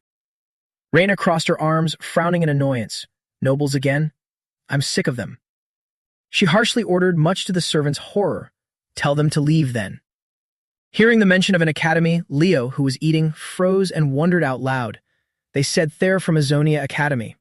Azonia? Suddenly, a cloaked figure stepped in and spoke sincerely, surprising the servant. Excuse me, you are Madame Reina Zendinger, correct? I am a messenger spirit from Azonia. Leo frowned suspiciously at the letter the stranger handed over. How troublesome. Reina ordered him, leaving Leo a bit puzzled. Take it. When he opened and read it, he read the letter very attentively. Congratulations. Leo's eyes widened in disbelief at what he saw in the letter. You have been selected as a nominated admission candidate for the Beastman Hero Military Academy. In his subconscious, his impression of that place was a bustling, prosperous city, Azonia. Azrek, the city of the Beastmen. Leo muttered, Azonia? What he knew about this place was that it was a somewhat harsh tropical kingdom. The Beastman Hero Military Academy, Azonia. Unlike other schools, their entrance ceremony takes place in the summer. It was also the home of many Beastman species, and was famous for having the harshest entrance ceremony. He recalled what Reina had said about the place. My mother once helped Azonia Academy when she was young. An Azonia Academy pass, please accept my child. Strength is absolute. As a token of gratitude, they sent us a letter of recommendation for admission. I think we even signed some kind of contract. He sighed helplessly, watching her try hard to explain. Mom, you shouldn't just sign contracts recklessly like that. How could you know things would turn out this way? Reina resigned herself and offered him some advice. Anyway, since you're already attending Lumen, enrolling there is impossible, but visiting is fine. It's the holidays, so go if you want, Leo. He silently evaluated the place in his mind. I heard their entrance exam involves running across a desert. An academy of beastmen, worshipping strength and instinct. Leo muttered, full of hope about this new academy.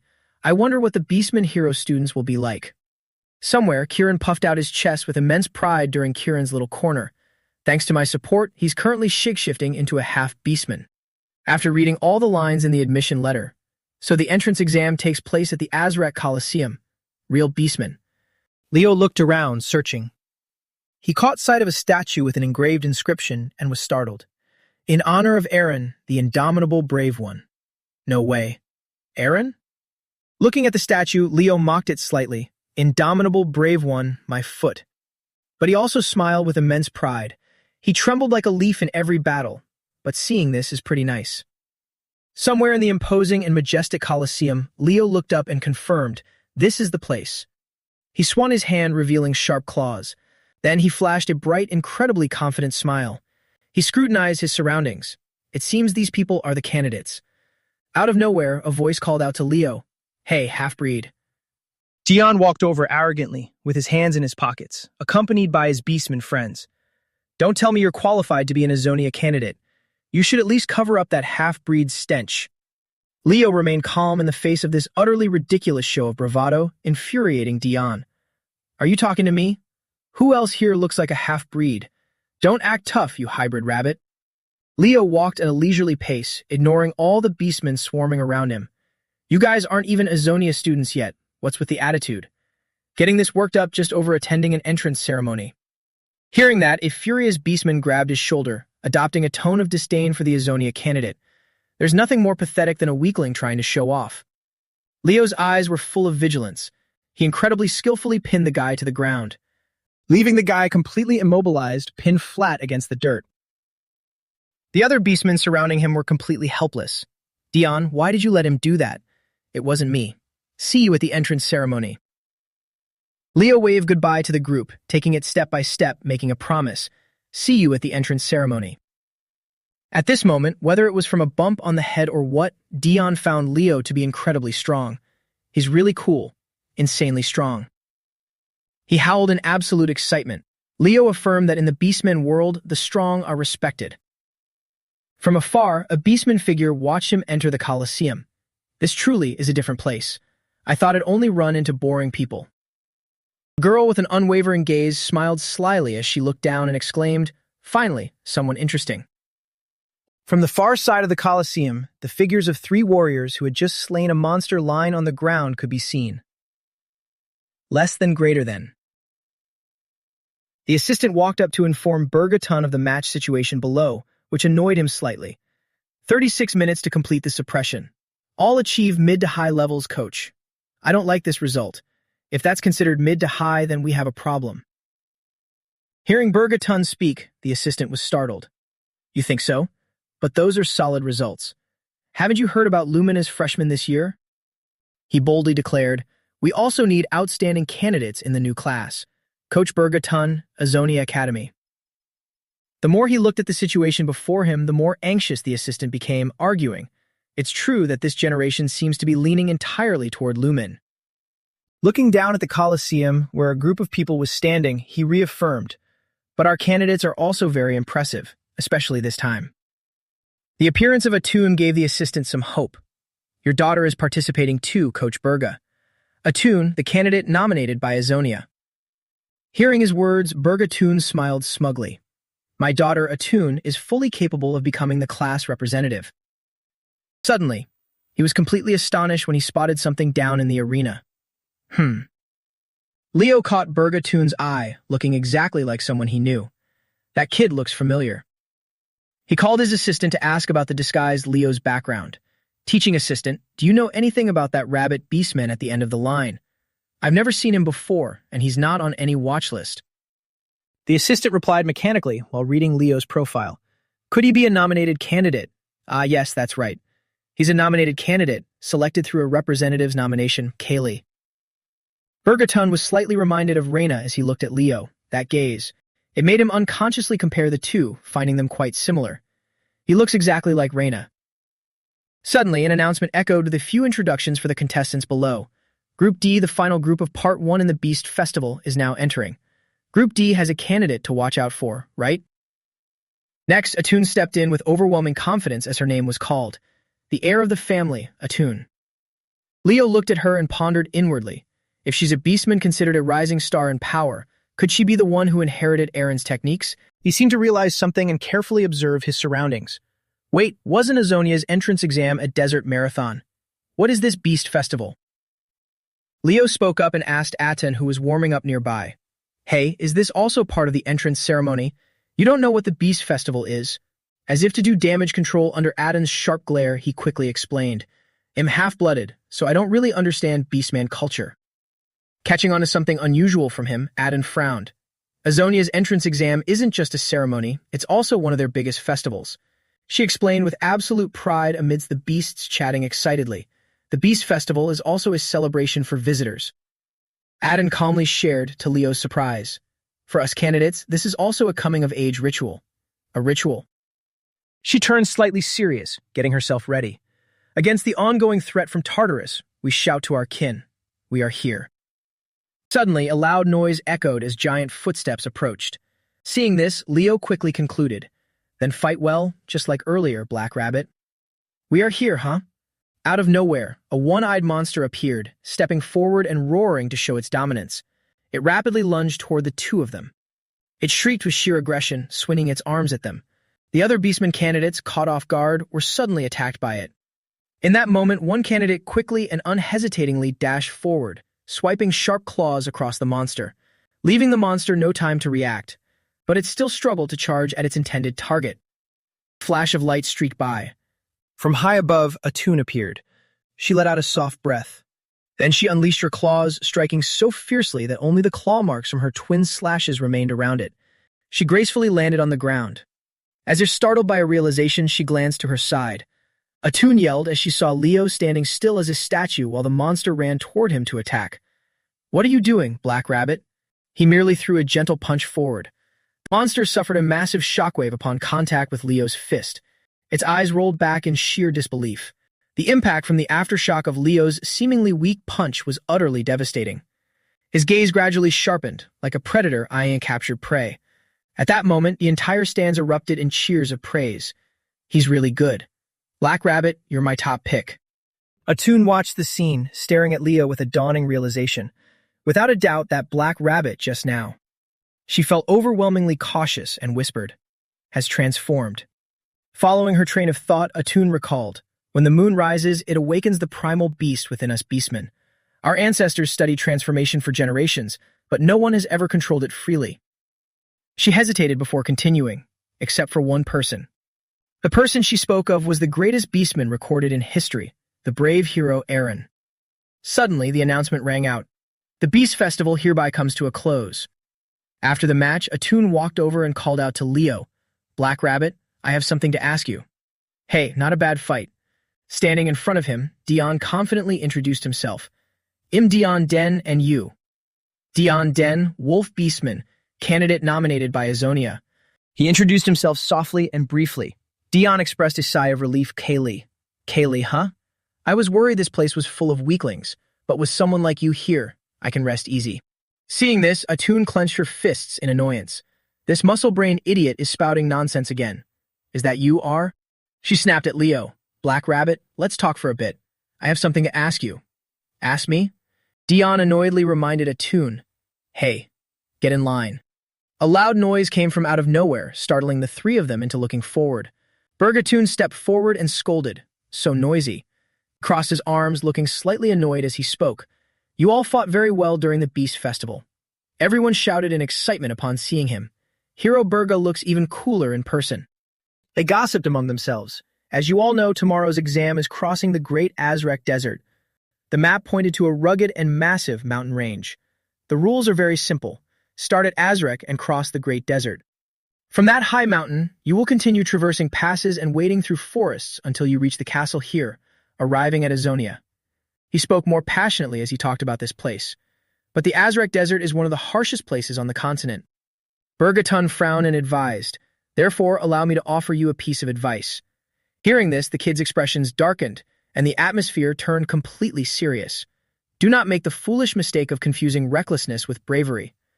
To break the heavy atmosphere, the assistant quickly made a suggestion. For those who haven't attended the free lectures over the past half year, and the nominated candidates who don't know each other, please come up and introduce yourselves. Along with that came Adan's explanations about this desert land.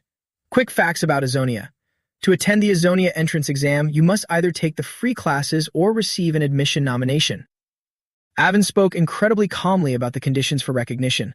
Nominated candidates are considered skilled enough, so they don't need to attend the free classes. Hearing that, Leo asked her in return, why didn't you attend the free classes? Because I'm strong. Lewin started introducing himself. I'm Steve Lewin. My specialty is magic. Nice to meet you all. Next was Red Vega.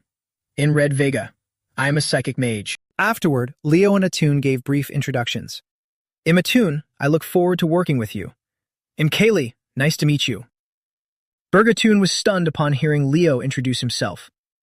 Following that was Dion, I am Dion Den. He bluntly declared, making everyone furious, you weaklings better not drag us down. It's best if you just give up early.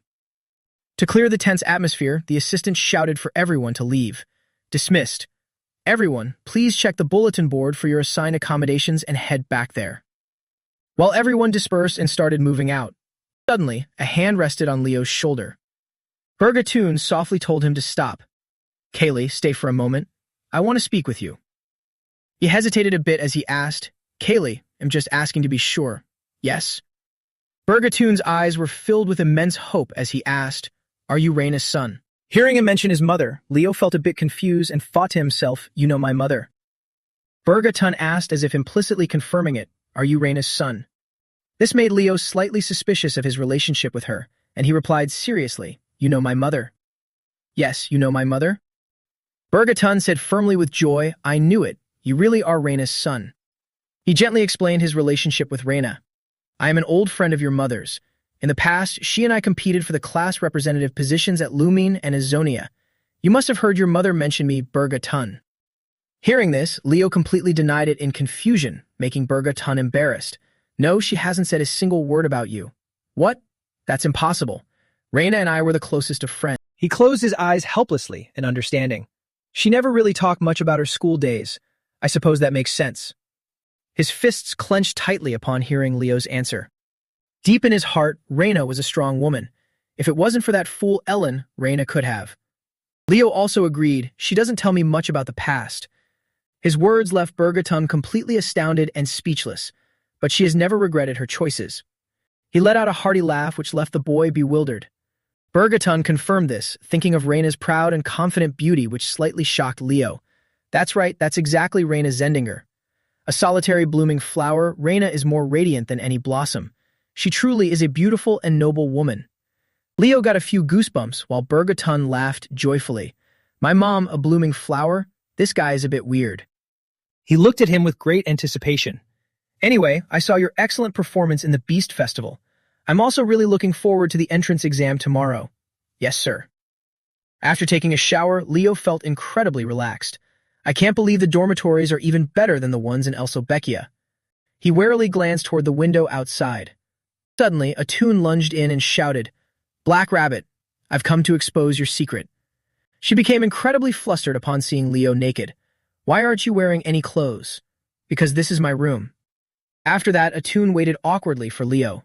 A moment later, "I'm dressed. You can open your eyes now. What secret are you planning to expose?" She loudly questioned him.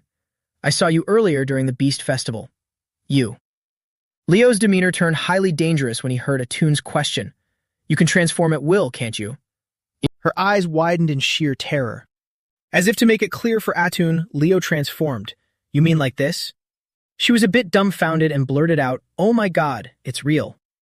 He pondered inwardly while looking at his hand. Strange, when in the beastman state, using the hero's breath triggers the transformation process. Less than greater than. Then came Aden's gaze of pure admiration while he was lost in thought, but if maintained for too long, it will have severe side effects. How could that even happen? Throughout history, only Eren could transform at will. She excitedly asked him, "Do you want me to teach you?" "Really?" Deep in his endless train of thought, Leo made a decision. There must be a successor to Eren. Leo assessed the situation seriously. We will need strong allies for the upcoming war against Tartarus. Perhaps this is exactly why I was reincarnated into this era. He took slow steps toward Atun, making her a bit intimidated. "So, if you can prove it." "Prove what?" Leo's eyes gradually turned dangerous. "That you have what it takes to become a hero." The predatory gaze coming from Leo made Atun feel utterly terrified. This guy is looking down on me. Atun subconsciously trembled, feeling as though she was being completely read. Suddenly, the silhouette of a man appeared from deep within her subconscious, standing at a very high place. Leo smiled and spoke in a relaxed tone. "I'll be expecting great things from you, Atun." In the Academy's vibrant and joyous atmosphere, the second day of Azonia's entrance ceremony began. We can see the students lining up for the Azraq Great Desert Crossing test. Someone holding a list in their hands muttered, "Toon, Den, Luol, and even Vega." The two sitting in the stands felt immensely proud upon receiving the list. Our kids are already at the top tier. The candidates nominated by Azonia this year are truly incredible too. It's a shame I missed the Beast Festival. Indeed. Diura's surprise made Warden laugh beside her. "By the way, Kaylee, that name is quite rare, isn't it?" Warden, seemingly thinking of someone, sighed helplessly. "The name of a great hero. I wonder if he's just bluffing, or if it's the true beginning of a hero named Kaylee." Then a realization seemed to dawn on him. "He reminds me of that kid, Leo." Looking down at the arena below, both of them wondered, isn't that student Aden? Down in the arena was the figure of Aden, running with frustrated steps. As Diura observed her, she remarked in surprise, "Is her beastman competitive instinct kicking in? I wonder who Aden is planning to challenge." Atun called out to Leo in irritation. "Black Rabbit, you haven't forgotten our promise from yesterday, have you? I'll definitely earn your acknowledgement." She couldn't hide her joyful excitement in front of Leo. "I was so thrilled I couldn't sleep a wink. So don't miss a single moment of my performance today." "All right." Warden found it intriguing as well and told Diura, "How interesting. Her opponent is a student named Kylie. He's really starting to pique my curiosity." Diura froze, staring down at the arena. Warden was no different from Diura. Seeing Leo's transformation into his beastman form below, they exclaimed, "Leo, what are you doing down there?" Bergatun instructed the candidates standing before him. "Nominated candidates, attention. Before the entrance ceremony begins, the selected candidates will take an oath." Both Diura and Warden glared down at Leo furiously when they saw him appear. "What is that brat doing here?" Bergatun boldly announced, "This year's nominated candidates, please place your hands on the Hero Chronicle of the Great Eren." Leo unconsciously thought, Eren's Hero Chronicle. I never expected to see it like this. After Bergatun's explanation, Aden stepped forward to read the oath. "Each of you will read the oath aloud." She focused on reading every single line. 1. In the name of a hero, I shall not act cowardly. Leo looked at her seemingly tense posture and pondered. He walked over, placed his hand on the oath stone, and uttered the hero's name, Eren. In that solemn atmosphere, the two continued reading the oath. 2. In the name of the great hero. Suddenly, the stone monument began to glow. A massive pillar of light shot up into the sky. Dura and Warden were completely taken aback, unable to believe their eyes. No way is that. Bergatun stared in utter astonishment as well. The golden light brilliantly illuminated the entire area. Both stood frozen as words appeared on the oath monument. The Hero Chronicle is opened. Lines of introductory text gradually emerged on the stone, making the light shine even brighter. The World of R. Prologue. The Beginning. Along with the glowing light reflecting off the oath monument into the sky, Atun and Leo vanished. Seeing this, the assistant cried out in fear, "Instructor Berga, what is happening? Don't tell me it's the hero world." Tacitly confirming his assistant's words, Bergatun nodded. That's right. Lord Eren's hero world has opened. Is this a hero world outbreak? Bergatun felt a tinge of fear as he thought about it. For some reason, a never-before-opened page of Lord Eren's chronicle has been revealed. Even if it's a dungeonification caused by an outbreak, conquering it would be a chance to inherit Lord Eren's power. Thinking about that made him even more anxious. The problem is, can those kids truly conquer Lord Eren's world? Prologue, The Origin. Etun furrowed her brow with extreme discomfort in her eyes. The Oath Monument had transported them to another dimension filled with gloomy ancient architecture. Once upon a time, when darkness engulfed the world, this place. The scene was filled with desolate castles and withered trees entirely submerged in darkness. Taking in the pitch-black surroundings, Etun asked in frustration, "What just happened?" She seemed to be seeking confirmation when she asked Leo, "Black Rabbit, you saw it too, right? It definitely showed the words, 'The Hero Chronicle is opened. There was once a hero.'" In that dark place, the stone tablet continued to guide them. Etun was somewhat scared, but Leo remained perfectly composed. "What is that? The sky is completely gray. A hero who brings the future." He looked up, silently confirming it while the stone tablet continued its narrative. "This must be 5,000 years ago, the era when Eren was alive. It seems we are in the age of despair. Pleas and cries of lament echoed through the dark night. Please save us. Be careful not to get swallowed by the Jabberwock." Leo spoke in a solemn voice. "This is the world where the hero Eren once lived. Yeah, it looks like the refugee city of Riser." Hearing that, Etun immediately asked, why was the hero world suddenly activated? For thousands of years, there has never been a record of Eren's page being opened. Leo pursed his lips. "During our hero studies class, in Vamuntas and Berkia, when I touched my hero chronicle, the hero world opened. But all of those pages were mine. This one, no matter how you look at it, is clearly Eren's page." A golden panel in the sky suddenly displayed a line of text. Mission objective, find Eren in Riser. Leo muttered doubtfully, "A mission objective? So this isn't a hero dungeon." His gaze grew distant and thoughtful. "If this world was open the right way, then why can't we contact the outside?" Seeing Etun stay silent, he turned to her and asked, "Are you okay?" Her whole body trembled, and her voice wavered as she replied, "Yeah." "They said the mission objective is to find Lord Eren. Does that mean we can actually meet him?" Etun was overflowing with excitement and anticipation. Finding Lord Eren should be easy then. He's famous after all. The corner of Leo's mouth twitched as he forced a smile. Yeah, according to the records, he was already a legend even before joining the expedition. Just thinking about meeting him in person, I can't handle actually meeting Lord Eren in real life. I'm so moved. Etun enthusiastically took the lead. "All right, let's start asking around. Let's go." Leo slowly followed behind her, thinking to himself, it seems people of this era really think that way. The recorded history is different from reality.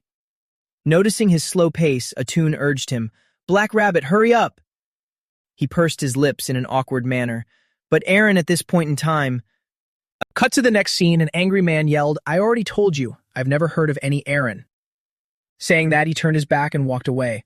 Etun spoke in disbelief, her voice faint. "How can this be? Nobody knows Lord Eren." Another man walked by. Etun quickly turned and asked, "Hey, Beastman, have you ever heard the name Eren?" He shook his head. "Never." As the two slowly walked through the alley, a mocking voice called out, "Just some weak beastmen. If you don't have a place to stay, come to my room."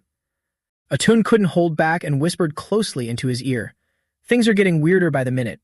Leo replied calmly, "We should find shelter before it gets dark." As he walked, he pondered deeply. This year must be 1462 according to the Altegrian calendar, 20 years after the Age of Calamity began.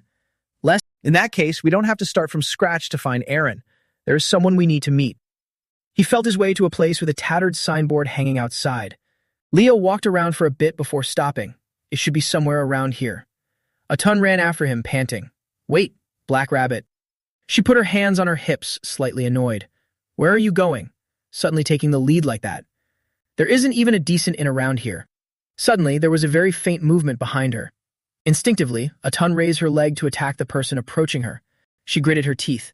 The veins on her hand bulged as Leo's voice rang out. Wait, Aaron, don't fight. Atun was grabbed by the neck and lifted up single-handedly by the man. She struggled weakly. Black Rabbit, run. The man looked at Leo and spoke. Why are you here? If you don't give me a clear answer, I'll take this beastman's life. Leo explained cautiously. We were told to come here. The man's eyes flashed. Who told you? This is a restricted area. Leo answered straightforwardly. Timid Aaron sent us here. Hearing that name, the man's grip instantly loosened. He turned his back and motioned. Follow me. Leo walked over to Atun's side. The man led them to a room and said, You two will stay here tonight. I'll be back tomorrow morning. Waiting for the man to leave, Leo slowly stepped outside. No matter how many times I look at this damn sky, I just can't get used to it. Just looking at it sends shivers down my spine. He sat on the roof. Looking from the sky down to the hazy ground, Leo thought to himself, everything beyond the borders of Raysar is blurry. Is this the only area we are allowed to operate in within this world? In both of the previous times, even though we were weak, we managed to fight our way through with our own hands. During the midterm exam, the objective only appeared after we defeated Chubarn. If so, this definitely isn't an outbreak. But then, why can't the outside world control the hero world? The image of that mission panel suddenly appeared in his mind. Objective: find Aaron and Raysar. Leo felt a bit puzzled. The known keys to opening a hero world are the owner themselves or an object deeply connected to them. But what if there is another key? For instance, someone with a deep connection. Little Rabbit, oh little Rabbit, aren't you going to call a friend to row the boat with you? Of course, this might just be speculation.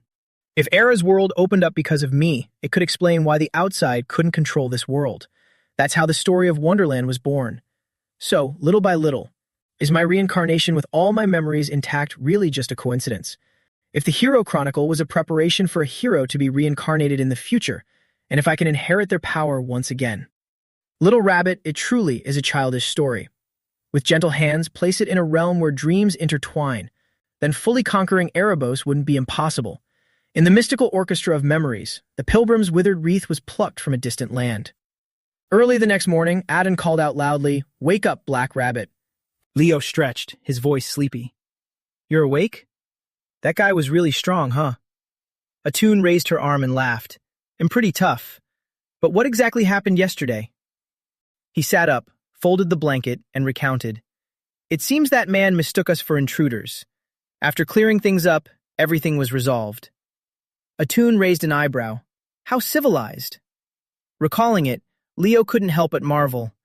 It was quite a shock at the time, but Beastman descendants sure are sturdy. The man's voice suddenly rang out. You two are up quite early.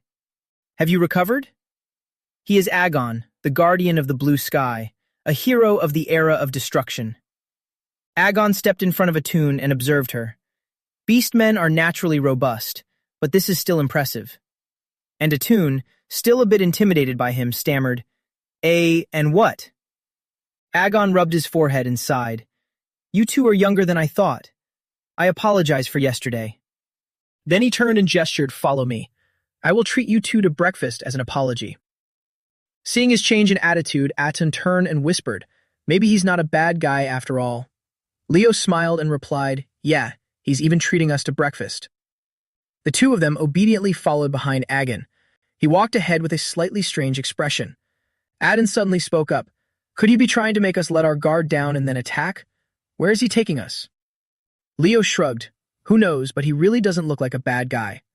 In his heart, he thought to himself, Agon, the guardian of the blue sky, a hero who once fought in the era of destruction. He was like a father to Aaron. He was someone our raid team once wanted to recruit. But for some reason, when we first met him, his will seemed entirely broken. Compared to back then, Agon looks perfectly fine right now. What on earth happened in just 1 month? After walking for a bit, the scene before them made Auden gasp in astonishment. What in the world is this? A flock of children cheerfully swarmed Agon. Uncle Agon, breakfast is ready. A little girl suddenly noticed the two of them and asked curiously, Who are you? Agon gently replied, They are guests. Am all right, please give these two some food. Auden, suddenly moved, stepped forward and called out, Mister, I misunderstood you. You really are a good person. Then she trotted over to the little blonde girl and patted her head a couple of times. Leo suddenly noticed a figure sitting on a water pipe nearby. His eyes widened in shock. Leo stared at the girl, pressed his lips together, and thought, long time no see. The familiar image of the girl surfaced in his memories. She was the great spirit of darkness, Enxi, and the man had said, Rabbit, then how about going with Axe Shadow? 5,000 years ago, at the requiem for the young who had died, I heard a plague is spreading. How pitiful. The man sitting on the rock had his head bowed in utter despair. A group of people approached. The white-haired girl spoke. The little stars disappear beneath my hands. Hearing the voice, the man raised his head. Who are you? The black-haired girl leading them stepped forward and declared, I have come to recruit you for the subjugation squad. We need the power of a hero like you. Oh, my children, the man bowed his head and bluntly refused. I will not join the subjugation squad. But someone like you, who bears the title of Guardian of the Blue Sky, should. Leo stepped forward and cut her off. That's enough, Luna. Now I can only weep over my children's graves, holding this fallen crown. He patted Luna's shoulder and said, His will is shattered. She froze in regret. A shattered will can be restored. It's a shame to leave behind someone so valuable. Master, look at this. I want to grow up to be just like you, Master. Reincarnates sighed, Luna, as you said, a broken will can be brought back, but a world that has lost its heroes cannot be saved. Let's find someone else. Saying that, she turned and left immediately. Agon pressed his lips together and spoke up. There is someone I can recommend. Go find Aaron. Luna mumbled with a slight headache. Aaron? But how are we supposed to find him in such a vast place? If you're going to tell us, at least give us clearer directions. Reincarnates spoke up. We still have time anyway. Let's just search slowly. Leo sighed, his tone holding a hint of anticipation. If he's recommended by the Guardian of the Blue Sky, he's no nobody. Fix that impatience of yours, Luna. Reincarnates suddenly stopped in his tracks. Luna glared angrily at Leo at that moment. What? Do you have a death wish? Back then, Reincarnates had stopped because... The spirit of darkness? Oh, hello there. You're the spirit of darkness, aren't you? Back to reality, Leo held his bowl of soup and thought, I never expected to meet Enxi here. We met before when preparing for the subjugation squad. Unfortunately, now isn't the time to talk to Enxi. He smiled at the girl, thank you. As he turned away, Leo plunged back into his thoughts. When I was Kaylee, I met Enxi about a year after this point in time. Over here, Atun looked at Agon with sparkling eyes. Eat with us. He was about to refuse when Leo walked over with 2 bowls of soup. So Agon reluctantly agreed. All right, you said Aaron sent you here. Leo caught the implication and asked, so you don't know where Aaron is either, sir? Agon laughed and replied, I don't know. That foolish disciple of mine hasn't sent any news in half a year. Atun froze in shock. She slammed the table and sprang to her feet. Mister, are you Lord Aaron's master? He nodded and replied, yes, and the master of that useless brat. A noble, great, and brave hero. You raise someone like that, and yet you call him useless. Being too humble isn't good, you know? Agon shook his head. You misunderstand. My disciple is neither noble, great, nor brave. Atun blurted out in sheer disbelief. Huh. Agon continued, of course, considering his age, he possesses tremendous power. But he is a coward unworthy of that power. Aaron left Rizar because he was afraid to fight. Atun clutched her head and wailed, impossible. No way. Lord Aaron. Agon frowned and looked at Leo. What's wrong with your friend? Lord Aaron can't be a coward. Unacceptable. My world is shattering. I can't accept this. Looking at her back. Leo quickly explained, she's someone who has completely idealized Aaron's image. Agon sighed, someone actually idealized Aaron? Unbelievable. Leo stood up, looked at him and said, we were saved by your disciple. Agon exclaimed in disbelief, what? Leo looked at him firmly and recounted, it's true that Aaron was a coward, but he saved many people in places you don't know about. Once upon a time when darkness engulfed the world, there was a hero. I am also one of the people he saved. Therefore, you can be proud of your disciple. Agon looked at him in astonishment. That kid. He grew that much in just half a year? Over here. Atun hugged her knees with her shattered illusions. I can't believe Lord Aaron is a coward. Leo walked over, saw her like that, and asked, does Aaron being a coward really shock you that much? Atun honestly confessed, the hero Aaron was the one who gave me courage. When I was little, I was afraid of everything and very timid. I always wanted to give up during training, but my dad said, my name means hero, and it originated from Lord Aaron's name. Because of that, I was determined to become a confident adult who never steps back in any situation. But if he says he used to be a coward. Leo stepped forward, patted her head, and continued, that coward saved the entire world.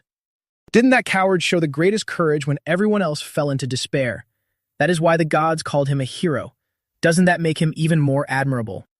Atun regained her composure. She was no longer sad. Almost instantly, she excitedly sprang up.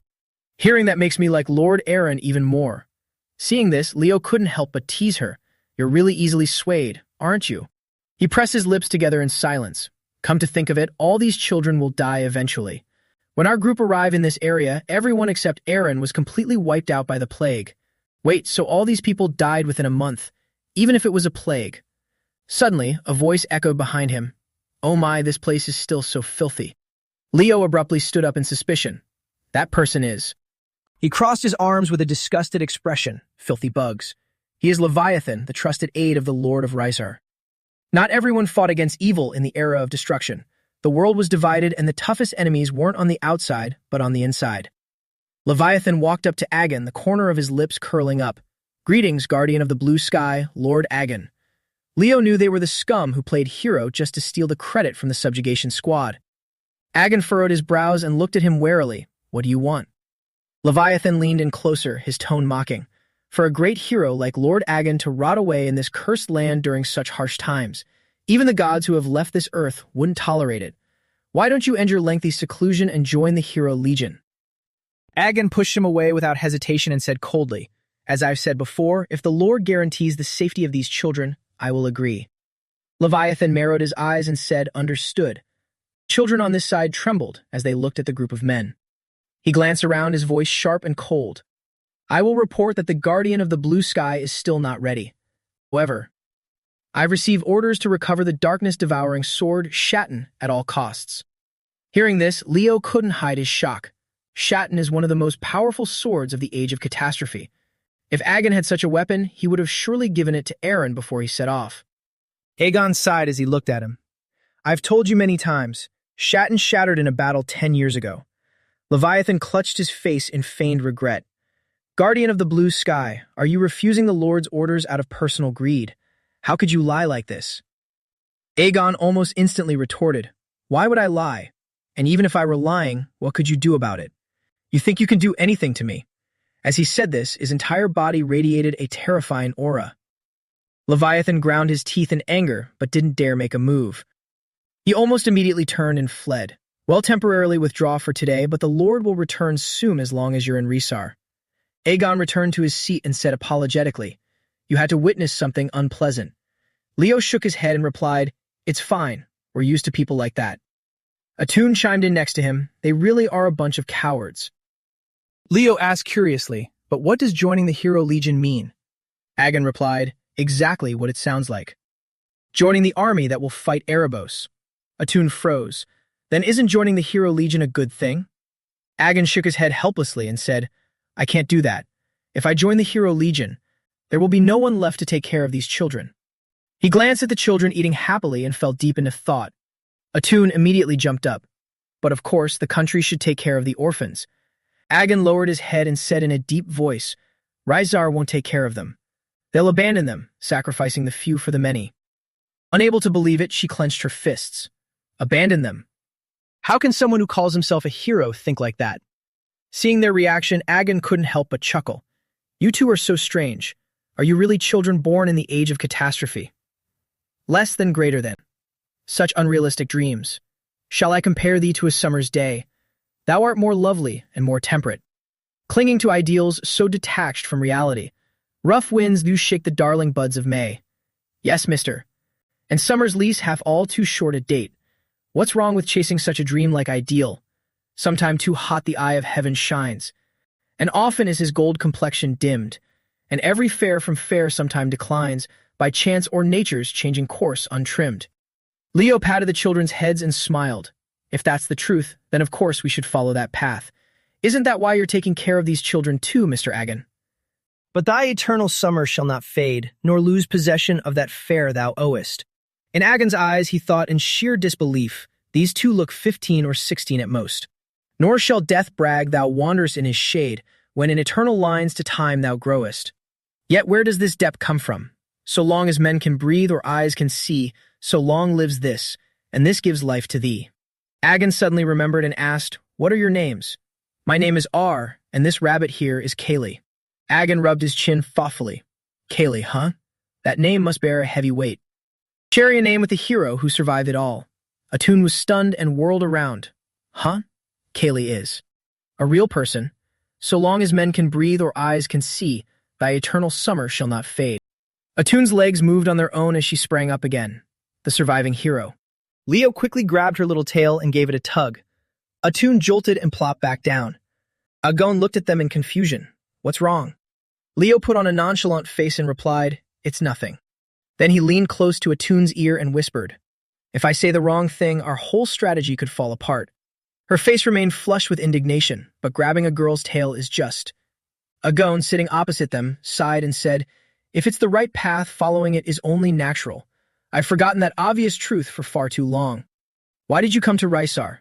Leo answered frankly, To meet Aaron. Looking like he understood, he slowly stood up and offered, Then stay here until he returns. Even though my disciple hasn't sent any news for half a year, this is still his home. There will come a day when he returns. Right at that moment, a notification panel suddenly appeared, startling a ton.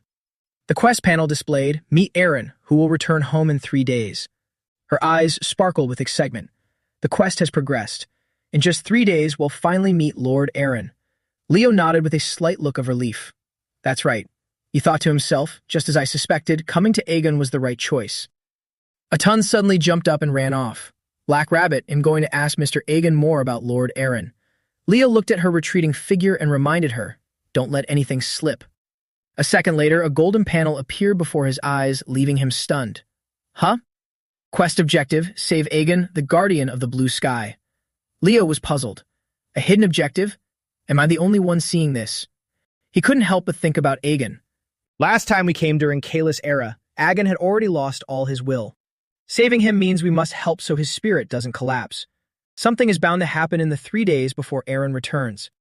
There's something I'm missing. Suddenly, a voice drifted over. You know I'm not human, right? Leo realized in shock, Anxi. He turned his head and nodded at her. Yeah, you're a spirit. Anxi looked at Leo and marveled. You truly are an incredible summoner. He felt a bit confused and thought, why is she smiling like that? Anxi's eyes suddenly narrowed, her voice dropping lower. And an all-elemental one at that. You really do look a lot like the surviving hero, Kaylee.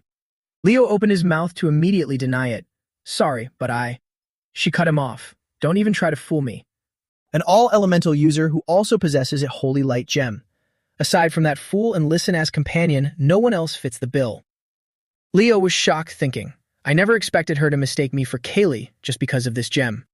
He lowered his guard and said, I've heard the rumors. That Listen has left guards alone with his comrades to defeat Erebos. Anxi quickly followed up, that's why I was planning to go find you guys. Leo was confused, why? Anxi smiled radiantly and replied, Isn't it obvious? To save the world. Leo looked at the girl beside him with some doubt. Is this really the dark spirit Anxi I once formed a contract with? She's so different. He remained silent for a moment before speaking up. Why do you want to save the world? Anxi replied at once, I'm a spirit born in the age of catastrophe. That's why I really want to see a starry night sky. Twinkle, twinkle, little star, how I wonder what you are, up above the world so high. Like a diamond in the sky. She reached out, looking up at the sky of her imagination, and sighed, I heard it's so beautiful it takes your breath away. Anxi turned to look at him with sparkling eyes and asked, So where is Lysinus? Leo immediately replied, He's on his way to Rysar. It'll probably take some time.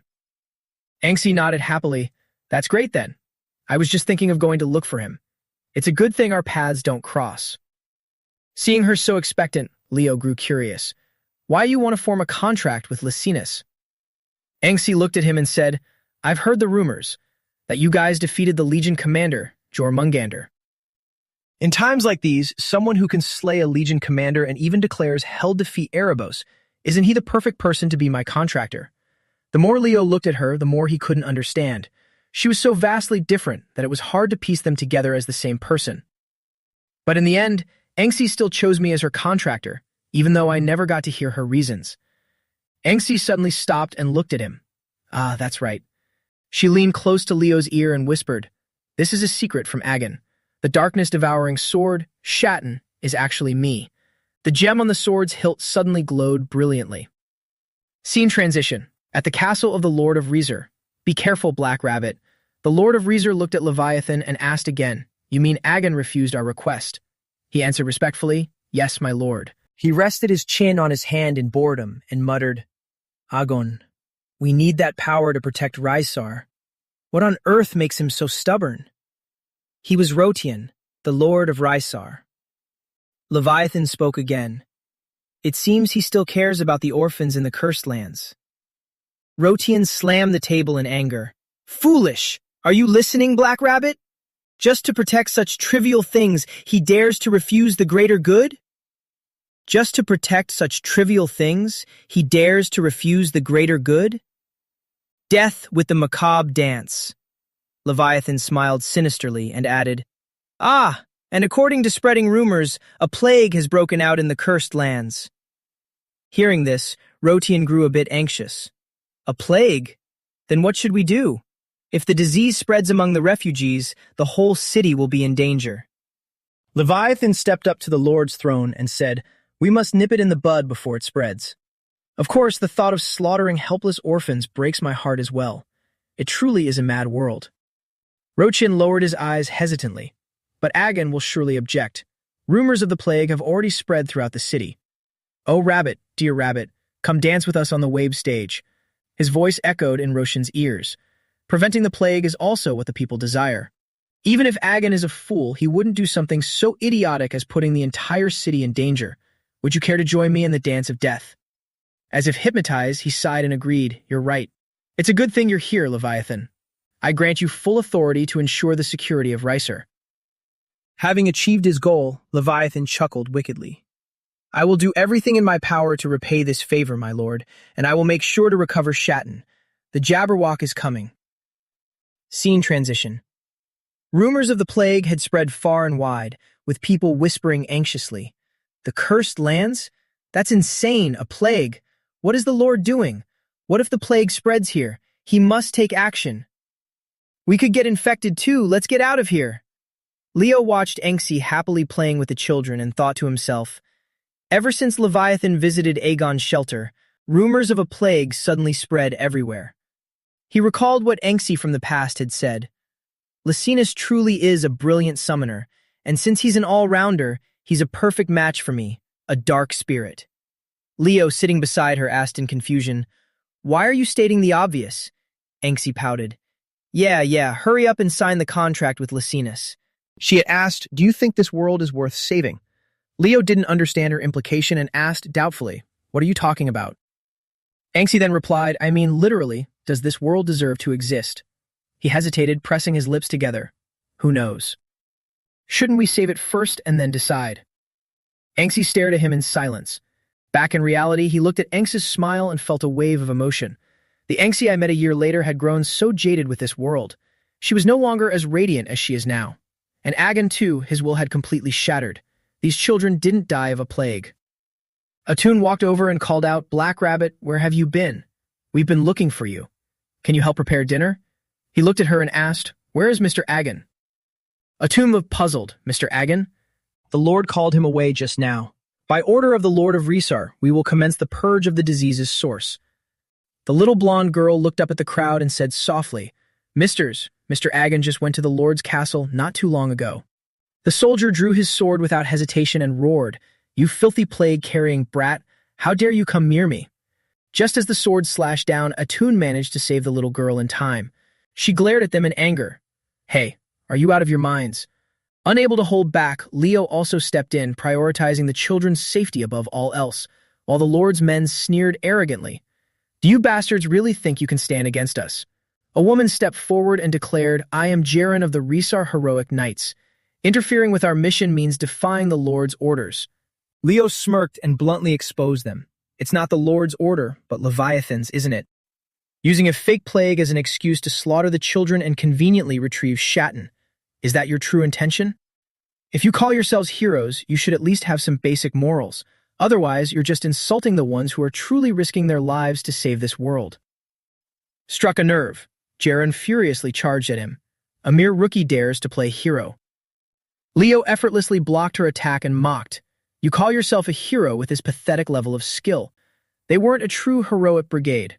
At best, they were just an order of knights still in the making. Jaren looked at his magic attribute and remarked, Fire attribute. That's a rare skill. Without letting her finish, Leo channeled flames into his sword and lunged forward. He swung his sword down for a slash and Jaren smirked. That's not enough. But her smugness didn't even last a second before she panicked. My shield. Jaren broke into a cold sweat as she struggled to withstand the clash. In less than 30 seconds, the shield shattered into pieces. As the smoke cleared, Jaren knelt pathetically before the tip of Leo's sword as he disdainfully mocked. Both your skills and your equipment are utterly pathetic.